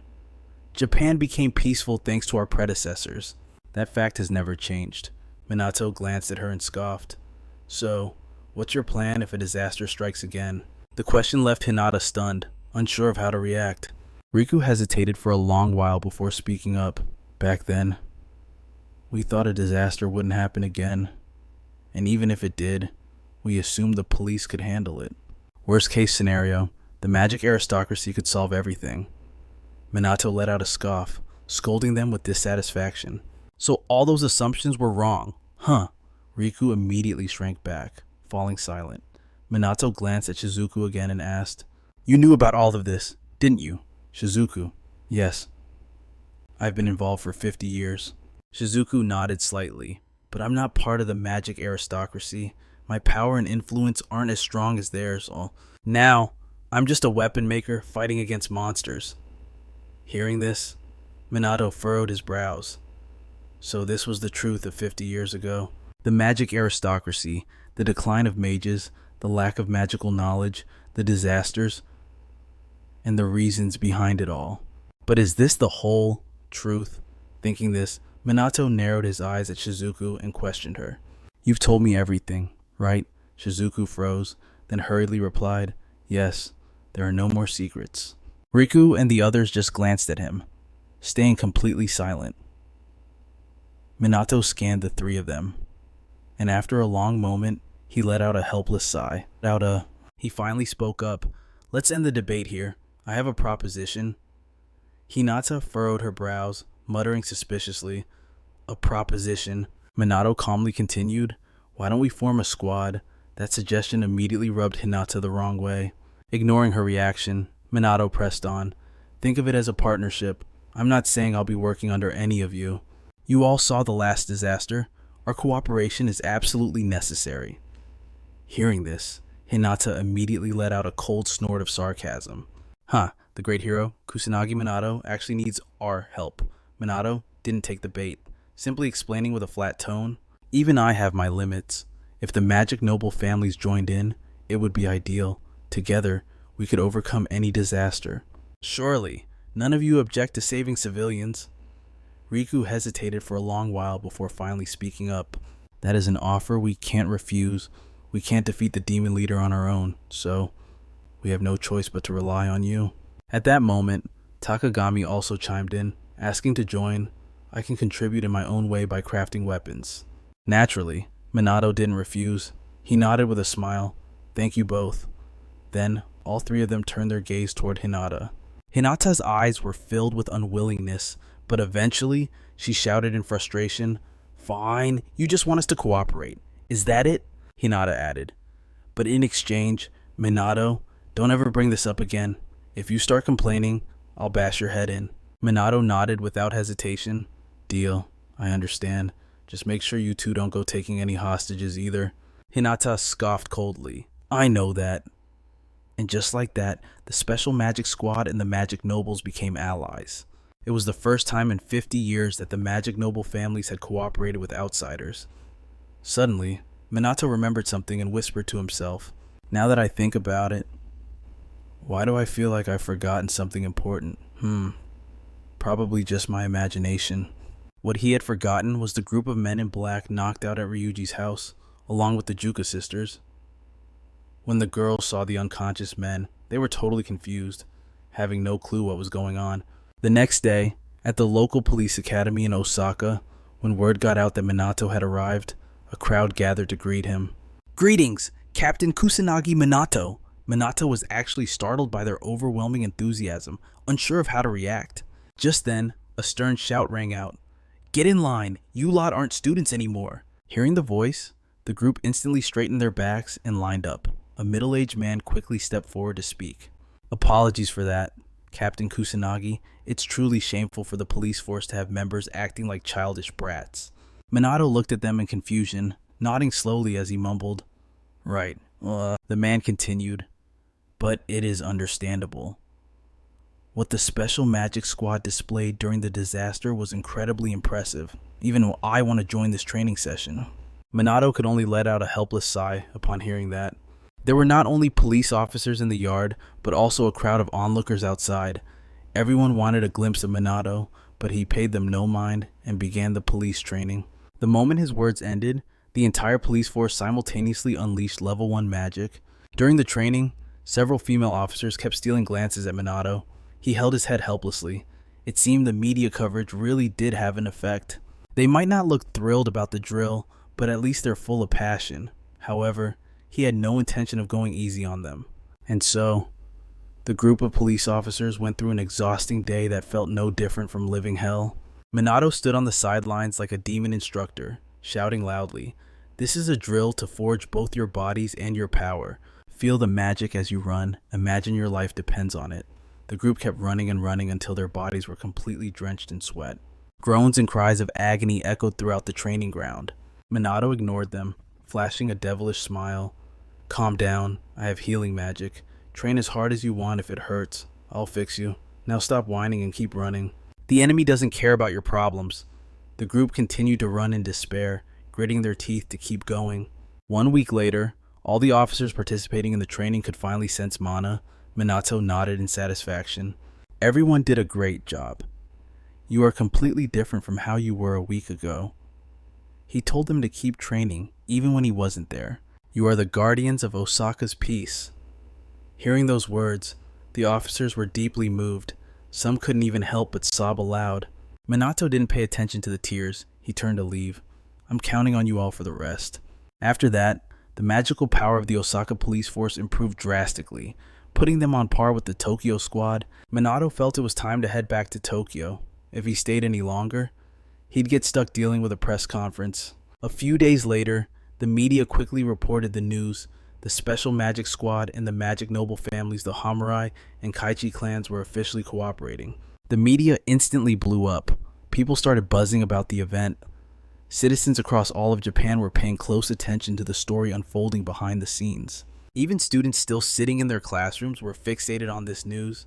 But there is one thing making the media suspicious. Why didn't the head of the Mizuha family appear at the press conference? And just what exactly are these noble mages planning? Since when did Japan become so united in the face of a disaster? Meanwhile, at the Tokyo Metropolitan Police training grounds, Minato glances back at the two girls behind him and asks skeptically, You guys still can't get in touch with your old man? Yuka nods slightly, replying, Yeah, we've tried a bunch of times. Ruka adds with a helpless sigh, Looks like he's abandoned us again. Minato frowned slightly, speaking up, I'm a bit concerned that the pillar of your family hasn't shown his face yet. Ruka pouts, We honestly thought he'd show up if we finalized the alliance with the Homura and Kaihi families. Minato falls into a thoughtful silence. If the relationship between the factions is fine, then the personal issues between Yuka, Ruka, and their father should have been resolved by now. But Tusiru is still maintaining radio silence. Maybe I need to look into this myself. Minato just stands there without saying a word, while the two sisters stare intently at him. After a long pause, Yuka suddenly speaks up with excitement. We heard you were incredibly successful in Osaka. Ruka nods in agreement. Yeah, we're really proud of you. Minato smiles involuntarily, but then shrugs it off. It was nothing but trouble finding me. While the three are chatting, Shogo observes Minato silently from the side. Whenever Minato isn't around, the Black Magician never appears either. He can't help but suspect that Minato himself is the Black Magician. But if Minato turns out to be an evil mage, Shogo will have to arrest him. He really doesn't want that to happen. He can only hope his suspicions are wrong. That afternoon, Minato heads home quietly by himself. It's rare to see Yuka and the others so busy. Walking home alone isn't a problem, but suddenly, his path is blocked. It's the servants of the Mizuha family. They bow to him and speak respectfully. Kusanagi Minato, we have come to escort you. A short while later, at the Mizuha family estate, Tusiru glares at Minato and asks with clear dissatisfaction, I heard my daughter is living with you. If you have any bad intentions toward her, I will end you right here and now. As soon as he finishes speaking, he unleashes his magical power. Minato is a bit speechless. He sighs and says, but we're just friends. Tusiru frowns slightly and continues his interrogation. You won't touch a single hair on her head, right? Minato nods calmly. I wouldn't do that to a friend. He didn't expect Tusiru to call him here just out of concern for his daughter. He guesses the man still has the instincts of a father after all. While Minato is thinking, Tusiru suddenly calls out, Come here, let's head outside to the courtyard. Tusiru hovers in midair and makes a cold proposal. Let's have a duel. Minato nods in agreement without hesitation. Fair enough, I don't mind. Seeing him agree, Tusiru unleashes the magical power within his body. Minato doesn't yield an inch. His own powerful magic quickly radiates outward. Tusiru really wants to test him. He immediately casts a 7th tier spell to attack, sending wild waves of water rushing forward. Minato doesn't dare let his guard down. He also casts a 7th tier spell to counter.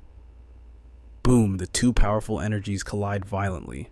The two quickly descend from the air to the ground. Tusiru narrows his eyes at Minato, unable to hold back his praise. You manage to neutralize the weakness of water magic using fire power of the same level. You're strong. I trust you enough to entrust my daughter to you. Saying that, he walks right past Minato. Minato stares at Tusiru's retreating back, deep in thought. Meanwhile, in a large mansion, Haruto is so furious he's smashing everything in sight. He screams like a madman. All of you, a bunch of useless trash. Chrono is still alive and kicking, but that's enough. I will kill anyone who stands in my way. He points a finger at the person beside him and questions aggressively, You will fulfill my request, won't you? Tusiru nods slightly, replying, Rest assured, I will eliminate the Black Magician. Haruto glares at him and speaks in a cold voice. I will ignite a total war between the Black Rebellion Uprising and the Black Magician. Just you wait, Black Magician. The next day, in the classroom. Minato is surrounded by a group of female students as usual. He's honestly feeling helpless. Things are even more annoying now than they were before. Yuka is suffering the same fate on her side. More and more students are crowding around her, and this has caught the attention of another group of girls. They are extremely jealous that Yuka is being admired like that. Finally, Yuka can't stand being bombarded with questions anymore. She makes up an excuse to escape. I need to use the restroom for a second. She runs out into the hallway and whispers a complaint to herself. I'm used to stuff like this, but it's really exhausting having them follow me around all the time. Right at that moment, a group of girls blocks Yuka's path. The redhead leading them raises an eyebrow and asks, Mizuha, do you have a minute? They drag her to a secluded corner of the school. Clearly, they're up to no good. The red-haired girl slams her foot against the wall, trapping Yuka. She scolds her aggressively. You are so annoying. Do you know that? How did someone like you even get into the special magic force? Don't think that just because you're a noble, you get special treatment. The blue-haired girl next to her chimes in with criticism. I bet she did something shady to get in. She's been rotten since she was a kid. Hearing these vicious words, Yuka couldn't take it anymore and screamed in protest. I got in there on my own merit. I trained hard for this. Why the hell would I need to pull some dirty trick like that? With a scoff, the red-haired girl sneered. So, are you saying you don't like Kusanagi, that you don't consider him your boyfriend? Magic nobility wouldn't dare lie about that, right? Faced with this interrogation, Yuka fell silent, unsure of how to respond. At that exact moment, Minato appeared. His voice boomed aggressively. What the hell are you all doing here? His sudden shout made the three girls jump in fright. The redhead hurriedly explained, We just don't accept that Mizuha gets special treatment just because she's nobility. The blue-haired girl nodded in agreement. She's obviously using her connections. Seeing Minato stay silent, the redhead grew even more arrogant and brazenly questioned him. I bet you're pulling strings for her too, aren't you? It wouldn't be a surprise for someone with your power. It's just so unfair. Hearing these accusations, Yuka couldn't utter a single word in defense. She was always like this, cowering whenever someone questioned her abilities. Minato frowned as he looked at her, standing in silence for a long moment. Seeing this, the three girls got even more smug, snickering. We'd probably do a better job if we were in your squad. Hearing this, Minato let out a cold laugh. Immediately after, he spoke in an icy tone. I see you girls are very enthusiastic.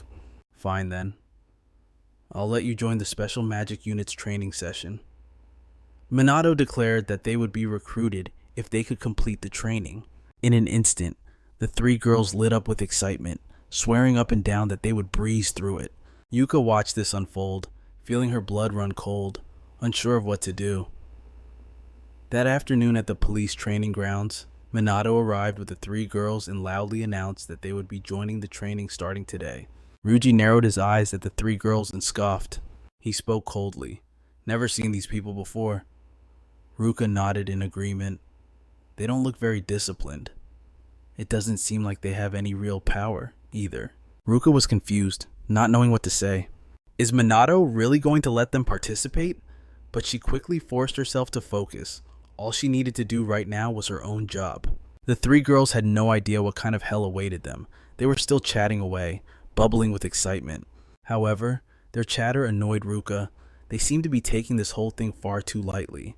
Ryuji grumbled unhappily. What is wrong with them? Minato knew what his team was worried about, so he spoke up calmly. Don't think about it. They need this training. The redhead wasn't thinking about training at all. She was just thrilled to be close to Minato, but her joy wouldn't last long. Once the training began, she found it difficult just to breathe, let alone pay attention to Minato. Unfortunately for her, Minato didn't even glance her way. He kept running at the front, urging everyone to push harder. Run like your life depends on it. The enemy won't show you any mercy. Imagine there's a monster chasing right at your heels. Ruka's group was used to this intensity. They kept running forward without stopping, but the three girls, not so much. After just a short run, they started whining. After the run, Minato forced them into push-ups. The three girls couldn't last and collapsed on the ground. Next came magic control training. By this point, the three girls decided they had to escape, or they were literally going to die. But they didn't get far before a hand grabbed them and dragged them back. Minato flashed a demonic smile. Where do you think you're going? We're just getting started. Finally, the three girls couldn't take it anymore and burst into tears. No normal person can train like this. This is torture. You're trying to hurt us on purpose. Look at them. Minato ignored their complaints and pointed into the distance. Then, he spoke slowly. They couldn't handle it at first either, but they improved day by day to achieve the power they have now. Hearing this, the three girls' expressions turned sour, but Minato didn't care and continued. Yuka has always worked hard, always pushing herself forward, even though she still thinks she has no talent at all. As he spoke, his tone turned harsh. And yet, some people still think she had it easy getting in here. Looks, connections, none of that matters. He walked right up to the red-haired girl, making her tremble in fear.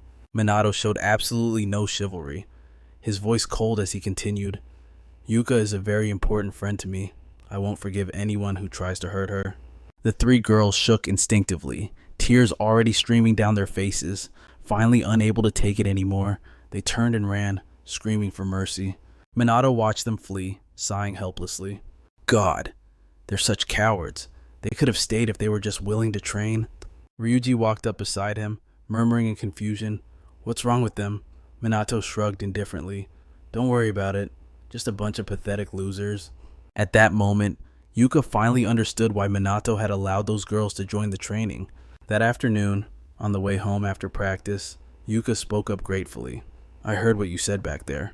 Thanks for taking my side. She gave him a truly sincere smile. Minato responded casually. I figured showing them reality would stop the sucking up and the nonsense gossip. But Yuka kept smiling happily. You just said don't worry about it, right? Minato nodded, confused. Yeah, that's right. Yuka was genuinely happy. She whispered softly, but hey, I just want you to know, I consider you important too. Is that so? Minato raised an eyebrow, seeming unbothered. Yuka knew his definition of important was different, but for now, this was enough for her. Someday, when she gained enough power, she would stand right by Minato's side. By then, Yuka would be truly strong. Thinking of this, she suddenly walked faster, her voice teasing. I'm going to get strong enough to beat you, Minato, so you better be prepared. She turned back to look at him, beaming with a radiant smile. The next day, disaster struck again. Monsters were swarming out frantically, destroying everything in their path. Immediately, several figures appeared on the scene. It was Minato and Hinata. After hearing the disaster alert, they rushed over and teamed up to handle the threat. Hinata, with her hot temper, charged in first. Minato could only shake his head and follow quickly. The two of them used their magic to swiftly exterminate the beasts. Seeing this, the fleeing civilians couldn't help but exclaim, "Amazing, the Special Magic Squad and the Noble Mages are actually working together." Thanks to this cooperation with the Special Magic Squad, the reputation of the Noble Mages was finally beginning to recover. The current trend was that Dark Mages hunted down illegal sorcerers, while the Special Magic Squad handled disasters and monsters. The Magic Squad operated like a special business, with students as its core workforce. Some people mistook them for a police organization, so their delayed responses were causing criticism against the actual police to rise. Meanwhile, at a city hospital, a 9-year-old boy lay on a bed, his eyes squeezed shut. Suddenly, the hospital window opened, and a figure silently sneaked into the room. It was Minato. He was using recovery magic to heal the boy on the bed. In an instant, the boy's body was wrapped in mana. But recovery magic has no effect on those in a coma. Minato hoped it would help his body and mind, but it had been a long time with no change. Even with constant treatment, the magic seemed useless. He remembered Leona's desperate face. This boy was her little brother. He frowned deeply. He definitely wouldn't give up, but just then, a noise outside startled him. It was Leona. She pushed the door open. Suddenly sensing something, she furrowed her brows and muttered, "I feel like someone's here. Or is it just my imagination?" She wasn't wrong. Minato had been there, but he had jumped out the window before she could see him. Leona walked to her brother's bedside and spoke softly. "How are you feeling? I guess I know the answer without asking." Then she began telling Kai stories about the Black Wizard. Leona said the Black Wizard was an amazing person. His magic was absolute. He was proactive and reliable. She had never met anyone like Minato. After singing Minato's praises for a while, Leona started complaining. "But you know, he can be a bit mean sometimes." She said that because Minato had forced her to endure long training sessions. "He's strict and really fearsome." As she spoke, Leona suddenly laughed out loud, but there was a trace of sorrow in her laughter. Her hand resting on the bed was trembling uncontrollably. Leona bit her lip and whispered, "I won't give up. I'll make sure no one else has to suffer like you did." She promised to overthrow the Black Rebellion at any cost. Leona hung her head, her silhouette looking incredibly tragic. She reached out to stroke Kai's pale skin. After a long silence, she whispered brokenly, "I'm so sorry, Kai." Leona stays by Kai's side the entire night. Minato, meanwhile, quickly leaves the hospital. The following evening, at a secluded warehouse, as arranged, Minato arrives at the meeting point to see Leona, but he is thrown off by the presence of several strangers. Confused, he asks, who are these guys?" Leona cheerfully explains, "These are your teammates." Hearing this, Minato immediately frowns in dissatisfaction, asking where on earth she dug these people up. Shrugging nonchalantly, Leona pouts slightly and grins, replying, "I didn't find them myself. They found each other. I uploaded your photos and videos online just to see if they'd contact me." Minato nods in understanding upon hearing this. "So that's how it is." Seeing him stay silent, Leona continues, "Don't worry, I verified their identities and kept records. They are trustworthy." Right at that moment, the people present start cheering with excitement. It's really Chrono, the Black Magician in the flesh. Witnessing this scene, Minato looks displeased. He speaks coldly, "I came here to train you. I won't waste any time. Get ready." Hearing this, everyone shouts enthusiastically, "We're ready. Don't let our looks fool you. We are extremely confident in our skills." An involuntary smile forms as Minato curls his lip. "I'm looking forward to it then." And in less than 1 hour, every single one of them has collapsed. Minato's demonic training regimen is absolutely terrifying, yet he still voices his dissatisfaction. "You guys are useless. Train like your lives depend on it." Although the new recruits were only enthusiastic at the start, their dedication becomes clear. They improve significantly under Minato's guidance. A new strategic team specializing in information theft and manipulation is established. Meanwhile, the action team targets Black Rebellion bases and destroys them. The Black Magician gains support from underground organizations, and Minato's power continues to grow. Naturally, this information reaches the police station. During their break, the officers can't help but gossip. Black Rebellion's dens have been hit hard. Is this a feud between illegal magicians? Some view the Black Magician as a neutral party. Sugo is also present, and hearing these words, his expression grows increasingly ugly. Neutral my ass. Illegal magicians are just a bunch of criminals. I won't let them keep doing this. Meanwhile, Akuto is furious, gritting his teeth as he curses. He dares to challenge and look down on us again like that. I'm not the same as before. Just then, a subordinate approaches to report. Boss, everything is ready. Akuto snaps back in dissatisfaction. Too slow. You bunch of useless trash. I'll close in on them and kill them all with my own hands. Just you wait. Kusanagi, Minato, Chrono. Ignoring the shocking news outside, everyone at the police station is still training hard. Throughout this time, Sugo secretly observes Minato. He really is exceptional, but Sugo can't help suspecting that the boy might be Chrono. Given Minato's age, abilities, and the timing of his appearance, it is hard for Sugo not to be suspicious. Yet, he wants to believe Minato isn't the Black Magician. While Sugo is deep in thought, Ruka and the other two stand before Minato, apologizing with extreme guilt. Minato looks at the shattered bracelets in his hand, slightly startled. Du hurriedly explains, "We tried to fix them, but it's just..." Before she can finish, Minato cuts her off coolly. "It's fine, don't worry about it. They were just pushed past their limit. It seems rookies like you can't craft weapons capable of defeating monsters yet. You should probably ask Shizuku." At this point, Rui complains, "I can't say I like this." Ruka also mutters uncomfortably, "I think they'll attack at night to test us." Du also cannot accept sneaking into a house at night like that.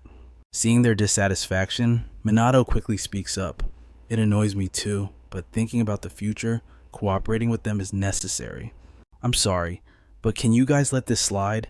Hearing his words, Ruka and the others nod in agreement without hesitation. Ruka suddenly remembers something and hurriedly speaks up. "Come to think of it, the magic nobles were acting a bit strange back then. I wasn't attacked by their magic, but they didn't seem to realize the situation they were in." Minato explains slowly, "It's a type of draining magic that absorbs power and memories. They won't remember what happened after the magic was used on them." Seeing that they have no more issues, he quickly suggests, "Alright, training is over. Let's go home." However, Ruka and the others say they have things to do, and they split up to go their separate ways. Minato feels a bit helpless, but says nothing. Just then, Sugo walks over and offers, "Kusanagi, let me drive you home." Minato doesn't refuse and gets in Sugo's car to head home. Sitting in the driver's seat, Sugo speaks slowly.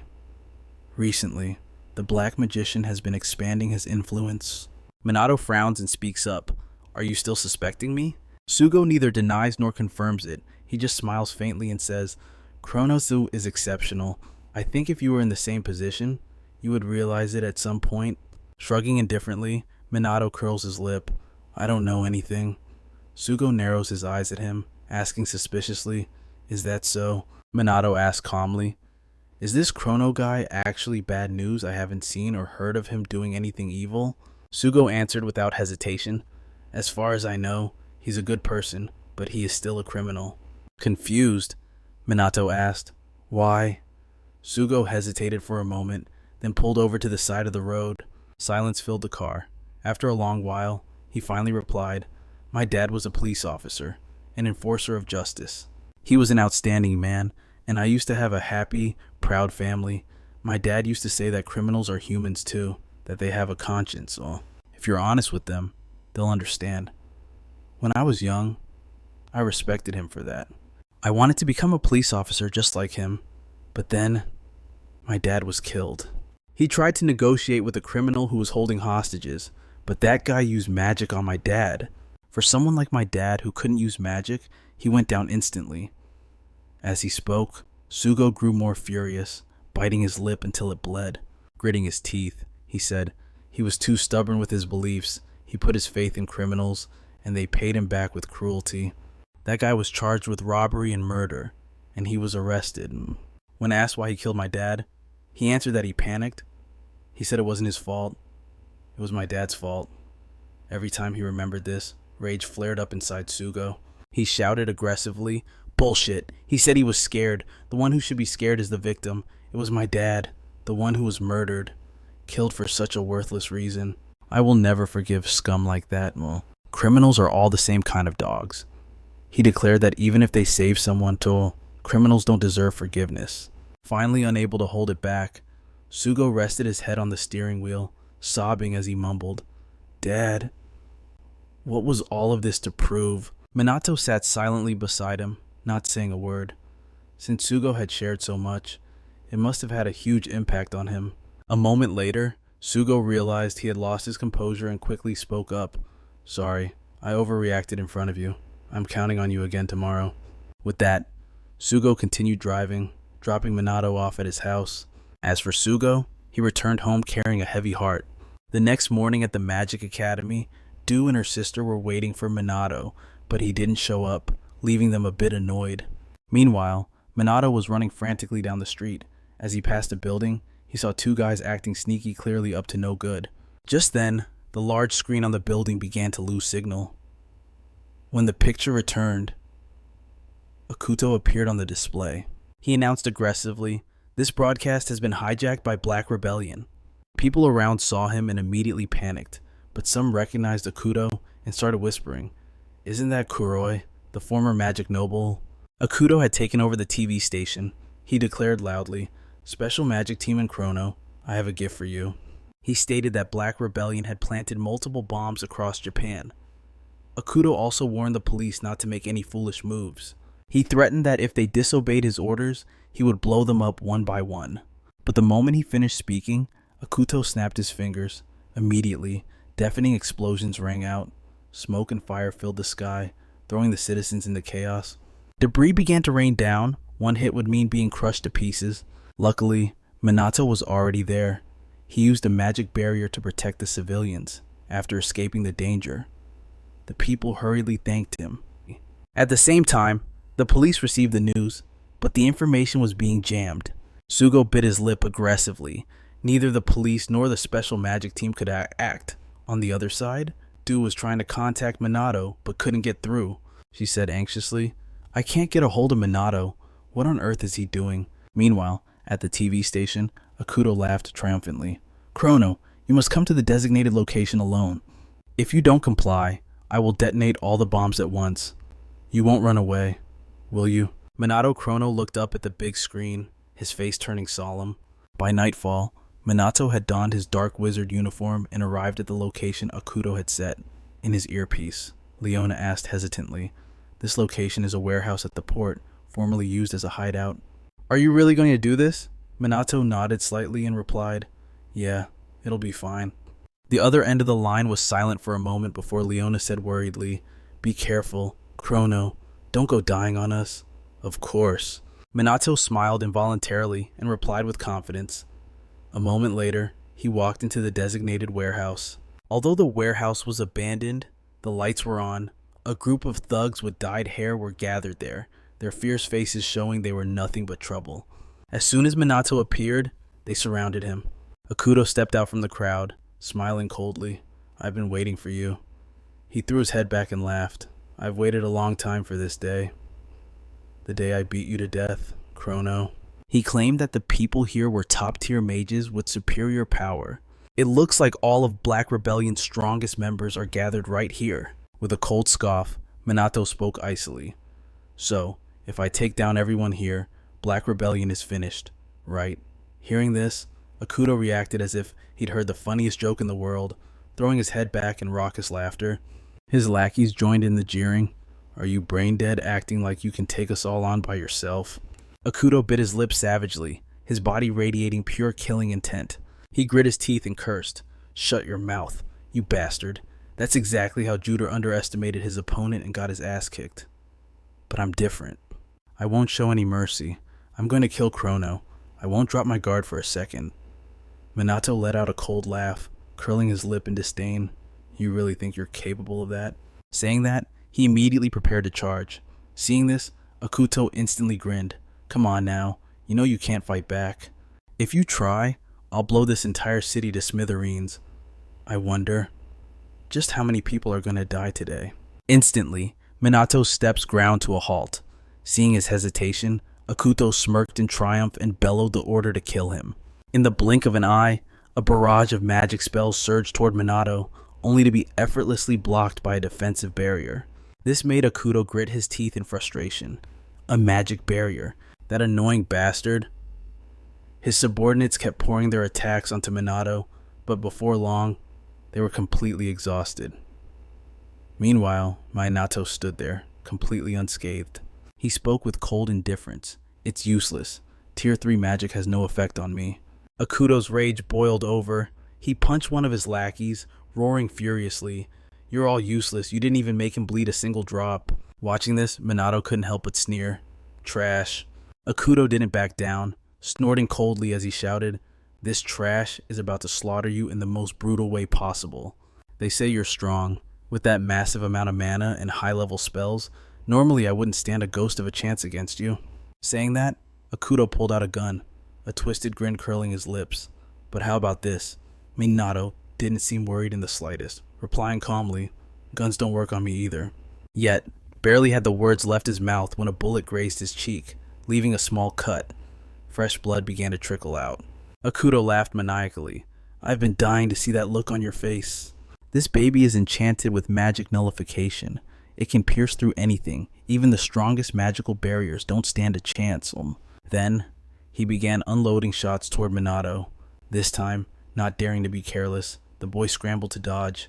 Haruto muttered in dissatisfaction. Haven't used a gun in ages. My aim is off. But just then, he saw a surge of mana envelop Minato, and in an instant, the wound on his cheek healed completely. Not only that, but any other scratches on his body vanished without a trace. Haruto's face instantly darkened. You bastard. You're using healing magic, aren't you? Minato replied nonchalantly. Don't compare them. This is natural magic. It activates automatically without needing my permission. I didn't even try to trigger it.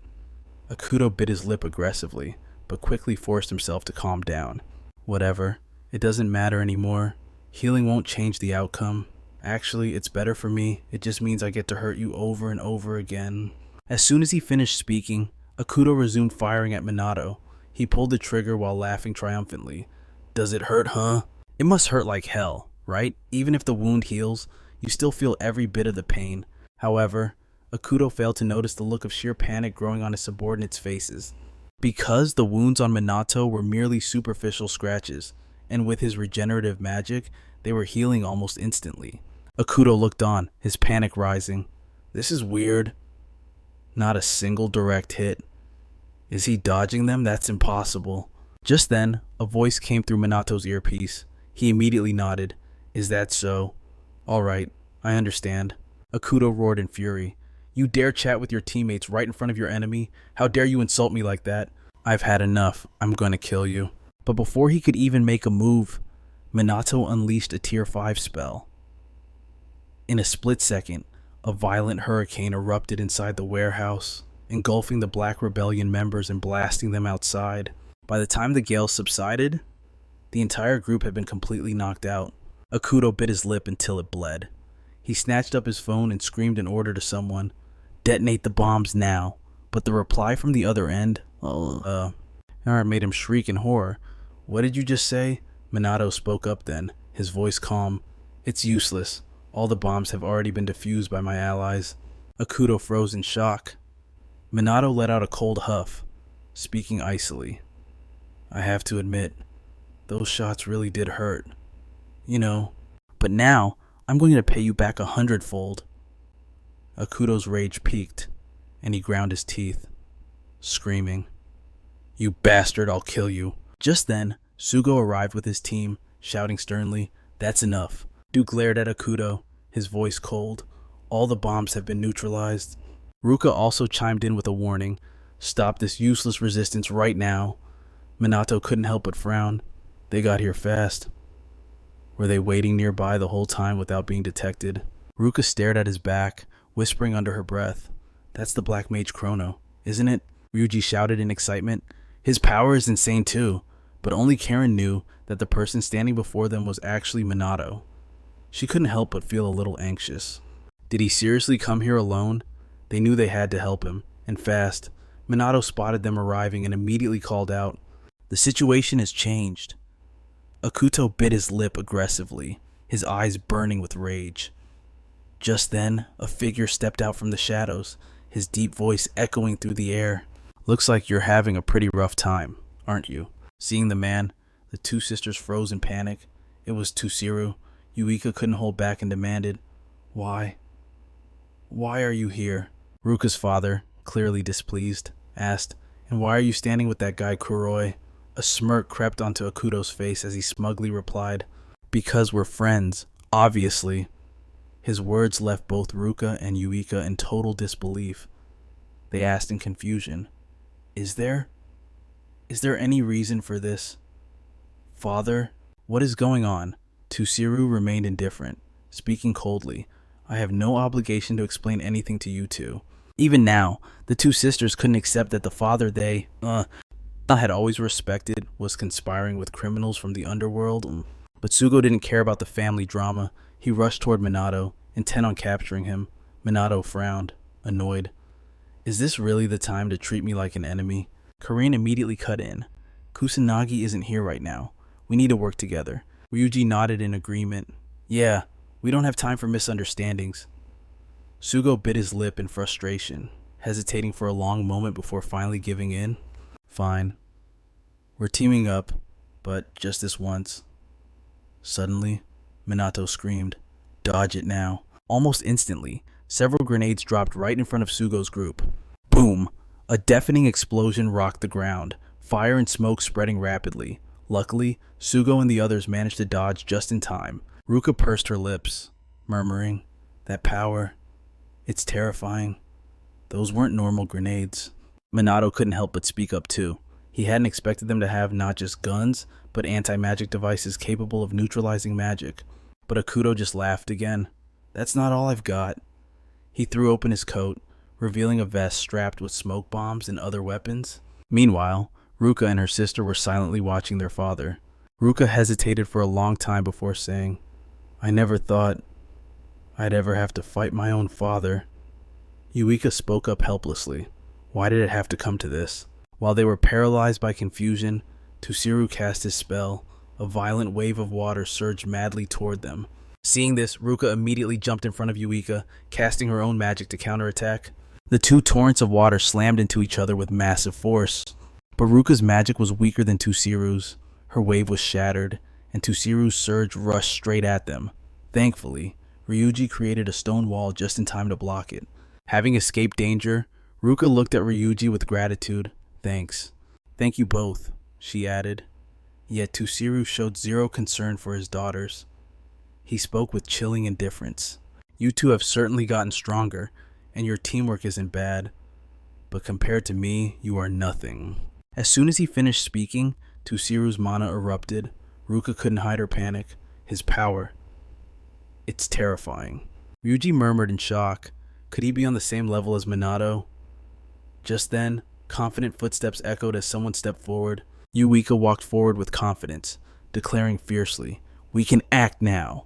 Before, we were helpless, but things are different now." Ruka nodded in agreement. "That's right. We're stronger. There's no reason to hesitate anymore." Ryuji shouted excitedly, "We survived that hellish training for a reason." Yuika narrowed her eyes at Tusiru, speaking with conviction. "I will defeat you, and then I'll make you answer for everything." Immediately, the sisters combined their magic. A 7th tier spell materialized, and a massive column of water charged forward. "Too naive," Tusiru scoffed with disdain. He countered instantly with an 8th tier water spell, summoning a towering tsunami. The water column and the tsunami crashed into each other. Boom and explosion rang out, and the massive spells shattered into rain, drenching Ruka's group. Standing amidst the downpour, Tusiru spoke coldly. "You may be able to neutralize my magic, but not completely. You two are still far from my level." Ruka lay on the ground, looking up at him in disbelief. He can cast 8th tier magic. He's too strong. Seeing this, Akuto burst into arrogant laughter. This is really just a one-sided slaughter, isn't it, for them and for us? He was now standing directly opposite Minato. Gun in hand, he sneered confidently. Seems like the Great Chrono is pretty useless against anti-magic devices. Huh, you've never had to face a gun before, and on top of that, I have a seasoned veteran on my side. He was certain Minato had no chance of winning. You'd better start begging for your life now. Yet, Minato remains completely still, calm as a mill pond. Seeing this, Akuto starts to panic, unable to comprehend why he isn't moving. Minato ignores him entirely, his eyes darting back to check on Ruka's group behind him. Infuriated by the blatant dismissal, Akuto screams, "Don't you get too cocky." He opens fire on Minato again, but this time, Minato doesn't just stand there and take it, he dodges with lightning speed. The sight makes Akuto's eyes bulge in disbelief. You dodged them all. No, that was just dumb luck. A normal person can't dodge that. Well, how about this? Seeing the gun fail, Tushiru unleashes level 8 magic to attack. A massive, overpowering tsunami surges forward, crashing straight toward Minato. Simultaneously, Akuto makes his move. Pulling a knife from his coat, he activates his dark magic, Night Strike, and joins the fray. In a flash, Akuto appears right behind Minato. Without a shred of hesitation, he slashes down, but Minato evades the strike effortlessly. Refusing to give up, Akuto opens fire once more. Minato weaves through the bullets again. They don't even graze him. But Tushiru's tsunami is right on top of him. Dare not let his guard down. Minato hastily erects a barrier to block the impact. Tushiru doesn't let up. Pouring energy into the spell, Minato stands his ground, his barrier holding firm, keeping the raging tsunami from touching a single hair on his body. Witnessing the clash between the two, Ruka and the others can't help but tremble in shock. Are they monsters or what? Just standing here watching makes us feel absolutely pathetic. In their current state, they couldn't possibly face Minato. Yet, Sugo is still obsessed with arresting him. If they attack head-on, they stand zero chance of winning. But right now, Minato isn't paying attention to them. If the Dark Mages gain the upper hand, maybe, just maybe, they can find an opening to subdue him. Reinforcements will arrive soon, then Akuto and Tushiru will be taken into custody. If they miss this moment, they'll never get another shot. Thinking this, Sugo turns to Karen and commands, "Sanada, we're going to attack Chrono." Karen stares at him, bewildered. "But why?" Sugo replies coldly. "He's only fighting for his own sake. He's a criminal mage. This is our chance to capture him." Karen looks at him hesitantly, wanting to protest, but Sugo cuts her off sharply. "Please, this is the only chance we have." Karen frowns slightly, her eyes darting around as she weighs her options. A moment later, she stands up abruptly. Sugo cries out in excitement, "You're going to do it, right?" Sure enough, Karen begins to cast her magic. A beam of divine magic shoots straight at Minato. Caught in his duel with Akuto, he gets blasted backward. Seeing this, Akuto bursts into triumphant laughter. Not surprised as expected of the useless police. Meanwhile, watching this unfold, Sugo smiles with deep satisfaction. "Well done, Sanada. Now it's my turn." But as he looks closer, he realizes Karen's magic isn't attacking, it's healing Minato. Akuto screams in frustration. These cops are helping Chrono, an illegal mage. Even Minato is taken aback. He can heal his own wounds and recover stamina with his passive magic.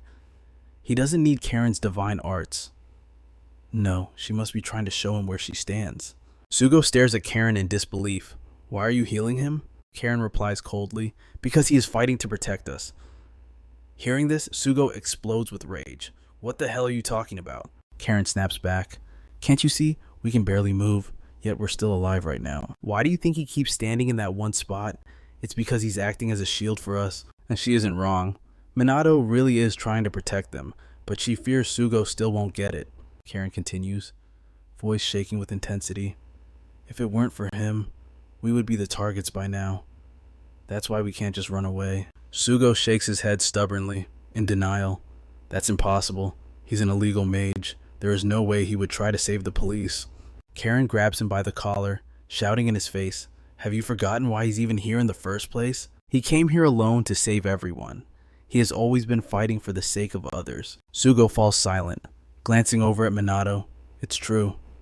He hasn't moved much from that spot. That explains why he's covered in wounds. Is a dark mage really doing all this just to shield them? The more he thinks about it, the harder it is to believe. Has he misunderstood everything? Even though Minato is an illegal mage, he isn't like the rest of them. Perhaps Sugo has been running from the truth all along. Right then, Ruka and the other two struggle to lift themselves off the ground. They don't care about faction lines anymore. Their opponents are dark mages, so they have to fight. Meanwhile, Akuto is still laughing arrogantly. It won't change a thing. You're all running on fumes. But Ruka and his friends ignore the taunts and immediately channel their magic. Ruka shouts with everything he has left. Our power might be low, but we're giving everything we've got. Tushiru, who was focused on Minato, is suddenly blindsided by a surge of water filled with shuriken-shaped stones rushing straight at him. Tushiru freezes in shock for a split second before scrambling to dodge, immediately preparing to strike back. Before he could even react, a fire demon charged frantically toward him. Not daring to be careless, Tushiru cast a 7th tier spell, creating a raging torrent to hold back the demon. Tushiru frowned in silence. He had few opportunities to attack the dark mage. Even if he aimed for the magic squad, Minato would just block his path. With coordination this tight, they clearly weren't just improvising. Right then, Ruka and the others launched another attack. Ruka shouted aggressively, "At least we know how to keep you busy." Karen also used healing magic to support Minato. He wasn't fighting alone, only Sugo stood there by himself, silent and still. After hesitating for a long moment, his eyes suddenly filled with resolve. He quickly joined the battle. This made Akuto furious. He screamed, "You disgusting pests!" Minato furrowed his brow, calculating his next move. Thanks to the special magic squad, Tushiru's attacks seemed to weaken, making the battle a bit easier to handle, but Akuto had no intention of letting him off the hook. He fired his gun wildly in their direction, screaming relentlessly, "You guys are such a pain, I'll kill every last one of you at all costs." As always, Minato dodged every single bullet. Akuto stared at him in disbelief. "You dodged everything. What kind of trick is this? Is it an illusion? What magic are you using?" Minato replied coldly, "I just dodge normally. I don't need magic for that." Hearing this, Akuto snapped, "Just dodged. Don't you dare mock me. This isn't a movie, you know." Minato shrugged indifferently and curled his lip. "It's been a long time since I faced a ranged weapon that wasn't magic. I haven't even used my full strength yet." In an instant, Akuto's gaze turned vicious. He fired frantically at Minato again, yet the boy dodged it all. Minato spoke coldly, "It's useless. I've already read your moves." Akuto didn't give up. He pulled out a briefcase and roared, "Then how about this? An anti-magic rocket launcher. Anyone would be blown to bits by this." But before Akuto could do anything, Minato vanished and reappeared right behind him. He laughed coldly. "Found you." Akuto was stunned, asking in panic, "You can use Flash Step," but Minato didn't answer. He just muttered 2 cruel words. Instantly, a stream of dark mana burrowed into Akuto's body, making him scream in madness. This was a special type of dark magic. Unlike others, Akuto would have to suffer excruciating pain for 3 days and 3 nights. Minato smiled wickedly. "A fitting punishment for the likes of you." Akuto writhed on the ground in pain, staring up in disbelief. Minato ignored him, glancing at Tushiru. "Now, it's your turn." Meanwhile, Ruka's group was completely exhausted, sitting on the ground gasping for air. Minato smiled at them. "Great job. Leave the rest to me." Then, he looked at Tushiru and spoke. "All right, shall we begin?" Tushiru narrowed his eyes at Minato for a long while, then slowly raised his hand. He spoke calmly, "I surrender." Minato was confused. "What do you mean?" Just then, a voice suddenly came through Minato's earpiece. "Chrono, can you hear me? Leona says she's in trouble. The police and noble mages are surrounding all the Black Rebellion bases in Tokyo. She's sure they're plotting something." Their information was leaked by Tushiru. Hearing this, Minato realized what was happening. He squinted at Tushiru. "So, you're the spy who infiltrated Black Rebellion?" Tushiru nodded coldly. "Something like that." Suddenly, Minato was startled to see Akuto had broken free from his magic. He gritted his teeth and cursed. "Are you kidding me, you bastards? Every single one of you." Minato narrowed his eyes. So he dispelled the curse using that anti-magic device. Akuto was absolutely furious. Holding a detonator, he screamed like a madman, "I'll destroy everything. I'm going to trigger the bombs planted nearby." Hearing this, Ruka's group shouted in panic, "We have to run. Now!" But their bodies wouldn't move. Immediately, Minato and Tusiru lunged forward at the same time. Minato created a wall of fire to protect everyone. Even Tusiru summoned an ice wall to surround Ruka's group. Naturally, he wanted to protect his two daughters. Rui was stunned, seeing the dark mage at such close range. By now, Akuto had gone completely berserk, screaming endlessly, "Die." But when he pressed the button, there was absolutely no explosion outside. Ruka muttered in shock. Nothing happened. Akuto was equally panicked, muttering angrily, "What is going on? I definitely planted bombs everywhere." Just then, Leona ran in from outside. "Didn't we tell you those bombs were already disarmed?" Akuto glared at her, roaring in rage. One of the Dark Mage's subordinates. "How dare you insects gather together like this?" He had completely lost his mind, screaming uncontrollably, "You scum, kneel down and obey me. Trash like you exist solely to serve me as slaves." Leona completely ignores his garbage, charging forward to smash her fist right into Akuto's face. Seeing him crumble to the ground, she finally lets out a breath of relief. At long last, my revenge is complete. Akuto still refuses to accept reality, his voice trembling as he mutters, You idiots are just being played. I'm not the mastermind. I'm just a sacrificial pawn."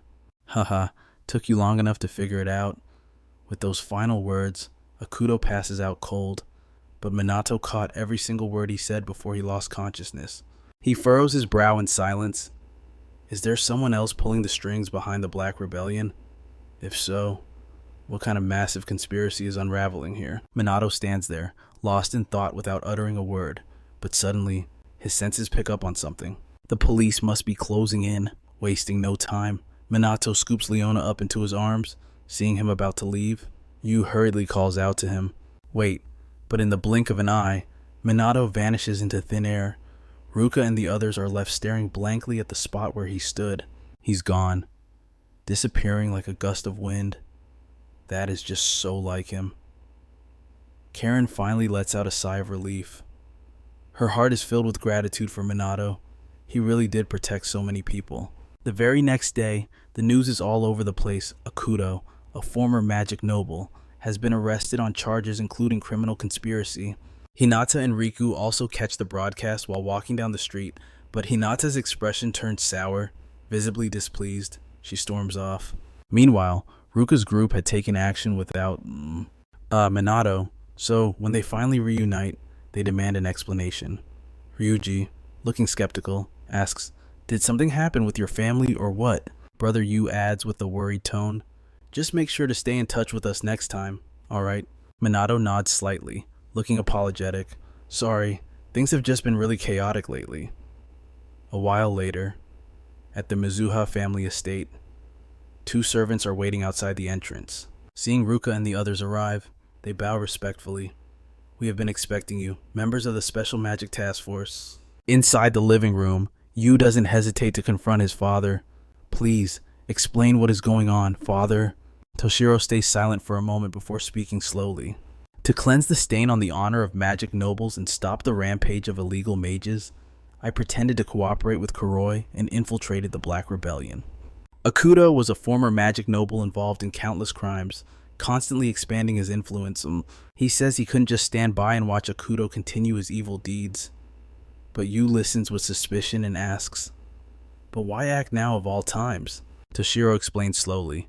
It was a special directive from the police. Earlier, the chief of police had called Toshiro in and asked him to work as a mole, since Akuto was colluding with Fuyuka. They reasoned it would be easier for Toshiro, the head of a noble magic family, to get close to him. And just as predicted, Akuto trusted him completely. Minato frowns in thought as he listens. The story fits together perfectly. Toshiro continues, "And although I am not officially on the police payroll, I am treated as an exception and undercover investigator. I will not be held responsible for any charges." After hearing the full story, Yu and his sister finally breathe a sigh of relief. Then, they both start criticizing the police, making people suffer through all this while the authorities did absolutely nothing. Minato is still skeptical. The Magic Special Task Force is just the visible tip of the iceberg. It's very likely to follow the same corrupt path. But why did Toshiro have to go to such lengths? As for the police, they usually kowtow to the magic nobles. But this time the roles are completely reversed. Furthermore, why did the police decide to strike right at this moment? The excuse that they couldn't ignore it anymore lacks persuasion. Above all, on the night of the incident, after leaving the warehouse, Minato had asked Leona about the fact that the police had actually made their move first. Leona nodded firmly, replying, "That's right. The police, with their inferior information gathering, somehow acted before we did. What's more, over half of the bombs were just fakes." Minato frowned at that, speculating, did they just not prepare enough real explosives? Shrugging indifferently, Leona pouts, "That is a possibility, but it's too sloppy to be a real threat. The police moved too quickly, almost as if they knew everything beforehand. There is something very suspicious about this case." While Minato is lost in thought, Toshiro speaks up again.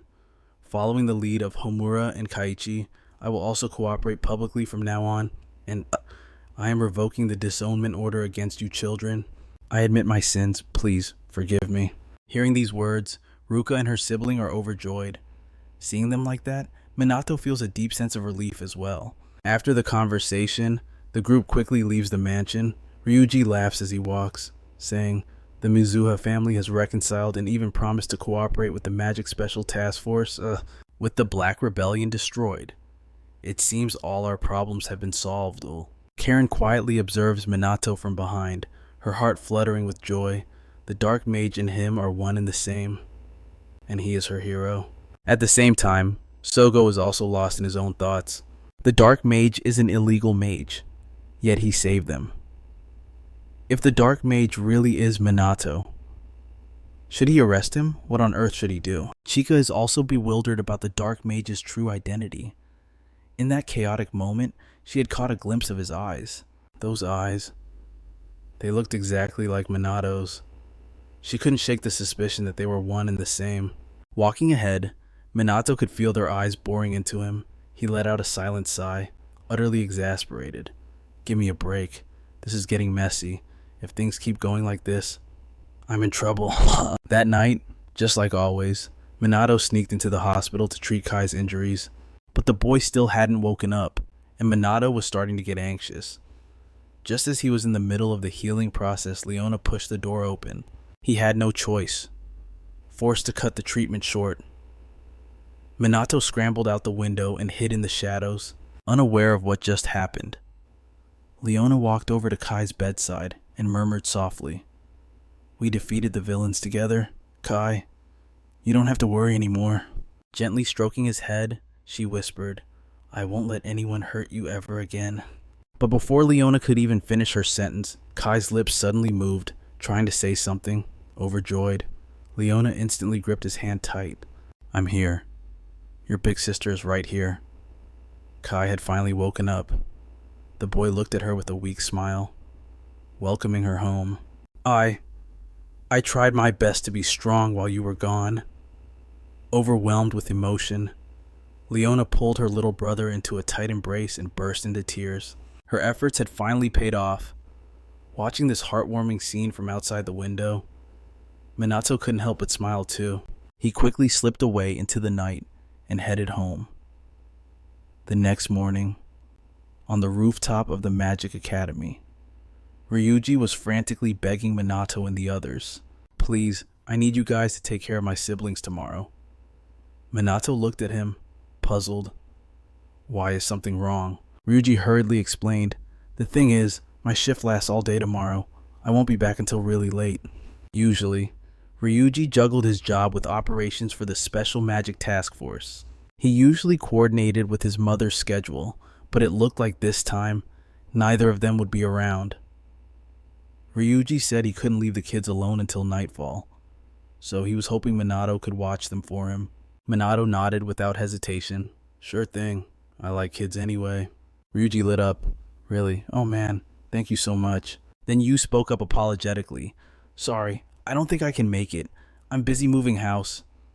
Ryuji nodded, realizing something. "That's right. Are you moving back in with your dad?" Yu shook his head gently. No, we're actually moving to a bigger place. He said to boldly assert myself and go out to explore the world. As long as I have Kusanagi Minato by my side. At least, that's what my dad said. Ryuji looked exasperated. Your dad really never changes, does he? Yu scratched his head sheepishly. Well, I guess I'm lucky he's providing everything we need. Minato frowned slightly. If he really wanted to encourage independence, having Yu and Ruka live together would make sense, but it seemed like he had his own reasons for wanting to keep Minato close. Yu paused for a moment before speaking up. So, that means Minato and Ruka will be the ones helping you. Ryuji looked over at the two figures on the bench, one looking authoritarian and the other looking completely clueless. Ryuji immediately reconsidered. Now that I think about it, maybe I'd be better off doing it alone. Minato caught the hesitation and snapped. Hey, why do you sound so unsure all of a sudden? Ryuji didn't answer. Minato glanced over at Ruka. What about you? Ruka, I'm pretty sure I can handle it on my own. Ruka hesitated for a moment. After a long pause, she stammered, I want to help too. Seeing them both agree, Ryuji beamed. Sorry to drag you into this. Guys, I owe you one. Minato shook his head to show it was no big deal, then cast a glance at Ruka, who was still sitting there nervously. The next day, just as promised, Minato and Ruka took the three kids to the amusement park. He grinned cheerfully. Man, it's been ages since I've been to an amusement park. The three kids were ecstatic, shouting and pointing at all the rides they wanted to go on. Minato didn't hesitate for a second. All right, we're gonna ride them all. With that, he led the kids inside, but after just a few steps, he realized Ruka wasn't following them. Minato frowned. What are you doing back there? Come on, let's go. Ruka narrowed her eyes at them, radiating a rather terrifying aura. She spoke in a cold, stiff tone. Oh, right, I'm coming. Her intense vibe scared the kids so much they grabbed onto Minato and started crying. Minato sighed helplessly. Hey, you're looking really scary right now. Why don't you try smiling a little? Ruka quickly apologized. She tried to force a smile, but it looked even worse than if she were crying. The kids immediately burst into tears again. She looked so scary. Minato felt a bit helpless as he tried to comfort the terrified children, and Ruka felt helpless too. Her face was naturally stiff, so smiling didn't help much. Fortunately, the incident was quickly forgotten. Minato took the kids on the merry-go-round, and then the Ferris wheel. The children were grinning from ear to ear, and they weren't done yet. Minato took them on the roller coaster next. They played like that all day long, with the kids constantly shouting that they wanted to keep going. Ruka, however, walked silently behind them. Minato noticed this. When she caught his eye, Ruka forced a stiff smile, trying to signal that she was okay. Just then, two of the kids needed to use the bathroom. Minato quickly called out, "Be careful, don't bump into anyone." So, Minato and Ruka sat down on a bench to wait for them. Minato speaks slowly. Seeing the kids this excited, it really is the best. Ruka gives a small nod, hesitates for a second, and then whispers, "You're really amazing. Minato, the kids absolutely adore you." Minato quickly brushes it off. It's nothing special, really, but Ruka disagrees. She sighs deeply. As you can see, I'm just not good with children. It's not that I hate them. I'm just terrible at communicating. Cracking a faint smile, Minato replies calmly, I know. But Ruka only sounds more melancholy as she continues. She mumbles in a low voice, I'm sorry.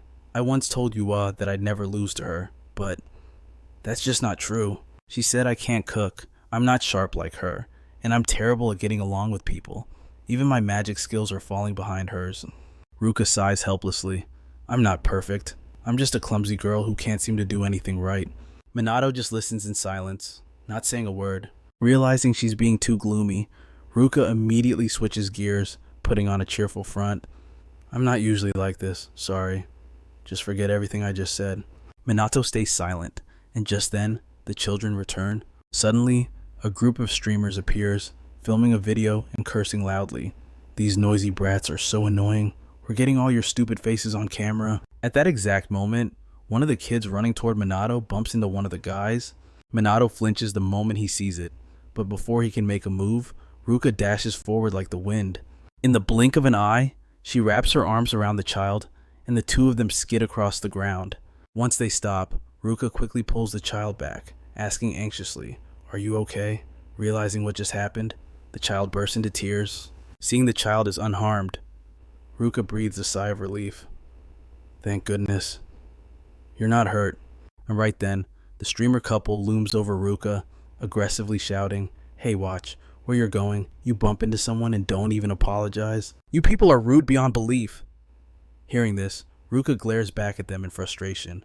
"We didn't do anything wrong. You're the ones who should be apologizing." Her attitude enrages the scumbag. He clenches his fist and lunges at her, screaming, "You little bitch. You think being pretty gives you the right to talk back." But before he can lay a finger on Ruka, his fist is stopped cold. Minato crushes the scumbag's hand, scoffing coldly. "Trash like you only knows how to cause trouble.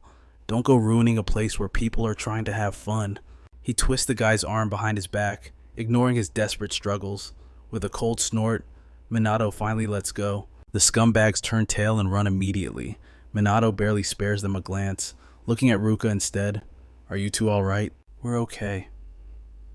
Ruka shakes her head slightly, but the child clings tightly to her leg, sobbing. "I'm so scared." The other two children start crying too, leaving Ruka completely flustered.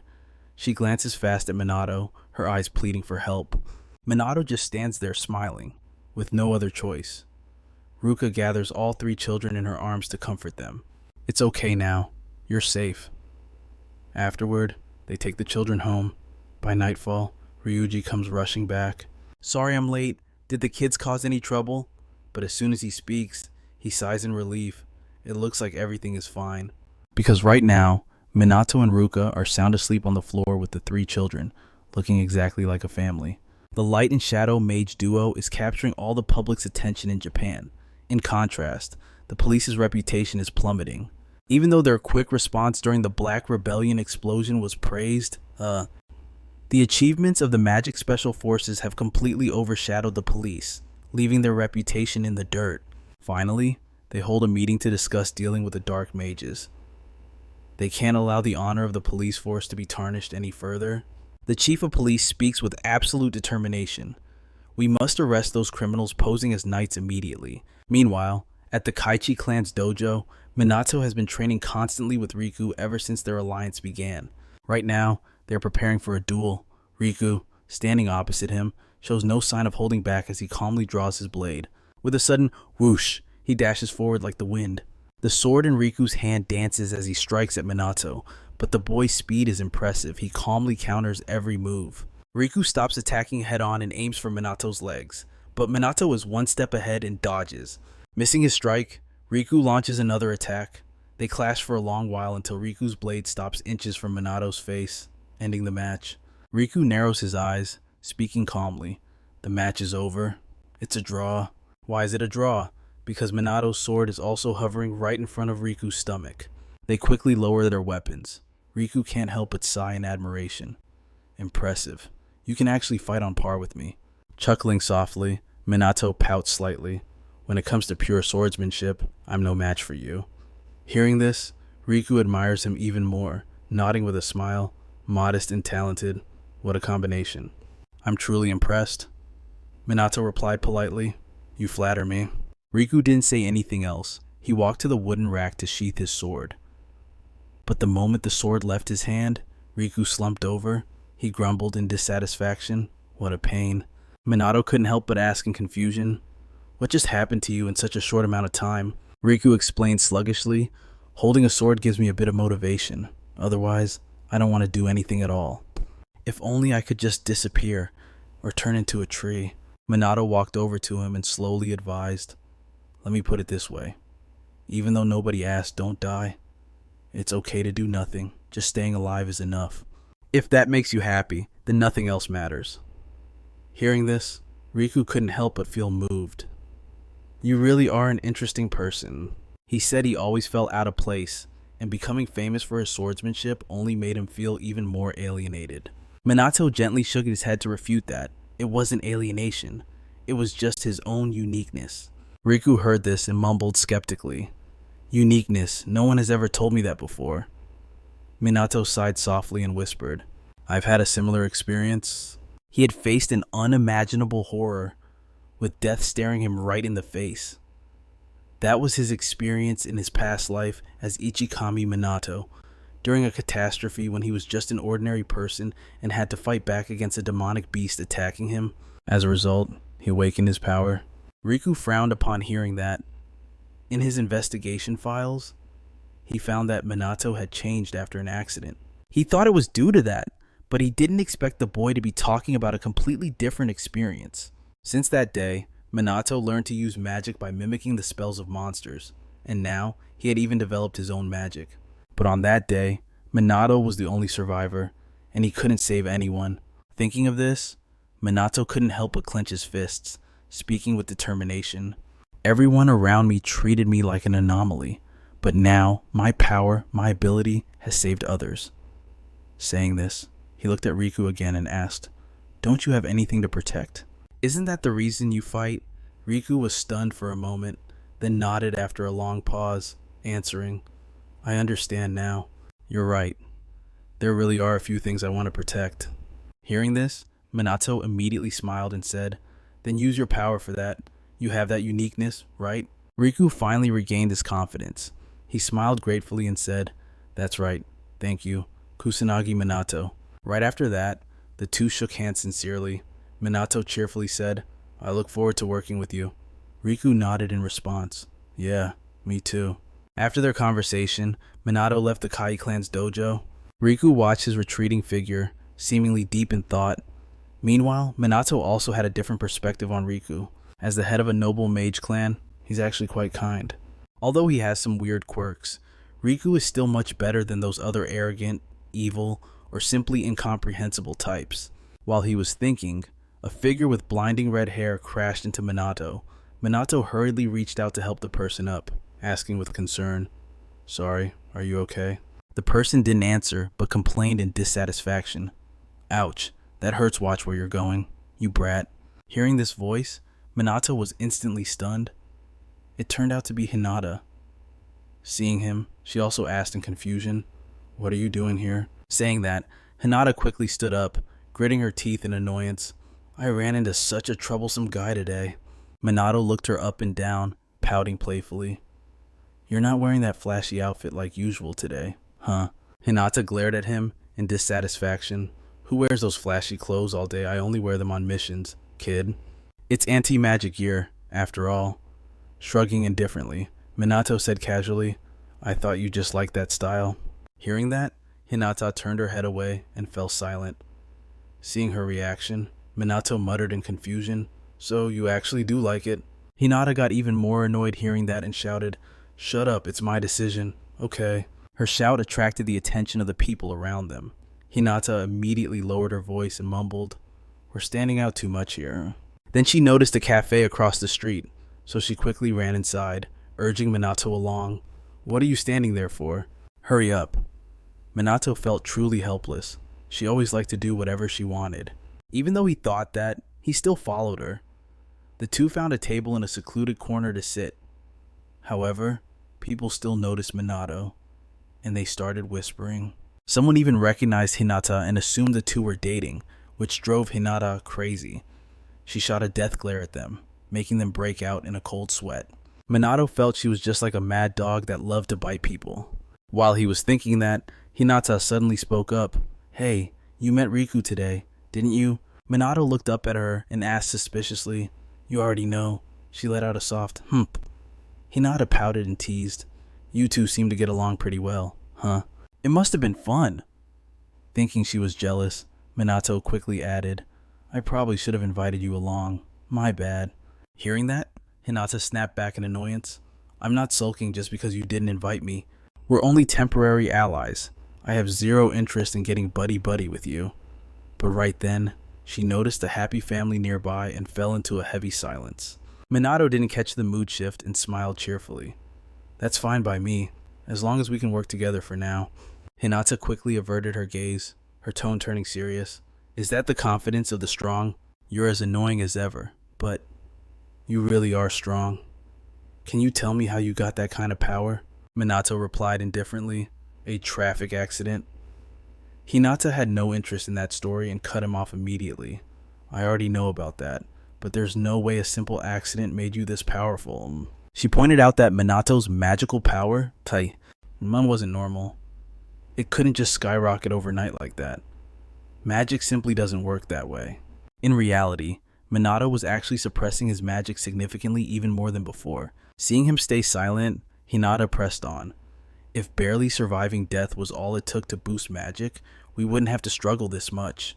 Losing control, she grabbed Minato by the collar and demanded, "There has to be a reason you got this strong, spit it out. Now sauce." Minato could see the sheer desperation in Hinata's eyes. Was she really that obsessed with getting stronger? But telling her he was the reincarnation of Ichikami Minato wouldn't make any sense to her, nor would it satisfy her. After hesitating for a long while, Minato slowly opened his mouth. "There's no secret trick. If you want to get stronger, just train like normal." Hinata released him in frustration and scoffed, "I really can't figure you out."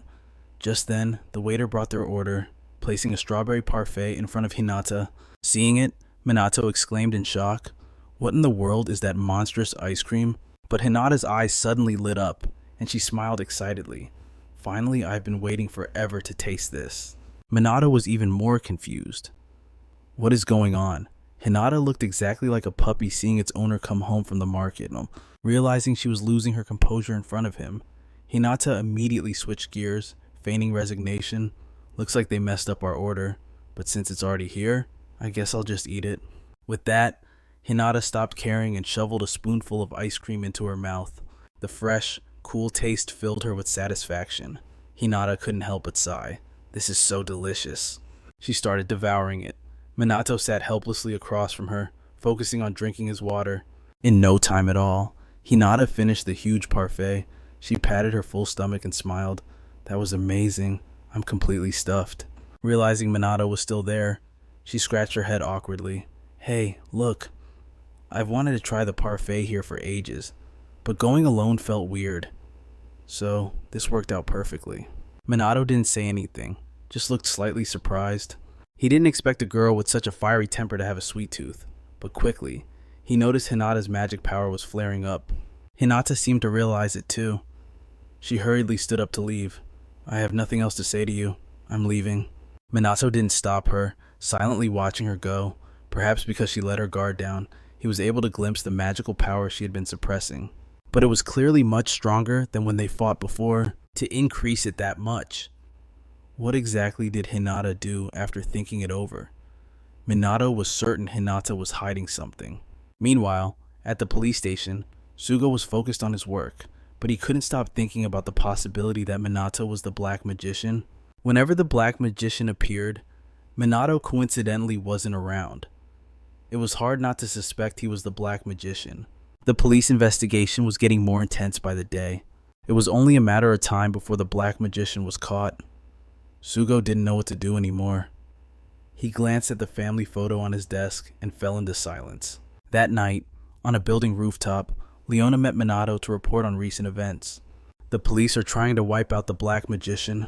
Operations are happening everywhere. Some members have been arrested, but they're just being interrogated for now." Minato frowned upon hearing this. "The Special Magic Squad has also received orders to hunt us down. They're pouring all their resources into the chase." Should he tell Leona that he was Minato, a member of the Special Magic Squad? But if she got caught, knowing her personality, she would never reveal anything about him. So telling her would only put unnecessary pressure on her. Besides, revealing the truth right now wouldn't bring much benefit. Now wasn't the time to speak up. While Minato was lost in thought, Leona spoke again. "If this keeps up, they might eventually track us down. We need to come up with a strategy." Minato nodded slightly and spoke with confidence. "Leave it to me. I have a plan." The next day, Minato went to find Shizuku. "Sorry for this sudden request. I need your help." Shizuku responded without hesitation. "If it is a request from Ichikami, then I have no reason to refuse." At police headquarters, after days of searching with zero leads on the Black Mage, the chief slammed his fist on the desk, furious at his subordinates. "You still haven't found Chrono." A startled officer hurriedly reported, "We are still interrogating members of the Shadow Bearers organization, but they keep insisting they don't know a thing." The chief barked back, dissatisfied. It is the police's job to make them talk. The officer hesitated. We don't have enough evidence to charge them. It is highly likely the lower-ranking members were not told anything. The more he heard, the angrier the chief got. He pounded the table and screamed, "The honor of the entire police force is at stake here. I don't care if you have to use force or not capture Chrono at all costs." Meanwhile, inside the Special Magic Task Force classroom, Sugo stood at the podium and spoke clearly. "As you all know, we have received orders to hunt down Chrono and the members of the Shadow Bearers." Naturally, Minato was present as well. He listened quietly to the announcement. Sisters Ruka and Karen were also listening intently, but everyone had their own hidden worries. Upon hearing Sugo's words, the officers below started whispering among themselves. "We are already overloaded dealing with the disaster and the monsters. Isn't this the FMT's responsibility? What is Brass thinking?" Minato frowned slightly, remaining silent. This just proved how desperate the situation had become. If the police really got involved, the people in his squad would find it hard to escape. At that moment, Sugo continued, "Priority is dealing with the disaster and monsters, while simultaneously hunting down the Shadow Bearers. That is all. Dismissed." The officers below quickly dispersed. Karen then ran up to Sugo and asked, "Do we really have to hunt down the Shadow Bearers?" He nodded indifferently. "Orders from above. We have no say in the matter." Ryuji heard this and was clearly dissatisfied. "They already dumped the heaviest responsibilities of the disaster on us." Ruka also sighed heavily.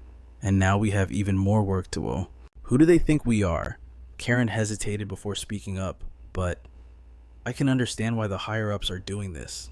Sugo replied coldly, "If those illegal mages gain any more public support, who knows what might happen." Saying that, he glanced over at Minato. "I think it is time to end this charade." "Captain Kusanagi?" Minato frowned, asking suspiciously, "What are you trying to say?" Sugo narrowed his eyes at him, advising sternly, "If you are Chrono, surrender now." The moment those words came out, Karen and Juika were stunned.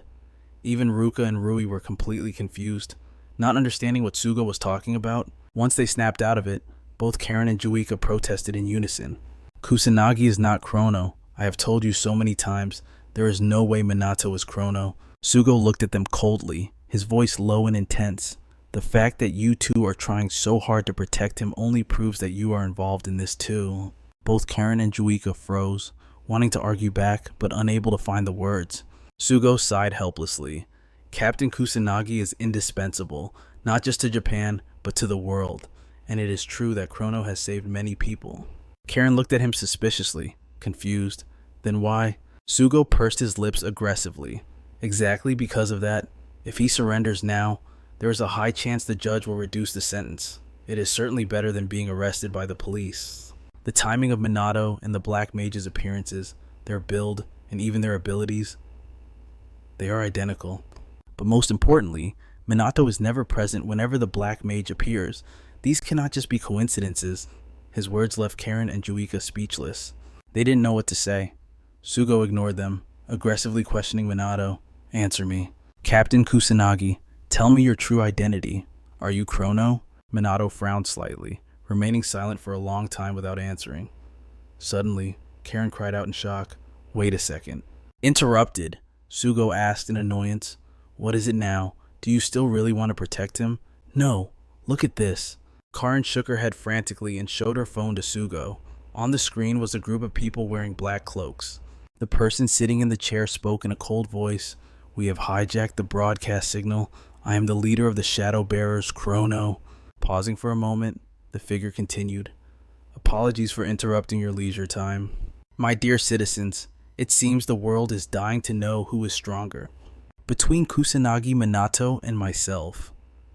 The figure stated they would satisfy everyone's curiosity and officially challenged Kusanagi Minato to a duel. Hearing this, Sugo and the others were instantly shocked. Minato, however, appeared perfectly calm. Everything was playing out exactly as he planned. Sugo was now completely confused. How is this possible? He wants a duel. How can he do that if they are the same person? Karen was no exception. From the very beginning, she had been convinced that Minato was the Black Mage. But what is going on? She started to think she had been mistaken. Perhaps Minato really isn't him after all.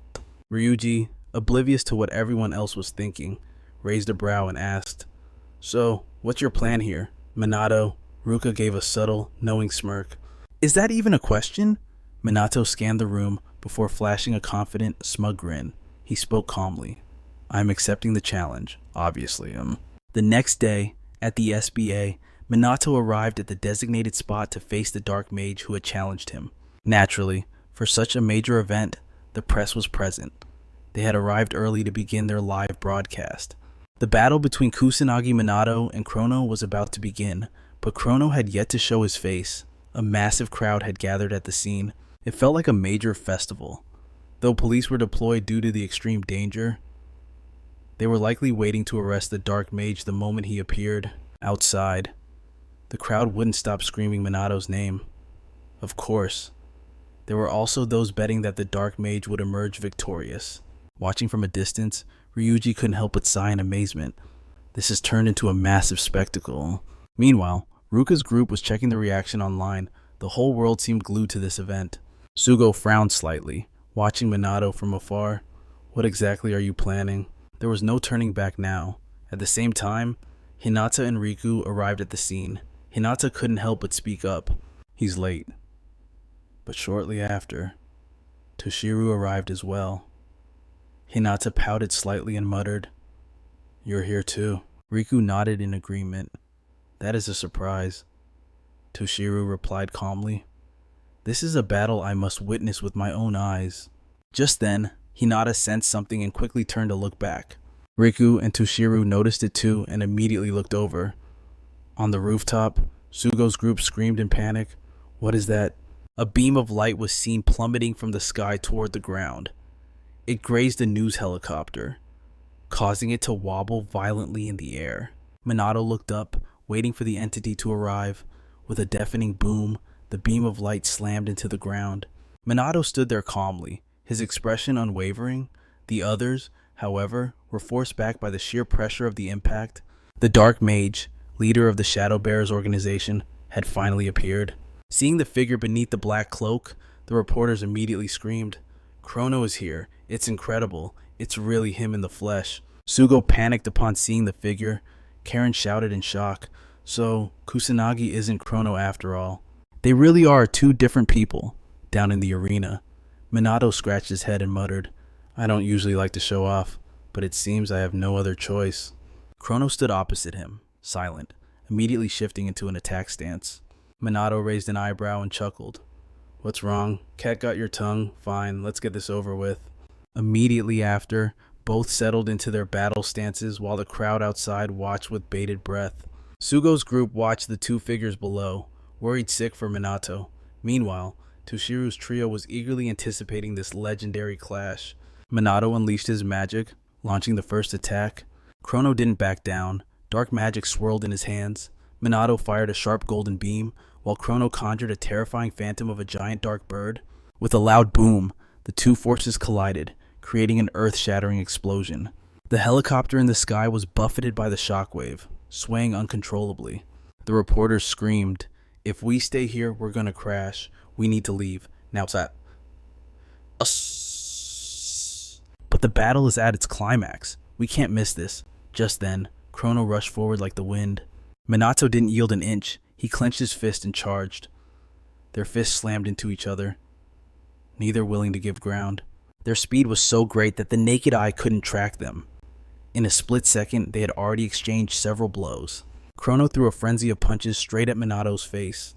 At first, Minato handled it calmly, but after a few exchanges, Chrono suddenly struck Minato's stomach, unleashing 9th tier lightning magic from his hand. Minato was blasted backward, smashing violently into the buildings behind him. Chrono smiled triumphantly, as if the victory was already his. Minato stood up from the debris, looking annoyed. "Unbelievable. You really didn't hold back, did you? My clothes are all dirty now." Chrono didn't reply. He launched another magical attack. In an instant, a gigantic boulder flew straight at Minato. But Minato didn't panic in the slightest. He calmly cast a spell. Immediately, a barrier shield materialized above Minato. Once again, two powerful magics collided. But this time, the shield shattered the giant boulder into tiny fragments. Minato let out a sigh of relief and reached out to grab a magical fragment floating around him. He smiled with satisfaction. Not bad for a new type of magic. Seeing this new magic, the onlookers were stunned for a moment, but they quickly snapped out of it and began cheering thunderously. Who cares about the magic nobility anymore? Those two have ascended to a completely different level. The fangirls just can't stop screaming Minato's name. Hinata, clearly annoyed, muttered under her breath, "Null magic users are always such show-offs. Bunch of clueless idiots." Riku gasped in awe, pointing out that both of them were casting 9th tier magic, letting out a soft humph. Hinata reluctantly admitted, "Their mana capacity is honestly terrifying." Even after unleashing high tier spells, they barely look winded. Tusiru joined the conversation, noting that Kusanagi Minato's magic stole the show. His continuous magic moved as if it had a will of its own. Hearing that, the three of them fell into deep thought. If you recast a spell immediately after firing it, the effect sustains itself. That is continuous magic. But Minato, he's on a completely different level. After a long pause, Hinata spoke up. "There are very few mages who can pull off continuous magic, aren't there?" Tusiru nodded slightly, and those who can combine it with auto magic are even rarer. Then there's the matter of Minato's insane physical strength. He's likely using mana to reinforce his body, boosting both his attacks and his defenses simultaneously. Hinata glanced at Tusiru, frowning as she asked, "In other words, he's basically a walking wall of mana." Nodding indifferently, Tusiru replied, "Seems so. Their magic defies all logic. In every aspect, they have completely surpassed us, the so-called magic nobility." At this point, he truly believed that both Minato and Chrono were absolute monsters. Oblivious to everyone's thoughts, down below, Minato and Chrono were still clashing wildly. They were throwing out jaw-dropping high-tier spells. Minato scoffed coldly, and in a flash, he appeared right in front of Chrono. Without a second of hesitation, he landed a brutal kick, sending Chrono crashing down from the sky. But Chrono recovered instantly, using magic to launch himself back into the air. Watching from afar, Sugo and the others were frozen in pure terror. Yu couldn't help but exclaim, "I knew they were strong, but I didn't think they still had ace cards left to play." Ryuji nodded in agreement. "Now I understand why the crowd is so obsessed with them." Karen suddenly gasped, "It's blowing up. The live stream views and social media trends are going crazy." It wasn't just Japan, the whole world was watching, even in New York. This battle had captivated a massive global audience. Everyone was in awe of their performance. Even people in South Korea were glued to the screen. It was so viral that people were dropping everything to watch even their dates. A girl, ignored by her boyfriend, muttered bitterly, "Who cares about some Japanese mages anyway?" But the moment she stopped speaking, the crowd around her erupted, chanting Minato's name. Just like that, a single duel had sent the whole world into a frenzy. Back in the arena, Minato stood facing Chrono and spoke with a cold calmness. "You fought well, but I think we're done here." Chrono just stood there silently, not saying a word. Immediately after, Chrono summoned a 9th tier spell. A massive black blade materialized. Chrono swung it wildly at the air, sending a barrage of dark energy blades dancing toward his target. Minato didn't flinch. He smiled calmly and said, "This is the end." Instantly, he unleashed a 10th tier null magic spell. Minato created a colossal wall, which slammed into Chrono without hesitation, blasting him backward. The pressure was so intense that even Ruka and the others in the distance felt the impact. They couldn't help but cry out, "That power is insane. Just how strong is Minato?" After unleashing that move, Minato quickly flew toward Chrono. The on-site reporter screamed at the pilot to follow him, but the pilot shook his head, replying, "I can't. He's moving too fast." Then, the cameraman panicked and shouted, "We lost the video signal." The reporter was furious. What the hell is going on? It cut out right at the best part. Down below, Minato slowly walked up to Chrono, who was sitting helplessly on the ground. Minato stood before him, raising his hand in the air, his intentions unclear.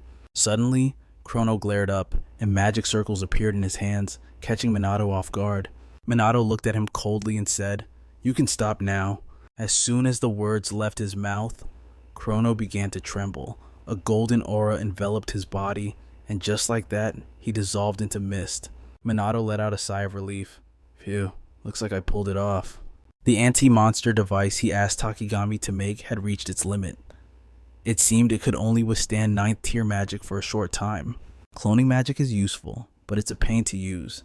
The clone is much weaker than Minato and can barely speak. Meanwhile, Takigami was quietly watching everything. Seeing it all go smoothly, she finally breathed a sigh of relief. Luckily, it all worked out.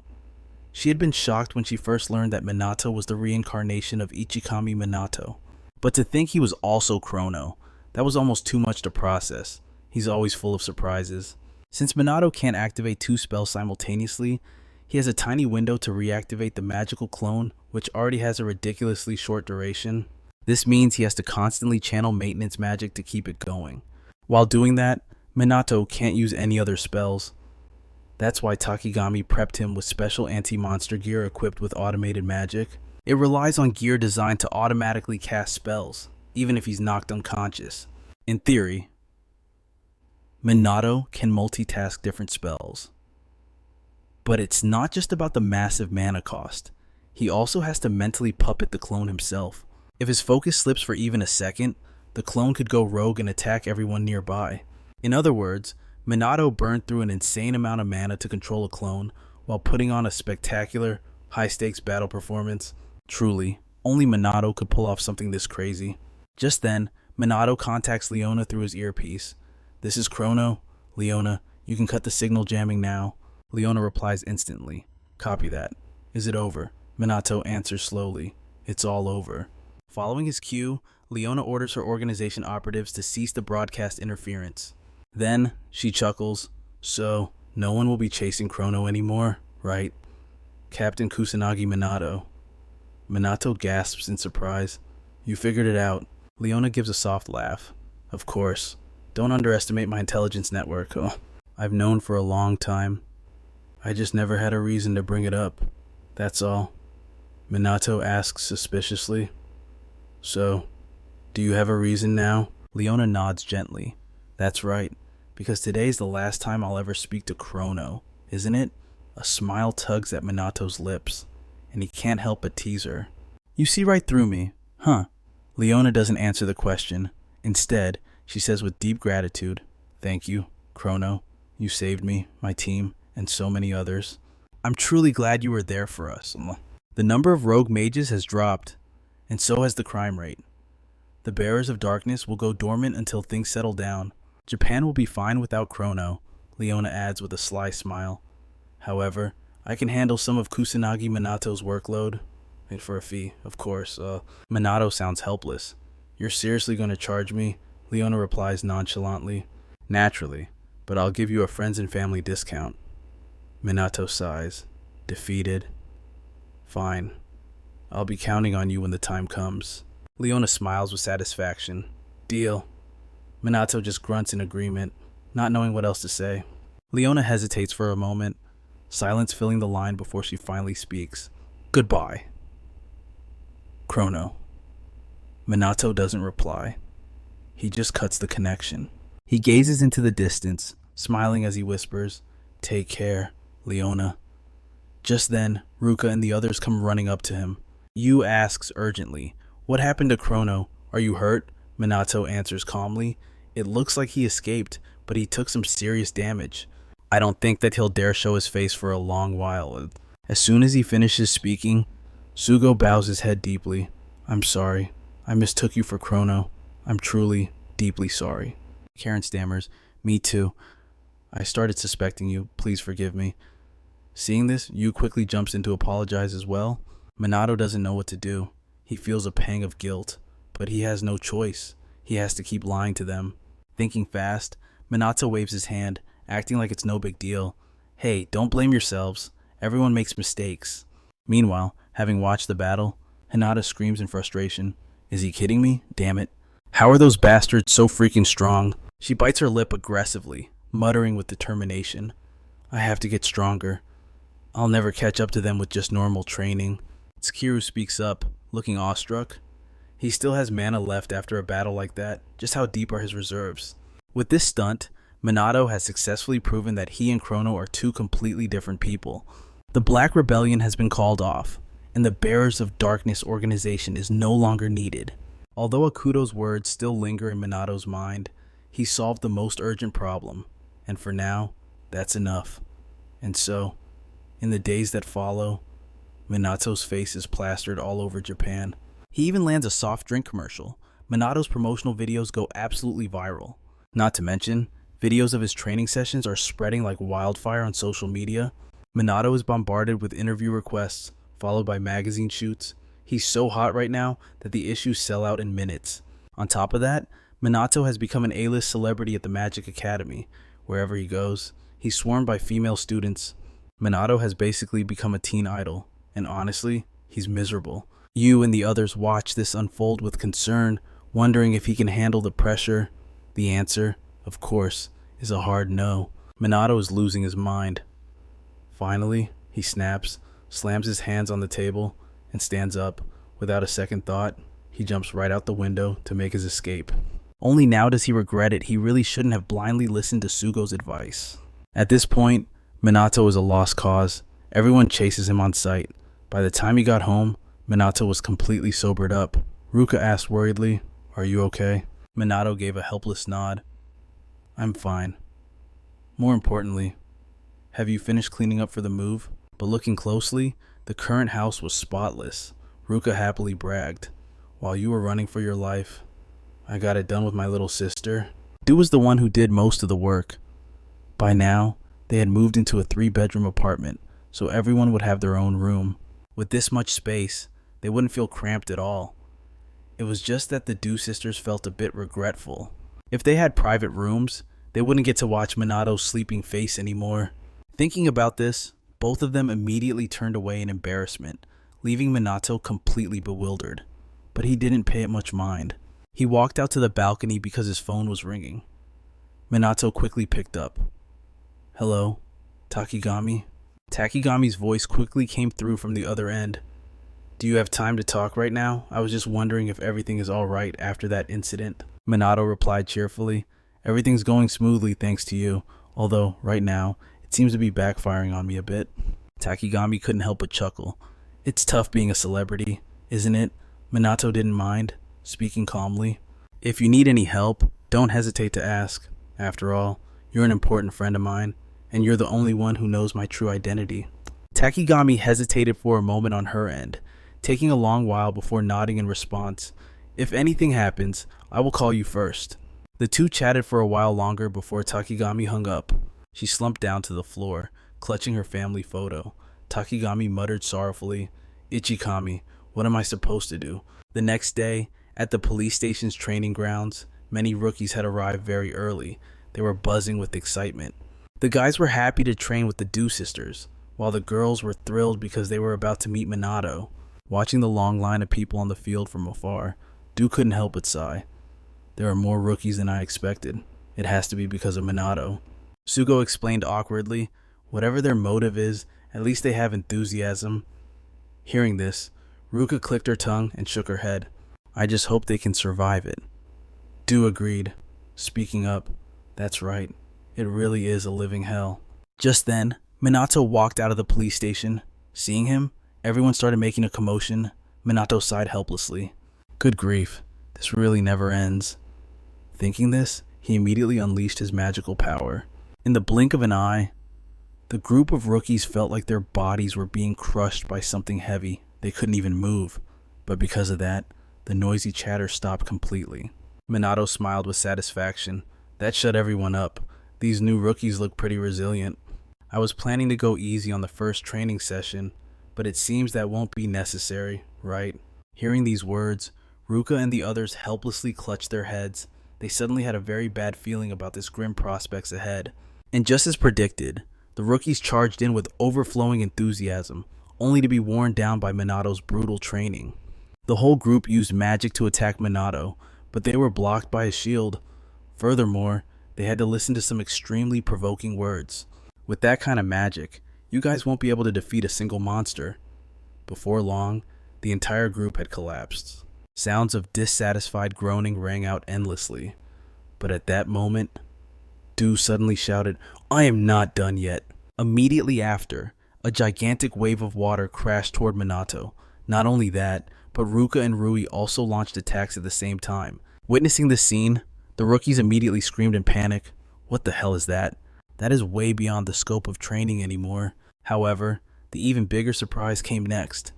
Minato used just a single layer of shielding to block all three of their magic attacks, and then all three of them collapsed as well. Minato waved his hand and laughed. Alright, that's enough for today. We will measure your mana levels later. Everyone, report to the testing room after a 5-minute break. Right after that, Minato turned and walked away. The rookies stared at his retreating back, and someone couldn't help but voice their dissatisfaction. He walked off like that was nothing at all. What a monster. But then they heard what Ruka and the others said right after. The whole group became even more shocked, followed by extreme bewilderment. A moment later, inside the mana testing room, after the test, Du's mana had reached 120,000. Ruka's mana reached 118,000, and Rui's had climbed to 105,000. Karen and Sugo were not far behind either. Karen had reached 100,000, and Sugo had achieved 112,000 mana.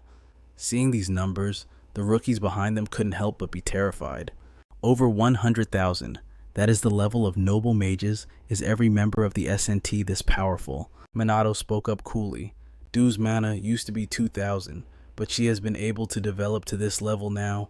A rookie asked skeptically, "Can we become that strong too?" Minato nodded without hesitation. Of course. If you are serious about it, you can.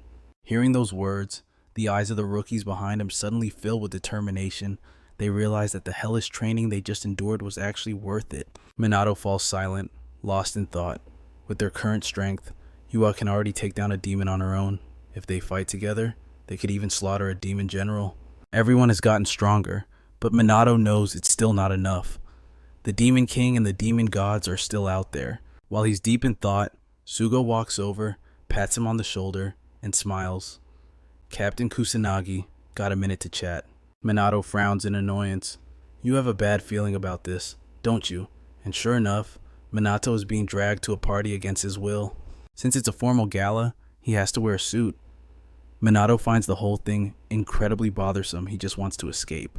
Sugo walks in from outside, sounding grateful. "Thanks for coming along with us." "Captain Kusanagi." Minato grumbles irritably. "Cooperating with the noble mages is fine and all, but do we really need a party like this?" Sugo hurriedly explains.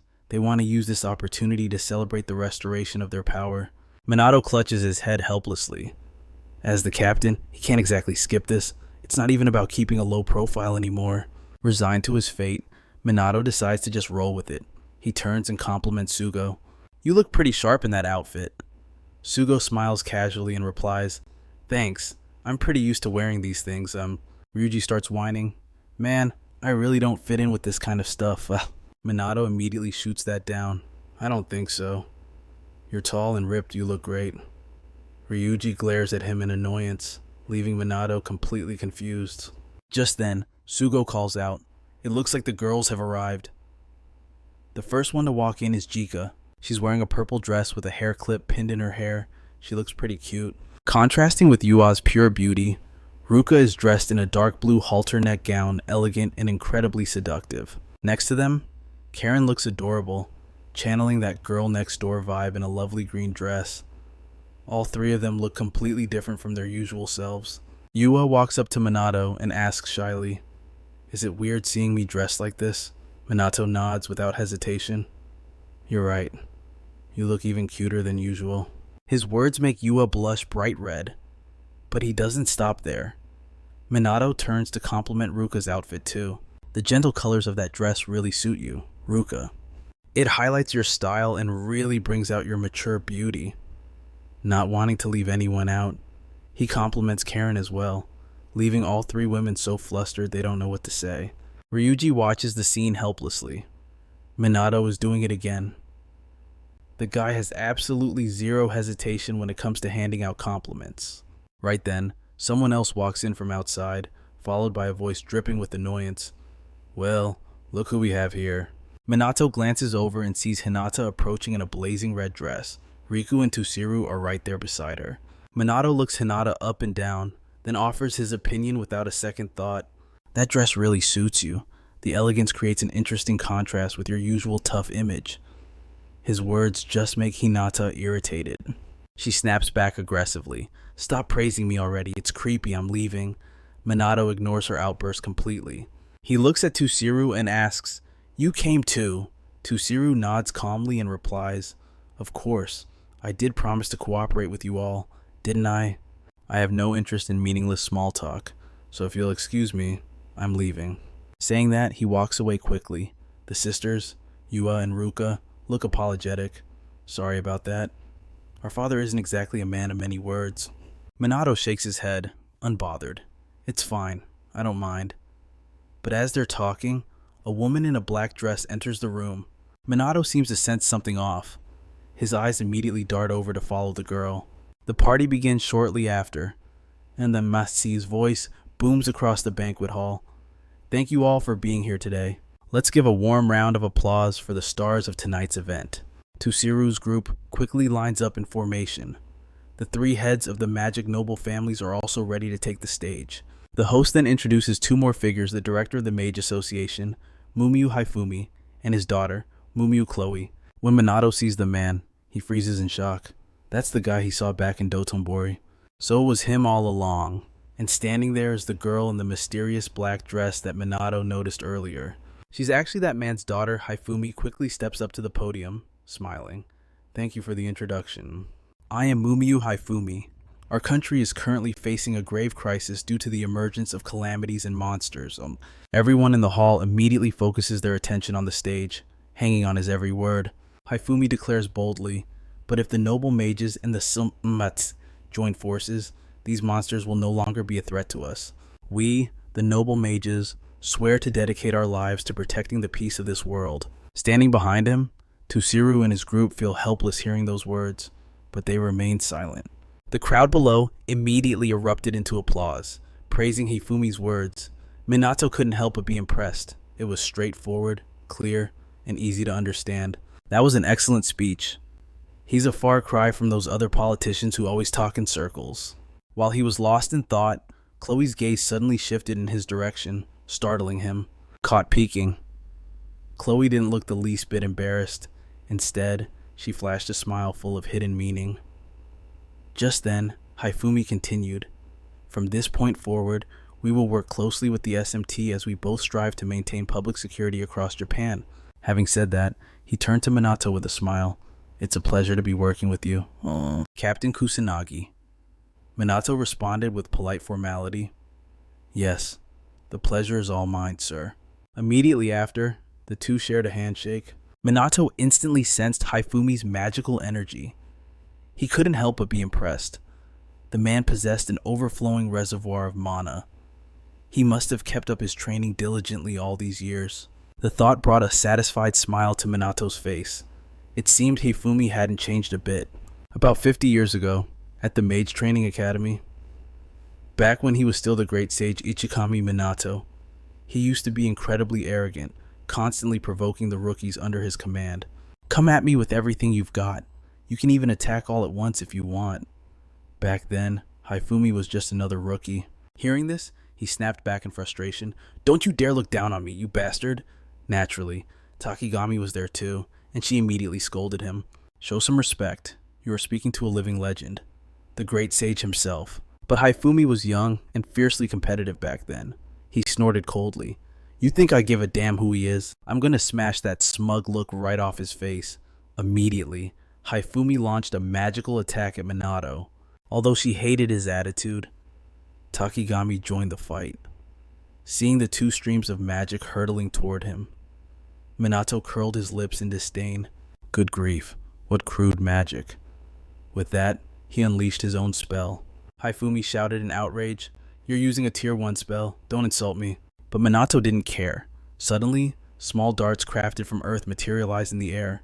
They shot forward like a gale, slamming directly into the incoming spells and shattering them instantly. Not stopping there, the darts continued past, striking the rookies behind them and leaving them injured. Takigami couldn't hide her shock. He overwhelmed a tier 4 spell with just a tier 1 spell. What kind of monstrous power is this? Seeing them all collapse, Minato let out a weary sigh. And here he was, holding back significantly. Most people quit after the first training session. This time probably wouldn't be any different. But suddenly, Haifumi roared, "I'm just getting warmed up, you bastard!" Trembling, he forced himself up from the dirt. Minato was slightly surprised. "Oh, you can still stand?" With a scoff, Haifumi replied coldly, "Of course, that was nothing." Moments later, Takigami also struggled to her feet. "I can continue too." Minato observed the pair, a satisfied smile crossing his face. These two have potential, finally, a good harvest. However, seeing that smile only made the two of them more furious. They shouted in unison, "Wipe that arrogant smirk off your face, we're going all out." Yet, in the end, Minato still completely floored them. Haifumi, unwilling to accept defeat, clenched his fists and muttered incessantly, "You damn monster." Minato looked around. The other rookies had already fled. These two were the only ones left standing. He was genuinely impressed that they had lasted this long. Making up his mind, he spoke slowly. "That's enough training for today. Go home and rest." But as soon as Minato turned to leave, a bolt of dark magic shot out to ambush him. He dodged it effortlessly. The attacker was none other than that stubborn Haifumi.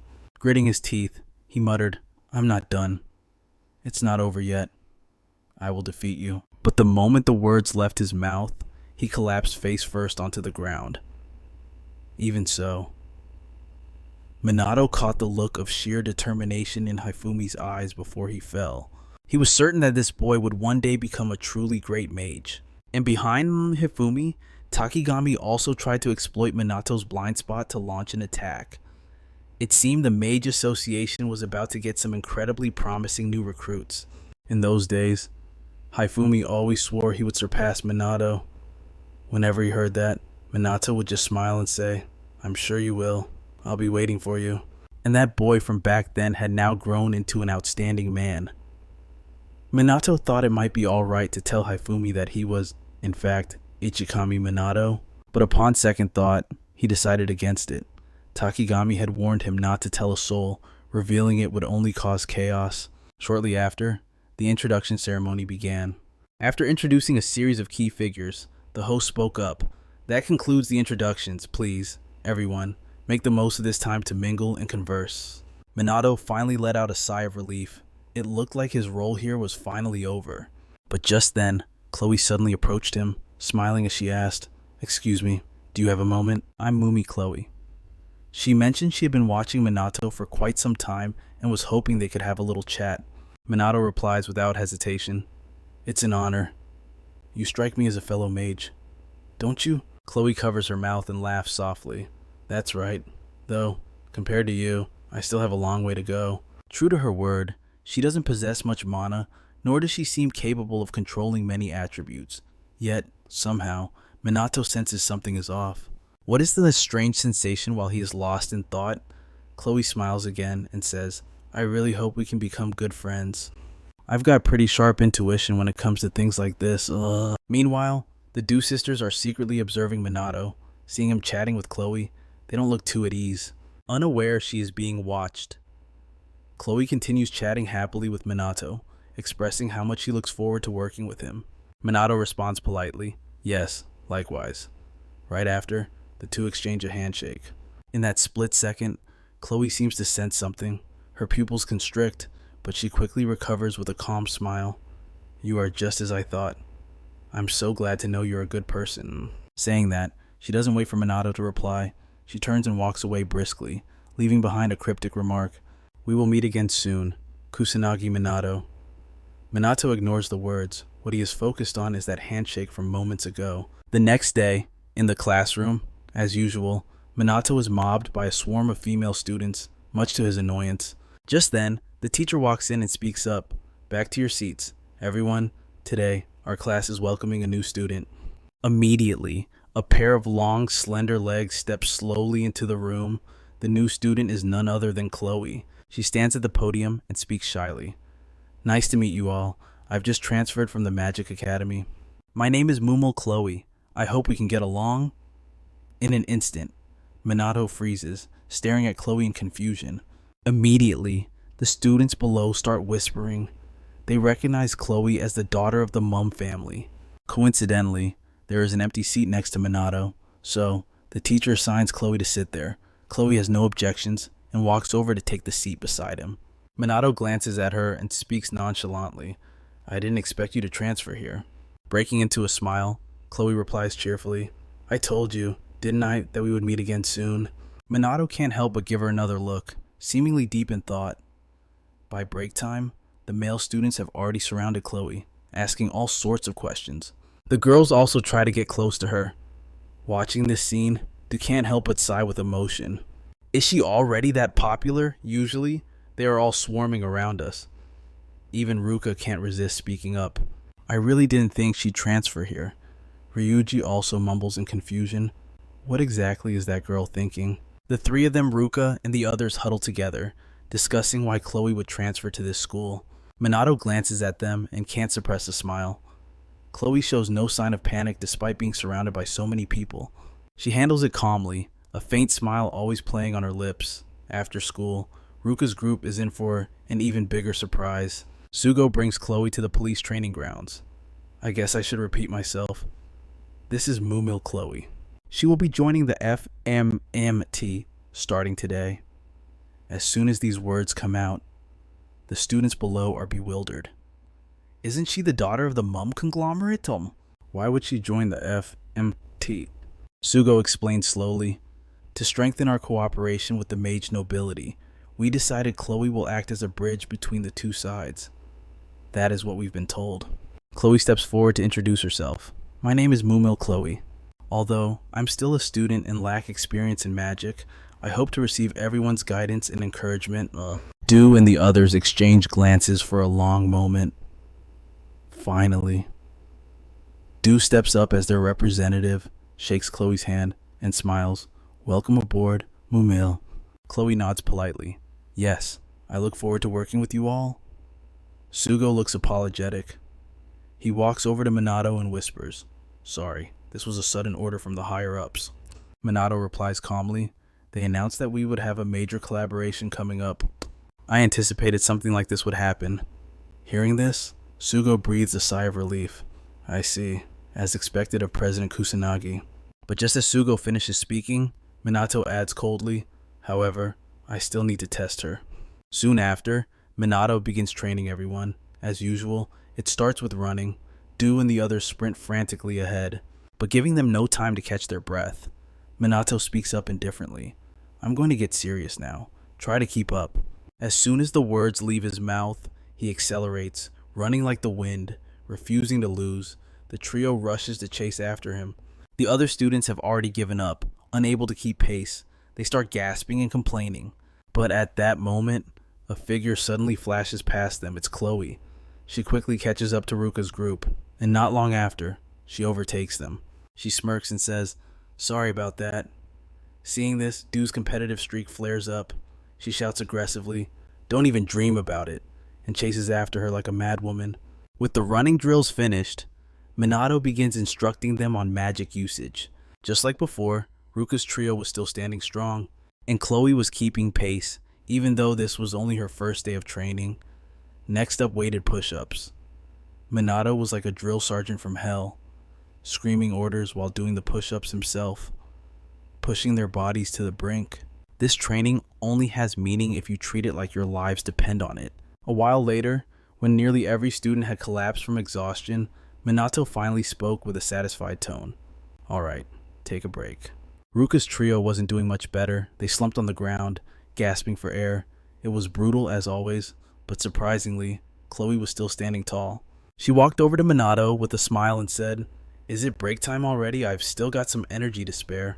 Unlike everyone else, she looked completely fresh. This left Dua utterly astonished. How is that even possible? Even they had only recently gotten used to this intensity. Unaware of Dua's internal shock, Chloe continued speaking. This really is an incredibly grueling training session. Minato glanced at her and asked, Is it too old school for you? She shook her head calmly. Chloe replied casually, Not at all. Actually, I find it quite logical. By forging the body, everyone increases their stamina and combat capabilities. And when casting magic while pushed to your physical limits, it forces an improvement in magical technique and raises your power ceiling.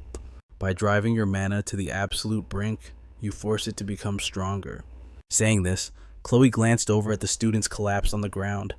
She smiled and added, "Plus, a little Spartan-style shouting helps keep everyone's spirit up. If you don't act like your life depends on it, then in a real battle, you'll likely end up dead." Minato listened and nodded in approval. "Exactly. You really get it." Chloe covered her mouth and giggled. "Well, I'm a daughter of the Mumyu clan, after all."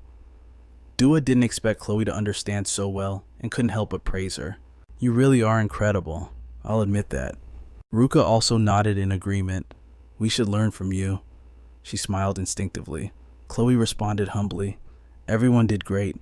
I know the members of the SMT are very reliable." Then she turned to Minato and asked, "By the way, Captain Kusanagi, I have a question." Seeing this, the sister's eyes flashed with irritation. Chloe was just too beautiful. She seemed to be loved by boys and girls alike, and perhaps even by Minato. Chloe's ability was undeniable. If Chloe was stronger than them, she would be the one standing next to Minato, supporting him. At that thought, their faces turned sour immediately, leaving Ryuji standing nearby completely confused. Just like that, they decided to inch closer to Minato and Chloe to eavesdrop on their conversation. By building a cooperative relationship between the SMT and the mage nobles, they can now respond to disasters much faster than before. Thanks to that, the SMT expanded its operations to more areas. Casualties from disasters dropped significantly. However, the number of disasters was still rising. Minato knew they couldn't let their guard down. Right now, they were working with the mage nobles to handle a catastrophe. Hinata slammed a flame wreath kick into the demon general's body. In a blink of an eye, she incinerated it to ash. The squad accompanying Hinata immediately jumped out and cheered. "Those weak demons didn't stand a chance, as expected of our great leader. They're no match for you, boss." At the same time, Dua ran up to Minato and reported, "The monsters have been cleared out, mostly thanks to Homura." Minato didn't seem surprised and smiled casually. "She's very skilled, much stronger than before." Hinata glared at him, her tone full of provocation. "Sooner or later, I will surpass you. You'd better be ready." She turned and walked away. Riku sighed helplessly and apologized. "Sorry about that." "She just can't seem to be honest with herself," Minato replied indifferently. "I don't mind, so don't worry about it." The two continued talking while Hinata stood nearby, secretly listening. Meanwhile, Chloe was over on the other side, getting along famously with the special magic team. Minato noticed this and couldn't help but speak up. "Aren't the mage nobles usually close with Chloe?" Riku nodded slightly and replied, "We usually avoid getting too involved with the Mumyu clan." While they were talking, Chloe walked over. Riku took the hint and quickly excused himself. Chloe smiled softly and asked, "Kusanagi, are you free right now?" Minato frowned and looked at her. "What is it?" The sisters, seeing them standing so close, watched intently. Right then, they heard Chloe say something that struck them like a bolt of lightning. "Do you want to go on a date with me?" And so, later at Gashinjuku, Minato arrived at the meeting spot as agreed. While waiting, he heard the people around him whispering about some girl who looked incredibly cute. Before he could process the gossip, another gasp rang out. "Is that Mamu Chloe? She's so gorgeous. Go talk to her. Quick." Minato looked in the direction they were staring, and sure enough, he saw Chloe standing there. She was wearing a black dress, with her long hair cascading over her shoulders, accentuating her elegant beauty. Minato squeezed through the crowd and stopped in front of Chloe, asking apologetically, "Have you been waiting long?" Chloe gently shook her head and replied, "No, it's fine. I just got here myself." This scene stunned the crowd, causing those who were about to step up and strike up a conversation to shrink back in hesitation. They walked away in utter despair, leaving Minato completely confused about what just happened. As Minato and Chloe walked and talked, Minato asked suspiciously, "So why did you invite me here? You don't actually want to date me, do you?" Smiling involuntarily, Chloe raised an eyebrow and said, "You caught me. Actually, I'm not very familiar with this area since I just transferred. So, I was hoping you could be my tour guide." Minato was puzzled upon hearing this. Surely she could have just asked anyone else. Chloe shook her head slightly, gave a faint smile, and said, "I also have something private to discuss with you."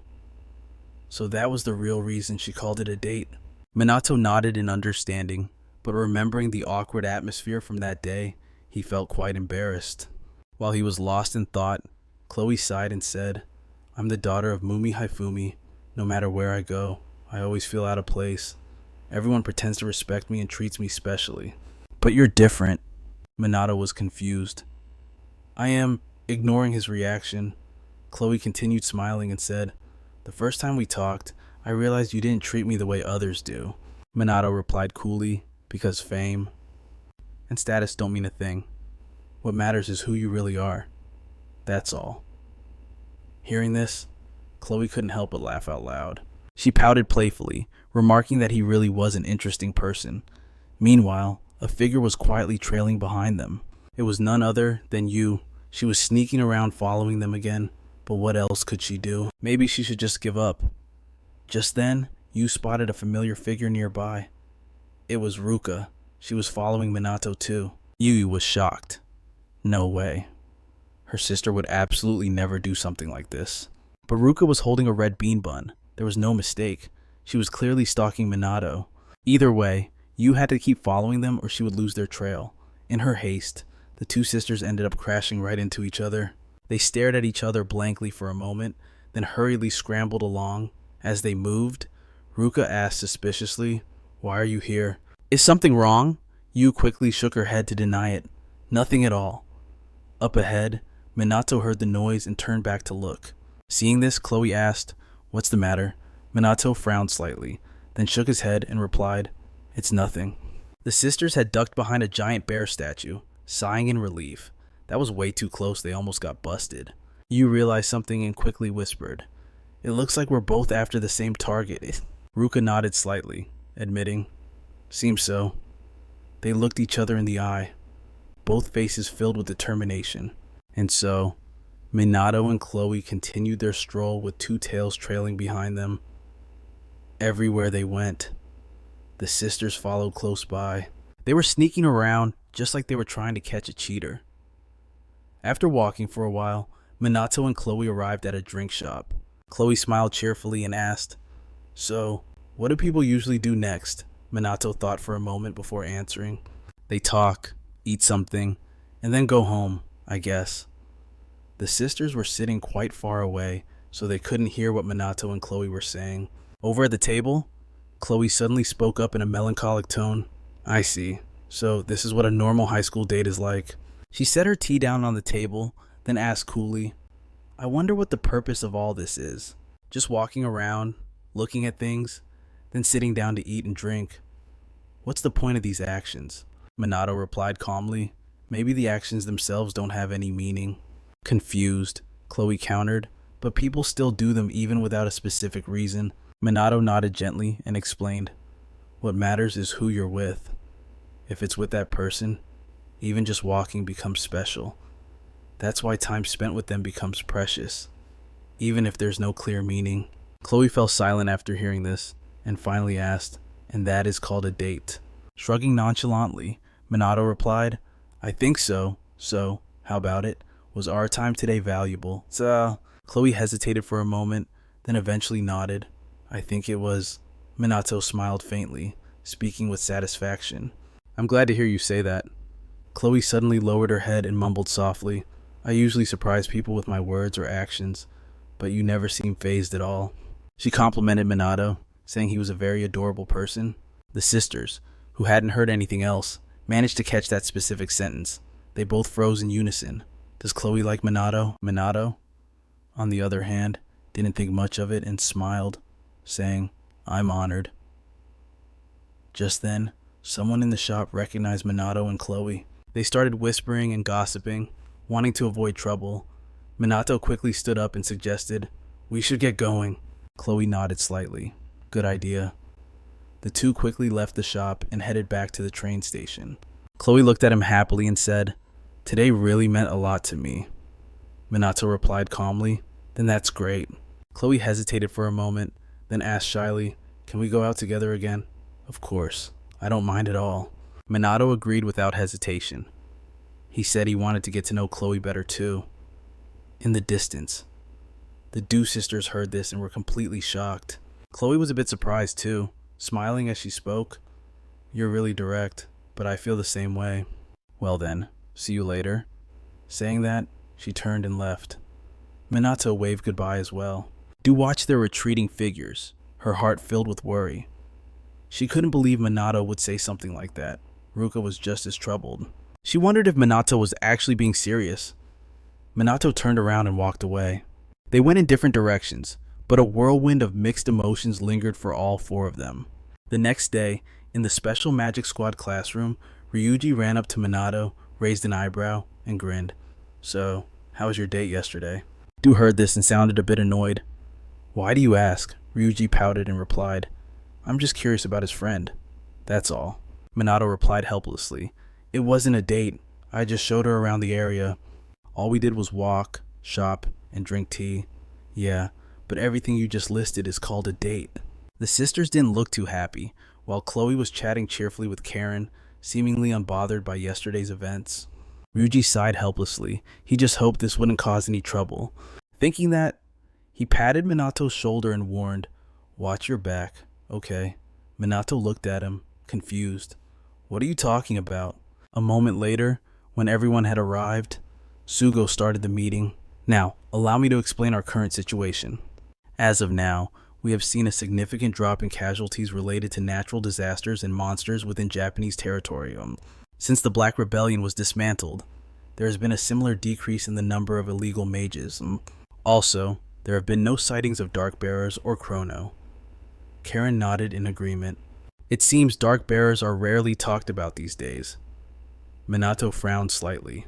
Deep in thought, the police can probably handle the illegal mages themselves. Maybe the Dark Bearers don't even need to do anything anymore. Then, he shouted fiercely, but we cannot get complacent from now on. We will train ourselves even harder. That's right. The entire Special Magic Squad responded in unison. By evening, Minato had returned home. After dinner, he lay on his bed, resting and thinking deeply. The SMT members have improved their skills, but their coordination with the mage nobles still needs work. Just then, his phone suddenly rang. Minato picked up immediately, asking suspiciously, What is it? Leona's voice quickly came through from the other side. Regarding Chloe Haifumi and Shizuku Takigami, I investigated them and thought you should know.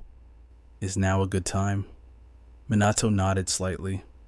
Yeah, tell me what you found. Leona replied immediately. First, about Chloe Haifumi. She isn't Haifumi's biological daughter, but his wife's child from a previous marriage. Strangely, she only became his stepdaughter a few years ago. Chloe's biological parents both died in an accident. Haifumi probably took her in after that. Hearing this, Minato asked suspiciously, She's studying at a magic academy, right? Leona nodded. That's right. Although she transferred schools at the same time she joined the FMT, her magical ability is clearly far above average. Minato frowned. You can't just call that above average. Seeing him stay silent, Leona continued. She seems like a calm girl with a strange aura.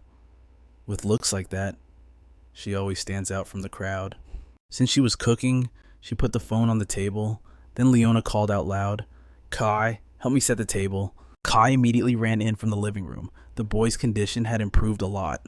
On the other end of the line, Minato heard Leona's scolding yet loving tone toward Kai, and he couldn't help but smile. After instructing Kai, Leona spoke apologetically. Sorry about that. Let's continue. Next is Shizuku. She apparently has a daughter and a young granddaughter. However, no one has seen her lately. Minato frowned and asked, What do you mean? Leona replied slowly. Some sources say she crossed the sea. Just then, a noise suddenly came from outside. Minato quickly said, Hold on a second. He went out and opened the door. Seeing the Dew sisters had returned, he waved to welcome them home. After greeting them, Minato returned to his room and continued speaking with Leona. Sorry, please go on. Leona nodded.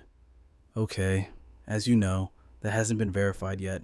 Anyway, there's something about this that feels off to me. I'll dig a little deeper, regardless.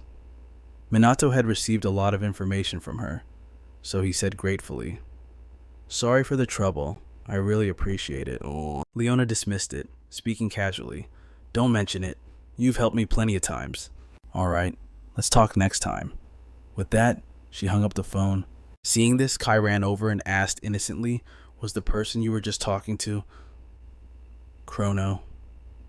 Leona looked at the boy with suspicion. Why would you think that? She unconsciously cracked a smile.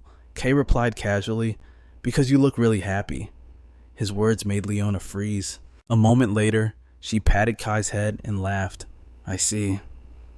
So I look happy, huh? Meanwhile, inside the police chief's office, it seemed there was a guest. He spoke in a cold tone. We need to know more about Kusanagi Minato. I want to assign that task to you. The guest was none other than Shizuku. Hearing the chief's words, she just stood there in silence.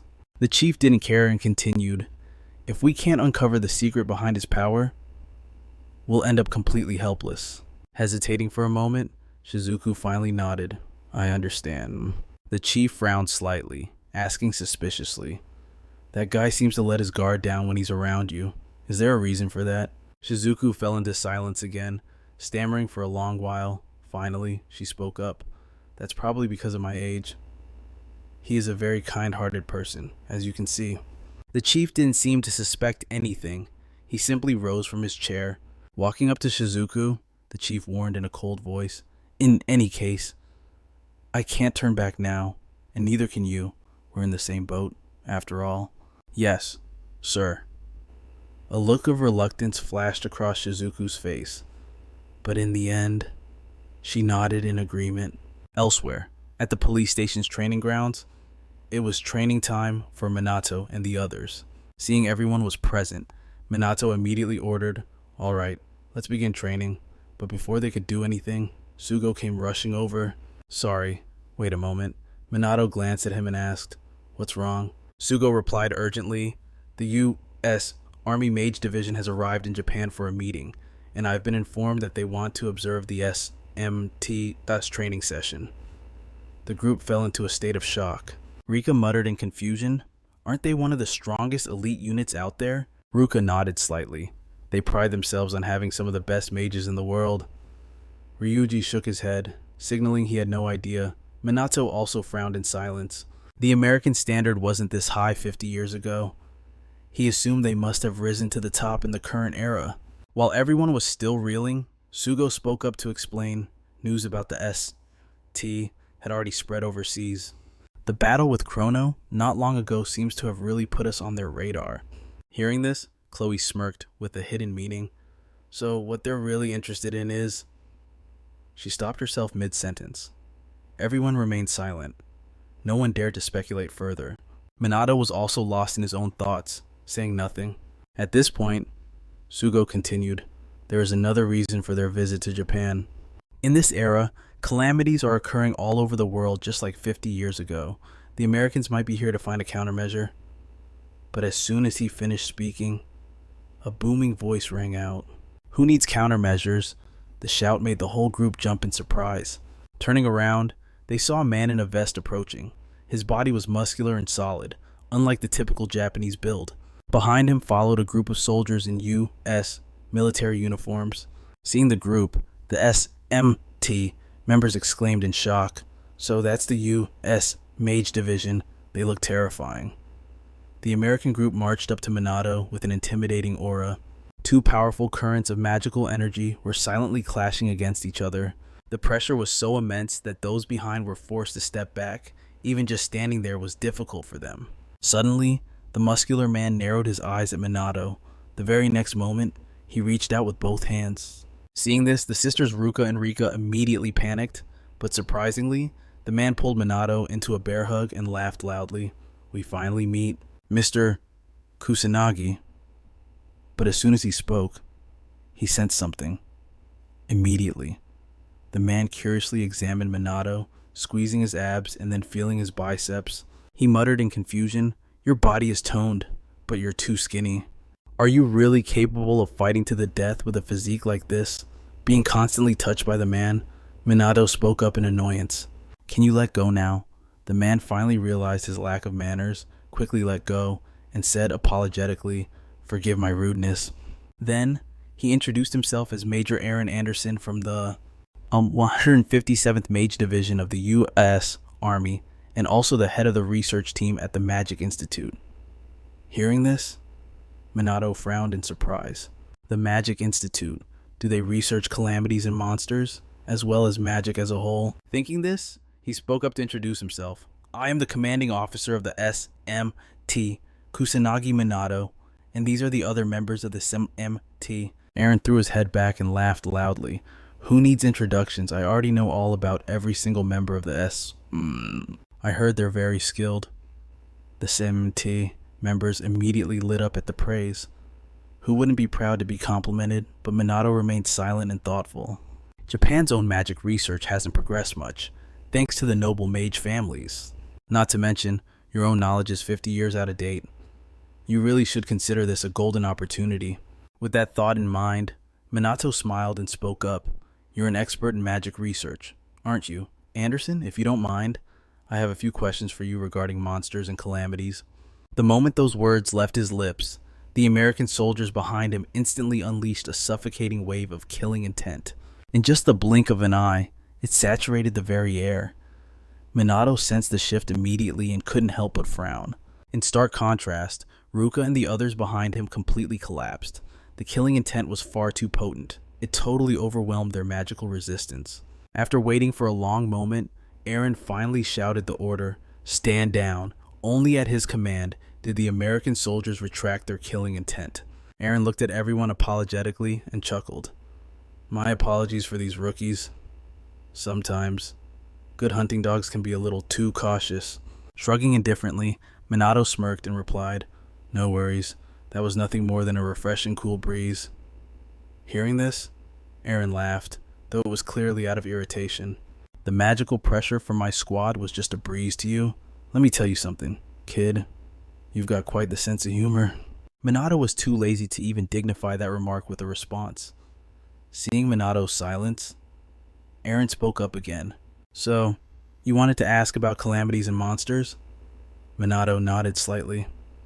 I apologize for my lack of knowledge, but I'm curious to know exactly what they are, as well as what you've discovered recently.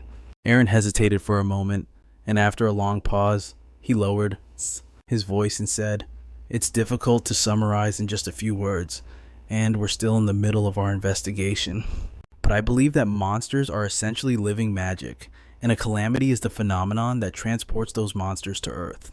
Recent investigations have revealed that when a calamity occurs, the area becomes flooded with a specific type of magic, one that is distinct from the magic humans possess.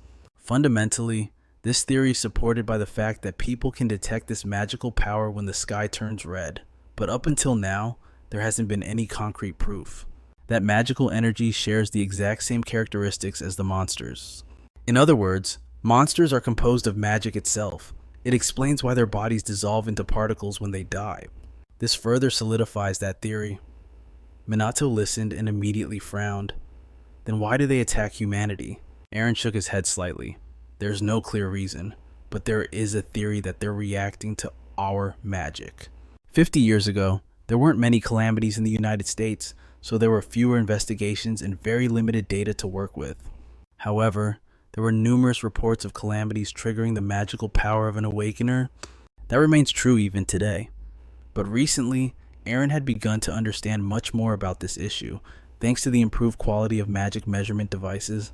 For example, when the magic from a calamity dissipates into the atmosphere, it persists as a form of natural magic. When a monster is destroyed, it releases a significant amount of magic. From this, I can deduce that the particles we see when a monster dies are actually its body decomposing back into raw magic. Hearing this, Ruka was stunned. That was exactly what Minato had told her, but how could Minato have possibly known that? Minato stared intently at Eren and asked with a hint of skepticism, I've seen a monster that appeared to be trying to trigger a calamity before. Nodding indifferently, Eren calmly replied, Aside from cases that look similar, the world's very first calamity occurred when there were absolutely no monsters present. It's highly likely you misjudged the situation or mistook it for something else. Minato frowned slightly, falling into silence. A mistake? I don't think so. The chanting actions of that demon general earlier, there was definitely something wrong there. Eren then continued, but it is true that monsters, especially the bosses, can gradually grow stronger. There is a possibility that the monster became the catalyst for a calamity. Minato was startled and asked, Is that really true? Nodding nonchalantly, Eren calmly admitted, We've already tested it. We waited to see exactly what would happen. If we intentionally avoid defeating the boss of a minor calamity, monsters will continue to spawn in waves. But they stop spawning after reaching a certain population density, and then their growth abruptly halts. After that, the level of calamity magic in the atmosphere ceases to rise. There is no doubt that leaving a calamity unchecked is extremely dangerous. Even if the monsters are getting stronger, the boss must be destroyed at least until we can prove that theory to be correct.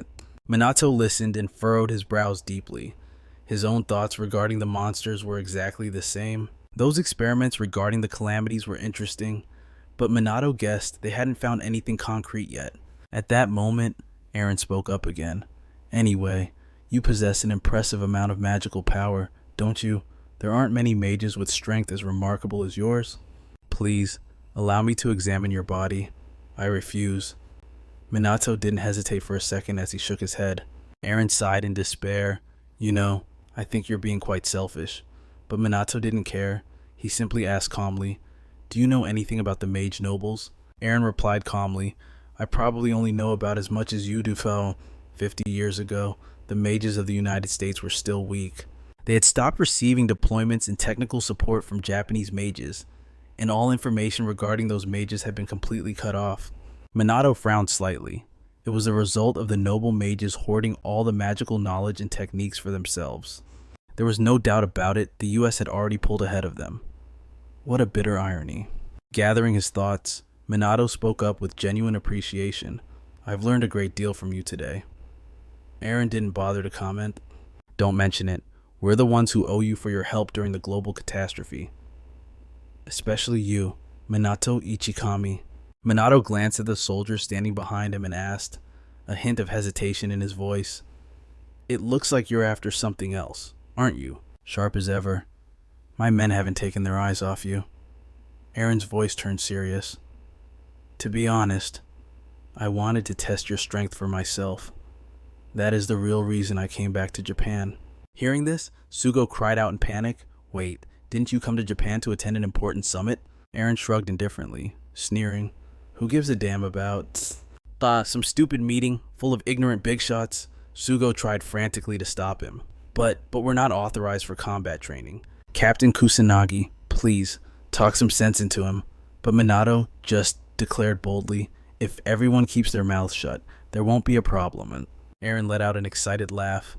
I'm a huge fan of, that attitude of yours. This is a rare opportunity, so don't hold anything back. Minato didn't back down, a smirk playing on his lips. Who needs countermeasures, right? Isn't that what you said earlier? That just proves how much confidence you have in your own abilities, doesn't it? As they say, seeing is believing. Eren huffed coldly. In an instant, the entire American squad unleashed their aura. A glint of excitement flashed in Minato's eyes. This was the perfect chance to gauge the magical strength of the American mages. Time to see exactly what they were made of. Eren raised an eyebrow and grinned. I'll let you get a taste of what my boys can do first. Before Minato could reply, Ruka and her team stepped forward. She declared fiercely, if you're sending your subordinates out, then we'll fight too. But Eren just waved a hand to stop them. Sorry, but could you sit this one out? Ruka asked, confused. Why? Eren's voice dropped. We're only interested in the strong, unless the rest of you are on the same level as Kusanagi over there. That made Ruka freeze. She was speechless because the hard truth was that none of them could compare to Minato. Seeing them hesitate, Minato spoke up immediately. Actually, this is a great opportunity. You've all fought plenty of monsters, but we haven't had much training on how to fight against other mages, so watch our battle closely. The FMT members didn't hesitate, answering in unison, yes, sir. Eren was impressed. He'd taken them for a bunch of mediocrities. But surprisingly, they were incredibly disciplined. Minato stepped forward. All right then, let's do this. As soon as the words left his mouth, Eren's soldiers flared their magical energy. Eren roared, let the sparring match begin. The American soldiers dropped into combat stances, and in the blink of an eye, they split up, rushing Minato from all sides. Minato didn't flinch. He calmly cast his spell, but to his surprise, the American soldiers dodged his magic blast with ease. In seconds, the soldiers had Minato surrounded. Watching from the sidelines, Ruka and the others began to panic. They closed the distance without using a single spell. How did they get to Minato so fast? Even Minato was slightly taken aback. He smirked. Not bad. You guys move well. But before he finished speaking, the American soldiers launched their next attack. Minato didn't rush to counter. He simply weaved through their strikes. Realizing physical attacks weren't enough, the soldiers began casting magic. They gave Minato zero room to breathe, launching a relentless assault. A barrage of elemental spells screamed toward him. Minato didn't bother with a shield. He just casually sidestepped the incoming fire. He landed safely, without a scratch on him, but the moment his feet touched the ground, the American squad was on him again. They're fast. Minato was startled, blocking a strike with his bare hand, but before he could recover, the others unleashed another wave of magic. Once again, the air was filled with a chaotic storm of spells. This time, Minato didn't dodge. He threw up a shield to block the impact. Watching the intense battle, the FMT members were stunned. No way. Yuka muttered in disbelief. They're actually forcing Minato on the defensive, Ruka added, her voice serious. Their magic levels aren't incredibly high, but their raw firepower is insane. Even Minato's defensive barriers won't hold up forever against that. So this is the true power of an American mage division. A moment later, Minato stepped out from behind his shield, completely unharmed. He spoke calmly, just as I expected from the U.S. military. Your training is excellent. Then, raising his voice, he declared, in a battle against another mage, you rarely use large-scale spells. He continued, only when both sides are highly skilled do you understand the when using it.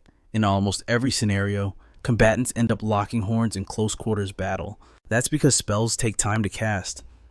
It is incredibly difficult for a mage to weave magic when an opponent is rushing in for the kill. Even when two high-level mages face off, engaging in hand-to-hand combat is surprisingly common. For that very reason, while Minato was still speaking, the American soldiers' cooldowns reset. They immediately began casting again, launching an attack on Minato without a second thought. First fire, then water. Minato dodged it all effortlessly. Even the lightning blast fired by the soldiers smashed uselessly against his defensive barrier. Eren, watching from the sidelines, couldn't help but frown. Is Minato giving a lecture just to show off in front of his subordinates? If that's the case, he's sorely disappointed in the boy. Eren just wanted his men to wrap this up quickly. But very quickly, he realized something was wrong. His soldiers were struggling. They couldn't even lay a finger on Minato. The boy's speed was simply too great. Eren watched in silent frustration, his brow furrowed. Strange. What the hell is going on here? He couldn't understand why his subordinates were completely helpless against Minato. As he watched, the look on Eren's face grew darker and darker. Why couldn't his men leave even a single scratch on the boy? They couldn't land a hit. Not a single attack was having any effect. They had never faced an opponent like this before. While the American soldiers were still reeling in confusion, Minato spoke up.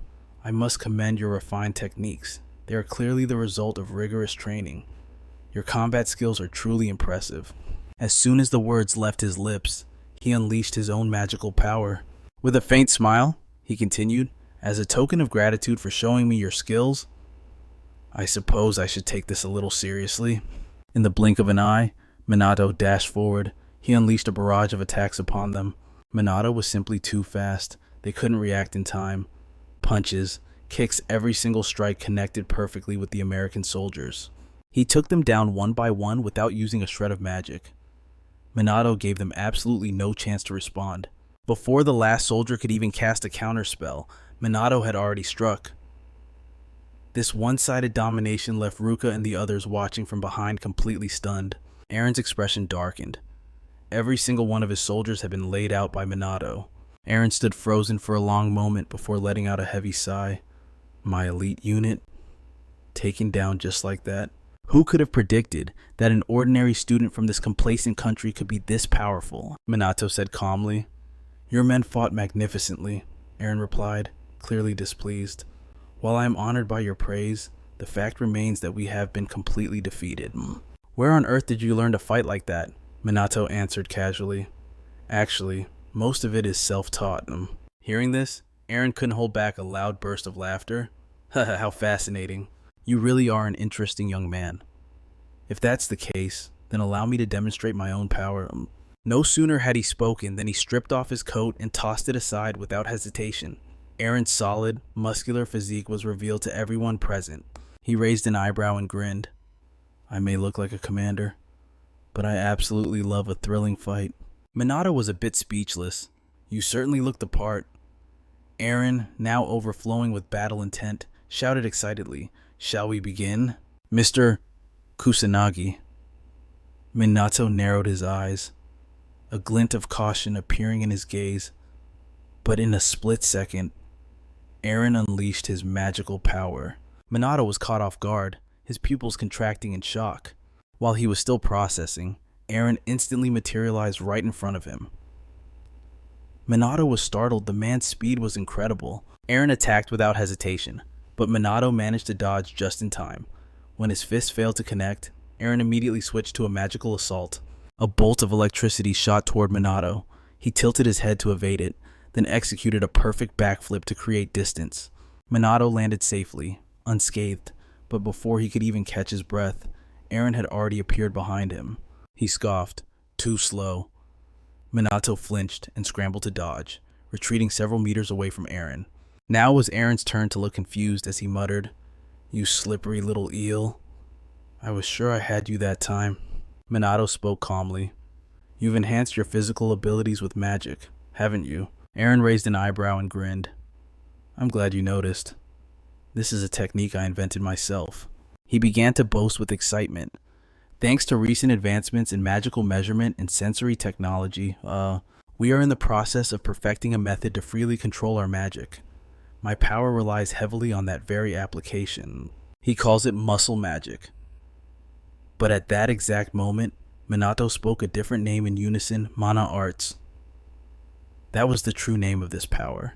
As the words left his mouth, magic began to erupt from the boy's body.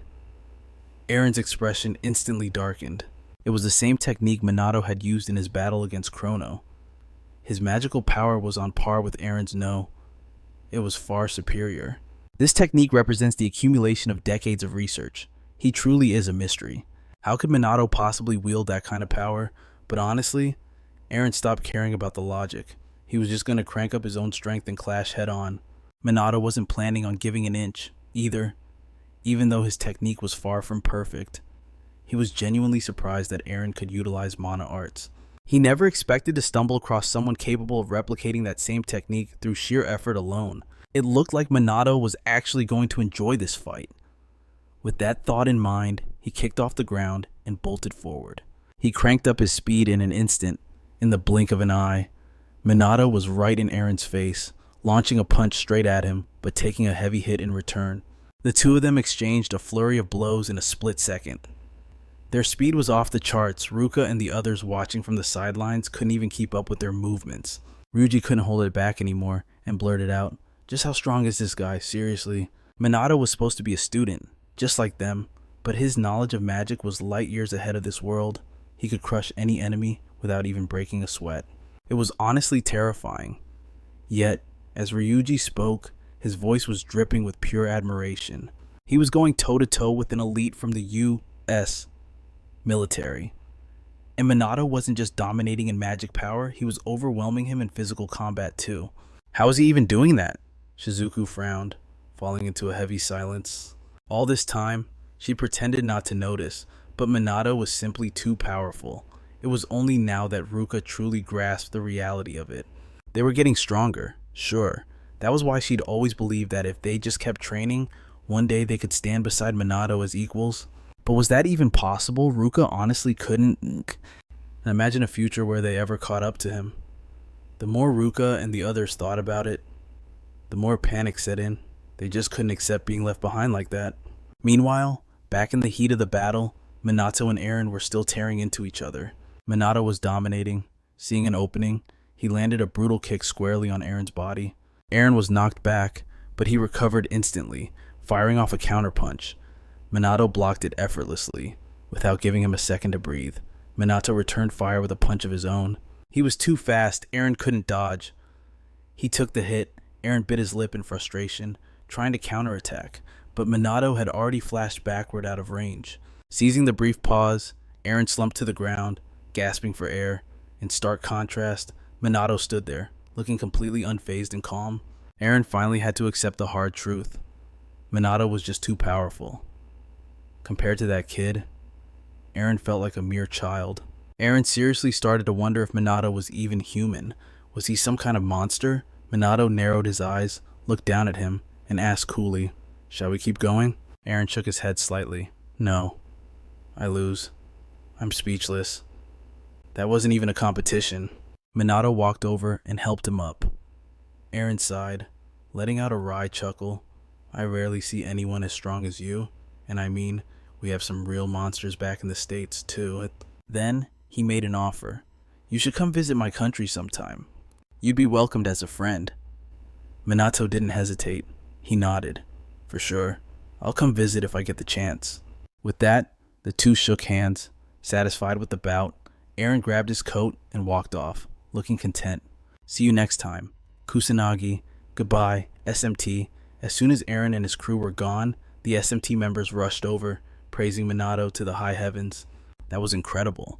Captain Kusanagi, even the U.S. Magic Division couldn't stand a chance against you. Only Shizuku, Ruka, and their group stood there in silence. They had just made a decision that would change the course of their lives. In the days that followed, Shizuku trained like a maniac. She had to get stronger. Ruka set her sights on standing beside Minato, and Ryuji was exactly the same. He was sick and tired of always relying on others. He had to find a way to level up on his own power. While they were losing their minds over training, Minato was getting a headache from a completely different problem. He exclaimed in shock, "We're going to sell merchandise for the collaboration between SMT and the Noble Mages." Sugo nodded slightly. "Now that you're appearing in the media more, tons of people want to join SMT. Our budget is increasing, so we're looking at our next steps." Minato sounded annoyed. "And that's why you want to sell merch? Are you just trying to line your own pockets?" Sugo immediately shook his head. "No, we need the funds to keep operations running." "I'm not exactly thrilled about the idea either." Minato sighed, resigned. What a pain. Thinking it over, he looked down at the draft design in his hand. It was a plushie that looked exactly like him. He suddenly remembered the Ichikami Minato plushie owned by the kid he'd saved the other day. Finally, he nodded. "All right, I'll authorize the merchandise sales." Sugo's face lit up, really, but before he could celebrate, Minato smirked. "But on one condition." After hearing it, Sugo hesitated, mumbling, That's going to eat up a huge chunk of our budget. Is that even feasible?" Minato shrugged. "That's not the problem. Preparations are already underway." And just like that, the entire SMT team received a surprise notification. A joint training camp with the noble families had been officially proposed. A few days later, in a quiet corner of Tokyo, Minato and his group arrived at the meeting point. It wasn't long before the noble mages arrived. Hinata led the pack, complaining nonstop. What a drag. Soon after, Haifumi appeared with his assistant, a smile plastered on his face. "This might be a bit strenuous for this avatar of mine." Upon seeing him, the two sisters gasped in shock. "Even the chairman is here." "Isn't this just a normal training camp? Is there some mistake?" Sugo seemed to realize something and muttered under his breath. "It seems the chairman is the one behind this camp. Perhaps he wants to make amends for the noble mage's past." Minato glanced at Chloe and asked suspiciously, "The Fuyuka clan isn't here." She shrugged indifferently. Chloe pouted and replied, "They basically disbanded after their head was arrested. The Fuyuka clan will never regain their former glory." Minato, still doubtful, asked, "Aren't there still members who weren't involved in the conspiracy?" Chloe answered casually, "I'm sure they're all starting new lives." Hearing this, Minato frowned in silence. He had heard a bit about the Fuyuka clan from Leona. It sounded like that butler was still safe. Afterward, they boarded the bus to head to the training grounds. As they got off the bus, Minato suddenly noticed Hinata's gaze. Other noble mages were already waiting in the open field, but their eyes filled with displeasure the moment they saw the SMT group.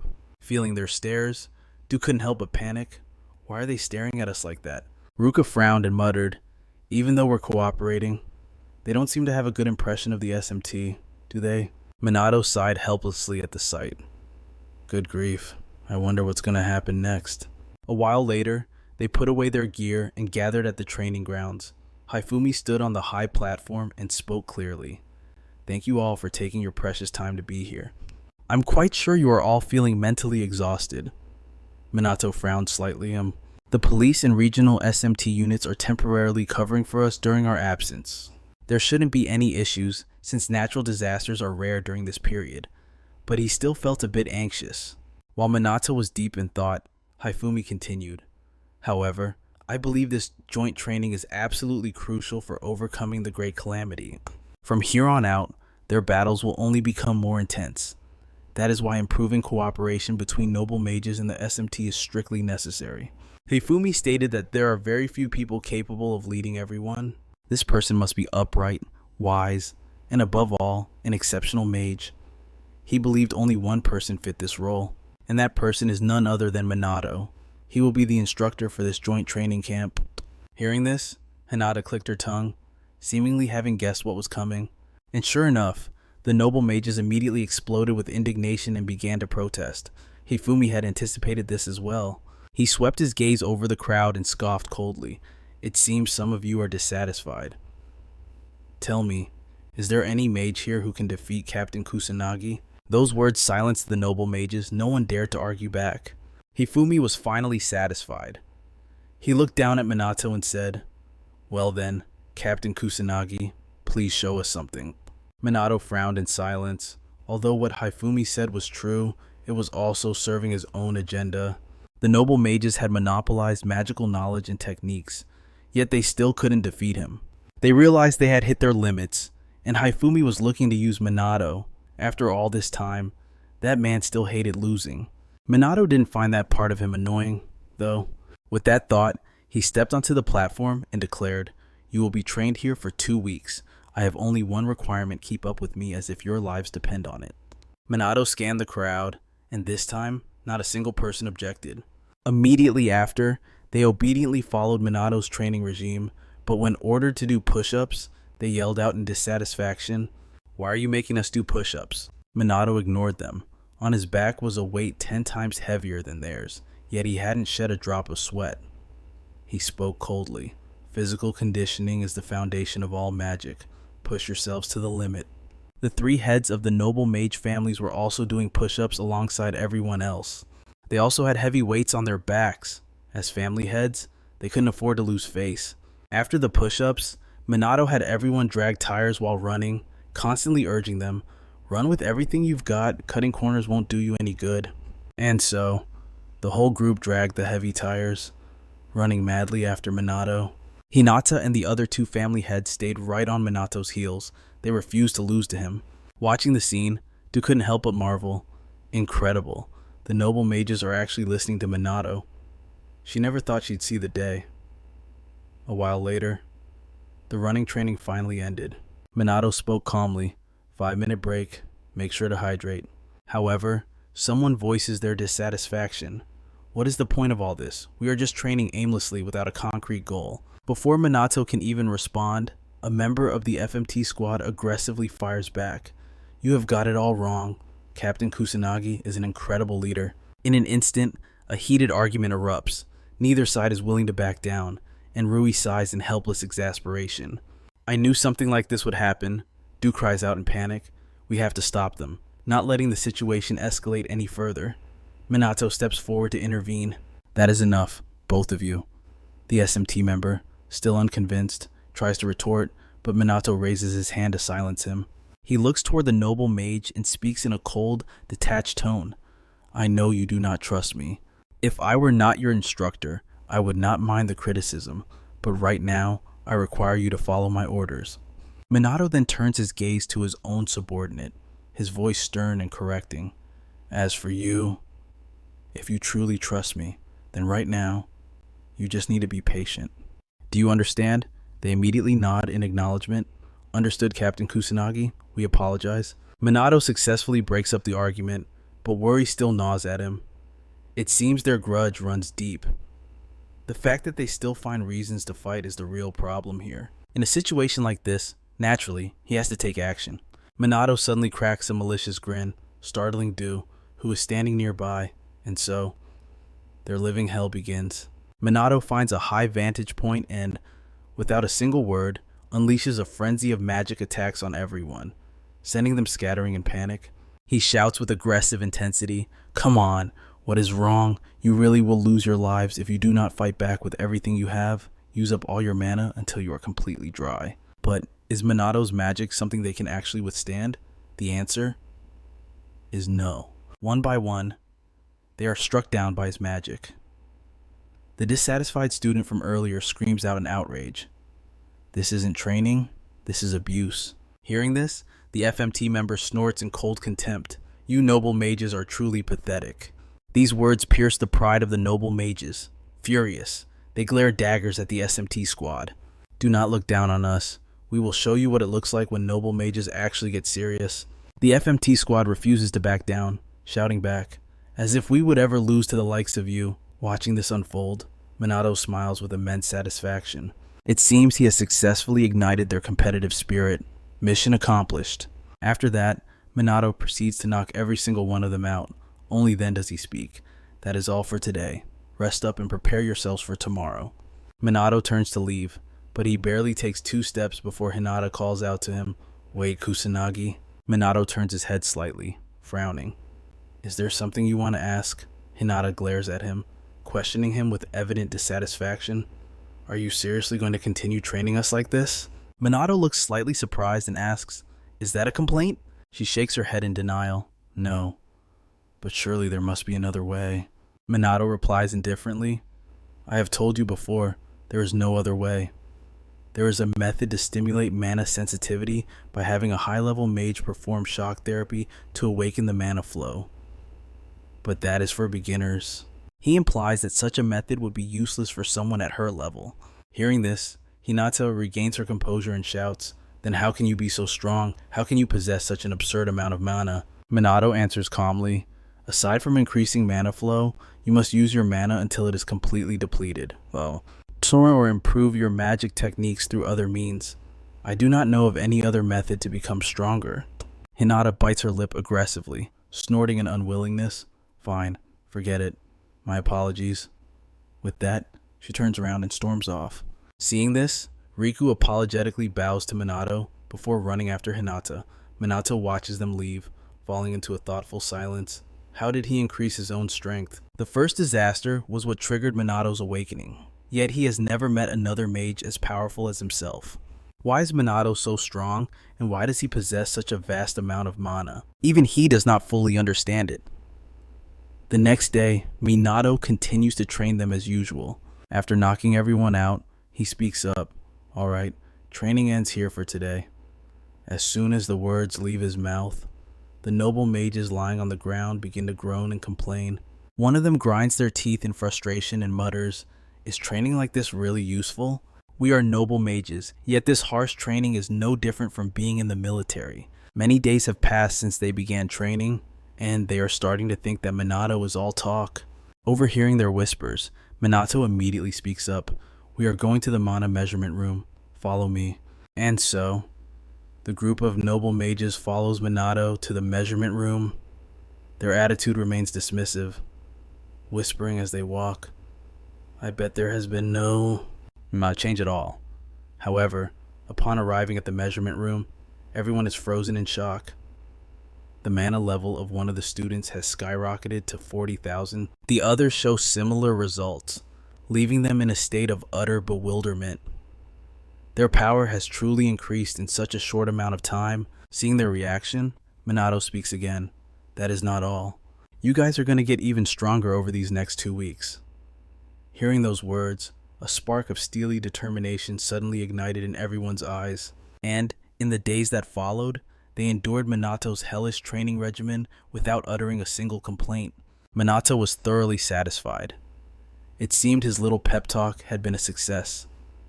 They had finally realized the true value of this crash course. If this was the result after just a few days, then imagine if they went all out for the full 2 weeks. Their power would skyrocket beyond imagination. Seeing that unwavering determination in their eyes, Minato couldn't help but feel pleased. After the run, Minato immediately switched to magic control training. It didn't take long before the SMT members were gasping for air, totally drained. Their mana was running on fumes. But just as they collapsed to the ground, the noble mages surged past them, tossing sneers over their shoulders.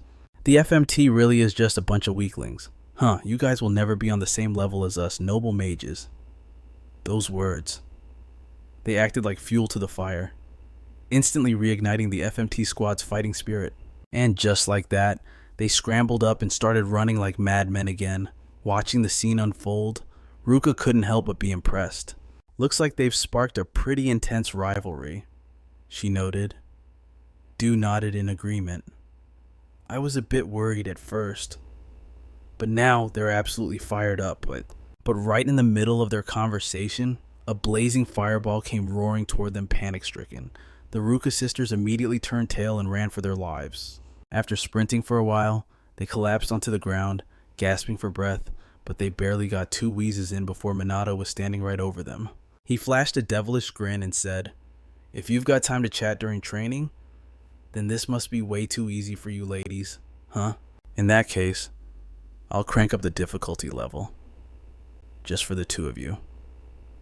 Hearing that, the sisters let out a scream of pure despair. A while later, in the training camp cafeteria, the noble mages were buzzing with conversation as they ate. My magic flow has been incredibly smooth lately. It's not just my mana capacity increasing, even our spell levels have improved. This realization had everyone in high spirits. The atmosphere at the table was far more cheerful than usual. Finally, someone couldn't help but admit it. I guess Captain Kusanagi's power is really no joke. Hearing that, a wave of guilt washed over the others. After all, they had looked down on Minato before this. Just then, the SMT members walked by, grinning. "See, I told you so, Captain Kusanagi Minato is amazing." With a cold snort, a noble mage shot back, refusing to back down.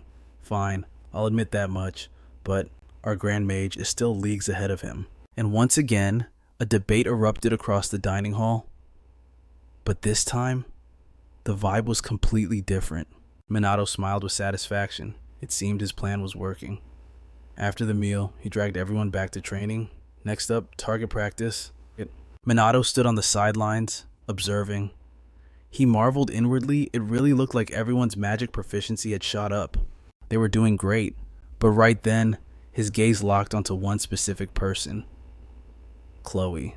She was executing her dark magic spells with flawless precision. Minato frowned slightly. Leona had said Chloe's abilities were just above average, but this was clearly on another level. Deep in thought, he was caught off guard when Chloe suddenly turned and smiled right at him. Minato didn't say a word, just stared back intently. It looked like Chloe was hiding her true strength. He couldn't see through her at all, but for now, Minato decided to put the issue with Chloe aside. What worried him more was Riku and that hot-headed girl, Hinata. Riku and Tusiru were doing okay, but Hinata, she was completely lacking motivation. Minato could guess why. Every time she saw his face, Hinata looked like she wanted to rip his head off. He couldn't help but wonder why. Still, it wouldn't be good to let this drag on. It was just too troublesome. So, after the training session wrapped up, Minato went to find Hinata for a little chat. "Sorry for asking you to stay behind," Hinata replied coldly. "Just tell us what you want." Minato narrowed his eyes at her, his voice calm. "It seems like the training isn't really working for you." "Care to tell me why?" Hearing that question, Hinata, who seemed like she'd been holding it in for ages, immediately snapped. "Because it's practically useless, I can't get any stronger doing this crap," Minato asked, genuinely confused. "But you still show up every day." Hinata shouted back aggressively. "Shut up, it was an order, so I didn't have a choice." Minato was even more baffled. "An order? Huh, it seems only Haifumi has the authority to make the noble mages fall in line like that. I'm actually surprised you'd willingly listen to anyone." While Minato was musing on this, Hinata turned away in frustration. "Whatever. I'm not changing my attitude about this." Seeing this, Riku awkwardly apologized on Hinata's behalf. Minato waved it off, shaking his head. "It's fine. I don't mind." Then, a thought crossed his mind. "You're always by her side. What's your relationship with Hinata, anyway?" Riku hesitated for a moment before answering. "I think we're just friends. Maybe I'm wrong, but there's nothing special between us." Minato nodded slightly, understanding. "I see. Sorry for prying into your personal business. Riku chuckled softly. No, it's fine. I should be the one apologizing for the trouble. Minato looked a bit puzzled. You mean about Hinata? Riku nodded. He let out a sigh and said, She can be a bit rough around the edges, so people tend to misunderstand her, but she's not a bad person. Listening to this, Minato finally caught on. He let out a soft chuckle and spoke up. I actually kind of like people who are as blunt and grumpy as she is. I understand. Riku flashed a sincere smile at him. Thank you, Kusanagi Minato. Right after that, Riku took his leave. Minato bid him farewell, but in his mind, he had already decided to keep a close watch on Hinata. The very next day, at the training grounds, everyone gathered as usual to practice, clustering together to chat during their breaks. Only Hinata remained isolated, skulking around by herself and completely ignoring everyone else. Minato, who had been observing her, couldn't help but frown at the sight. Hinata really did do everything alone. She even ate her meals in total solitude. He made up his mind perhaps it was time to step in and give Hinata a little nudge. And in the days that followed, whenever Minato spotted Hinata, he would always try to strike up a conversation with her. Even during training, he paid special attention to her. He just kept trailing after Hinata, rambling endlessly in her ear, which was driving her absolutely crazy. Finally, she snapped and shouted in frustration, What the hell is this? Do you have a problem? Why do you keep clinging to me like that? What kind of game are you playing? Minato shrugged nonchalantly and replied calmly, I just wanted to talk to you. Hinata looked at him in total confusion. You just want to talk? Minato gave a slight nod. Yeah, you're always by yourself. And honestly, you look pretty lonely. Hearing those words, Hinata immediately scoffed coldly. I am not lonely. I like being alone. Minato didn't buy it, retorting, That's not what it looks like to me.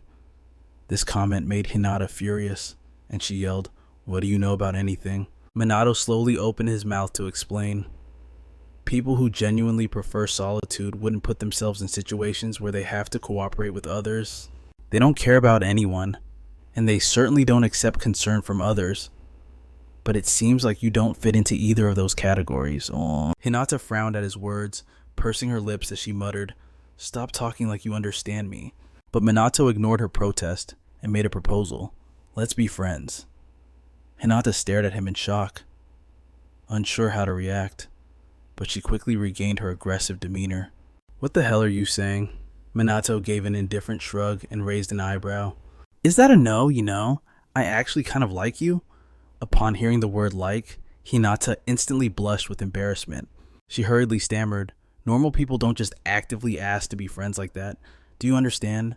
Minato looked confused and mumbled, Is that so? I guess you're right.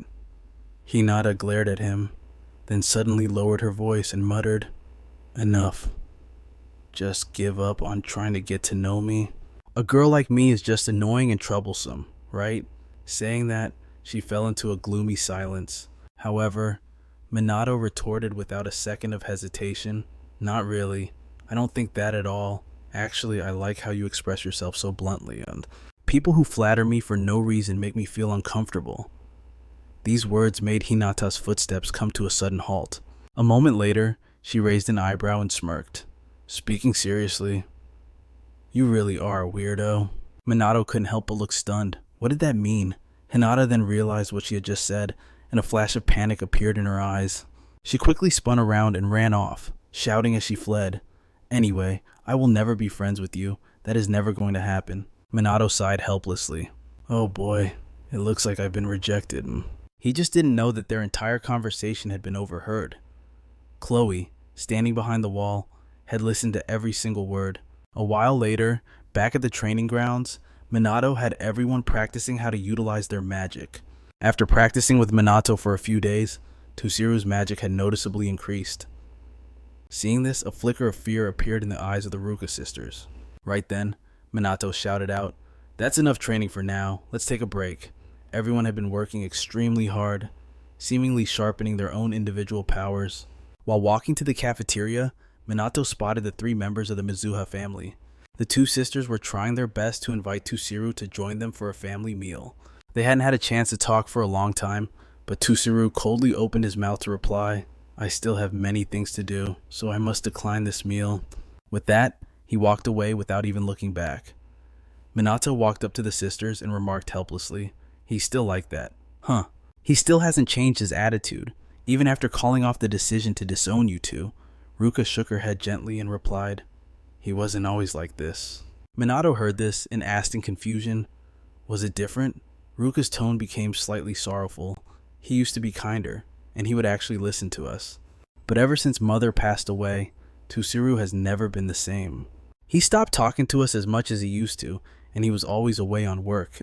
Ruka then murmured in a low voice, I think I understand how our father feels, because I was the same way. When their mother died, she felt she had to become stronger. In trying to protect Ruika, Ruka had become stricter and lost sight of herself. Hearing these words, Ruika immediately squeezed her sister's hand to comfort her. But now, you're still the same gentle big sister you've always been. Ruka looked at her gratefully and smiled. Thank you, but while I've changed back, Father hasn't. Do you think Father still loves us? Ruka wasn't sure either. She shook her head and whispered, I can't tell what Father's thinking. He never tells us anything. Hearing their conversation, Minato immediately flashed a reassuring smile. If he didn't care about you two, he wouldn't see me as an enemy to be tested, would he? He remarked that it was definitely the protective attitude of a father watching someone get close to his daughter. However, one thing puzzled Minato. Why was Tusuru's mana fluctuating so wildly? It seemed as if the man was hesitating about something. Just then, Chloe suddenly approached him. She smiled and asked, Can I borrow you for a moment? Minato didn't refuse. The two found a secluded corner to talk. He assumed Chloe was about to ask him out on a date again. While Minato was lost in thought, Chloe slowly began to speak. I've been thinking a lot lately. I want to know more about you. As she spoke, Chloe stepped forward. In an instant, she was standing right up in Minato's personal space. Chloe placed her hand on his chest and whispered, To see through to your deepest essence, I want to know exactly what kind of man you are. She told him that he was unlike anyone else, from his looks to his soul. There was a unique allure that radiated only from him. Minato didn't react much to her words. He slowly nodded and said, I understand. I'm honored to receive such high praise from you. Chloe was stunned for a moment. She let out a soft chuckle before speaking coolly. What a strange man. On the surface, you seem straightforward, but inside, you're full of calculation. Sometimes you're imposing, other times innocent. And yet, even those elusive sides of you are attractive.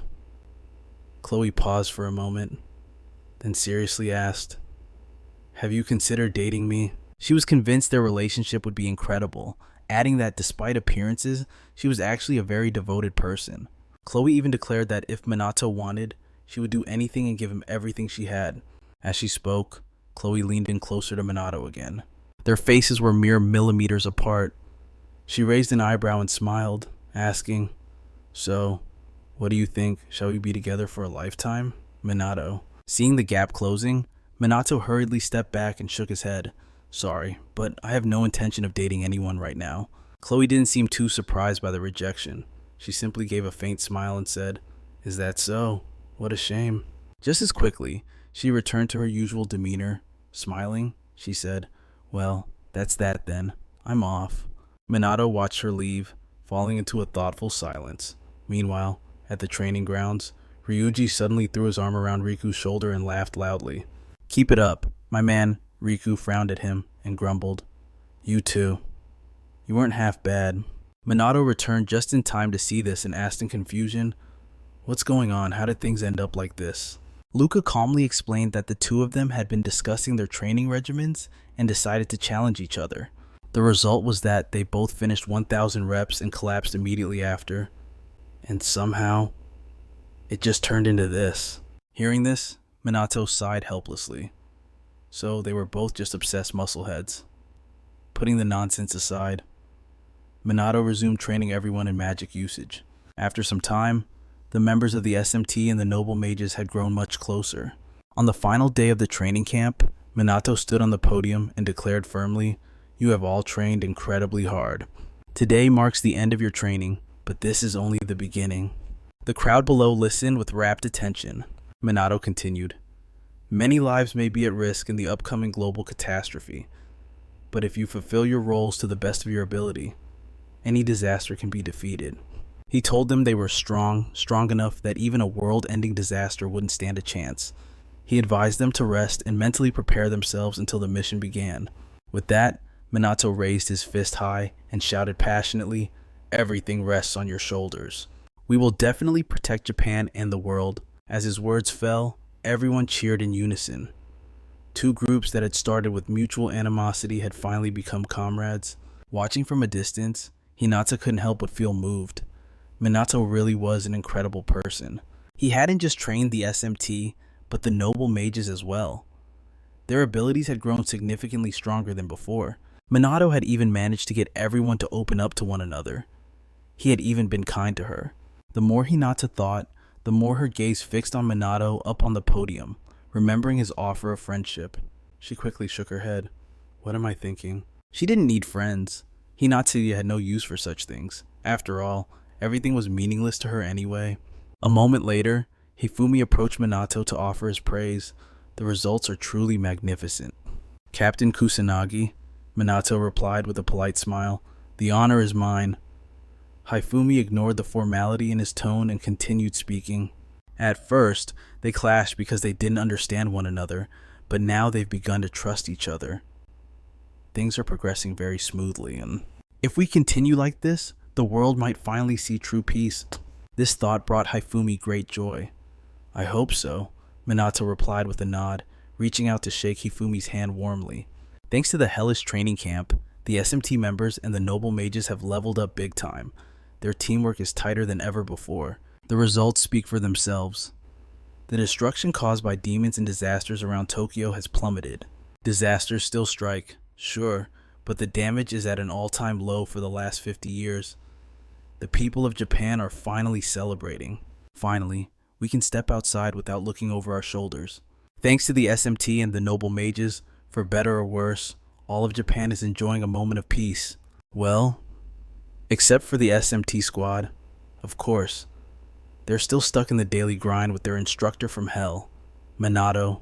He barks orders and pushes them relentlessly. It's meaningless if you don't push past your limits. The closer we are to death's door, the safer Japan becomes. Right in the middle of training, Sugo rushes over with a report. Captain Kusanagi, it's decided. We're coordinating with mages all across Japan. They'll all jump in to help when the grand disaster hits. Minato nods, satisfied. Karen chimes in. Based on the location and damage levels of the disasters from 50 years ago, we finalized deployment plans for every single member. With the official report done, Sugo leans in close to Minato and whispers, I've handled that distribution you asked for, kept it strictly under the radar. Minato nods. Good work. We need insurance for the world disaster. This is the big one. The ultimate catastrophe. It won't just hit Japan, it's coming for the entire world. It's not just one event, it's a chain reaction of disasters striking all at once. 50 years ago, humanity didn't stand a chance against chaos on this scale, but history won't repeat itself. Not this time. Minato is ready for anything. With that thought, Minato raises his voice. Listen up, as you know, the world disaster hits in a few days. Rest up until then. Spend time with your families. The SMT members immediately start whispering among themselves. Is that really okay? We have no idea how dangerous this is going to be. Minato cuts through the doubt. We've done everything we can. You've all become stronger than you know. So relax. We will win. But despite his confidence, the anxiety in the crowd doesn't fade. Even Sugo's crew looks shaken. Seeing their grim faces, Minato feels a bit helpless. Then, he steadies himself and declares, let me tell you one last thing. When it gets hard, when the pain hits, when fear grips you and makes you want to run away, trust in me. Just remember me. The squad stands there, stunned. Dua, Ruka, Ryuji, Sugo, Corinne, and even Chloe. Hearing his words sparks a new fire in them. Smiles return to their faces. Minato continues, his voice booming. No matter what happens, I will save all of you, and I will save this world. You can always count on me. Whatever comes our way, I'll handle it. Yes, Captain Kusanagi. The entire SMT roars in unison, their voices echoing towards the sky. Meanwhile, the heads of the noble families are just as busy. Hinata and Riku are inseparable as always. Tiru acts cold on the outside, but he's buried in work. Then there's Haifumi, the chairman of the Magic Association. He's swamped, though it's hard to tell if that's a good sign or not. With the world disaster approaching, everyone is scrambling. Some are tying up loose ends at work. Others are cherishing final moments with their families. Dua, of course, isn't wasting a second. Minato and his inner circle try to soak up these last few moments of peace, but the clock eventually runs out. After a few quiet days, the alert blares across Japan. The world disaster is here. Thanks to the advance warning, the military mobilizes instantly. Police seal off the quarantine zones, and the SMT's war officially begins. This is the moment they prove that all that hellish training was worth it. Minato narrows his eyes as the sky slowly changes color. He whispers, "It's here." The heavens look absolutely terrifying. The very disaster that once killed Ichikami Minato, an army of thousands of demons materializes, ready to overrun the world. But the key to victory lies with Minato, the reincarnation of the great sage from 50 years ago, Ichikami Minato. Leading the SMT charge, he roars, "Forward, let's save this world." The world disaster isn't just one event. It's thousands of catastrophes striking the globe simultaneously, the greatest threat in human history. And right now, the eye of the storm opens over Tokyo. The same calamity that took Ichikami Minato's life all those years ago. Inside the government war room, the highest officials are gathered. An aide rushes in. "Prime Minister, it's begun. The world disaster has started." The Prime Minister's face goes pale instantly. He bites his lip and murmurs, "We're counting on you all." Meanwhile, over in Old Shibuya, monsters are already swarming the streets. Minato takes the lead, rushing toward the scene. From high above, he surveys the entire catastrophic landscape. He knits his brows in silence. It looks exactly like that time. In fact, the scale seems even more massive. He can feel a colossal torrent of mana swirling around his body, but unlike before, Minato will not let a single person die. Since the grand catastrophe has officially begun, citizens have been warned to stay indoors.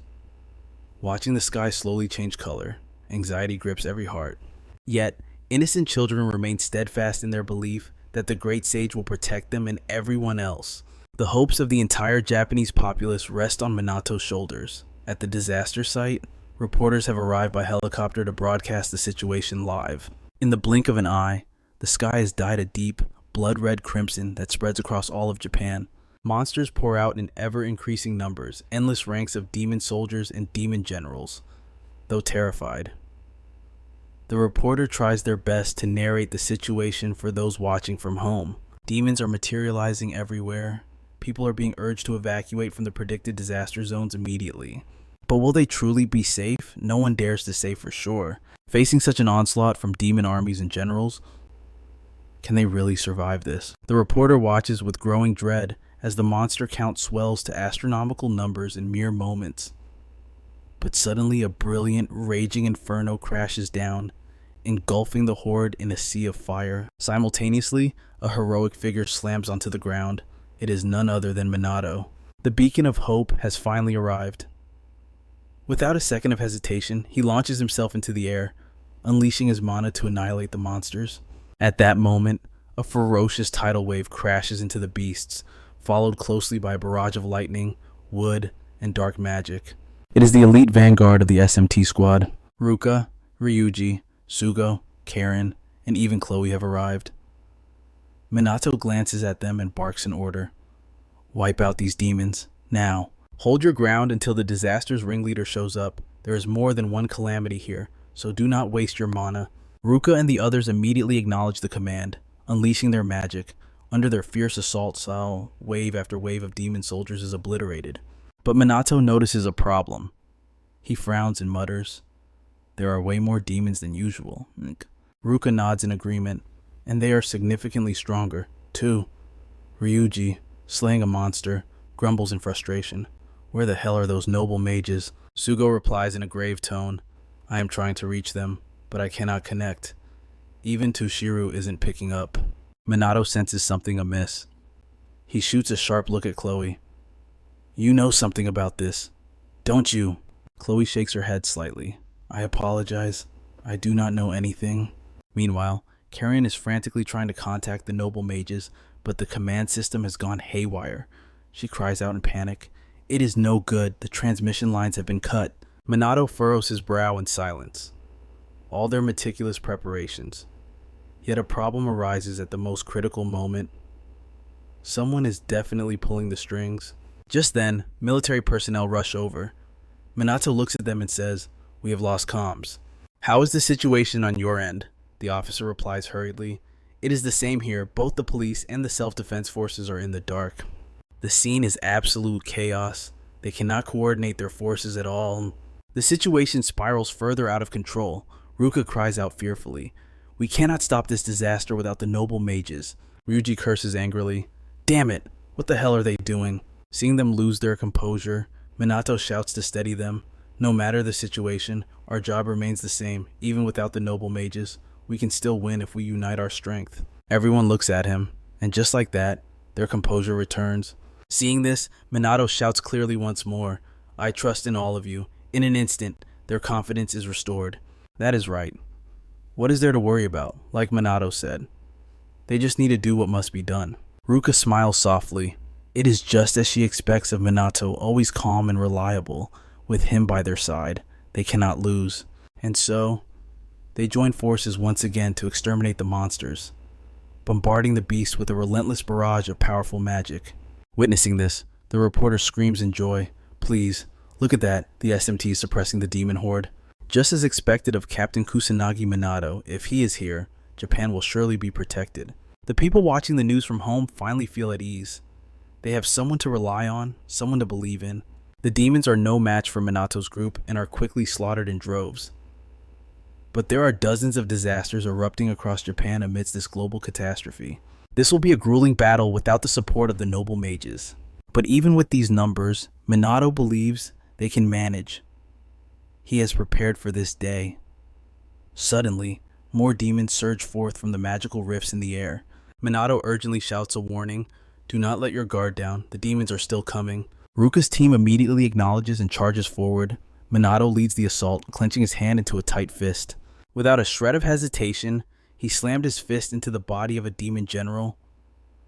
But it didn't take long for Minato to realize something was off. A swarm of demon generals unleashed a simultaneous barrage of magic right at him. The ground shattered, sending dust and smoke into the sky, but Minato stood there without a single scratch. He let out a cold, dismissive, Too naive. Then, he retaliated with 9th tier magic.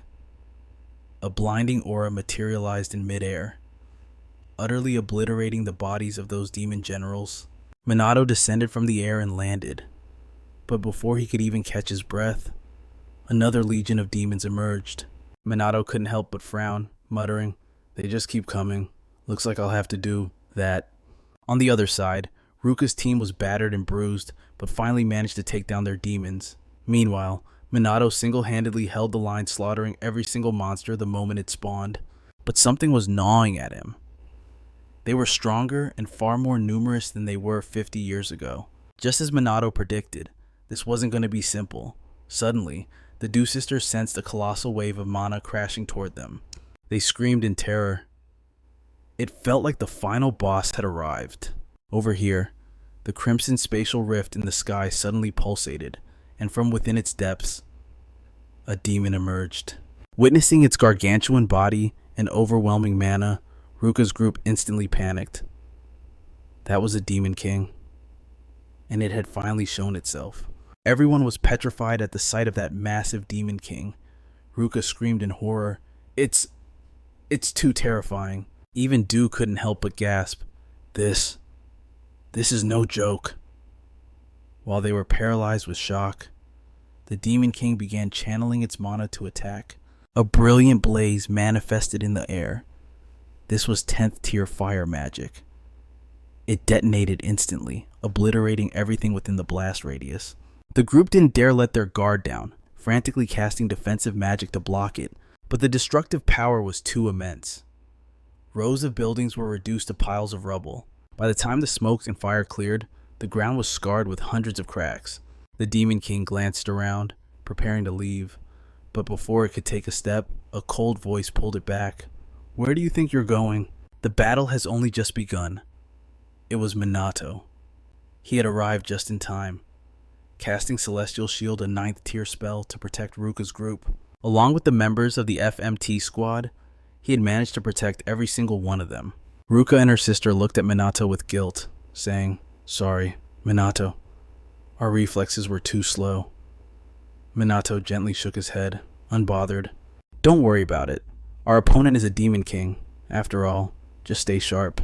Sugo gasped in awe. "I didn't think he could cast 2 spells simultaneously," Chloe calmly explained. "That shield spell is likely an automatic type, while the protective magic was actively cast by Captain Kusanagi." Hearing this, Karen exclaimed in shock, "But wait, aren't you supposed to only be able to cast 1 spell at a time?" Chloe slowly explained, "Automatic magic is an incredibly high-level technique. It allows the user to control magic subconsciously. By maintaining high focus chance and eliminating the need to channel mana for standard spells, the entire casting process can be completely bypassed. It's similar to muscle memory. In other words, Minato has mastered controlling magic both consciously and unconsciously at the same time." The more they heard, the harder it was to believe. Ryuji spoke up with his usual admiration. "He just casually does the impossible like it's nothing." At that very moment, the Demon King launched an attack right at them. Ruka's group scrambled to the side to dodge. Then, Ruka shouted loudly, "Let's do this." Quickly, the two of them cast their magic together. An 8th tier spell manifested a raging tsunami crashing toward the Demon King. At the same time, Ryuji and Sugo's team in the back wasn't just standing around, they unleashed their own offensive magic. All those spells rushed frantically toward the Demon King. But shockingly, it evaded every single one of them. It didn't take a scratch. Witnessing this, Duke gasped in shock. It dodged our magic." Ruka muttered in disbelief. "Can't we even hurt it?" Suddenly, an explosion erupted in the sky, filling the air with smoke and fire. But when the smoke cleared, the Demon King was still standing there, imposing as ever. Minato immediately shouted an order. "I'll handle this one. You guys head to the other disaster zones." The Dew sisters hesitated, unwilling to leave. Minato urged them desperately. "There isn't just one disaster without support from the noble mages. The defense measures are reaching their limit." He told them to go support the other squads, adding that he was about to get a little serious. The Dew sisters paused for a moment. Finally, Dew spoke up. "We'll only be in his way if we stay here." Duka felt that made sense and nodded vigorously. "You're right, sis." Then, she turned to the members behind her and shouted, "Leave this place to Captain Kusanagi. All squads, move out to the other disaster zones." Ruka and her sister took the lead and ran. Ruka smiled and said, "We don't need to worry about Minato." Ryuji nodded softly in agreement. After all, it is Minato we're talking about. Minato is certain he won't lose, no matter who the opponent is, once the others have left. Minato looks toward the Demon King and smiles, saying, "Now, it's just the 2 of us." As he speaks, Minato bursts with magical power, standing directly before the massive body of the Demon King, showing not a shred of fear. Without a moment of hesitation, he dashes forward instantly. The Demon King sees this and swings its claws, but it is too slow. Minato dodges easily. Honestly, defeating the Demon King is simple, but he needs to conserve his mana. Thinking this, Minato jumps onto the Demon King's back. He doesn't have infinite magical energy, and preparing that technique takes time. Minato is going to defeat the Demon King using the least amount of mana possible. With that thought, he strikes down. The Demon King manages to dodge, but Minato doesn't give up, continuing his assault with 11th tier holy magic. In just an instant, the Demon King is bombarded by brilliant rays of holy light. Its body is covered in wounds, yet it is still alive. Minato frowned slightly, so it managed to escape. After breaking free from Minato's attack, the Demon King begins channeling magic to strike back, but Minato appears right in front of its face in the blink of an eye. He scoffs in contempt. Too slow. Then, Minato continues his assault, unleashing 12th tier fire and earth fusion magic. Boom! A massive earth explosion erupts instantly. He can't help but furrow his brow. Did he use too much mana just now? It seems this guy is stronger than the previous Demon Kings. Finally, the Demon King falls.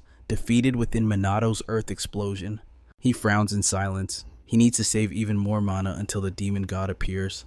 On the other side of the screen, everyone is anxiously awaiting the result. Suddenly, the reporter's joyous voice rings out. Captain Kusanagi has defeated the Demon King, and he doesn't even look fazed by it. Hearing this news, the crowd erupts in celebration. But in other disaster zones, the FMT squad and the defense force are struggling desperately. Without the noble mages, the demons are overwhelming them. Back at the scene, the reporter suddenly screams, "What is that?" In the blazing red sky, monsters are flying endlessly, emitting incomprehensible sounds from their mouths. Minato sees this and frowns. It looks just like the scene he saw before. Are the demons summoning a catastrophe? In a blink, the sky turns into a fiery inferno. Inside a spatial tear, a horde of demon generals emerges. Minato's expression darkens instantly. This is the final stage of the world disaster, the place where the demon god appears. The ultimate calamity that took his life when he was Ichikami Minato. Meanwhile, on another side of the battlefield, Duika's group is still facing off against 7 low-tier magic beasts. Duika fights while thinking. That powerful mana presence has vanished. Minato must have defeated the Demon King. That's just like him. But here, the members of the FMT squad are becoming exhausted. She wonders if Ruka is okay in the other disaster zone. Just then, her headset suddenly crackles with a choppy sound. Duika cries out in shock. Is the wireless connection back? We're receiving a signal. A voice comes through the headset. A major disaster has occurred near Tokyo Tower. All personnel proceed to the scene immediately. Hearing this, someone asks in panic, "What are we supposed to do now? We can't even handle a small-scale disaster here without support from the noble mages." Duika frowns in thought for a moment, then speaks up. "I'm heading to the major disaster site. I'm counting on you guys to handle the rest." The group immediately nods, accepting the order. Duika gives her instructions and departs. Back on this side, Minato bursts with power and begins casting magic. 8th tier magic, inorganic frenzy surges forward, annihilating the demon generals in front of him. Minato lands from the air, frowning in deep thought. There are too many demons. Do I have to use higher tier magic, but I still want to preserve my mana? Just then, Ruka's group flies in from the distance, shouting urgently, "Minato, sorry for the delay." Minato looks up at them and asks suspiciously, "You all look perfectly fine. Did you abandon your posts?" Duika nods slightly and replies, "Yes. Every sector is short on manpower." Ruka also explains, "There was no other way to fill the void left by the noble mages." Hearing this, Minato frowns. He glances at the demons slowly emerging. Finally, he speaks, "Then we will hold them off right here." As soon as he speaks, everyone responds in unison. "Roger that, Captain Kusanagi." At the same time, on the helicopter, the female reporter is still broadcasting the disaster live. This is the final stage of the catastrophe. Could this be the very disaster that took Ichikami Minato's life? But clearly, this calamity is on a completely different level compared to 50 years ago. Citizens watching the full scope of the battlefield through their screens can't help but lament. It's literally hell on Earth. Is this even the same world? They believe humans can't possibly fight against this. Their only hope lies with Minato. Back at the battlefield, the pilot senses something is wrong. He hurriedly spoke up. "It's way too dangerous here. All the other reporters have already evacuated. We need to leave. Now!" But the reporter fiercely shouted back, "No way. We have to show the world how hard they're fighting. Besides, this helicopter is equipped with an anti-monster device. Those demons can't even touch us." But the moment the words left her mouth, a demon soldier lunged at the helicopter, making her jump in terror. In that split second of life and death, a barrier materialized, shielding the helicopter. Seeing this, the reporter cried out in delight. "Did you see that? We're safe." But her joy was short-lived. The demon soldier tore right through the barrier and broke in, terrified. The reporter screamed, "No, this can't be happening." Almost simultaneously, as her scream pierced the air, 2 streaks of magic shot from the distance, obliterating the 2 attacking demons. Minato flew up to the helicopter and asked with concern, "Are you alright?" Seeing him, the reporter felt instantly relieved, and the cameraman panned the camera straight at Minato. Instantly, his voice was broadcast to everyone, to all the people of Japan. "Right now, I know you are all panicking and afraid. Minato's voice acted like a soothing spell, instantly calming the hearts of the people. The anxiety gripping the nation began to melt away. Minato stood confidently before the lens and declared, "You're all worried, not knowing when the demons will strike, but rest assured, I won't let anyone die today." With that, he turned and dove down toward the chaos. The reporter stared at his retreating figure, completely mesmerized, and sighed. He is so cool. Down below, Sugo's squad had already engaged the enemy, frantically slaughtering the monsters. A barrage of high-level spells lit up the battlefield. Even Chloe joined the fray. Naturally, Minato didn't stay idle either. He faced off against the Demon Lord. 7th tier magic deletion. As the spell was cast, the Demon Lord before him instantly exploded into nothingness. Minato didn't stop there. In a flash, he appeared right beside another Demon Lord. He slammed his heel down with a vicious kick, sending the Demon Lord crashing to the ground like a broken kite. Ruka rushed over, stunned by the sight. Was that a magic nullification spell just now? That was incredible. Minato shrugged it off. It's not that effective. It can only nullify spells up to a certain tier. While they were talking, Luca suddenly shouted, "They're still coming." Minato immediately flew off, shouting back a stern warning. "Don't let your guard down." Everyone hurried to follow him. The Ruka sisters combined their powers, unleashing a massive tsunami that crashed violently into the enemy. Sugo's team wasn't slacking off either. They launched a magical barrage to wipe out the demons ahead. Minato unleashed his full magical power. In the blink of an eye, a brilliant column of holy light struck down from the heavens. Deafening explosions ripped through the air, and monsters fell in droves. Minato quickly regrouped with the others. Ryuji panted heavily, frowning as he muttered, "Are they still coming?" True to his words, another Demon Lord emerged from the chaos. Before Minato could even make a move, a distress signal from an SMT member screamed through his earpiece. "There's too many of them. We need immediate backup." Minato frowned in silence. It seemed the situation in the other disaster zones wasn't any better. What should he do? In another corner of the disaster zone, the members of FMT were struggling to hold the line. They were all exhausted. Suddenly, a group of noble mages approached from the distance.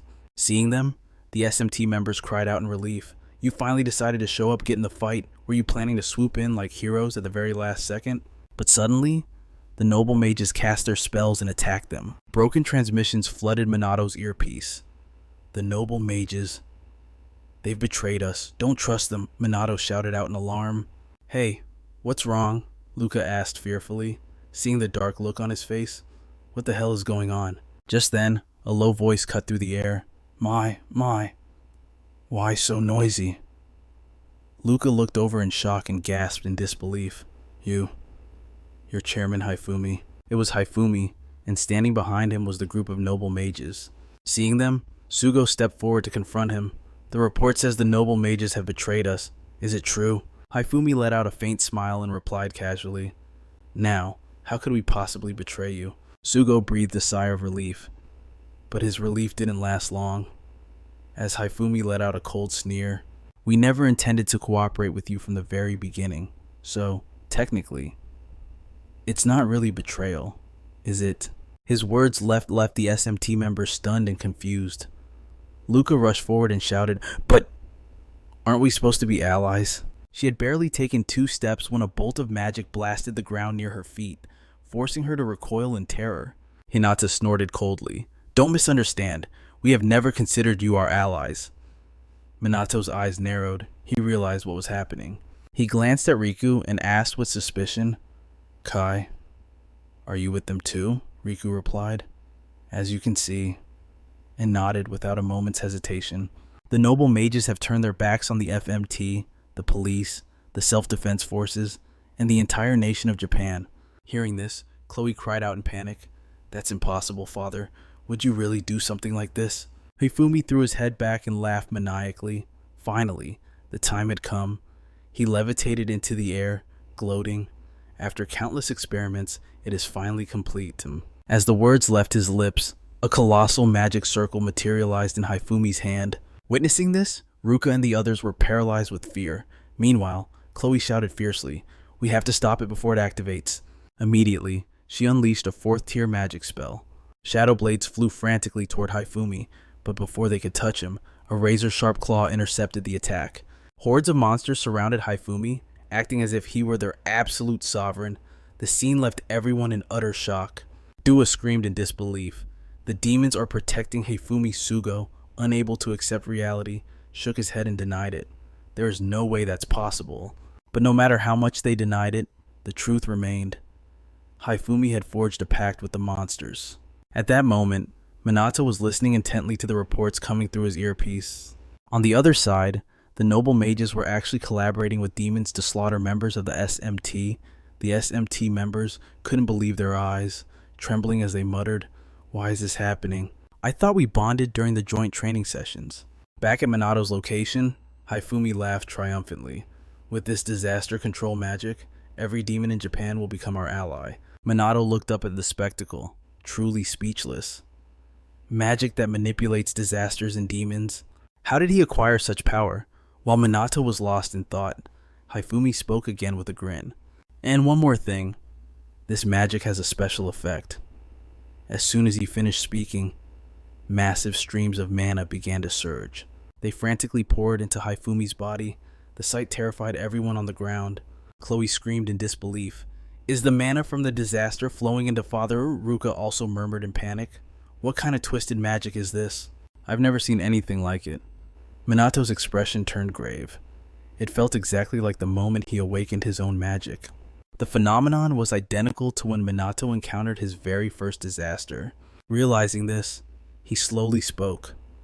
"A disaster is a phenomenon that brings mana to this land, while also supplying mana to those with magical potential. If one knows how to exploit it, they can obtain a colossal amount of magical power." With a cold chuckle and a smirk, Haifumi said, "As expected of Kusanagi Minato, you catch on quickly. The mana from a disaster allows humans to receive immense power. Of course, it's meaningless if you don't have the vessel to contain it." Minato narrowed his eyes at Hinata and asked, "So this is the reason why your magical power keeps increasing?" Hinata chuckled softly. "Exactly. We have always been harvesting mana from the disasters. We only pretended to cooperate all this time to ensure the disasters occurred smoothly." She shamelessly admitted to using the SMT members just to deflect suspicion from the noble mages. Whether we instigate disasters in the shadows or steal their mana, no one would ever notice. Hearing this, Minato frowned. "A monopoly on power," Hinata replied coldly. "Originally, we planned to eliminate you, but since you were more capable than expected, we decided to use you instead. If we let disasters rage unchecked, the noble mages would face a wave of public criticism, and that would be quite troublesome. Furthermore, to trigger the world-class disaster, they needed to follow the flow of history." Minato grew even more confused. "Why do you need to follow the flow of history?" "You ignorant fool!" Hinata scoffed with disdain. "Disasters basically occur in the same locations because certain spots allow disaster mana to flow more easily. And unless one disaster is resolved, the next one cannot occur. That is why the noble mages use Minato to resolve the disasters one by one. Haifumi is currently absorbing the mana of the grand disaster. The amount of power he will receive is immeasurable. This marks the birth of the strongest mage in existence." Minato fell into a deep silence. Finally, he asked slowly, "Did you plan to betray me from the very beginning?" Hinata snorted coldly. "Didn't we just tell you that?" Minato narrowed his eyes at her and asked in a low voice, "Was there never even a single shred of connection between us?" This made Hinata furious. She screamed, "Shut up, shut your filthy mouth and stop spouting such disgusting nonsense." She declared there was no such thing as a bond, and she had no need for an ally like him. Rui stared at Riku in disbelief and questioned him. "Riku, are you really going to betray us?" Riku froze at the question. After a long pause, he slowly opened his mouth. "War is erupting everywhere. The noble mages and demons are the enemy. It is only a matter of time before Japan collapses." Riku glares at Minato, his voice grave. "Kusanagi, Minato, even you can't possibly protect all of Japan." Minato faces him in silence. At the same time, the other squad members are backed into a corner, trapped in a desperate situation. The enemy numbers are overwhelming. They can't hold the line much longer. Elsewhere, monsters have breached the perimeter and are attacking civilians, plunging the populace into sheer panic. On the main battlefield, Sugo is hyperventilating, muttering in terror. This is bad. We have 0 reserves left. If this keeps up. Before he can finish, 2 sinister voices cut through the air. Everything is proceeding exactly as planned. Isn't it precisely? Sugo stares at the source of the voices, screaming in disbelief. How? How is this even possible? Why are Kuroi Akuto and Fujikawa Jin standing right here? That's right. Jin and Akuto have entered the battlefield, and following right behind them is Shizuku. Sugo cries out, Takigami, you too. Even Minato can't believe his eyes. Shizuku has betrayed him. His voice trembles as he mutters, Takigami, why? Akuto bursts into arrogant laughter. I finally found you. Kusanagi Minato. Now I can finally slaughter you with my own hands. Sugo glares at Akuto, shouting an aggressive question. You're supposed to be rotting in a cell. Shrugging indifferently, Akuto sneers. We noble mages have allies everywhere, including the police, naturally. Akuto rests his hand on Shizuku's shoulder, raising a brow with a smirk. And, of course, right here as well. Hearing this, Yuka demands an answer, furious. Even if you are noble mages, why go this far? Why do this? Precisely because we are noble mages. Akuto laughs coldly. True to our title, we are supreme beings, far superior to you weak, pathetic mortals. With a manic cackle, he gathers magic in his palm. A chaotic phantom dripping with dark aura rushes forward as he roars with laughter. With our magic, we could easily wipe out half this city if we went all out. Akuto's chaotic energy instantly reduces the buildings in front of him to a pile of rubble. Akuto scoffs. We possess the power to level entire cities, even nations, with just a single mage. And yet, for some absurd reason, we noble mages are being controlled by weak commoners, by ignorant fools. Akuto seethes with resentment. He screams wildly. Don't you find that utterly bizarre? Noble mages are supreme. Below us are the standard mages, and at the very bottom sits the useless, weak trash. You bottom-feeding scum have been deluding yourselves for too long. Jin adds coldly. Our families became noble mages to rule over the incompetent, and yet, you waste dare to try and use us. As the words leave Jin's mouth, Akuto throws his head back and laughs. But that ends now. We've discovered the truth. We can become infinitely stronger through these disasters. With this power, we are untouchable. This is the era of the noble mages. In an instant, their magic power erupts violently. The pressure terrifies the Yuka sisters. What the hell is this magical pressure? It's like they've become completely different people. Yet, Minato stands there, completely calm. This infuriates Akuto. He grinds his teeth and curses. Damn you! Acting like nothing's happening. You're pissing me off. Minato ignores him, shifting his gaze to Shizuku in the back. His voice is ice cold. Takigami, did you deceive me? Akuto, short-tempered as always, screams in frustration. Are you ignoring me? You have some nerve. Without waiting for Shizuku, he answers for her. That's right, she's always been on our side. She's the kind of scum who lies and manipulates just to get ahead. Hearing this, Shizuku lowers her head, remaining completely silent. Hinata and Riku stand frozen, while on the other side of the battle line, facing Minato, stands the noble mage scum. Akuto smirks. Time to stop the chit-chat. Jin nods in agreement. Yes, it has begun. With a chilling laugh, Akuto curls his lip. Now, let the slaughter begin. Meanwhile, a horde of monsters charges from the distance, attacking the SMT members, but that's not all. They're breaching the city limits. They're heading straight for the civilian shelters. Panic spreads as a demon general smashes through the glass and storms inside. Agonizing screams fill the air. Back on the front line, Minato receives an urgent report the demons have breached the streets and his team is begging for orders. Akuto laughs triumphantly. What will you do now? Kusanagi Minato. Jin joins in with a scornful sneer. Even a perfect being like you can't save them from here. The situation is spiraling out of control. Chloe trembles, whispering, even if we leave right now, we won't make it in time. Sugo bites his lip until it bleeds. Damn it, what do we do? Seeing the terror in their eyes, Akuto and Jin roar with ecstatic laughter. You will be crushed by your own weakness and die by our hands. Taste this despair, feel the humiliation we felt. Yet, right at that moment, Minato suddenly spoke up. There are 3 types of anti-magic equipment. This statement left Haruto stunned, unable to understand what he meant by bringing this up in such a situation. But Minato didn't care. He continued speaking. The first is the type used by mages themselves, basic magic gear.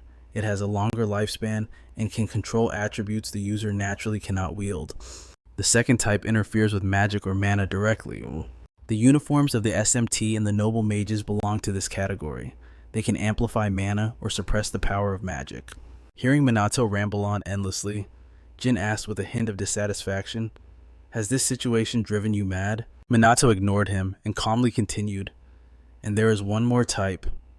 Although it has a short lifespan, even those without any mana can use it. A type that relies on specific conditions to activate." Haruto frowned aggressively, asking in frustration, "What the hell is wrong with you?" At the same time, in the civilian shelters, just as the demons were about to attack, an anti-magic device with an automatic magic effect appeared, forming a shield that blocked the assault. And that item was none other than the Minato branded doll that had been released on the market earlier. Not only that, but civilians owning similar items were also protected by Minato's mana bracelets, keychains. Anything Minato had released had become anti-magic equipment, and it was now taking effect. They had taken advantage of SMT's popularity to mass produce these goods, cleverly embedding defensive anti-magic gear inside them. It was an insurance policy for situations exactly like this one. When Sugo first heard of this plan, even he couldn't believe it. Hearing Minato's words, Haruto ground his teeth in frustration. He realized the guy was truly insane to have calculated things to this extent. Jin, unwilling to accept this, shouted loudly, "But even if they can defend, it's useless. You were the one who said offensive anti-magic equipment has a very short lifespan." With an indifferent nod, Minato calmly replied, "Yeah, that's right. That's why we're going to do this. I've engraved my own magic into the anti-magic equipment. My mana is spreading all across Japan. With my own mana as the medium, I can sense it accurately, no matter the distance. In other words, Minato's magic can now reach everywhere in Japan." As soon as he finished speaking, a series of magic circles appeared above his head. Immediately after, thousands upon tens of thousands of mana beams flew out relentlessly. This was 13th tier void magic infinite magic bullets. As if possessing a will of their own, they aimed straight for the demons attacking the city and slaughtered them instantly. Just as Minato said, the magic bullets were like his own mana. They could cover the entirety of Japan. Wherever they passed, no demon could survive, and as long as he maintained it, no civilian would be harmed. This spectacle caused the noble mages to break out in a cold sweat from fear. A moment later, Minato finally retracted his mana. Immediately, reports of safety from others began streaming into everyone's earpieces. The Yuka sisters looked at Minato with admiration. This was beyond common sense. They were utterly speechless. Minato was truly extraordinary. Haruto couldn't believe his eyes, screaming frantically, "This is absurd. This is impossible. Unleashing magic across all of Japan, this isn't something a human can do." Seeing him lose control, Jin hurriedly tried to reassure him. "Calm down, Kuroi. The demons definitely haven't been wiped out yet." Hearing this, Haruto took a deep breath, forcing himself to calm down, then pointed at Minato and cursed. "That's right, the noble mages are still out there." If the anti-magic devices cannot be used multiple times, then the magic in those goods will be useless. However, Minato raised an eyebrow and smiled, asking, "Have you forgotten?" Haruto froze, asking in confusion, "Forgotten what?" On another front, at the edges of the disaster zone, people were just breathing a sigh of relief when suddenly another wave of demons approached, leaving them stunned. But almost simultaneously, another group of people appeared behind them. Minato raised an eyebrow, looking at Haruto with a smile. "Did you think there was no one left in Japan we could rely on?" And then a twist occurred. The people who had vanished for months, the organization known as the Shadowbringers, had suddenly appeared on the scene. Seeing them, the police and SMT members cried out in shock. "The Shadowbringers? Why are they here? Are they here to support us?" While they were still bewildered, the figures in black began to act. A barrage of magic attacks launched toward the monsters. There was no doubt they were standing on the same side as the police and SMT. Immediately, SMT members reported the situation to Minato. "The safety of the civilians is the top priority. We will cooperate with the Shadowbringers." At the same time, Reporters on the scene witnessed this and shouted in joy, "Look at that, SMT is cooperating with the Shadowbringers." The moment this information was released, Chrono's fans began to cheer wildly. Not only that, but the internet has absolutely exploded. Everyone is dying to see the moment Minato teams up with Chrono, but the one leading the Shadowbringers this time is actually Leona. She's completely bewildered herself, having no clue what is going on. Leona had to endure brutal training and memorize how to use a mountain of anti-magic gear. She had already said her final goodbyes to everyone, so meeting them again now is honestly a bit awkward. But regardless, Leona decides she just needs to give it her all. With that thought, she unleashes a 7th tier spell, a colossal tidal wave that instantly annihilates a demon. Witnessing this power, the members of the Shadowbringers immediately start chanting the name Chrono. Leona quickly plays along, though she is dying of embarrassment inside. Seeing their leader strike, the Shadowbringers launch their assault as well. The FMT members and the police force see the signal and join the fray. Fighting through the chaos, Leona thinks to herself that Minato better treat her to a massive feast after this. Meanwhile, Hakuto receives the news, and his expression turns truly ugly. He screams in a frenzy, "The Shadowbringers are appearing all over the country. You bastard. If you prepared this from the start, does that mean you suspected the noble mages all along?" That is exactly right. Minato nods coldly, admitting it. This only makes Hakuto and Jin even more furious. They both roar in unison. "You made fools of us, I'm going to kill you." Instantly, their magical power explodes outward. Hakuto glances back at Shizuku, ordering her to step up and fight. Takigami Shizuku hesitates for a moment, but then quickly unleashes her magic as well. Sensing the tension, Hinata snorts coldly and says, "Looks like we have no other choice." At the same time, Minato quickly orders Dua's team, "Let's end this right here and now." In the blink of an eye, both sides clash. Hakuto leads with his dark attribute skills, flashing instantly behind Dua with a knife in his hand. He sneers, "I will take out the small fry first." Seeing this, Minato panics, but he has no time to rescue her because Hinata launches a sneak attack from behind him. Minato barely dodges, leaving her fist to strike empty air. Meanwhile, Dua realizes Akuto's blade is already right on top of her. It is too late to dodge. In that critical moment, a surge of water crashes in, blocking Akuto's attack. Dua glances back and says gratefully, "You saved me, sis." Ruka quickly warns her, "Stay sharp, it is not over yet." Meanwhile, Minato steps back after dodging Hinata's strike. He narrows his eyes, planning his escape, but Riku comes slashing in. Minato is now surrounded by both Hinata and Riku. Yet, he does not panic at all. Reacting calmly, he executes a sweeping kick, sending both of them flying. Minato lands smoothly and tries to dash away, but a massive wall of ice suddenly rises in front of him. Shizuku speaks slowly, "I will not let you pass." It has turned into a 1 versus 3 battle for Minato. Hinata scoffs, "We have seen your power with our own eyes. We won't let you help the others." Minato frowns. Separation tactics? What a pain. He has already used up too much mana. Ideally, he wanted to take out Haifumi first, but a massive horde of monsters is guarding him. If Minato uses his full power, he could win, but it is a gamble. While he is analyzing the situation, Hinata speaks coldly, "I won't let you interfere with Chairman Haifumi." Riku adds firmly, "You will have to get through us first." Minato knows they are just stalling for time. Fine, then let's fight. He starts attacking his surrounders with serious intent, moving at speeds the naked eye can't even follow. Riku cries out in shock, "He is too fast." Hinata, frustrated, shouts, "Stop running away." Over on the other side, Akuto and Jin are not doing much better. They are fighting until they are dripping with sweat, and Akuto is getting seriously annoyed. Muttering under his breath, "These guys just won't stay down, stubborn damn insects." But on the flip side, Du's team was rapidly losing steam. Du muttered in a panic, "There's too many of them. If we keep going like this." But right then, Chloe suddenly screamed out, "Don't you dare give up. If we stand together, we can definitely win this." Her words reignited everyone's confidence. Ruka nodded, letting out a chuckle. "She's right. We can't lose hope now." Du smiled in agreement. "Yeah, now's not the time for complaining." Ruka glanced at Chloe, speaking with a hint of guilt. "Looks like I had you all wrong." Chloe, you've got a pretty fiery fighting spirit after all. Breaking into a smile, Chloe replied confidently, maybe it's just because I've been inspired by all of you. And with that, the elite members of the SMT threw everything they had into the battle against the noble mages. Haruto, losing his patience, roared, "Don't get cocky, you weak little trash." Then, he unleashed an 8th tier magic spell to crush them. The Ruka sisters refused to back down.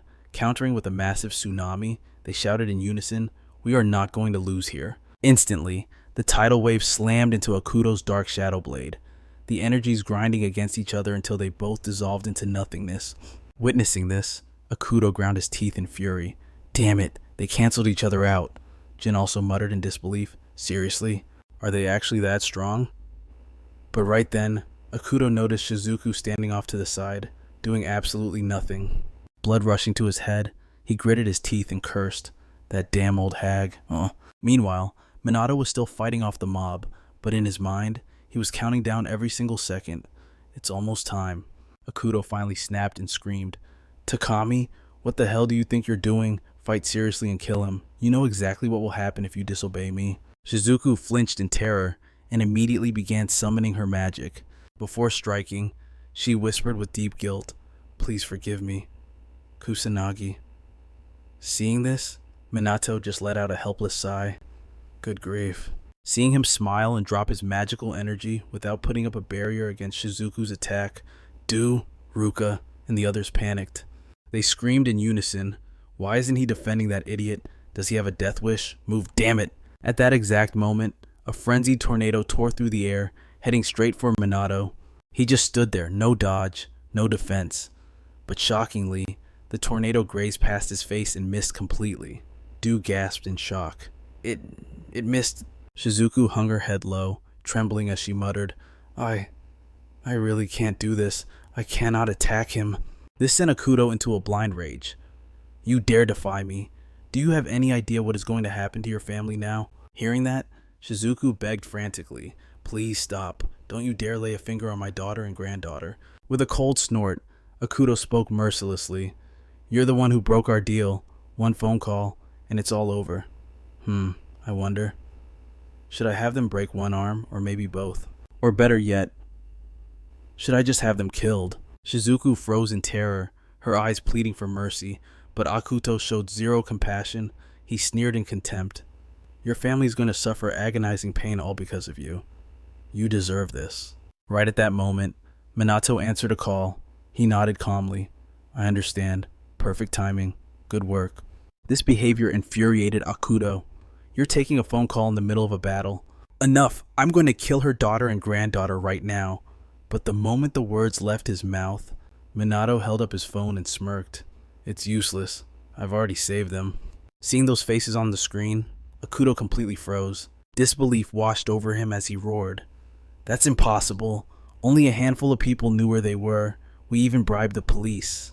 Minato smiled coolly. "They were careful not to leave any traces, so tracking them was tough, but their evacuation from the disaster became their fatal mistake. That allowed us to pinpoint their exact location. It seems the shadow operatives did an excellent job. It looks like their cover hasn't been blown yet." Biting his lip until it bled, Haruto gritted his teeth. When did you figure it out?" Minato answered slowly. Even though she had a family photo right there, she never once mentioned them. She was way too cautious around the noble mages, so I had someone dig into Takami's background. He glanced over at Shizuku, raised an eyebrow, and grinned. "You should have known by now. You can't hide anything from me." Hearing this, Shizuku Takami couldn't hold it back anymore and burst into tears. Her voice trembled as she sobbed, "They're really safe. Thank God. Oh, thank God." With his plan ruined once again, Haruto was about to explode with rage. He grabbed Shizuku by the arm, grinding his teeth as he cursed. "Damn it, you little pest. Always ruining everything. If that's how it is, I'll just take her as my hostage." But naturally, Shizuku wasn't someone who would go down without a fight. Without a second's hesitation, she blasted Haruto away with a violent whirlwind. Shizuku snorted in disgust. "Don't you dare touch me, you filthy piece of trash." Watching this unfold, Minato couldn't help but chuckle. "Looks like you're finally getting serious. Huh." Shizuku bowed her head in shame and whispered, Kusanagi, I am so sorry. I deceived you. Minato didn't care one bit. He spoke calmly. Don't worry about that. Helping friends, it's just what people do. Shizuku stared at him, stunned. After a long pause, she smiled. You really are something else. While they were talking, Akuto struggled to his feet. He shouted, annoyed, Stop with the cheesy crap already, damn it. Right after that, he glared at the noble mages behind him and taunted, Come on, try to kill us for real this time. Don't you dare hold back. Hearing this, Hinata frowned deeply but stayed silent. Meanwhile, Minato had already walked over to stand beside them. He muttered in a cold voice, I told you, no more hostages. I'm really disappointed in you people. Homura Kai. Hinata turned her head, avoiding Minato's gaze, but her voice remained stubborn. Shut up, don't you order me around. Meanwhile, the Ruka sisters had just finished taking down the demon general. Roy frowned, muttering, Looks like we've wiped out all the monsters in the area. Ruka nodded slightly. The noble mages have been defeated, all except the leader. Seeing all his men taken down, Jin's expression turned ugly.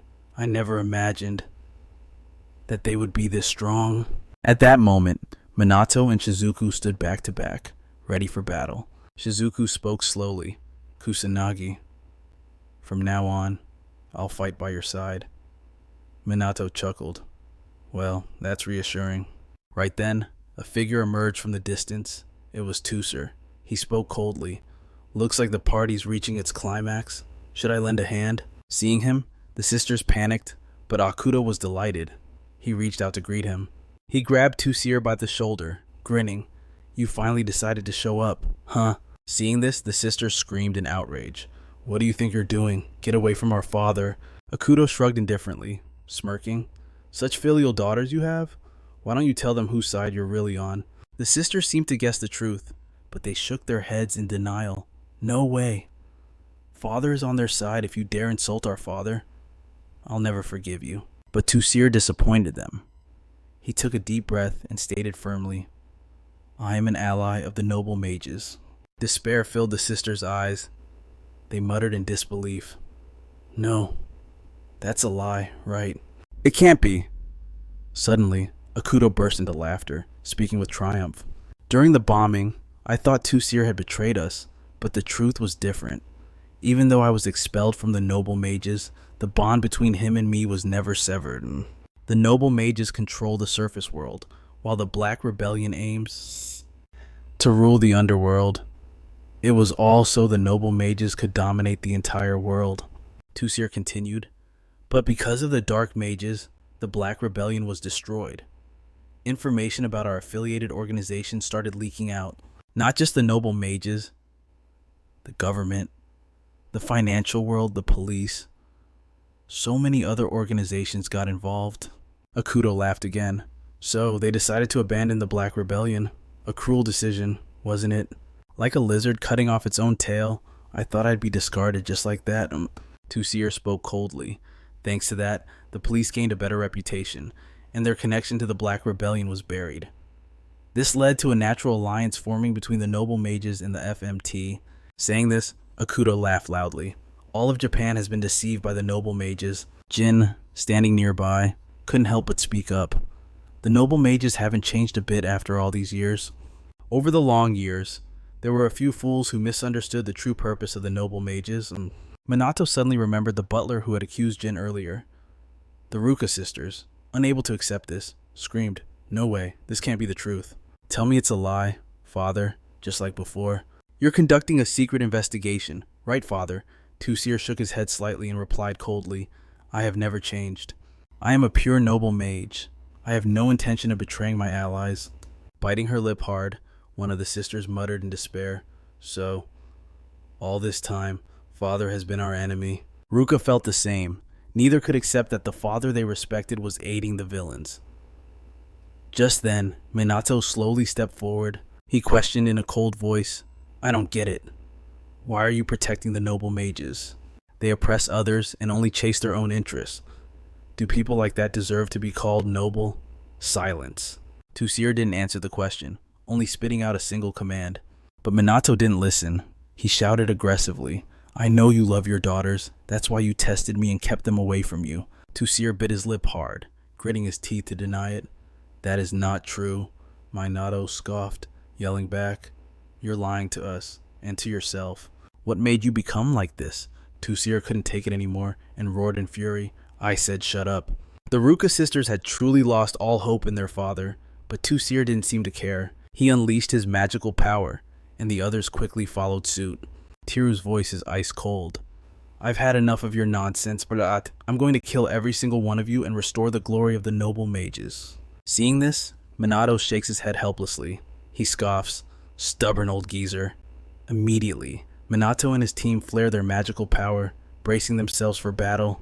A clash between the SMT, the noble mages, and the demons. This is shaping up to be one hell of a brutal fight. Meanwhile, high in the sky, Haifumi continues to endlessly absorb the calamitous magic energy. Hinata wastes no time unleashing an attack spell. Brilliant flames erupt instantly, spreading across a massive area in the blink of an eye.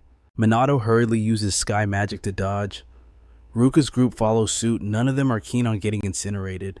However, the intensity of the flames separates Minato from the others. He can only hope they're alright. But he doesn't have time to worry. Hinata, Riku, and a swarm of demon lords have already surrounded him. Riku speaks with deadly seriousness. "Let's keep going. Round 2 starts now. And this time, Minato, you won't need to run." Minato replies coldly, "I won't be holding back. Got it."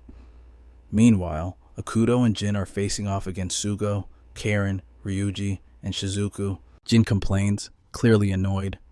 "Fighting these side characters, I'm bored to death." Akuto snorts with equal disdain, "You weaklings, just hurry up and die already." That remark ticks off Sugo's group. They shout back in fury, "You guys are the side characters. You're going to regret looking down on us. Don't get so cocky, weaklings." Jin scoffs, then unleashes his 8th tier wind magic. Ryuji refuses to back down and roars, "Too slow." He casts his own spell, and a massive boulder comes crashing down from the sky. With a deafening boom, Jin's tornado is crushed flat. Jin mutters, annoyed, "What a pain in the ass." Akuto glares at him and yells, "Don't you dare lose to that trash." Jin snaps back, "Shut up, earth magic counters my element." Akuto sneers, "Watch and learn. With this anti-magic gear that dissolves spells, elemental counters don't matter. What a waste of ammo. But I guess it can't be helped. Just die, all of you." He raises his gun to fire, but before he can pull the trigger, 2 beams of magic strike his hand, knocking the weapon straight to the ground. Shizuku shouts aggressively, "Anti-magic gear is just a tool. I'll show you that if you can't hold it, you can't use it." Akuto furrows his brow in rage, gritting his teeth as he glares at Shizuku. Suddenly, Jin screams furiously, "You damn witch, the games are over." Akuto also roars like a madman, "Die under my full power." Karen snorts, "I won't let that happen. I'm going all out right here." Ryuji grins with excitement. "Finally, it's my time to shine." To the side, Shizuku looks worried. The magical energy is terrifying. They must be planning something. She decides she needs to provide support right now. Thinking fast, Shizuku tosses the crystals in her hand forward. She's going to amplify their power using these artifacts. In a flash, the crystals light up. Sugo and Ryuji's bodies erupt with magical energy. Karen doesn't sit idle either. She yells, "I'm granting you the holy attribute." As her words fall, a blue light envelops them, and confidence instantly fills their eyes.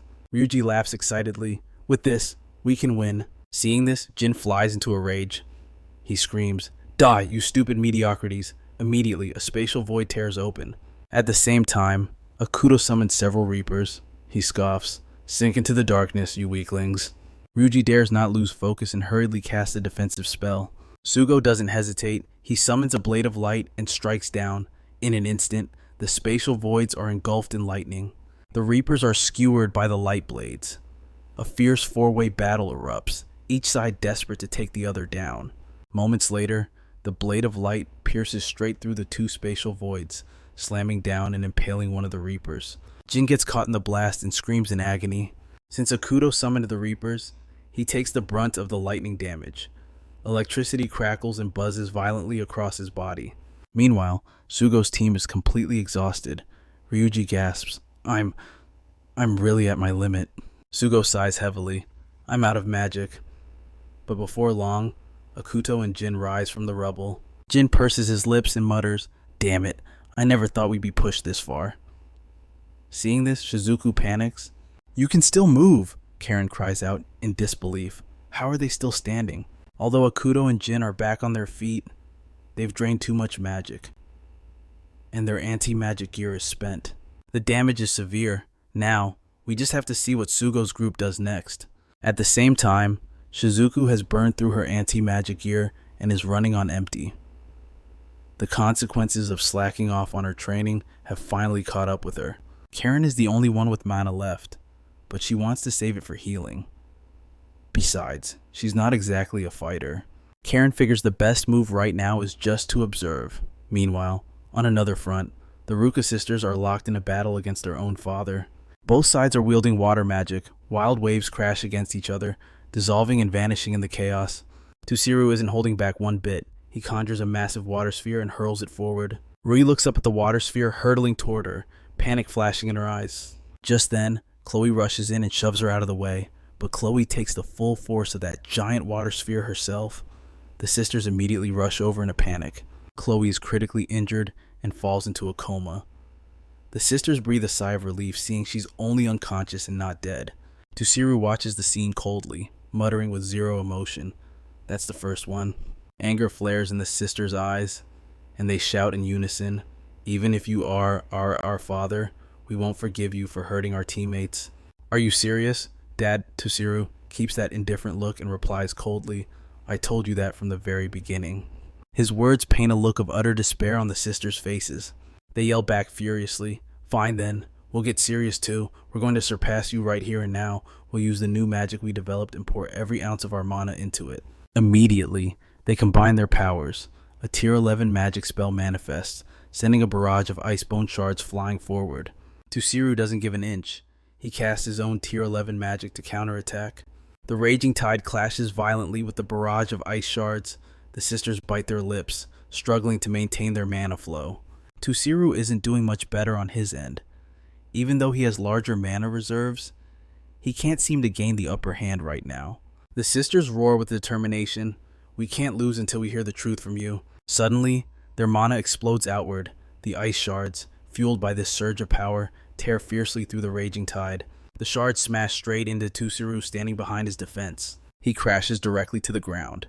Seeing this, the sisters finally let out a breath. "We won." Ruka mutters, "We actually defeated father." Yet, there isn't a single trace of joy in their eyes. But it doesn't last long. Tusiru shakily gets back on his feet. He presses his lips together and whispers, "Not yet." And the sisters panic. He took their strongest attack head on and is still standing. He really is their father. While they're still in shock, Tusiru prepares to cast another spell. Seeing this, Rui cries out, "Please, just stop. Dad, I don't want to fight anymore." Ruka also begs him to turn back before it's too late. "If our family kills each other like this, Mom will be devastated." At the mention of his wife, Tusiru suddenly hesitates. And then he lowers his hands. But at that exact moment, Akuto has unknowingly arrived on the battlefield. Seeing Tusiru lower his guard, rage flashes in Akuto's eyes.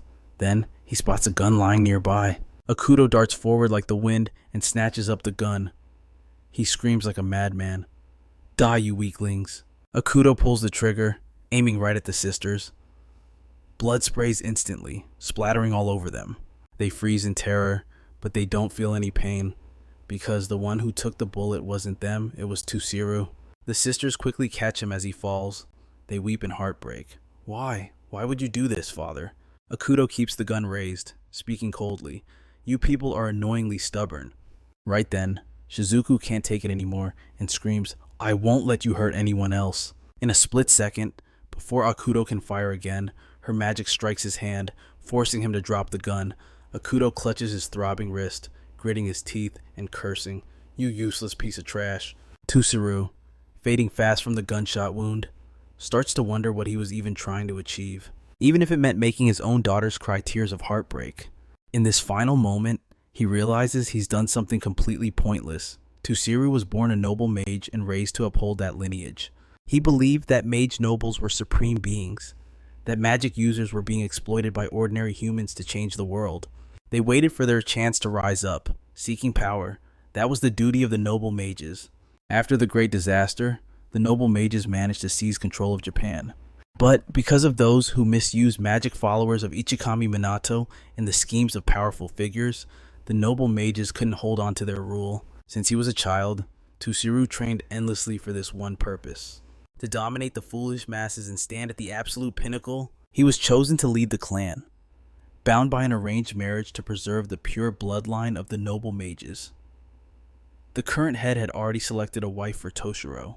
That very day marked the first time he ever laid eyes on his fiancée. A political union, a mere formality. That was all Toshiro believed it to be. Until the moment he met Juji. She was strange. A woman who wore her heart on her sleeve, expressing her emotions without a hint of reserve. Juji was as stubborn as a child, always insisting that Toshiro hold her hand. Yet, it didn't take long for him to find comfort in that warmth. For a man like Toshiro, who had always prioritized the strict laws of the noble mages, he suddenly found that none of that mattered anymore. Juji was the first person Toshiro ever truly loved. And as time passed, his life was blessed with even more precious treasures. His two beloved daughters, Ruka and Jika, but Toshiro was a noble mage. He knew he had to prepare for the inevitable battles looming on the horizon. He was consumed by worry. Should he drag his wife and daughters into this war? Could he force them to bear the heavy burden of survival? The thought that his beloved family could die. The mere idea terrified Toshiro to his core. And then, that fear manifested in a cruel twist of fate. Juji fell ill with a terminal disease. On her deathbed, she made Toshiro promise to care for their daughters, to always love and protect them. In that moment, Toshiro gave her his word. With those final words, Juji passed away in peace, believing her family was safe. But Toshiro, he failed to keep that promise. Without her by his side, he had no idea how to show love to his own daughters. He was the leader of the noble mages, raised to believe that the law was absolute. A war raged inside him, the clash between his duty to the law and his love for his children. And in the midst of that turmoil, his daughters joined the FMT, the sworn enemies of the noble mages.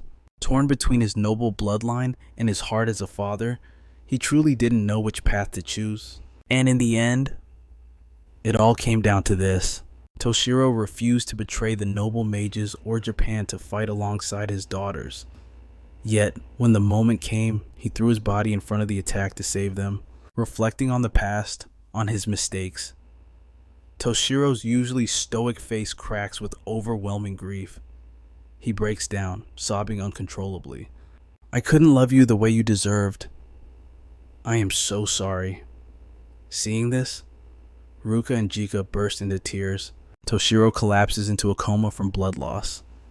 Panic seizes the sisters as they desperately shake him, trying to wake him up. Karen rushes over to heal Toshiro, trying to reassure the terrified girls. He's going to be okay. He's just unconscious. In an instant, holy light envelops Toshiro, beginning to knit the wound on his chest back together. Seeing that their father is safe, the sisters step in front of Toshiro, screaming in rage. "You dared to hurt our father, I will never forgive you." Akuto and Jin show no mercy, their voices cold as ice. "You're nothing but weaklings. You don't have a shred of magic power left. It is time to end this." The sisters' eyes burn with pure hatred, their voices dripping with murderous intent. "This is the graveyard of the noble mages. We will avenge our father right here and now." Meanwhile, on Minato's battlefield, he finds himself surrounded by Hinata and Riku. Hinata charges at him like a madwoman, channeling all her power into a devastating kick. Although Minato blocks it with his arms, the force sends him skidding across the ground, straight into an ambush of Demon Kings. In perfect sync, they unleash a barrage of magic and relentless punches at him. In the blink of an eye, the very ground beneath them is obliterated. Hinata stands on the sidelines, watching. Minato frowning in suspicion. Is he dead? But Riku shouts in disbelief. Impossible, he's completely unharmed.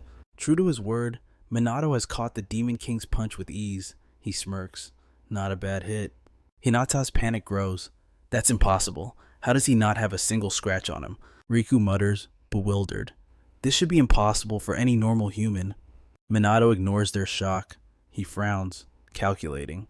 There are too many of them. Time to thin the herd. Before the words even settle, he leaps into the air and crashes down with a punch that utterly obliterates one of the Demon Kings. Another Demon King tries to grab him, but misses. Minato lets out a cold laugh as magic begins to gather in his palm. Blinding holy light strikes down from the heavens. The Demon Kings are instantly reduced to nothing but ash and dust. Hinata screams in terror, unable to process the scene. Stop these games, those were Demon Kings. There is no way you could take them down that easily. She insists that their power levels had surpassed 1 million thanks to the Calamity magic. They should have reached the same realm as Ichikami Minato. So, what in the world is this monstrous power Minato is using? Hearing this, Minato scoffs with pure disdain. Your intel is flawed. There is no way Ichikami Minato would ever be that weak. Hinata refuses to accept defeat, pointing at the people behind her and shouting, "Is that so? But what about your teammates? Ruka and Juika are already panting heavily from exhaustion." They cease not to lament. "I can't move. Is this our limit?" Sugo's group is in the same state. Their bodies refuse to obey any longer, and their mana is completely drained. Seeing this scene, Akuto laughs triumphantly. "Haha, this is the end for you arrogant weaklings. You are all done for." Jin also shouts aggressively, "Just die already. You are blocking the way." But right at this moment, Minato suddenly appears behind Jin and Akuto. He asks coldly, "What exactly did you plan to do to my teammates?" Hinata turns back in panic. "Since when?" Ignoring their reaction, Minato snorts coldly, "You are such an eyesore." He then lifts his leg and kicks the two of them, sending them flying tens of meters away. Seeing him, Sugo's group cannot help but rejoice. Ruka speaks up with guilt. "I'm sorry for becoming a burden to you." Minato declines to comment, calmly stating, "You have all worked hard to get this far. Good job. Leave the rest to me and step back." Fearing they might get caught in the crossfire, he flies off again. Yu stares after him in a daze and asks worriedly, "Will Minato be okay?" Ruka frowns slightly, pursing her lips. "I can't even imagine him losing." Sugo's group also watches Minato with anticipation. "The future of Japan lies in your hands. You must win." Shizuku frowns slightly, silently praying for Minato's safe return. On the other side, Minato has arrived in front of the noble mages. He speaks coldly. "So, the noble mages are all gathered here." All four of them glare at him, their eyes filled with intense emotion. Akuto screams in fury, "I will tear you to shreds. I will mince you into pieces." Jin also speaks up, filled with resentment. "You dare trample on us noble mages." In contrast, Hinata is only slightly annoyed. She speaks with confidence. "Even you cannot defeat 4 noble mages." Riku draws his sword and says indifferently, "I will end you right here." Minato pays no attention to their threats, curling his finger and smiling. "Enough nonsense. Come at me." The 4 noble mages immediately rush into attack. Minato easily dodges their strikes, but before long, a violent tornado charges toward him. He hurriedly uses magic to disperse it. Before he can even catch his breath, Hinata and Riku attack simultaneously. Minato dares not let his guard down. Not let. As he calmly responds, Akuto, standing on the perimeter, is highly displeased. He quickly pulls out a gun and fires, mentally cursing Minato nonstop. However, Minato quickly creates a defensive barrier around himself. Their attacks can do absolutely nothing to him. Right then, Minato suddenly crouches down, magic circles appear across the ground, and in the blink of an eye, stone pillars surge up from beneath the earth, carrying flames with them. The 4 noble mages are all blown away. Hinata cries out in disbelief. Rank 12, fire and earth combination magic, the ground just vanished. Her body slams hard onto the earth. Hinata trembles as she sits up, unable to stop the feeling of awe rising within her. All the noble mages were defeated in the blink of an eye. Minato slowly walks toward them, speaking indifferently. "I'm a bit surprised myself. Maybe I lost control a little." Akuto glares at Minato, unwilling to give in, while Jin clutches his head and screams endlessly. "Monster. A monster." Hinata finally concedes, sighing helplessly. "We can't win. It's impossible." How could they possibly defeat a terrifying monster like Minato? Hinata lowers her head in resignation, not daring to face him. Minato ignores them and looks up at Hifumi in the sky. The noble mages have been defeated. Now it is his turn. But right at this moment, Hifumi suddenly laughs triumphantly. It is too late. His entire body is engulfed by a crimson aura of mana. A deep, guttural sound resonates from within. Summoning the Demon Lord requires a massive amount of mana. If I absorb all that mana into myself, what do you think will happen? Not long after, a pair of claws emerges from that crimson cocoon, followed by Haifumi's entire body. The scene before them terrifies everyone on the ground.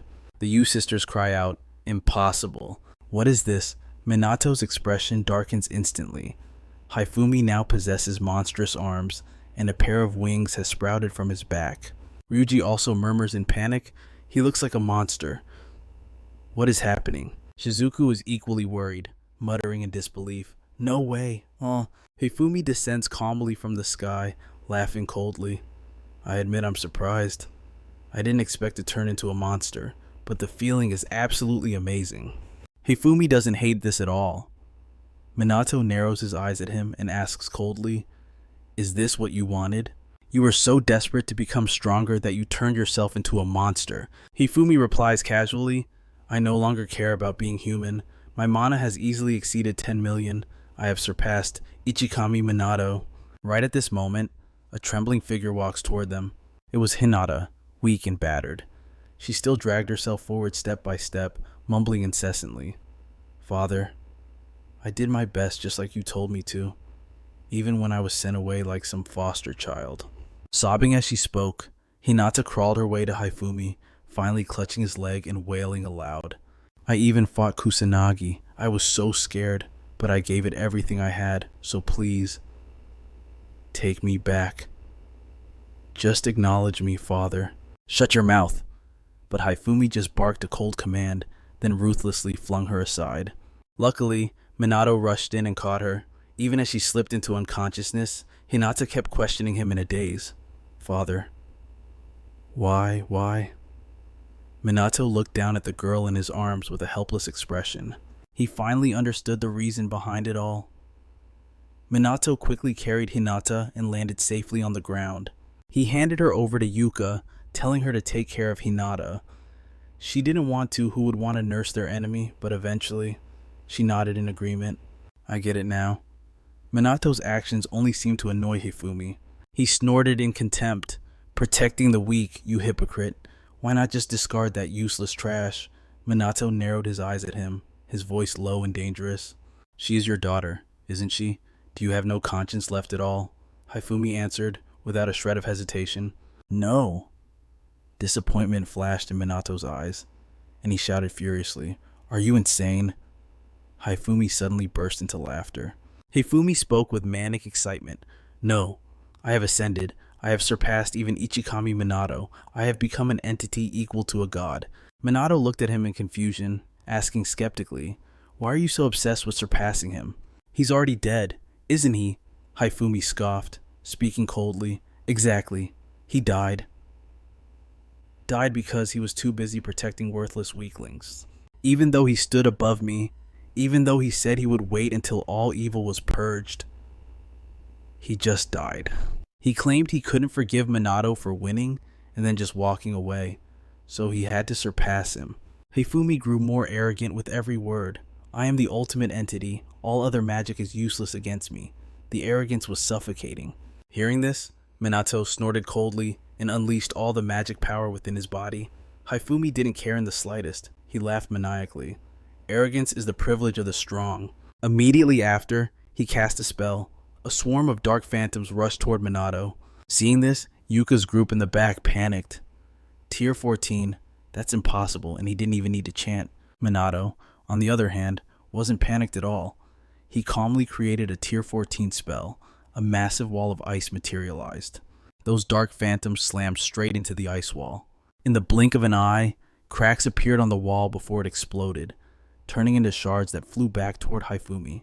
But he stood there arrogantly, not dodging an inch. As the shards reached him, they were blocked by the dark aura swirling around him. Hifumi spoke disdainfully. "An interesting spell, but monotonous." Hearing this, Minato couldn't help but smirk. "Then I'll mix it up next time." Sugu's group watched the battle from behind, their eyes filled with disbelief. They kept muttering, "What kind of battle is this? There's no way a human can defeat something like that." But the sisters, Yuka and Ruka, had immense faith. They believed that if it was Minato, he could win. But suddenly, Shizuku cried out, "No, that's impossible." Hearing this, Yuka asked in surprise, "What's wrong?" "Ms. Togami." Shizuku pointed trembling fingers forward, mumbling, "Kusanagi. Look at the battle. Minato is being forced into defense. He keeps creating shields to block, but Haifumi's attacks are relentlessly crashing down on him. He doesn't dare let his guard down. He cast a tier 14 shield to defend, but Haifumi's assault just won't stop." Minato's shield wavered under the pressure. It didn't take long for it to shatter completely. Minato had to block with his own body. Seeing this scene, Yuka panicked. Ruka also couldn't believe what was unfolding before her eyes. Minato was actually being pushed back, and wounds were starting to appear on his body. Fortunately, Minato possessed healing magic. The wounds vanished almost as quickly as they appeared. Looking down from the sky, Haifumi scoffed, "So weak. Have you already run out of magic in this fight?" Before Minato could answer, the sisters Yuka and Ruka screamed out, "Minato is going to lose. No way that can't happen." Sugu's trio chimed in as well, each voicing their unwavering belief.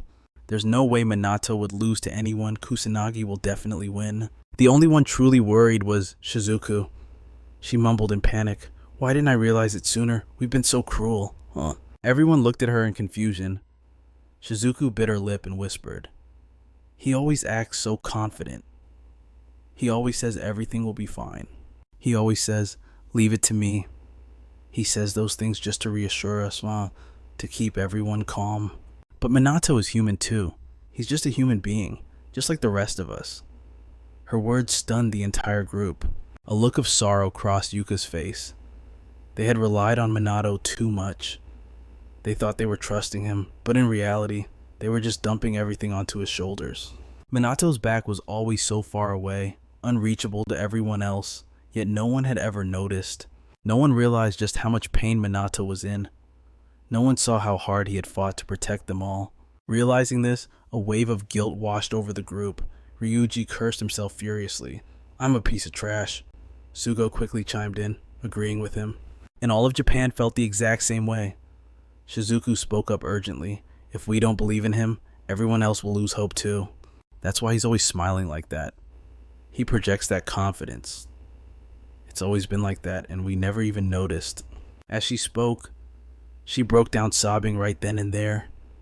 "You," with tears welling in her eyes, looked toward Minato and shouted his name, "Minato." Hearing his name, he turned back, only to see the entire group looking at him, their eyes swimming with tears.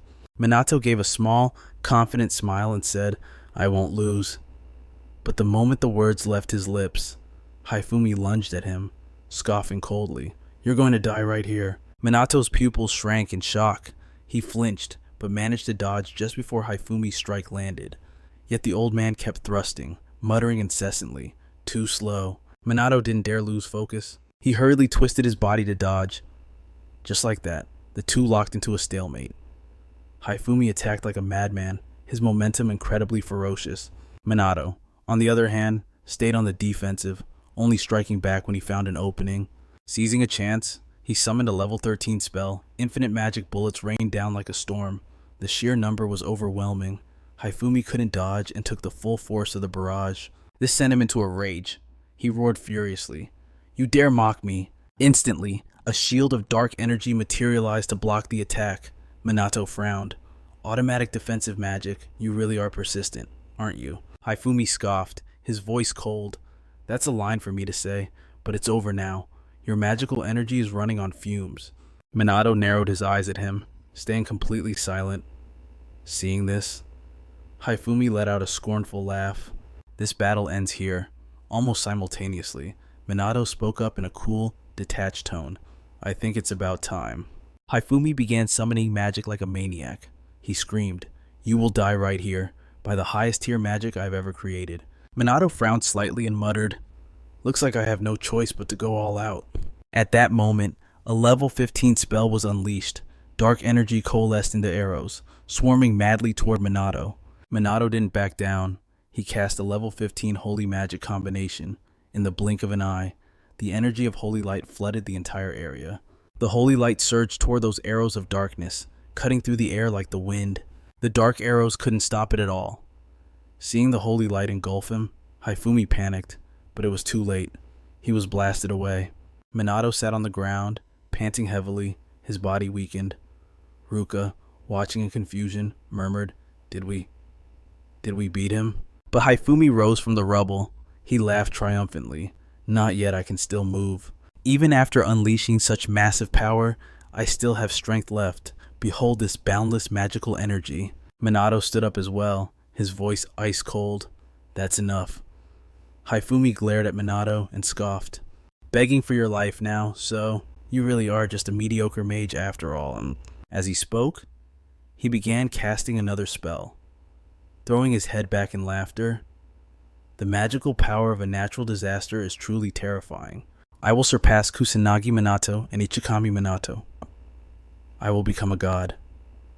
Minato looked at him, completely exasperated. He called out urgently, Why can't you see it? You've already reached your limit. Haifumi froze. Only then did he realize something was wrong. His body, it was starting to crack. Haifumi screamed in panic.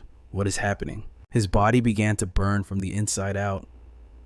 Minato spoke slowly. If you force your magic power to increase like that, your vessel's going to shatter. It's inevitable. Haifumi stared at him in disbelief. You knew this from the beginning. Yes. Minato nodded casually, admitting it. Haifumi couldn't accept it. He muttered, unwilling to give up. I almost surpassed Ichikami Minato, so why did I fail? The only person I should ever lose to is Ichikami. Only him. Hearing these words, Minato couldn't help but let out a sigh. Because I died. I caused you so much pain. I told you to wait for me, didn't I? The words left Hifumi completely bewildered. He trembled, muttering, What are you saying? Minato lowered his head, his voice filled with sorrow. I am sorry. Hifumi faltered. In that moment, he suddenly saw the shadow of his old friend in Minato's eyes. He cried out in disbelief. It can't be. It can't be. Flashback to 50 years ago. At Ichikami Minato's funeral, there stood a terribly lonely figure. Haifumi couldn't believe his eyes. His voice trembled as he whispered, Why did you die? How can you look so peaceful? Minato had fallen after the great catastrophe. Seeing Hifumi's heart break, Shizuku walked over to comfort him. Ichikami fought tirelessly for the sake of everyone. Please, let him rest now. But Haifumi refused to listen. He violently swatted her hand away and roared, Shut up, don't you dare disturb me. Then, he ran to Minato's coffin and wailed in grief. Ichikami is still alive. It's just those incompetent healers. He can still come back. Shizuku, terrified that Haifumi's grief would drive him to do something reckless, rushed to stop him. What do you think you're doing? You're forbidden from using the holy arts, and even if you do, Ichikami is already. Before she could even finish her sentence, the radiant glow of the holy arts had already ignited in Haifumi's hands. Shizuku's panic intensified. He wasn't allowed to use that power, but Haifumi refused to listen. He poured the holy arts into Minato's body, screaming and sobbing uncontrollably. Come back live! Ichikami, please! But moments later, Haifumi froze. Someone had rushed in and pinned his arms down. Haifumi wasn't having it. He struggled violently against a restraint. I will never forgive you. You incompetent trash. You're the ones who killed Ichikami. He began screaming curses like a madman. Haifumi roared like a lunatic. You're all useless. Ichikami died because of your weakness. Because of your incompetence, only elite mages matter in this world. I will change this rotten world. I will surpass Ichikami Minato. Watching him unravel, Shizuku couldn't hold back her heartache. The death of Ichikami Minato left a void too deep for Haifumi to fill. From that day on, he trained without rest, dedicating every waking moment to honing his skills. Haifumi exploited his position to the fullest, establishing a hierarchy of magical nobility. He expanded his influence into politics and finance, controlling the information fed to the ignorant masses while monopolizing knowledge and technology. Haifumi trained endlessly, yet he was still nowhere near the level of Ichikami Minato, and so, driven by his foolish pride, he even went as far as to falsify records about Ichikami Minato. He twisted his shame into rage, fueling his training with the promise he made that day, the oath to finally surpass Minato. He lived his life for Minato. No matter how many times he was knocked down, Hifumi would always get back up.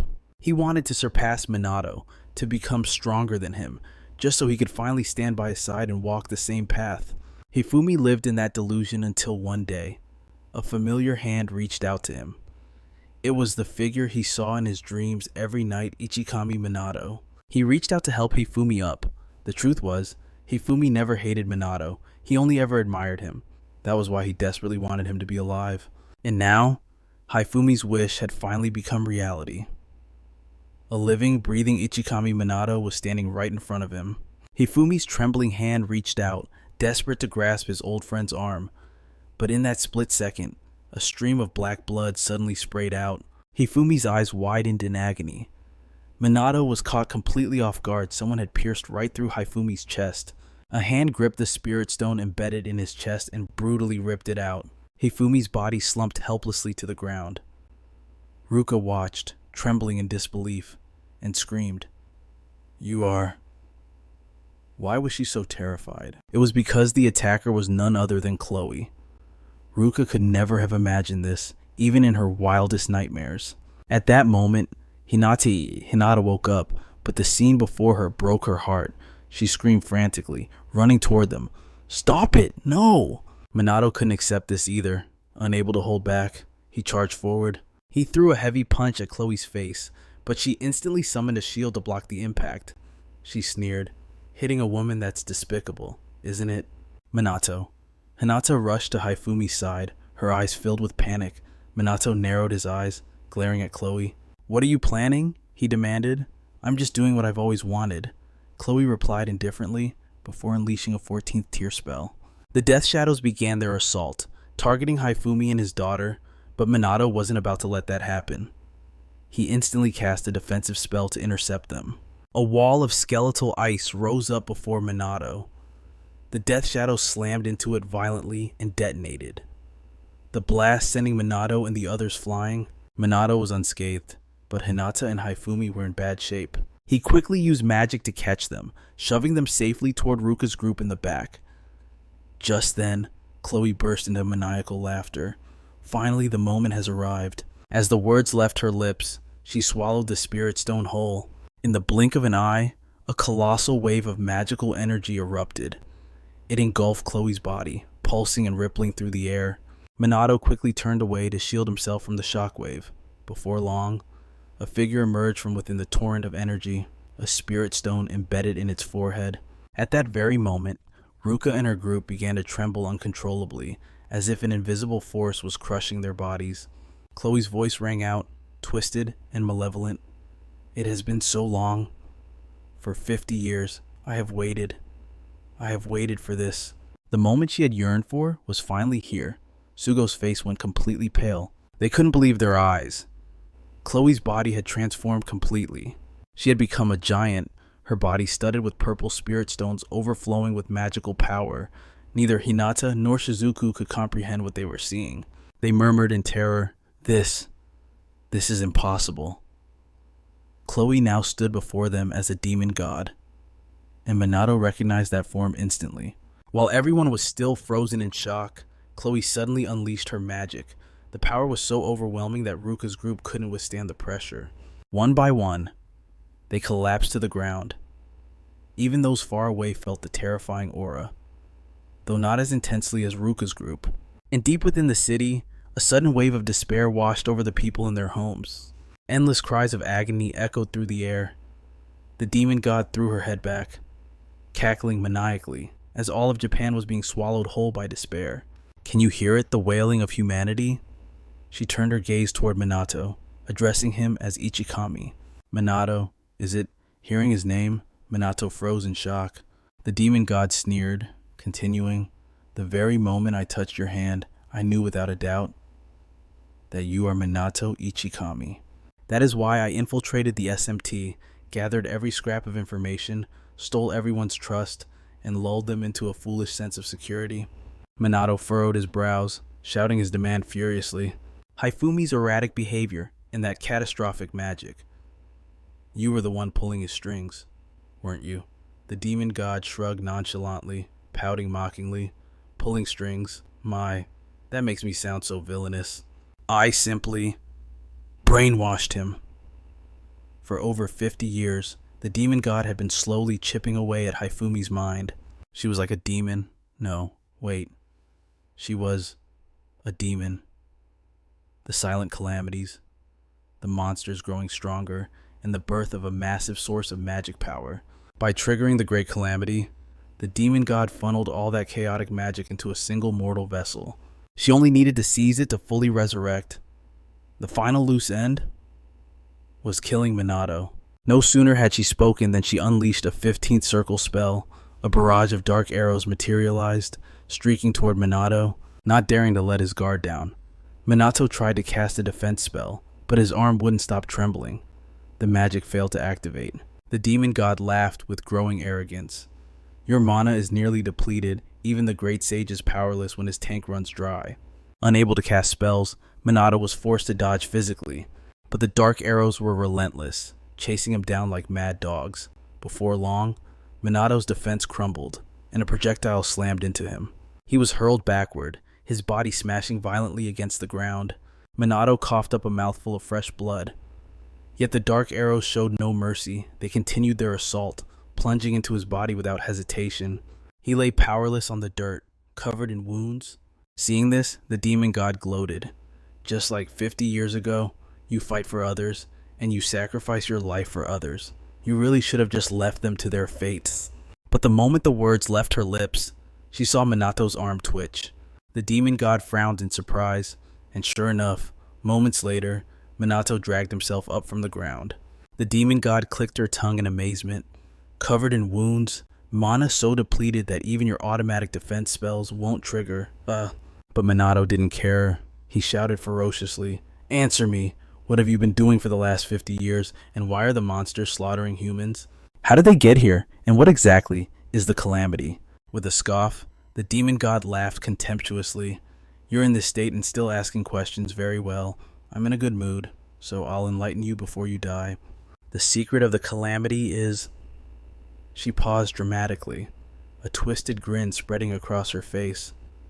"I'm sure you've already had your suspicions. The calamity is simply the displacement of monsters and magic power. Magic power is transferred from the demon world to Earth. That magic is consumed, and thus monsters manifest. The more monsters appear, the more the magic density rises, and as the magic rises, stronger monsters can be summoned.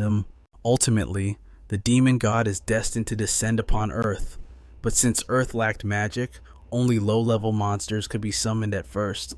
However, once the magic reaches saturation point, humans, too, will transform into monsters. During the first calamity, the Earth should have been overrun by monsters instantly, but for some reason, humans didn't transform.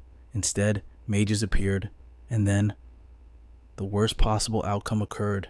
Mages absorb magic. Since they didn't turn into monsters, there wasn't enough magic left for the demon god's descent. Mages are nothing but an obstacle. That is why monsters hunt mages, and why they began exterminating the humans who refused to transform.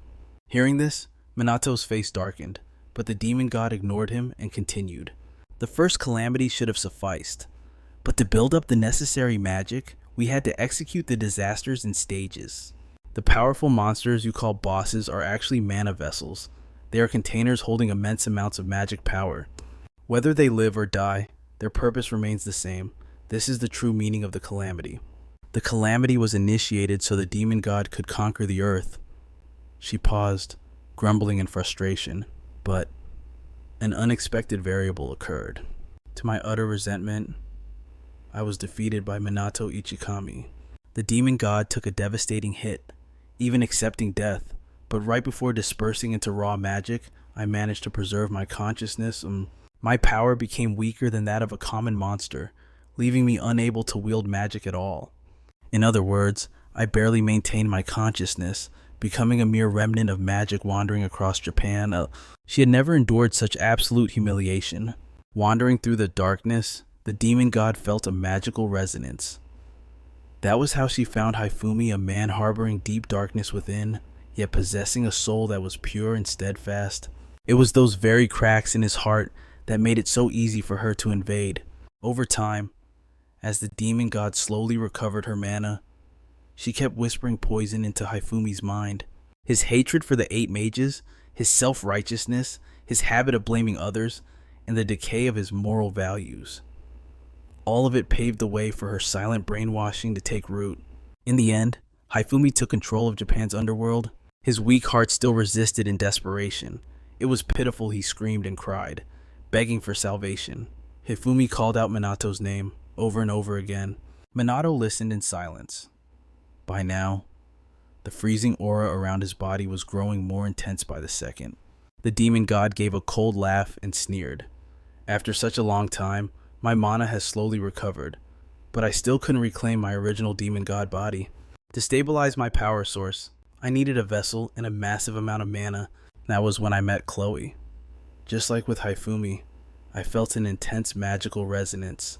The demon god seized Chloe's dying body and became the adopted daughter of the Mumu family.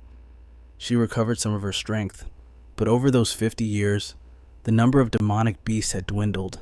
She tried to trigger the Great Calamity, but her mana was too weak, so only a few scattered beasts were summoned. So, the demon god devised a plan. She began gathering the beasts, forcing the Great Calamity to manifest. Once the Great Calamity began, smaller disasters would naturally follow. Massive disasters were created by controlling the beasts. By causing the Great Calamity, Earth was flooded with mana, but it still wasn't enough for the demon god to fully restore her form. She needed a denser, purer source of mana. The human body itself is a magical vessel capable of containing mana. So if she injected mana directly into a human body, if she accumulated enough intense power to reach the breaking point, she could condense it. That is why Haifumi was pushed until he exploded. And that was how she obtained a massive source of mana. Saying this, the demon god suddenly let out a sinister laugh. And by the way, let me tell you something. The reason you're cornered here today, it was all part of my plan. As soon as she finished speaking, she threw her head back and laughed maniacally. 50 years ago, Minato refused to abandon anyone. He fought on the front lines until his mana ran dry, and he collapsed. He even defeated the demon god, but in doing so, he exposed his own weakness, that no matter how strong he was, Minato's mana was limited. Right now, he didn't even have 1,000 mana points. As if finally getting revenge for the past, the demon god laughed hysterically.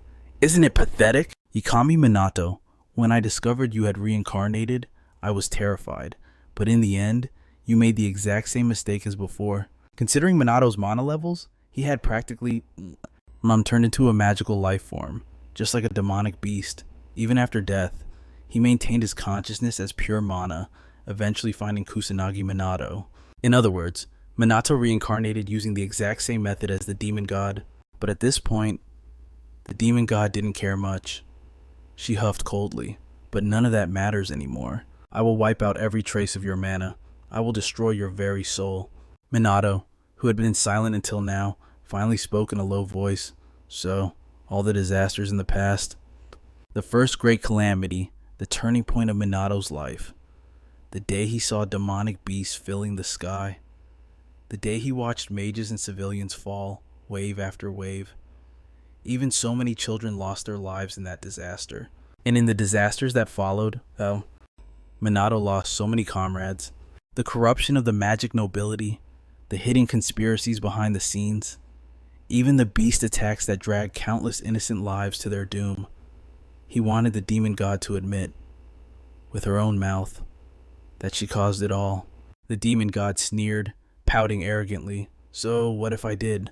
The moment those words left her lips, Minato threw his head back and roared at the sky. Suddenly, Minato's body was enveloped in a layer of mana. In a split second, it exploded outwards. Seeing this, the demon god cried out in disbelief. What kind of magic is this? Why is your mana surging like that? You should be completely drained by now. Minato didn't answer. He bit his lip fiercely, then swung his hand to cast the spell. First, Tier 15, Holy Magic. A beam of holy light instantly surrounded him. Next, that holy light began to devour the surrounding mana. The demon god watched in panic. Parallel casting full recovery combined with mana absorption. What the hell kind of magic is this?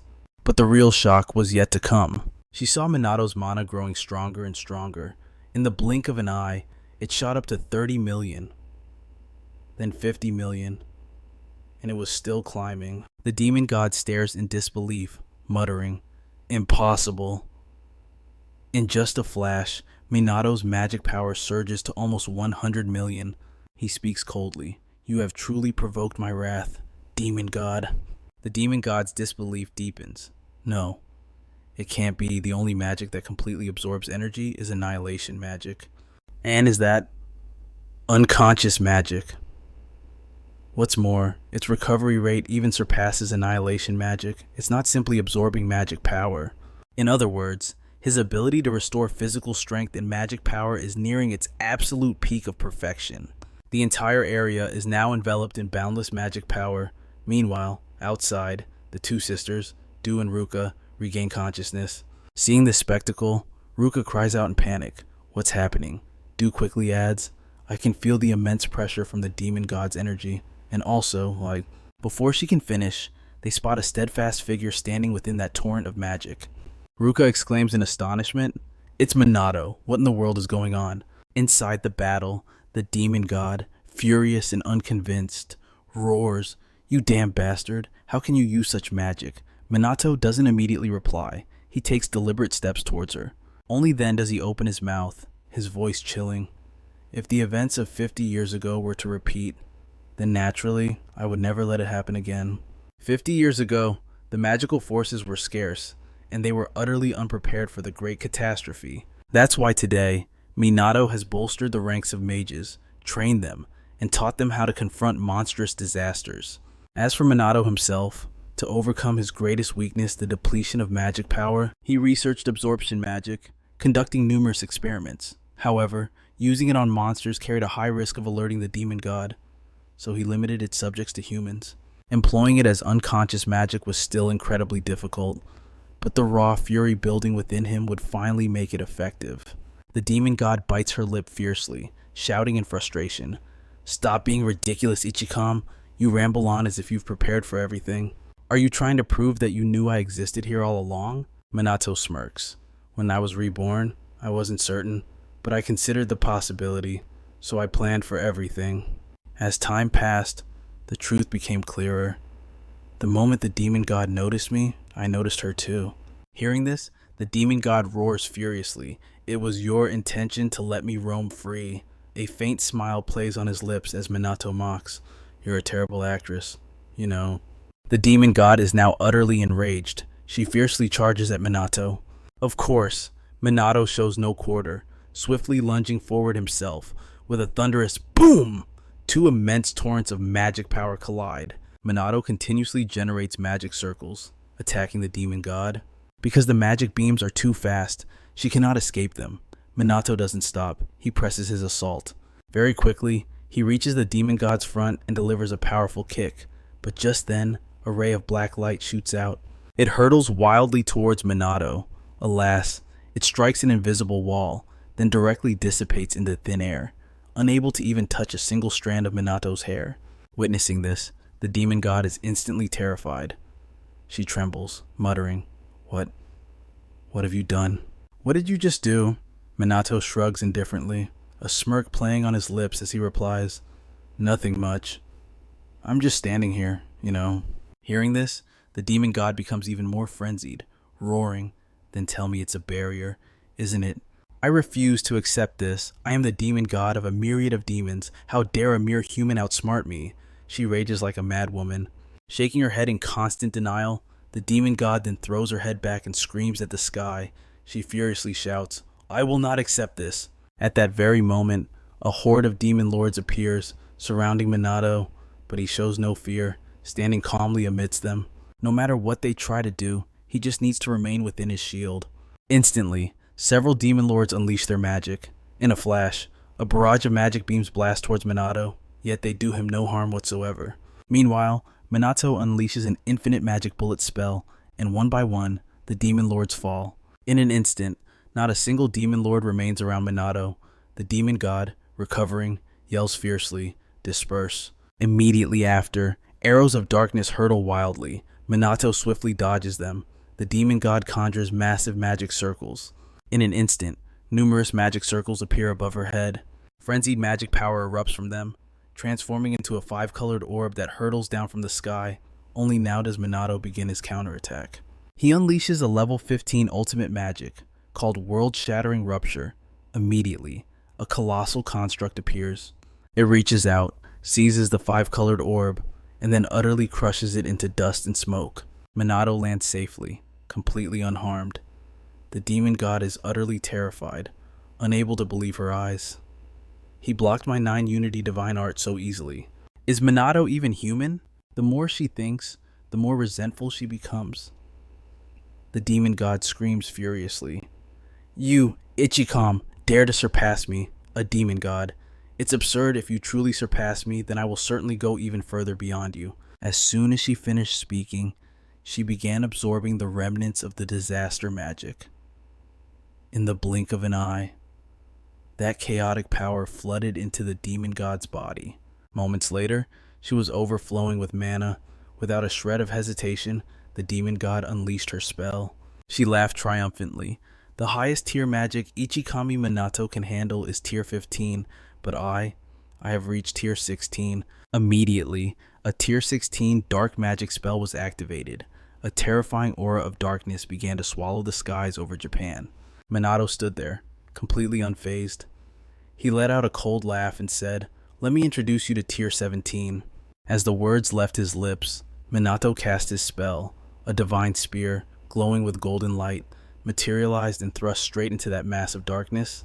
With a deafening boom, an earth-shattering explosion rang out. The darkness was completely obliterated, yet the divine spear continued its charge, flying straight toward the demon god. It pierced right through her upper torso. The demon god screamed in fury, "You bastard!" But before she could do anything else, the divine spear drove into her with wild force. Within moments, her body plummeted from the sky like a broken kite. Yet, she stubbornly tried to cast another spell, lunging at Minato in a desperate attempt to attack. Unfortunately for her, Minato was one step ahead. He unleashed a barrage of punches, sending her crashing hard into the ground. Minato looked down at the demon god and scoffed coldly. "Your disaster magic is incomplete. It's full of openings, and your absorption rate is far too slow. Is that why you only use it on idiots?" The demon god trembled as she looked at him, muttering in disbelief. "Why, how can you see through everything so easily? What the hell are you?" A faint smile crossed Minato's lips as he calmly replied, "I am the great sage. I am the one who knows everything." The demon god refused to accept it. She screamed madly, "Great sage, don't screw with me." She charged at him again, but Minato didn't flinch. He spoke coldly, "I am so sick of you monsters. Just disappear." As soon as the words left his mouth, a beam of magic shot toward the demon god, piercing straight through her body. Even as she disintegrated, the demon god couldn't understand how she lost to a mere mortal. How could a human adapt to such magic and still maintain his human form? Why hasn't this world been corrupted? She had thousands of questions, but there was no one left to answer them. But quickly, she realized the truth. It was because Minato was here. His capacity to contain magic far exceeded even that of a demon god. Because he existed, humanity was spared from corruption. Had Minato absorbed all the magic from Earth into his own body, into that small, human frame, this world was different from the demon realm. It was a small world, and its sole anomaly was Minato himself. With the demon god destroyed, the skies over Japan returned to a bright, clear blue. Everyone rejoiced. The disaster was finally over. A member of the FMT nodded and laughed.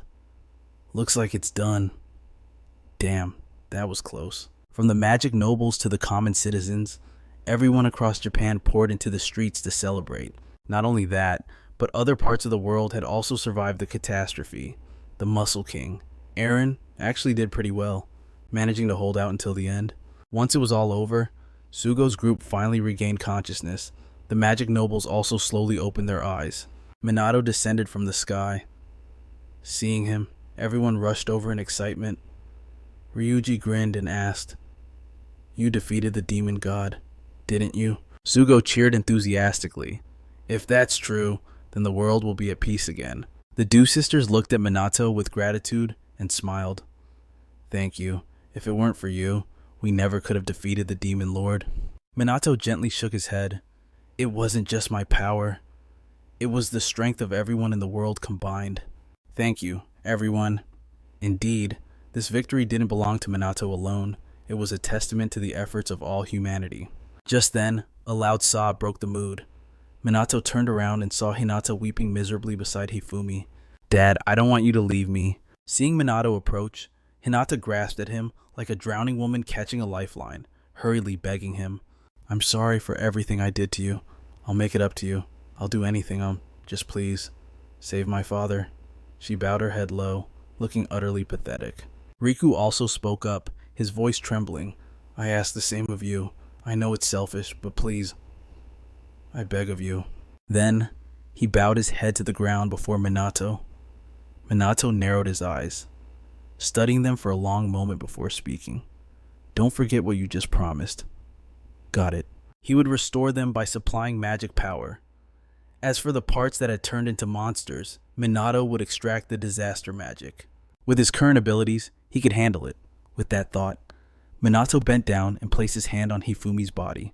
In an instant, a glowing light enveloped the man's body. Watching the wounds heal with the naked eye, the Dew sisters gasped in shock. Everything was returning to normal. It was a miracle. Hinata finally felt the weight lift off her chest, and she burst into tears. Thank you. Riku spoke with deep gratitude. I thank you from the bottom of my heart. Minato simply smiled without saying a word. And so, the days of battle finally came to an end. Thanks to the intel provided by Hinata, Riku, and even Tusiru, the corrupt magic nobles and their accomplices were hunted down and arrested, one by one. Many of them were coerced into cooperating under threat. Even if they can't fully prove their innocence, there is a high chance they'll receive reduced sentences. Hifumi has regained consciousness, but his memory is completely gone. Hinata is Hifumi's biological daughter, but as his child, she chose to sever all legal ties and renounce her rights to the family name. She grew up in total isolation, never knowing a father's love. Yet, her obsession with him never faded. Instead, it twisted into something dark and broken. Minato took the chance to visit Riku, who poured his heart out. I just couldn't watch Hinata be abandoned like that, so I played the role of her big brother. I told myself I was the one looking out for her. He admitted that he, too, had been lonely, never knowing the warmth of another person. Perhaps it was just one-sided empathy, or maybe he became obsessed too. By the time Riku realized what was happening, he had already passed the point of no return. As he spoke, Riku lowered his head, his body trembling as he muttered, I am a murderer. I dragged so many innocent people into this disaster. I'm a monster. Minato stood up from his chair, his voice cold and steady. Your sins won't vanish, but there are some burdens you don't have to carry alone. Take a look at today's newspaper. With that, he turned and walked out of the prison cell. Riku returned to his room, clutching the paper. As his eyes scanned the headlines, tears began to stream down his face. Because the news reported that the casualty count for this disaster was exactly 0, it was a small mercy, lightening the crushing weight of his guilt just a little. Meanwhile, at the hospital, Tusiru had finally woken up. He looked at the sisters, Yuka and Ruka, with deep remorse and whispered, My weakness caused you both so much worry. I am so sorry. Yuka didn't mind at all. She smiled brightly and said, From now on, it's just the three of us. Let's live together properly, like a real family. Ruka nodded in agreement. That's right, because we are family. Tusiru was stunned. Suddenly, he heard the faint echo of Ruki's voice in the wind. He could see her smiling at him, gently whispering, Don't make our daughters cry anymore, okay? In an instant, tears flooded down Tusiru's face. He bowed his head and murmured, Yes, you girls are right. 1 month later, everything had been settled peacefully. Everyone got their happy ending. Except for Minato. He was incredibly annoyed. Back at school, he was once again facing his nightmare being swarmed by female students. Not just in the classroom, but in the hallways too. Everywhere he went, he was instantly surrounded. Finally, Minato couldn't take it anymore and jumped out the window to escape. But he wasn't the only one running away. Yuka and Ruka were fleeing too. The three of them looked at each other, helpless. A while later, they finally found a quiet spot with no one else around. Minato sighed in frustration. Seriously, give me a break. Yuka looked up at the sky and laughed. I guess this means peace has finally returned. Ruka nodded in agreement. It seems like all the monsters are completely gone. But hearing the word peace, Minato fell into deep thought. True, they had defeated the demon god, and no new monsters had appeared. But had true peace really returned? He honestly didn't know. At that same moment, the sisters were quietly observing him. Back during the battle, they had clearly heard the demon god call him Ichikami Minato, and his appearance back then looked exactly like the great sage they had seen in photos. That meant the Minato standing beside them was actually the great sage Ichikami, the same Minato who supposedly died 50 years ago. While they were lost in thought, Minato spoke up. Well, I guess I'll head to the training grounds. I can't rest easy until Shido learns to be a bit more considerate of me. The sisters quickly snapped out of their daze and hurried to catch up with him. Elsewhere, in a dark, forgotten corner, a sharp claw was breaking through a cocoon, signaling an omen that was far more sinister than good. A few months after the Great Disaster, other catastrophes ceased to occur, and monsters seemed to vanish from the face of the earth. The whole world rejoiced in the newfound peace, and daily life gradually returned to normal. Everyone went about their business, no longer living in fear. Then one day, Sugo announced some shocking news to the group. Yuka cried out in disbelief. The Special Magic Squad is disbanding, Sugo replied calmly. The squad's primary mission was to handle monsters and disasters. Since those threats are gone, disbanding is the logical conclusion. Yuka bit her lip and muttered, I mean, really? Yeah, it makes sense. But after saying that, she didn't know what else to say. The members below started whispering among themselves. We worked so hard to get here. Are we really just going to disband? Seeing this, Minato stepped in to reassure them. There's nothing to be sad about. If anything, we should be celebrating that peace has returned. And he told them that even if the squad disbands, everything they built together won't just disappear. Everyone here has grown so much and achieved great things. You've all overcome countless trials. You can thrive anywhere now, as long as you believe in yourselves. As soon as the words left his mouth, the entire crowd responded in unison. Yes, sir. And so, treating it as a farewell, they began to spend their remaining time exchanging their final words to one another. Afterward, the official team members bid their farewells and departed. Minato's group happily waved them off, but Dua couldn't help but speak up. So, the Magic Special Ops team is really finished. Ruka nodded slightly, murmuring, That means we're going back to being regular students. But Ryuji immediately shot that down. No way. That is absolutely not happening. Just thinking about being swarmed inside and outside the classroom, Ryuji knew he'd never survive a lecture in those cramped rooms, especially with how famous they were now. At the mere mention of school, Minato instantly looked drained. He shook his head and grumbled, I don't want to go back there either. Seeing this reaction, Ryuji clicked his tongue in amusement. Looks like it hit him harder than we thought. Right then, Sugo suddenly chimed in. Why don't you guys become celebrities or something? You're already getting stalked, right? But before he could even finish his sentence, he was met with Minato's death stare. Gritting his teeth, Minato asked, Are you serious right now? Sweating bullets, Sugo quickly shook his head. No, sorry. I heard you can complete your courses remotely and might even get recommendations for university. Companies all over the world will want you guys. You saved the world. After all, it's time to start thinking about your own futures. Minato's group was stunned by these words. Sugo was right. On the way home, Ryuji couldn't stop muttering about it. My future. Huh. Minato glanced at him and asked, Have you decided what you're doing after graduation? Ryuji replied calmly, I can't really afford university. I want my mom to live comfortably, so I'll probably just find a job. Minato frowned. That sounds tough. But Ryuji just shrugged indifferently and said, I've been getting paid by the Magic Special Ops team recently. That's made my life a lot easier. My mom was even able to switch from the night shift to the day shift. Hearing this, Minato laughed and joked, I bet the little guy's happy about that too. And he smiled unconsciously. Ryuji beamed and said, "He sure is. Every day's a blast. You should come over again." Then he turned to Ruka. "You too, Ruka. The kids say they really miss you." Ruka was a bit startled, but she quickly nodded. "Yeah, I'll come visit soon." Minato glanced at the Dua sisters and asked, "Have you two decided what you're doing?" Dua answered cheerfully, "I'm planning to study abroad at a magic university." Ruka nodded in agreement. "Me too. I want to learn more about magic." Seeing them so in sync, Minato smiled with satisfaction, even though their father had been arrested, and things must be tough for them. It was good that they had each other to lean on. They continued their happy walk home. But Ruka was deep in thought. She still hadn't found the right moment to ask Minato if he was truly the Ichikami Minato. She used to think reincarnation was impossible, but the facts were proving otherwise. Dua was thinking the same thing: his vast knowledge, his skills, his demeanor, and his overwhelming power.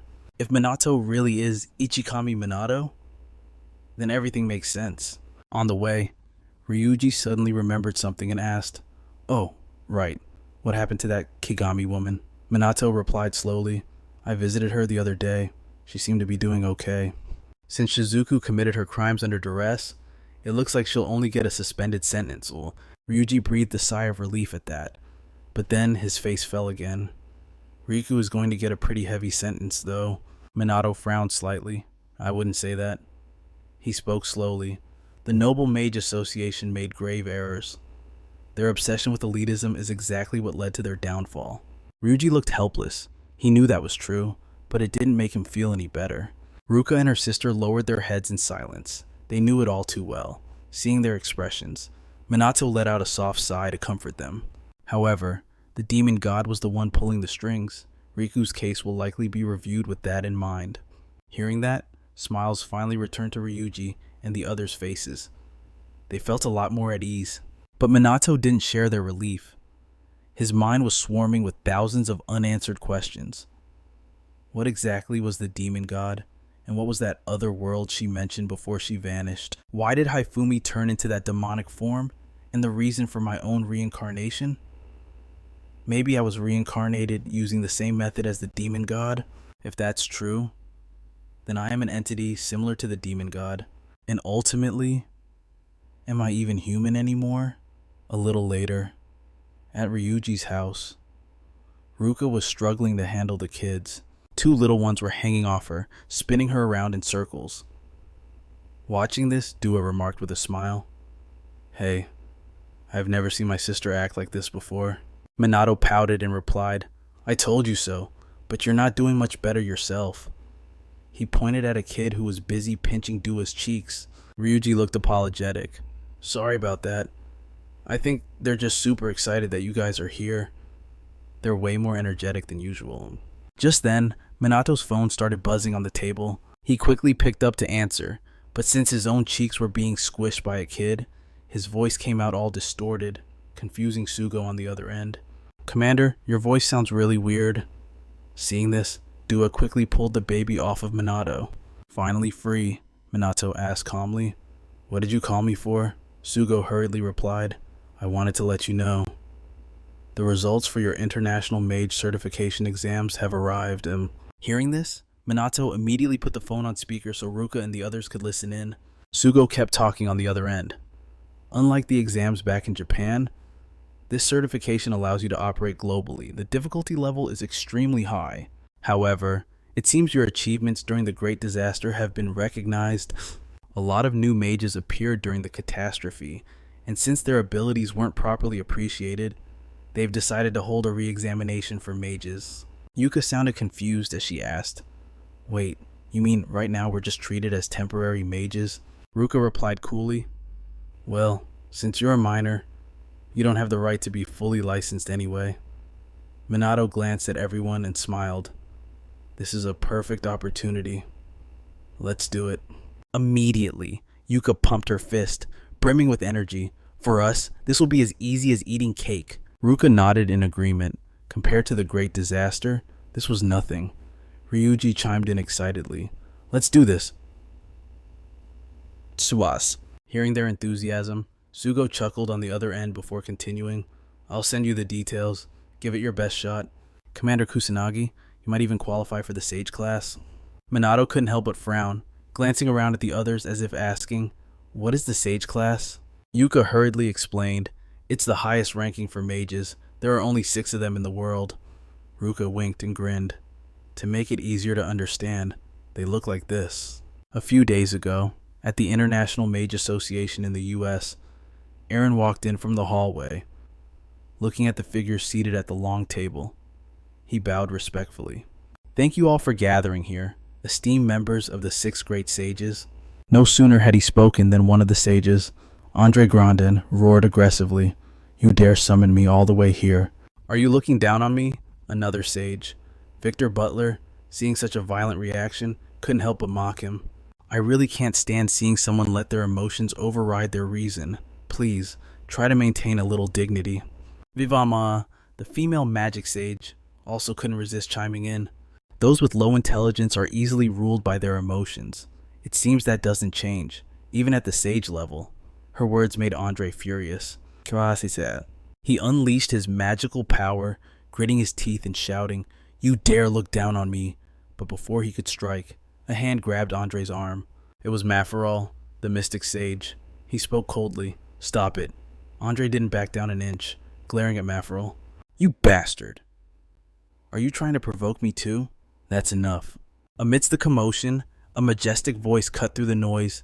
It was Leonard Forder, the chosen one among the 6 great sages. He spoke with icy detachment. Sages should not be bickering like this. Andre, can you not keep your composure in this place? Hearing Leonard's words, Andre finally huffed, pulled his hand back, and pouted. Fine. Ignoring this noise, the Crimson Lady, Kreisman, asked skeptically. Originally, we were meeting remotely. Is this really necessary? Aaron explained slowly. The 6 sages are not strictly required to meet in person, but this time, I believed a face-to-face dialogue was essential. Leonard frowned slightly, asking suspiciously, does this have to do with the International Mage Tournament? Aaron nodded calmly, replying, yes, the great disaster has subsided. However, currently, there is a movement calling for a thorough review of inaccurate information regarding magic. Vivama seemed to realize something, frowning as she asked, so, holding the mage exam is part of that initiative, correct? Aaron nodded slightly, speaking calmly. There is one more reason. That reason is Mr. Kusanagi. Hearing that name, Leonard's face darkened. He pursed his lips and asked, the one who stopped the great disaster in Japan. In other words, you want us to evaluate him? Aaron, not sensing the danger yet, replied calmly, it is very likely he possesses potential rivaling the sage class. But the moment he finished, he felt a terrifying magical pressure in the air. The other great sages were fine. They were used to this intensity. But Aaron was different. He was forced to step back. After a moment, Leonard spoke slowly. Potential to reach the sage class. You say, do you think simply defeating some demon god is enough to become a sage? Aaron frowned deeply, pursing his lips to answer. Perhaps it is just a hypothesis. Leonard snorted coldly, curling his lip. I didn't expect you to say such a thing. Saying this, he waved his hand and proposed, come then. If that's the case, prove it to me. Show me just how strong this Kusanagi is. The 6 great sages had now turned their attention to Minato. Meanwhile, Minato had quickly arrived in the United States. Ryuji looked at the streets around him, unable to hold back his awe. So, this is America. The streets were bustling with people, and naturally, the primary language was English. Ryuji couldn't understand a word. He glanced at everyone and yelled, it's English, they're actually speaking English. Yuka sighed helplessly. Well, this is America. That's pretty normal. Seeing their laid-back attitude, Ryuji couldn't help but complain. Come on, get excited. We're in a foreign country. Ruka pouted and retorted, say what you want, but it's not like this is my first time coming here. Hearing that, Ryuji felt utterly helpless. These guys just didn't get it. On the way here, everyone was spouting English left and right, but surely there had to be someone like him around. Just then, a few girls came over to hit on Minato, but he effortlessly used English to turn them down. Seeing that, Ryuji immediately asked in surprise, you can speak English too, Minato casually replied. I get by. Ryuji couldn't help but sigh in admiration. What is up with this guy? Good grades, good at sports, and his magic is monster level strong. Is he even human? Aren't you afraid of burning out? Just then, Yua spoke up, suggesting, I'm planning to head back to the hotel to rest. Ruka nodded in agreement. Traveling all this way really is exhausting. Let's just take it easy for today. A few days later, at the headquarters of the International Mages Association, Minato's group arrived to complete their registration procedures. Being tech illiterate, Minato froze up like a statue the moment he saw the facial scanner, so Yua had to step in and guide him through it. Shortly after, a card with Minato's photo was printed out. Then, the four of them got into the elevator to head upstairs. It wasn't long before the elevator doors opened. They quickly stepped out. A large number of mages were already waiting there. As soon as Minato's group entered, countless eyes locked onto them. Whispers from the other mages began to fill the air, with hundreds of gazes focused right on their direction. This made Ryuji a bit uncomfortable. He muttered in confusion. What are they staring so hard for? Ruka said helplessly. It's probably because of the Great Disaster incident. At the same time, every move Minato's group made was being secretly observed by the 6 great sages. Leonard couldn't help but comment, not bad. Their mana levels are actually quite decent. Krista suddenly murmured, the true power of a mage has a massive impact on national strength because they possess abilities that far exceed any conventional weapon. Leonard spoke up calmly. These young mages will become the key force protecting the future of their countries. In other words, the results of this exam won't just evaluate individuals, but will be tied to the status of each nation. Vi couldn't help but interrupt. Can't rule out the possibility of war breaking out either, right? Smiling involuntarily, Leonard calmly replied. However, generally speaking, countries other than Japan have always had strict restrictions regarding magic. Vi frowned slightly and hesitated before speaking. And yet, this time they're holding an exam on such a massive scale. You'd think they would control information about magic more tightly. Leonard shook his head slightly, raising an eyebrow with a smile, because magic shares similarities with military technology. It's just that Japan took the initiative to make the information public first, so the trend has started to shift. Vi cast a glance at Minato's information on the computer screen. After a long pause, she sighed. The mage education theory of Kusanagi consists of knowledge known in developing nations, yet it has never been widely published. This was exactly what Leonard had his eye on. He spoke up slowly. How he knows that remains a mystery, but he's the one who elevated Japanese mages to a global level. He concluded that Minato was far from simple. Meanwhile, outside in the waiting hall of the International Mages Association, Minato's group of 4 was quietly waiting. Suddenly, 3 arrogant punks walked over and asked aggressively, "Are you that Kusanagi guy?" Hearing his name, Minato turned around. The leader shouted in annoyance, "Defeating a demon god? What kind of joke is that? What kind of dirty trick did you pull? Huh?" He insinuated that Minato must have a backer, or maybe he dug up some dirt on a politician. Seeing this guy's attitude, Minato was suddenly reminded of Jun. He frowned and asked, "You aren't related to Sin or someone like that, are you?" Hearing that, the guy yelled furiously, "Don't try to change the subject." Witnessing this scene, Yue and the others weren't worried at all. In fact, they felt a bit nostalgic, standing there watching it like a comedy show. The 3 punks didn't dare to actually do anything, so they turned to leave, but not without shouting a warning. Damn it, either way, this whole thing will be exposed sooner or later. Everyone is watching you. Hearing the commotion, everyone's eyes really did shift toward them. Minato sighed helplessly. Oh boy, this is a pain, but hey, it looks like things might get interesting. Just then, someone else entered from outside, a girl with pink hair, her face a mix of innocence and seriousness. A moment later, Aaron walked in and shouted clearly, "Everyone, sit down." Seeing him, Ruka's group immediately panicked. Turns out, the U.S. military is in charge of the exam. While they were still confused, Aaron stepped onto the podium and announced, "I will now explain the exam. I'm only going to say this once, so listen carefully." He stated that the exam would consist of the following tests: a written exam, a mana measurement, and a practical test. If you don't meet the standard score in any section, you will be eliminated. Aside from the tests, other factors will also be evaluated. So behave in a way worthy of a mage, and don't do anything shameful.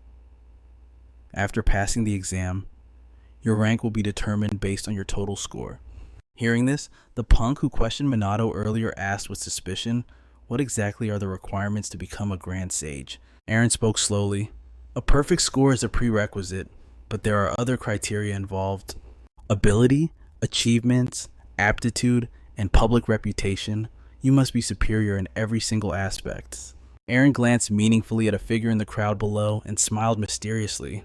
Who knows, the 7th Sage might just rise from among you right now. Hearing this, the crowd immediately fired up with excitement. Eren nodded with satisfaction.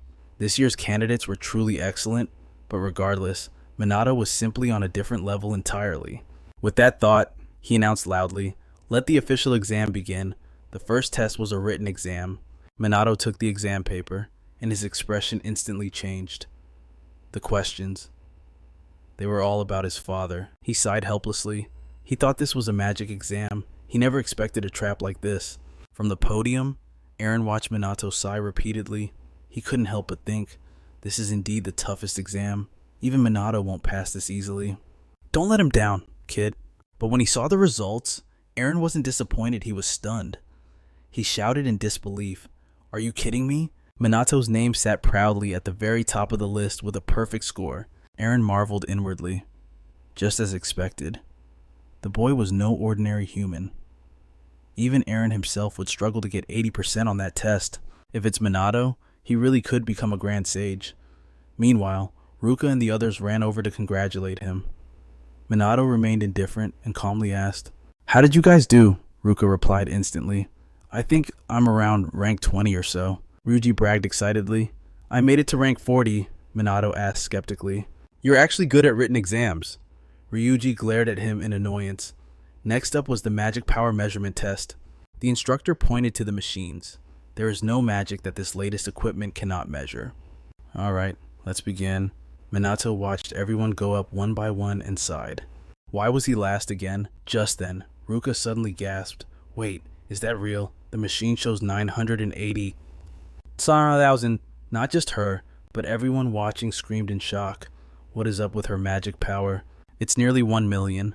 Another student reached 900,000. Ryuji wasn't far behind, scoring 890. 10,000. Ruka glanced at Ryuji, thinking to herself she had fallen behind in the written test. And now it seemed they were catching up to her in magic power too. But Minato was pleased. All three of them were showing clear improvement. Suddenly, another gasp rang out, making him turn his head in surprise. A powerful aura of magic radiated from the machine. In an instant, the display hit 1 million. Someone recognized the girl and started whispering, "Isn't she the one from China?" The pink-haired girl was Guyu, a genius in both magic and martial arts. Minato watched her silently, a spark of excitement in his eyes.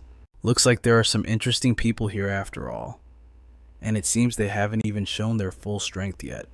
While he was thinking, the instructor shouted, "Kusanagi Minato, start your magic measurement." Minato stepped up to the machine, frowning. Oh great, this machine again. What should he do now? As Minato walked up, the crowd began to whisper. Watching from a screen, Leonard smirked. Let's see what happens this time. Eren was watching with anticipation too. He wanted to know exactly how much magic power Minato possessed. And he wasn't the only one. Ruka and the others were just as curious. Ruka muttered, "I wonder how much power he has." She guessed it might be around 99,990,000. He had joked before about having 99 million, but now they started to think he wasn't joking at all. At the machine, Minato released his energy. He decided he wouldn't hide his true strength anymore. Instantly, a terrifying pressure descended, sending the crowd into a panic. Magic power flooded the room wildly. The numbers on the machine skyrocketed, showing no signs of stopping. Even Eren couldn't move a muscle. The entire headquarters of the International Magic Association was engulfed in raw power. And then boom, the machine exploded. Minato sighed. I knew it. It's broken now. Watching through the screen, Leonard saw everything. He couldn't help but feel impressed. What a surprise. Krista scoffed dismissively. That's nothing special. That machine couldn't measure our power either. Leonard disagreed. In other words, there's a chance he's as strong as we are. Krista snorted coldly. No way in hell. At that very moment, Vaya sighed in admiration. That kid, he's actually pretty interesting. With the magic power assessment over, the practical combat exam began a one-on-one duel format. Minato had changed into the special uniform. It was incredibly comfortable. It was definitely a good thing he got issued a set. Seeing Minato suddenly smile, his opponent barked in annoyance. "You're smiling right before a fight. Are you looking down on me?" Minato flinched slightly, replying with genuine apology. Sorry. I'm getting serious now." Seeing that both sides were ready, the proctor immediately shouted, "Let the first match begin." The moment the words left his mouth, Minato lunged forward. In less than 3 seconds, his opponent was flattened on the ground. The proctor instantly announced, "Victory goes to Kusanagi." The crowd watching from below gasped in shock. What just happened? I couldn't even see it. Observing from the sidelines, Aaron couldn't help but smile at the sight. Too many people had doubted Minato, but with this test, the whole world would finally witness his true power. Meanwhile, Minato paid no mind to the crowd's reaction. He simply walked over to help his opponent up. Watching from behind the monitors, Leonard voiced his praise. "Incredible." Via couldn't hold back her awe. "I didn't even catch a glimpse." "What did he just do?" Leonard slowly explained. He closed the distance to his opponent in less than a second after the start signal. Then, Minato utilized magic. Hearing this, Via exclaimed in shock again. "That is seriously impressive." Leonard nodded slightly, adding, "What's more, he hasn't even shown his full strength yet." This remark made Krista clearly displeased, her brows furrowing into a tight line. In contrast, the other three seemed indifferent, though no one knew what calculations were running through their minds. It wasn't just Minato, Ruka, Yuika, and Ryuji. All of them were improving and securing victories in their matches. After her victory, Ruka was beaming with joy. She shouted excitedly, "I'm actually getting stronger." Ryuji also sighed with emotion. "Who would have thought we'd be using these skills to fight against other humans?" Ruka nodded in agreement. Minato's anti-monster training really paid off. Minato looked at the three of them intently and praised. "You guys did a great job." Caught up in the excitement, Yuika winked and laughed. "Hey, I might even be able to beat you now. You'd actually have to use your full strength to take me down." Smiling involuntarily, Minato raised an eyebrow. "Want to test that theory right now?" Yuika froze for a second, then frantically waved her hands in refusal. No thanks." Just then, the proctor ran over to make an announcement. "Kusanagi Minato, your next match is about to begin." Minato started slightly and quickly replied, "Understood." Thus, Yuika narrowly escaped her doom. She exhaled a sigh of relief. She had almost dug her own grave there. "Gotta be more careful," she muttered. A while later, the duel portion of the exam concluded. Once again, Minato stood at the very top. Ryuji looked on in admiration. "Look at that. You got a perfect score." Ruka also chimed in with emotion. "Minato, at this rate, you might really become a sage." Ruka searched for their names on the board, murmuring after a moment, "We placed somewhere around the top 20. Ryuji looked at the name, ranked right behind Minato, and couldn't help but call out, "Second place is Susan." As the words left his lips, a clear, melodious voice rang out from behind. "Did you call for me?" The group startled and whipped around. Spotting Susan standing there, she had appeared behind them without anyone noticing. Minato was a bit bewildered. When did this girl even get here? While he was lost in thought, Suizan spoke up. "Kusanagi Minato. I am looking forward to the next exam." Minato frowned slightly, murmuring in confusion. "The next exam," Yuika jumped in to explain it to him. "It's a battle royale style survival test held in the forest. Every participant starts with a certain number of points based on their performance, and you can steal points from your opponents. If you lose, you fail the standard. The duration of the exam is 1 week. When it ends, the points you've earned will be added to your total score." Hearing this, Minato asked skeptically, "What's the maximum score?" Yuika replied nonchalantly, 2,000 points. You need at least 2,000. People who scored low in the previous round have a chance to get a high score here.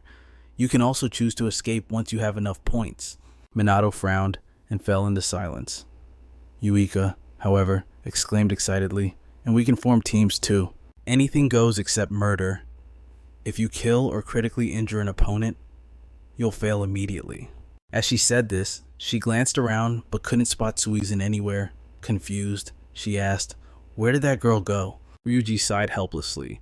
"She ran off ages ago." Just then, Eren appeared and spoke up. "By the way, I will be participating as well. You'll receive a reward for defeating an examiner, so you'd best prepare yourselves." Eren looked at Minato with burning intensity, issuing a silent challenge. "Let's have a serious fight, Kusanagi." "Yes." Minato nodded in response without a hint of hesitation. Eren smiled, thoroughly satisfied. "Get some rest before we start. I'll see you later." With that, he walked away. The three friends huddled together to discuss. Ruka frowned, speaking up. "The examiner is participating too." Yuika thought for a long moment before chiming in. "We should form a team." However, Minato spoke coldly, cutting in. "I'm going solo. Good luck to you all." With that, he turned and walked away. Ruka and the others watched Minato's retreating back, falling into a heavy silence. After a while, Ruka finally spoke. "We can't rely on him forever." Yuika nodded in agreement. "You're right." Ryuji shouted with excitement. "We're not just gonna sit around and do nothing." Elsewhere in the observation room, Krista couldn't take it anymore. She stood up from her chair and voiced her dissatisfaction. "Are we seriously supposed to watch this for a whole week?" Leonard narrowed his eyes at her and asked. Disappointed, Krista shook her head. "No." Leonard smiled faintly. He, for one, was looking forward to it. He wanted to see exactly what Minato would bring to the table in this survival match. After the break, the final test survival in the forest had begun. The host loudly announced that the exam would be broadcast globally, so they'd better watch their behavior. The 3-second countdown started.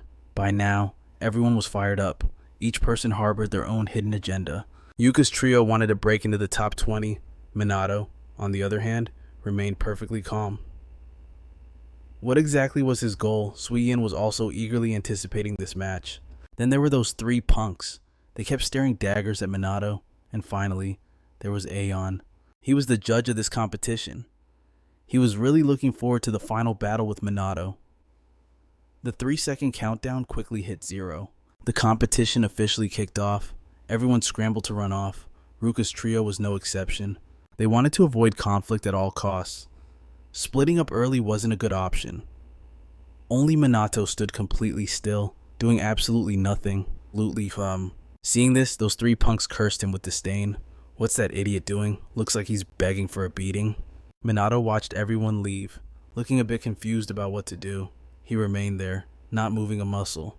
And sure enough, someone walked right into the trap. The three punks led a group over to him. The green-haired guy smirked and said, "Found you, you arrogant prick. No one's coming to save you now." As he spoke, he stuck out his tongue to provoke Minato, but Minato just asked indifferently, "Who are you again?" The green-haired guy was triggered by his attitude and screamed furiously, "Don't bother resisting. You can't escape. You're dead meat." Immediately, the group cast their magic, preparing to attack. Naturally, their actions were captured entirely on camera and broadcast live for everyone to see. Someone shouted in outrage, "Ganging up on him. That's too much." However, the Japanese viewers all believed in Minato. A girl raised an eyebrow and smiled. "Don't worry, Kusanagi will definitely win." And just like that, people started chanting his name like a cheer. Not only that, but the screen was flooded with comments cursing out those punks. Of course, the bullies had no idea. Still confident in their abilities, they shouted aggressively, "Come on then, you scared or something." As soon as the words left their mouths, beams of magic flew frantically toward Minato. Thinking they had hit him, Greenhair scoffed. So weak, he didn't even dare to fight back. But a second later, Minato's voice rang out from behind the hazy dust cloud. "How pitiful!" The punk screamed in terror. He's still in one piece after that attack. After a moment of panic, Greenhair yelled out an order. "Hit him with everything you've got." Unfortunately, their pathetic powers didn't do a thing. The moment they touched Minato's shield, the attacks reflected right back at them. This scene terrified the punks. They muttered in disbelief. "He blocked all our attacks with just a single barrier. Oh my god, what kind of power is that?" While they were panicking, Minato fired a magic bullet, and the whole squad was wiped out. They lay sprawled upside down in a giant crater. Only now did they realize the truth. The rumors about Minato beating Chrono weren't just talk. Meanwhile, another group that hadn't joined the fight was secretly checking the news on their phones.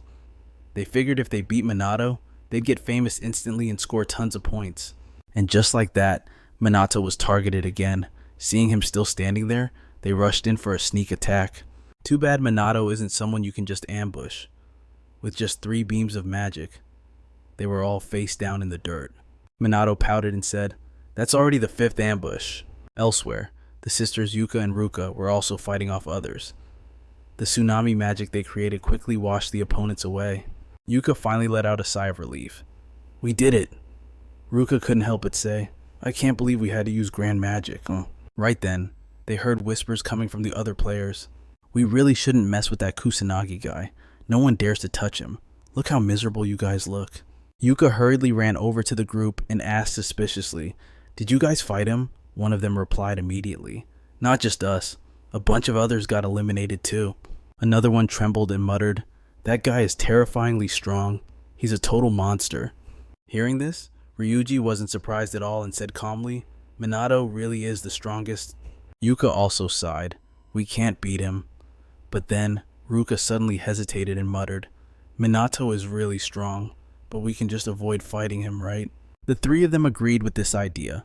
It was really their only option, but would it be okay? Elsewhere, the Chinese martial arts genius, Su Yin, was in a corner of the forest, calmly practicing his routine. Su Yin's talent revealed itself early on. By 13, she was already hailed as the strongest in all of China. In every field, she was unbeatable. She knew with absolute certainty that one day she'd surpass both her master and her senior brother. But sometimes, Su Yin felt bored. There was almost no one left who was stronger than her. Everyone she fought was just mediocre. She craved a real challenge against someone stronger. That is why she entered this competition. Su Yin is overwhelmingly powerful. A single punch from her can topple an ancient tree. That monstrous strength made people fear her, keeping them at a distance. But Su Yin didn't care. She vowed to reach even greater heights, a peak no one else could ever touch. To do that, she has to crush stronger opponents. And the target she chose was none other than Minato. Su Yin marches right up to him, points a finger in his face, and declares, "Kusanagi Minato, you're next." Minato doesn't flinch one bit. He just smiles calmly and replies, "Am I really?" "Looks like we've got an audience." Su Yin frowned slightly, glancing behind her to see a whole crowd approaching. She immediately steps aside, scoffing, "I work alone. I don't do teams." The man leading the group nods in agreement. "Same here. We all want a one-on-one." Hearing this, Minato clicks his tongue, amused. "A bunch of battle junkies. That's my specialty." Meanwhile, Eren has arrived on the scene, quietly observing Minato. These elite representatives from around the globe all possess magic power exceeding 1 million. Even Minato would struggle to fight them all at once. But one-on-one, well, that's a different story. Still, Eren likes Minato's attitude. He approves. This isn't just kids playing pretend anymore. Now, he'll finally get to see the boy's true power. Down below, the man unleashes his magic power, raising an eyebrow. "I'll take the first shot." Seeing his aura, Minato offers a rare compliment. "Your magic, it's quite refined." With a low chuckle, the man replies casually, "I'm a former mercenary. I've survived countless battlefields, and naturally, I've killed before." But then he tells Minato not to worry, claiming he won't kill him. Minato clicks his tongue. "How convincing, considering your leaking killing intent." I don't believe a word of it. The moment he speaks, the man charges forward. Minato doesn't back down an inch, reacting calmly. In the blink of an eye, the mercenary's knife is already right in front of his face. He barely dodges, but the blade still slices off a few strands of his hair. The mercenary is impressed. Beautiful movement, in that case. Let's try this. He instantly summons his dark magic. A dark vine lashes out at Minato, but he sidesteps it effortlessly. In a flash, Minato appears right in front of the man and slams a fist into him without hesitation. The agony makes him scream as his limp body is sent flying back 10 meters. The mercenary trembles uncontrollably. Just one hit. How did it cause this much damage? What terrifying power. Minato scans the crowd, raising an eyebrow with a smirk. So, who's next? Immediately, a muscle-bound guy steps forward, declaring loudly, "I'm gonna take you down and make a name for myself." But what happens next leaves the mercenary in utter shock, his voice shaking. I can't believe it. Because every single challenger who rushed in was taken down by Minato in a split second. It's a massacre. The mercenary bites his lip hard. Even with a first-class mage among them, they couldn't land a single scratch on him. And he, a man who never knew fear on the battlefield, why is he shaking like this? Watching the battle, Eren can't help but marvel at the overwhelming gap in skill. Part of him really wants to test Minato himself, but Eren quickly dismisses the thought, shaking his head with a sigh. No, if I get taken out this early, I won't be able to complete my mission. Whatever, time to move to another area. Nearby, Suyin watches Minato's instant victory, her pupils contracting in shock. What was that? What the hell just happened? That movement. She didn't think Minato was capable of that level of speed. On the other side, Minato watches the rest of the group scramble away in fear. He sighs helplessly. He only got a little bit serious. He glances over at Suyin. Looks like you're the only one left. You still want to fight. Suyin steps right up to him. She's always been called a genius. But Minato, he's something else entirely. This pressure, it feels just like when she faced her senior brother. No, it's even heavier than that. She clenches her fist and screams, "Bring it on!" Suyin fears nothing. Driven by pure battle lust, she launches her attack. Minato furrows his brow slightly, calmly tracking her movements. She rushes in like a gale-force wind, closing the distance instantly. Minato clicks his tongue and throws a punch, but Suyin catches it. At the same time, she activates her magic, but before the blast can hit, Minato has already vanished from her sights. But with a flicker of motion, Suyin conjured another spell right against Minato's chest. A violent surge of water erupted outward. Suyin frowned slightly, thinking to herself, "Did I land a direct hit?" Unfortunately for her, Minato was already standing behind her. He raised an eyebrow and chuckled. "That's an interesting way to fight." Hearing his voice, Suyin hastily dodged away to create distance. Minato didn't care. He just casually analyzed, combining Chinese martial arts with magic while keeping it active. And even having to time the activation perfectly during combat, truly flawless. It was different from ordinary mana, and it wasn't like the magic martial arts he usually used either. There was something strange about Suyin. She huffed coldly and declared, "This isn't mana, it's fighting spirit." Minato looked a bit puzzled. "What kind of power is that?" Suyin touted her lips and replied, "I'm not telling you." Immediately after, she unleashed her magic. A tier 12 fusion spell materialized. Boom! An earth-shattering explosion erupted, filling the sky with smoke and fire. After launching that attack, Suyin was left gasping for breath. But, regrettably, Minato was completely scratch-free. A single barrier had blocked it all. He even smirked teasingly. What impressive magic. Seeing this, Suyin grew frustrated and aggressively charged forward. She decided to go hand-to-hand and fight Minato with martial arts. But surprisingly, Minato knew those moves too, and he blocked them with ease. Suyin's eyes went wide with horror. How are you a master of both magic and martial arts? He was good at everything, and none of her moves were working. Minato narrowed his eyes at Suyin, who had slumped to the ground, mumbling in confusion. "Is it over?" She sat there trembling, her face pale and grim. She thought she was strong, but in front of a monster like Minato, she was nothing but a child. After a long silence, she muttered in a low voice, "This is Suyin's defeat. It's time for the end." Minato was bewildered. She really was a weirdo. Yet, Suyin looked up at him and flashed an innocent smile. That was really fun. Minato was even more confused. Why was she smiling? Shouldn't she be crying in fear right now? Unable to understand her, he decided to turn and leave. Suyin watched his retreating back, falling into deep thought. This person was overwhelmingly stronger than her. Even compared to the four greats, he wasn't inferior in the slightest. She needed to find someone like this. Suyin wanted to know more. What did Minato know that she didn't? So she ran after him. She kept lurking behind him like a little tail, refusing to let go. Suyin believed Minato would get even stronger, so she was going to watch him. Minato obviously noticed her following him. He felt a bit helpless, but he didn't do anything about it. By nightfall, Minato stopped to rest by a stream. He caught some fish and started a fire to roast them. Suyin hid behind a bush, her stomach drumming loudly. She had been so focused on following Minato that she forgot to eat. Minato, who was grilling the fish, heard the noise behind him and felt truly exasperated. He sighed and called out, "You can come over here, you know." Suyin froze, surprised that she'd been discovered. She poked her head out from behind the tree, looking at Minato in confusion. After hesitating for a long while, she finally tiptoed over to his side. Seeing this, Minato handed her a fully grilled fish and asked skeptically, "You want some?" Suyin's eyes immediately lit up. Her face showed pure craving as she snatched the fish and started devouring it. Minato couldn't help but smile at the sight. In just a moment, Suyin had eaten until her belly was full and round. Minato finished eating as well. She secretly observed him in battle.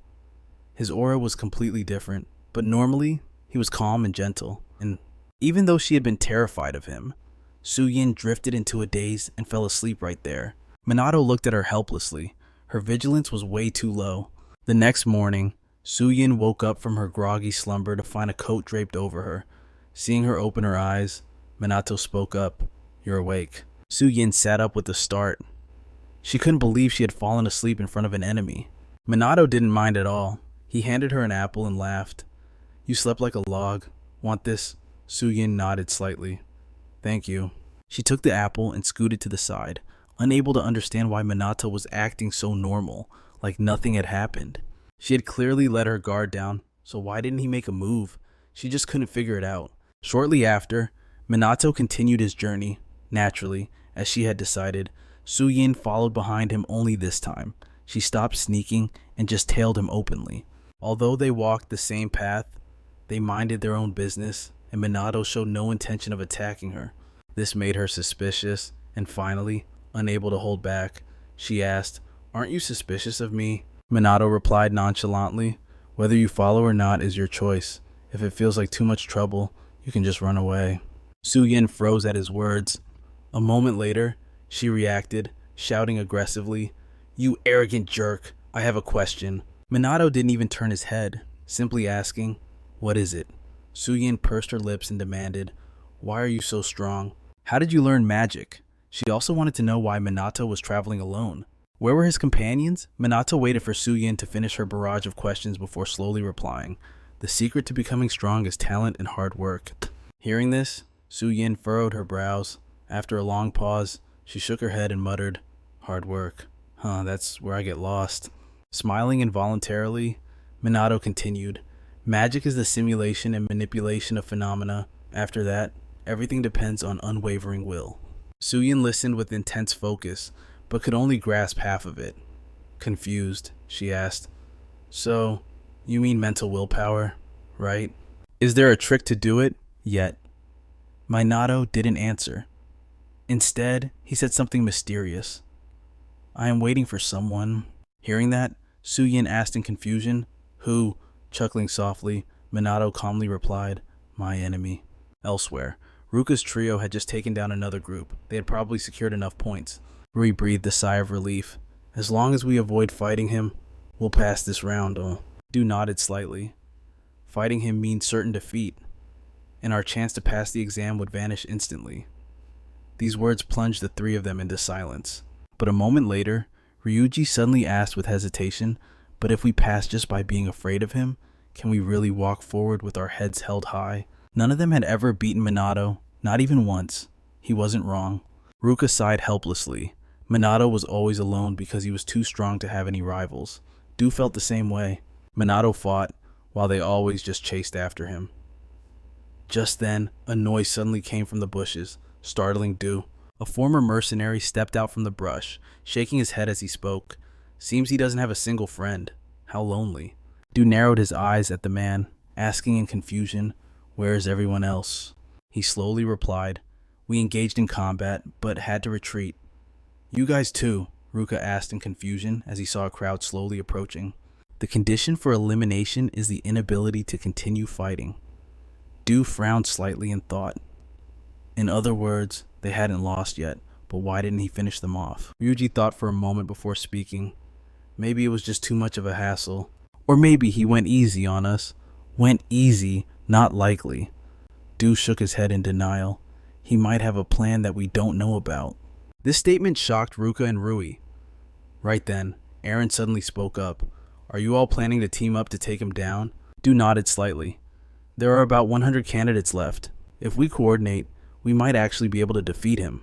Hearing this proposal, Aaron frowned in silence. Interesting strategy, but don't forget, I am the examiner. Du narrowed his eyes at him, raised an eyebrow, and smiled. Don't you want to beat him? He's very strong. Probably the strongest person here. Ruka and Ryuji also agreed with this opinion. However, the former mercenary was unconvinced and wanted to object. That's saying a bit too much. But before he could finish, Aaron cut him off. In my eyes, he possesses power on par with the 6 great sages. These words left the crowd stunned, followed by whispering and murmurs. That guy is unreasonably strong. If you say he's sage level, I'd believe it. While everyone was confused, Du suddenly shouted aggressively, but so what, I still don't want to give up. He's only one person, while we have the numbers. Ruka also nodded in agreement. We can do this. Let's teach that arrogant guy a lesson. Aaron narrowed his eyes at them and asked in a low voice, but do you have a plan to win yet? Du smiled confidently. Even a 1% chance is worth trying. On the 3rd day of the practical exam, Minato still maintained that leisurely demeanor, eating, then sleeping, sleeping, then eating, not looking like he was competing at all.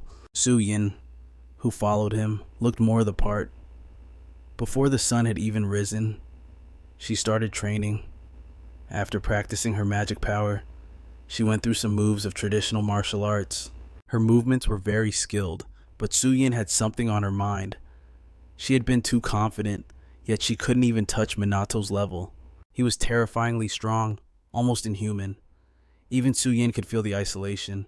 As for Minato, he had been a loner for a long time, and she could sense that. While Su-yin was lost in thought, Minato woke up and teased, training even during the exam. Su-yin glanced at him and replied calmly, It's just part of my routine. Minato swept his gaze over her, and after a long moment, spoke up. Does martial arts use a different energy than magic? Interesting? Hearing that, Su-yin corrected him, clearly displeased. This is battle will. She explained that it allowed her to burst forth with physical strength many times greater than normal. When using a staff, that power increased even more. Minato listened, then muttered in confusion, battle will and a staff. Su-yin slowly explained, First, focus on refining your internal force. Guide the flow of battle energy through your body and relax to let it wrap around you. As she spoke, she demonstrated, harnessing all the power within her body before finally releasing it outward. Minato watched from the side, unable to help himself from clapping in praise.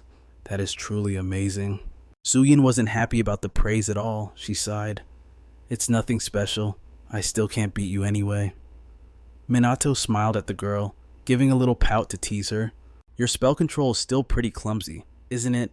Hearing this, Su-yin got annoyed and huffed. I taught myself and never set foot in a magic academy, so it's understandable that my magic isn't perfect. Minato nodded indifferently, then slowly began to explain. Battle aura and magic might seem similar, but they are fundamentally different in nature. It's best not to use the same mindset to control both. He told her that she was naturally bad at sensing and controlling mana, which was why her incantations were so unstable. Su-yin listened, looking puzzled. So, what do I need to do? Minato spoke calmly. I'm going to transmit a stream of high-density mana into you. Focus on feeling it with your entire body. He never expected there would come a day when he'd be transferring mana to such a low-tier mage, but for Su-yin to get this far on raw talent alone, she really was an interesting person. As he thought this, Minato placed his hand on Su-yin's back and began pouring mana into her body. Not long after, the girl cried out, I can feel it. I've never felt a source of mana this burning hot before. Minato spoke slowly. This is true mana. Etch the difference between it and your aura deep into your body. Su-yin looked excitedly at the stream of energy flowing through her, laughing happily. So this is real mana, I get it now. It feels like I can actually touch it. Minato calmly explained that since she could use both aura and magic, she likely hadn't distinguished clearly between the two energy sources before. Suyin looked as if she had just been enlightened, her eyes filling with a radiant glow in an instant. She laughed cheerfully. Kusanagi Minato, you really are a monster. A problem that's troubled me for so long was solved in the blink of an eye. Thank you. Minato declined to comment, shaking his head with a smile. Don't mention it. While the two were talking, several pairs of eyes were secretly watching them. Moments later, the ambushers rushed out from the bushes to attack, but with such shrimp-like abilities, they were kicked far away by Suyin before they could even touch the pair. Minato also fed them a punch. He clicked his tongue, impressed.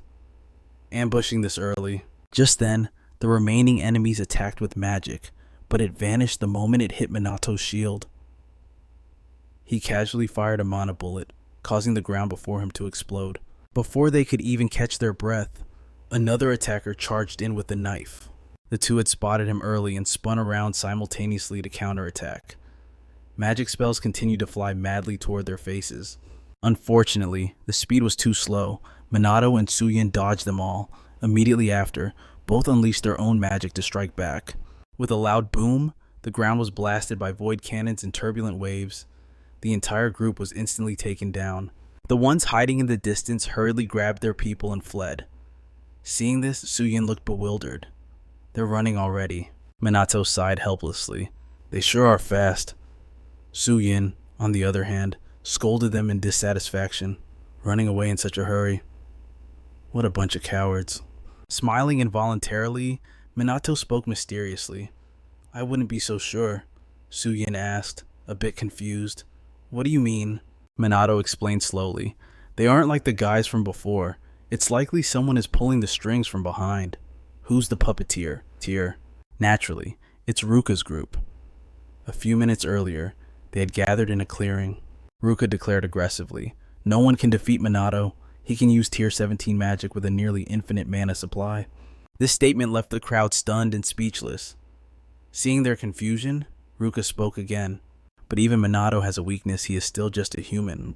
Although holy magic can heal wounds and dispel fatigue, it cannot restore mental exhaustion or replace sleep and food. So, we will always ambush him whenever he tries to rest. Suyin had just chased away a group of people. She angrily took off Minato's coat and cursed in frustration. Dirty schemes and cheap tricks, they should fight fair and square, attacking when we're off guard. That's truly despicable. Minato couldn't help but smile. I'm different. As long as I win, I'll play any way I have to. That style actually suits my taste. Suyin froze upon hearing this. She was supposed to be the one who craved battle, yet now she was just following Minato. The enemy was risking their lives to take him down, but what about her? Thinking of this, Suyin couldn't help but clench her fists tight. Traveling with Minato was really fun, but that wasn't her true goal. Suyin suddenly became resolute. Minato was preparing to leave when he suddenly turned his head back to look. Suyin had disappeared from the clearing, leaving him all alone. Minato couldn't help but smile. She's gone. And now the game truly begins. Truly, a 1 against 100 battle was about to unfold. In the days that followed, Minato was constantly ambushed during his journey. But with his high-level magic, it was easy to handle. If 1 came, he beat 1. If 2 came, he beat the pair. If 10 came, he wiped them out. After being defeated, a group would come to retrieve the injured. At first, Minato simply ignored them and let them leave. But eventually, he decided he didn't need to hold back anymore. So, he decided to give chase. Crossing a vacant clearing, Minato ran into a large group of students. They tried to trap him in a fog of dark magic, but Minato dispelled it in an instant. But by the time his vision cleared, they had completely vanished. He frowned and muttered, "They got away." He couldn't sense their magic power anymore. From the ambush to the retreat, there were no gaps in their plan. Not bad at all. On the final day of the practical exam, Du rallied everyone together. She announced that today, they would launch an all-out assault. After days of constant ambushes, Minato had to be exhausted. Eren listened in silence, not saying a word. Ruka and Rui remained silent as well.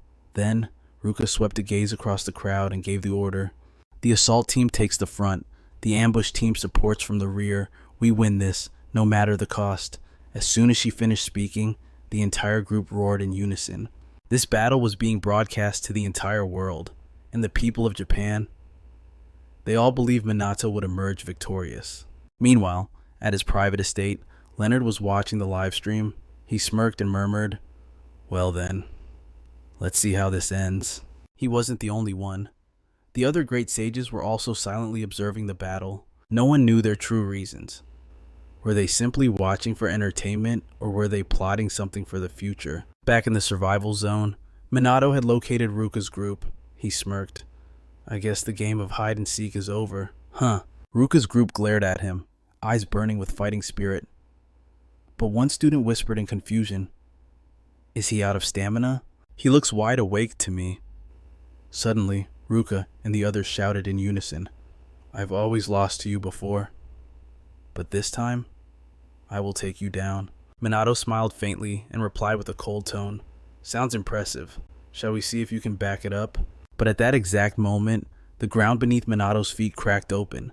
In the blink of an eye, a massive sinkhole appeared. Minato didn't have time to react and plummeted into the darkness. Above him, a squad of mages unleashed a sneak attack. Minato frowned. So, Du and her team were just bait. Not bad. As he thought this, the crack high above began to seal itself shut. In seconds, the ground looked completely normal again. The students peered down, bewildered. One muttered uncertainly, Did we get him?" But a second later, the ground exploded. Minato burst from the earth, raising an eyebrow with a smirk. Not bad, but still too amateur. Seeing this, Du's team immediately launched their attack. It wasn't over yet. A barrage of elemental magic stormed toward Minato, only to be stopped cold by a barrier. Seizing the moment, an attacker ambushed him from behind, but it was as if Minato had eyes in the back of his head. He instantly summoned another shield to block the strike. He spoke coldly, "Useless." But almost simultaneously, a massive fireball descended from the sky.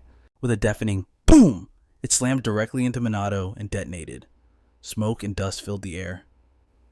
The mages asked nervously, "Did we hit him?" But when the smoke cleared, Minato was still standing there, tall and proud. He smirked. "That last one wasn't bad. I didn't expect you to actually wound me." He said wound, but it was nothing more than a scratch on his bicep. Ryuji cried out in disbelief. He took a direct hit from that and only got a scratch. Is he even human? Just then, Du shouted her orders. "Everyone, keep attacking its Minato against 100 of us." Everyone believed that in this battle, the sheer numbers would guarantee their victory. No matter how strong he was still just human. Or so they thought. But the former mercenary among them was the first to realize the truth. "This is foolish. There's no way we can win." Minato clearly wasn't human. But Du and her sister were still fired up. They screamed in unison, "I will not give up, never." As they spoke, they combined their powers to cast a level 12 ice spell. A prison of frost and bone encased Minato. Seeing this, the crowd cheered. Is that new level 12 magic? That's incredible, but it didn't last. Slowly, the ice began to fracture. Minato shattered it into tiny fragments. He smirked. Not bad, but still not enough. Seeing this, Ryuji rushed into attack. He summoned infinite gravity to crush Minato from above, but Minato's shield blocked it effortlessly. Ryuji watched blankly as his spell was shattered, freezing him in place. Ruka and Du might be able to cast level 12 magic, but for him, level 10 was the absolute limit. The students were exhausted. Some were already starting to give up, even attacking all at once. He blocks everything. Can we really win? Hearing their doubts, Du screamed. He's using automatic defense and casting spells at the same time. He can't keep that up for long. If we keep attacking, I know we can land a hit. Meanwhile, Eren threw off his coat. He grinned with excitement. Then it's my turn. Even Kusanagi can't block a ruthless melee attack. Right, feast your eyes on my muscle magic. As he finished speaking, he lunged at Minato, but Minato blocked him instantly. Minato scoffed and muttered, I thought you said you were using melee magic. Immediately, they trade blows again, moving at incredible speeds. Whether it's a fist or a spell, Minato deflects them all with casual ease. Eren refuses to give up, launching a frenzied assault. Yet, Minato isn't panicked in the slightest. He handles it with total calm. Seizing the opening, the Yuka sisters launch a synchronized attack. Thousands of icy bone shards tear through the air, rushing straight toward Minato.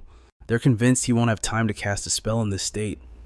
Surely a simple barrier can't withstand tier 11 magic, right? At that exact moment, a deafening explosion rocks the area, sending dirt and stone flying everywhere. The Ruka sisters cry out in joy. We got him. But as soon as the dust settles, a silhouette calmly steps out from the smoke. Minato smiles casually and says, "Nice coordination. I'll be honest, that actually gave me a bit of a scare." Witnessing this, the mages are shook to their core. Impossible. He's practically unscathed. The Ruka sisters scream in confusion. How did he block an attack like that? He didn't have time to cast high-tier magic. Minato clicks his tongue and shakes his head. I didn't use high-tier magic. Du stares at him in disbelief. Don't tell me you used low-tier magic. Ruka shoots back, refusing to accept it. Are you saying you blocked a tier 12 spell with that?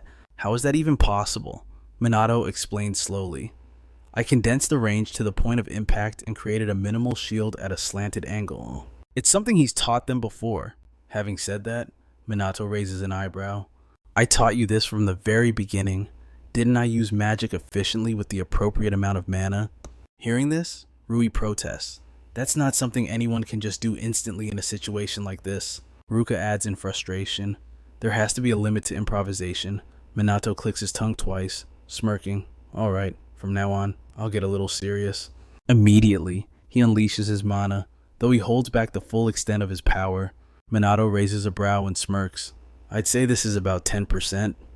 Hearing this, the cowards turn tail and run. But Minato doesn't give them the chance. He attacks instantly, dropping them right where they stand. Minato speaks in a low voice.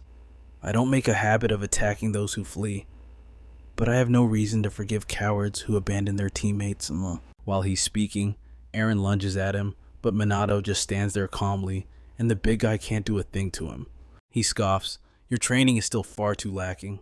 In a flash, Minato lands a heavy punch, sending Eren flying backward until his body slams hard against the ground. Just as he thought, he couldn't defeat Minato.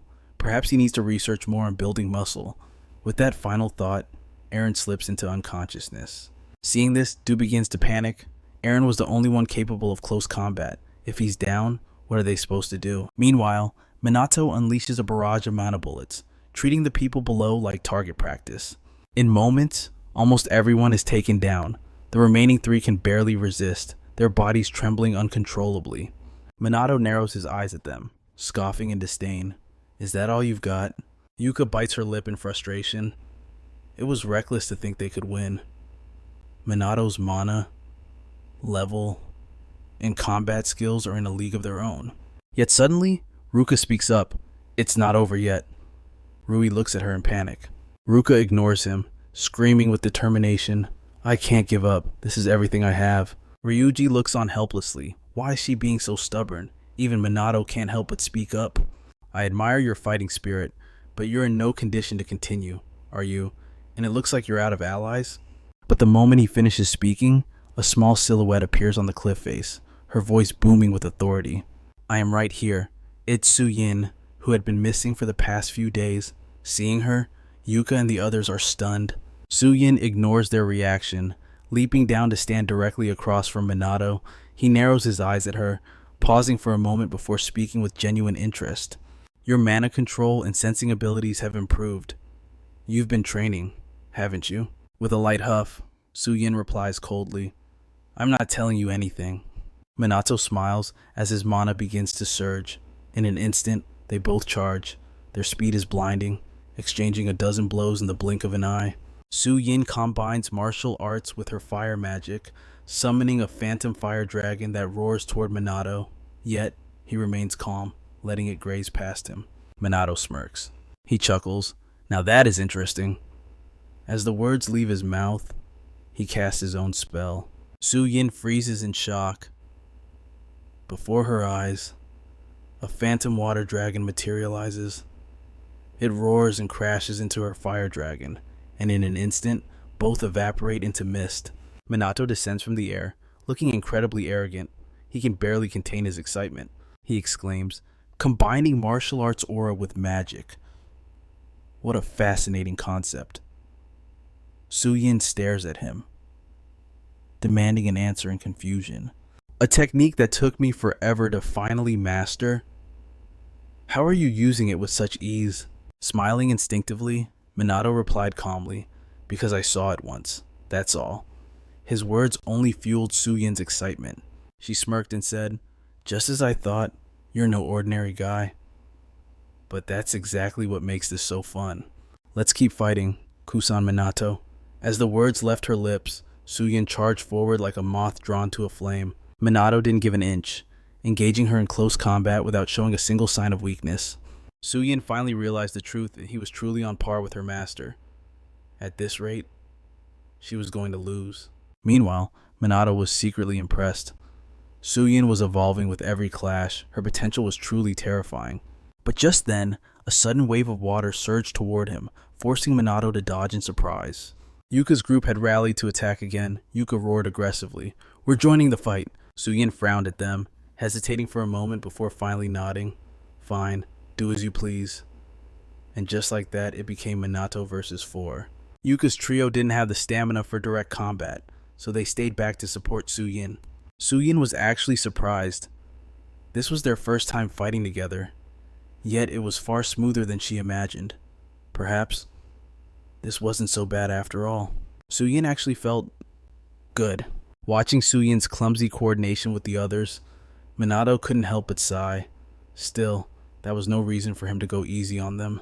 The spectators watching through the screens couldn't hide their shock. Minato's performance was absolute madness, and the outcome left everyone stunned. Time was up. Everyone lay defeated. The only one left standing tall was Minato. He scanned the room and smirked. Guess that's a wrap.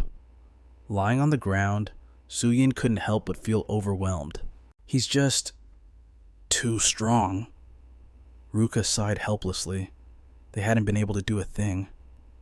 Ryuji bit his lip aggressively, cursing under his breath. Damn it all! Yuka fell into utter despair.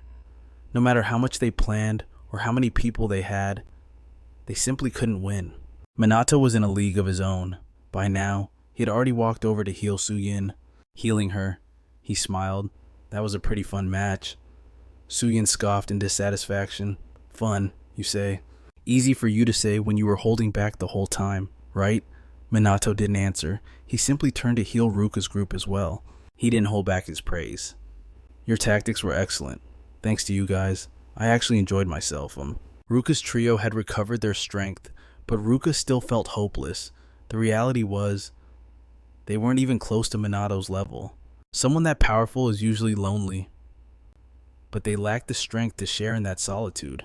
While they were still dazed, Minato spoke up. You guys pushed me this far. The least you could do was look a little happier about it. Hearing this, the sisters glanced at each other and finally smiled. Meanwhile, Ryuji was silently observing the three of them. Minato was the strongest, most amazing friend he had. Yuka and Ruka were getting stronger every day, too. But what about Ryuji? Had he already reached his limit? Following that epic battle, Minato's face was plastered across every newspaper and media outlet. He had become famous all over again. Some even claim Minato was the strongest legend, capable of fighting on par with the Six Sages. Leonard was also extremely satisfied with Minato's performance. He applauded in praise. Even while surrounded, he maintained control and took down top-tier mages as easily as flipping his hand. He is the closest thing to perfection I have ever seen.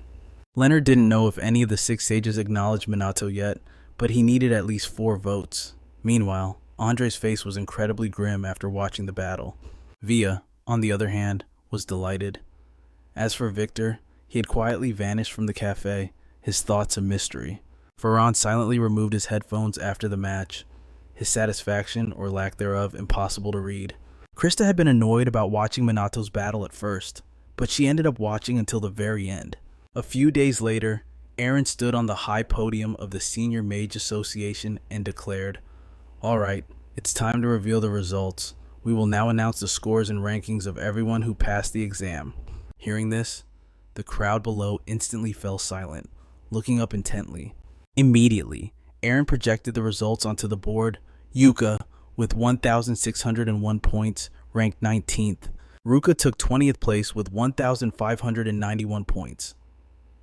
Ryuji was 21st with 1,589 points, trailing Ruka by just 2 points. The sisters immediately cheered in joy. We passed, we actually did it. But just then, Ryuji suddenly pointed at the screen and gasped. Look at that, just as predicted. Minato is rank 1 with 2,000 points, becoming a Grand Sage, and Suyin is rank 2 with 1,789 points, classified as Supreme Rank. Seeing Minato's result, the sisters were absolutely thunderstruck. Sage rank? Is Minato about to join the 6 Sages? Just then, Aaron spoke up clearly once more. With the absolute consensus of the 6 Sages and the MAGE Association, Kusanagi Minato is officially promoted to the rank of Grand Sage. From this day forward, the 6 Sages shall be known as the 7 Sages, with Minato taking his rightful place among them. Upon hearing this declaration, the crowd below accepts it with total admiration and respect. His power is undeniable. The Juka sisters immediately rush over to offer their congratulations. Suin and Rui are no exception. Everyone is genuinely happy for Minato. In the blink of an eye, the entire room erupts in thunderous applause. Juka narrows her eyes at the figure on the high podium. He is leaving them further and further behind. Ruka can't help but let out a heavy sigh. Thinking she could stand by Minato's side was perhaps just her own arrogance. Following that day, the news of his ascension to the 7 Sages is broadcast across the globe.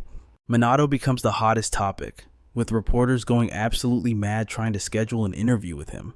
Minato's fanbase grows larger by the minute. That evening, in a massive banquet hall following the exams, a grand celebration party is held for everyone. There is joy, but there is also sorrow. The guests can't stop discussing the events of that fateful battle. Aaron and Ruka's group are in high spirits. But just then, Suin notices something. Minato has quietly slipped away to the balcony, all by himself. She hurries after him. The two of them stand on the terrace, overlooking the bustling city lights below, neither saying a word. A moment later, Suin finally breaks the silence. Congratulations to the 7th Grand Sage. Minato just offers a casual, non-committal grunt in response. Suin looks at him in confusion and asks, "You don't look very happy about it." A faint smile touches his lips as Minato sighs. "Am I really a sage?" Suin glances back into the banquet hall and speaks slowly. "Your friends, they look at you differently now." Minato nods slightly. Everyone has gotten stronger. Suin stares intently at him and asks vaguely, "To help everyone in the world improve, to live together in harmony. Is that your goal? Who knows?" Minato shrugs indifferently, his voice void of emotion. Chuka, Suin, and everyone else. The world they see. The world they live in. What exactly is it? Seeing the distant look in his eyes, Suin asks softly, "Don't you feel lonely?" Hearing those words, Minato glances sideways at her. After a long pause, he answers calmly, "I forgot what that felt like a long time ago. Besides, now I have people who are trying their hardest to catch up to me." Saying this, Minato looks at Suin with a smile. "And you're one of them." Suin's cheeks instantly flush red with embarrassment. Minato doesn't seem to notice. He reaches out, pats her on the head, and smiles. "Thank you." Then he turns and heads back into the banquet hall, leaving Suin alone with her chaotic thoughts. What on earth is going on here? What is this feeling? Yeah,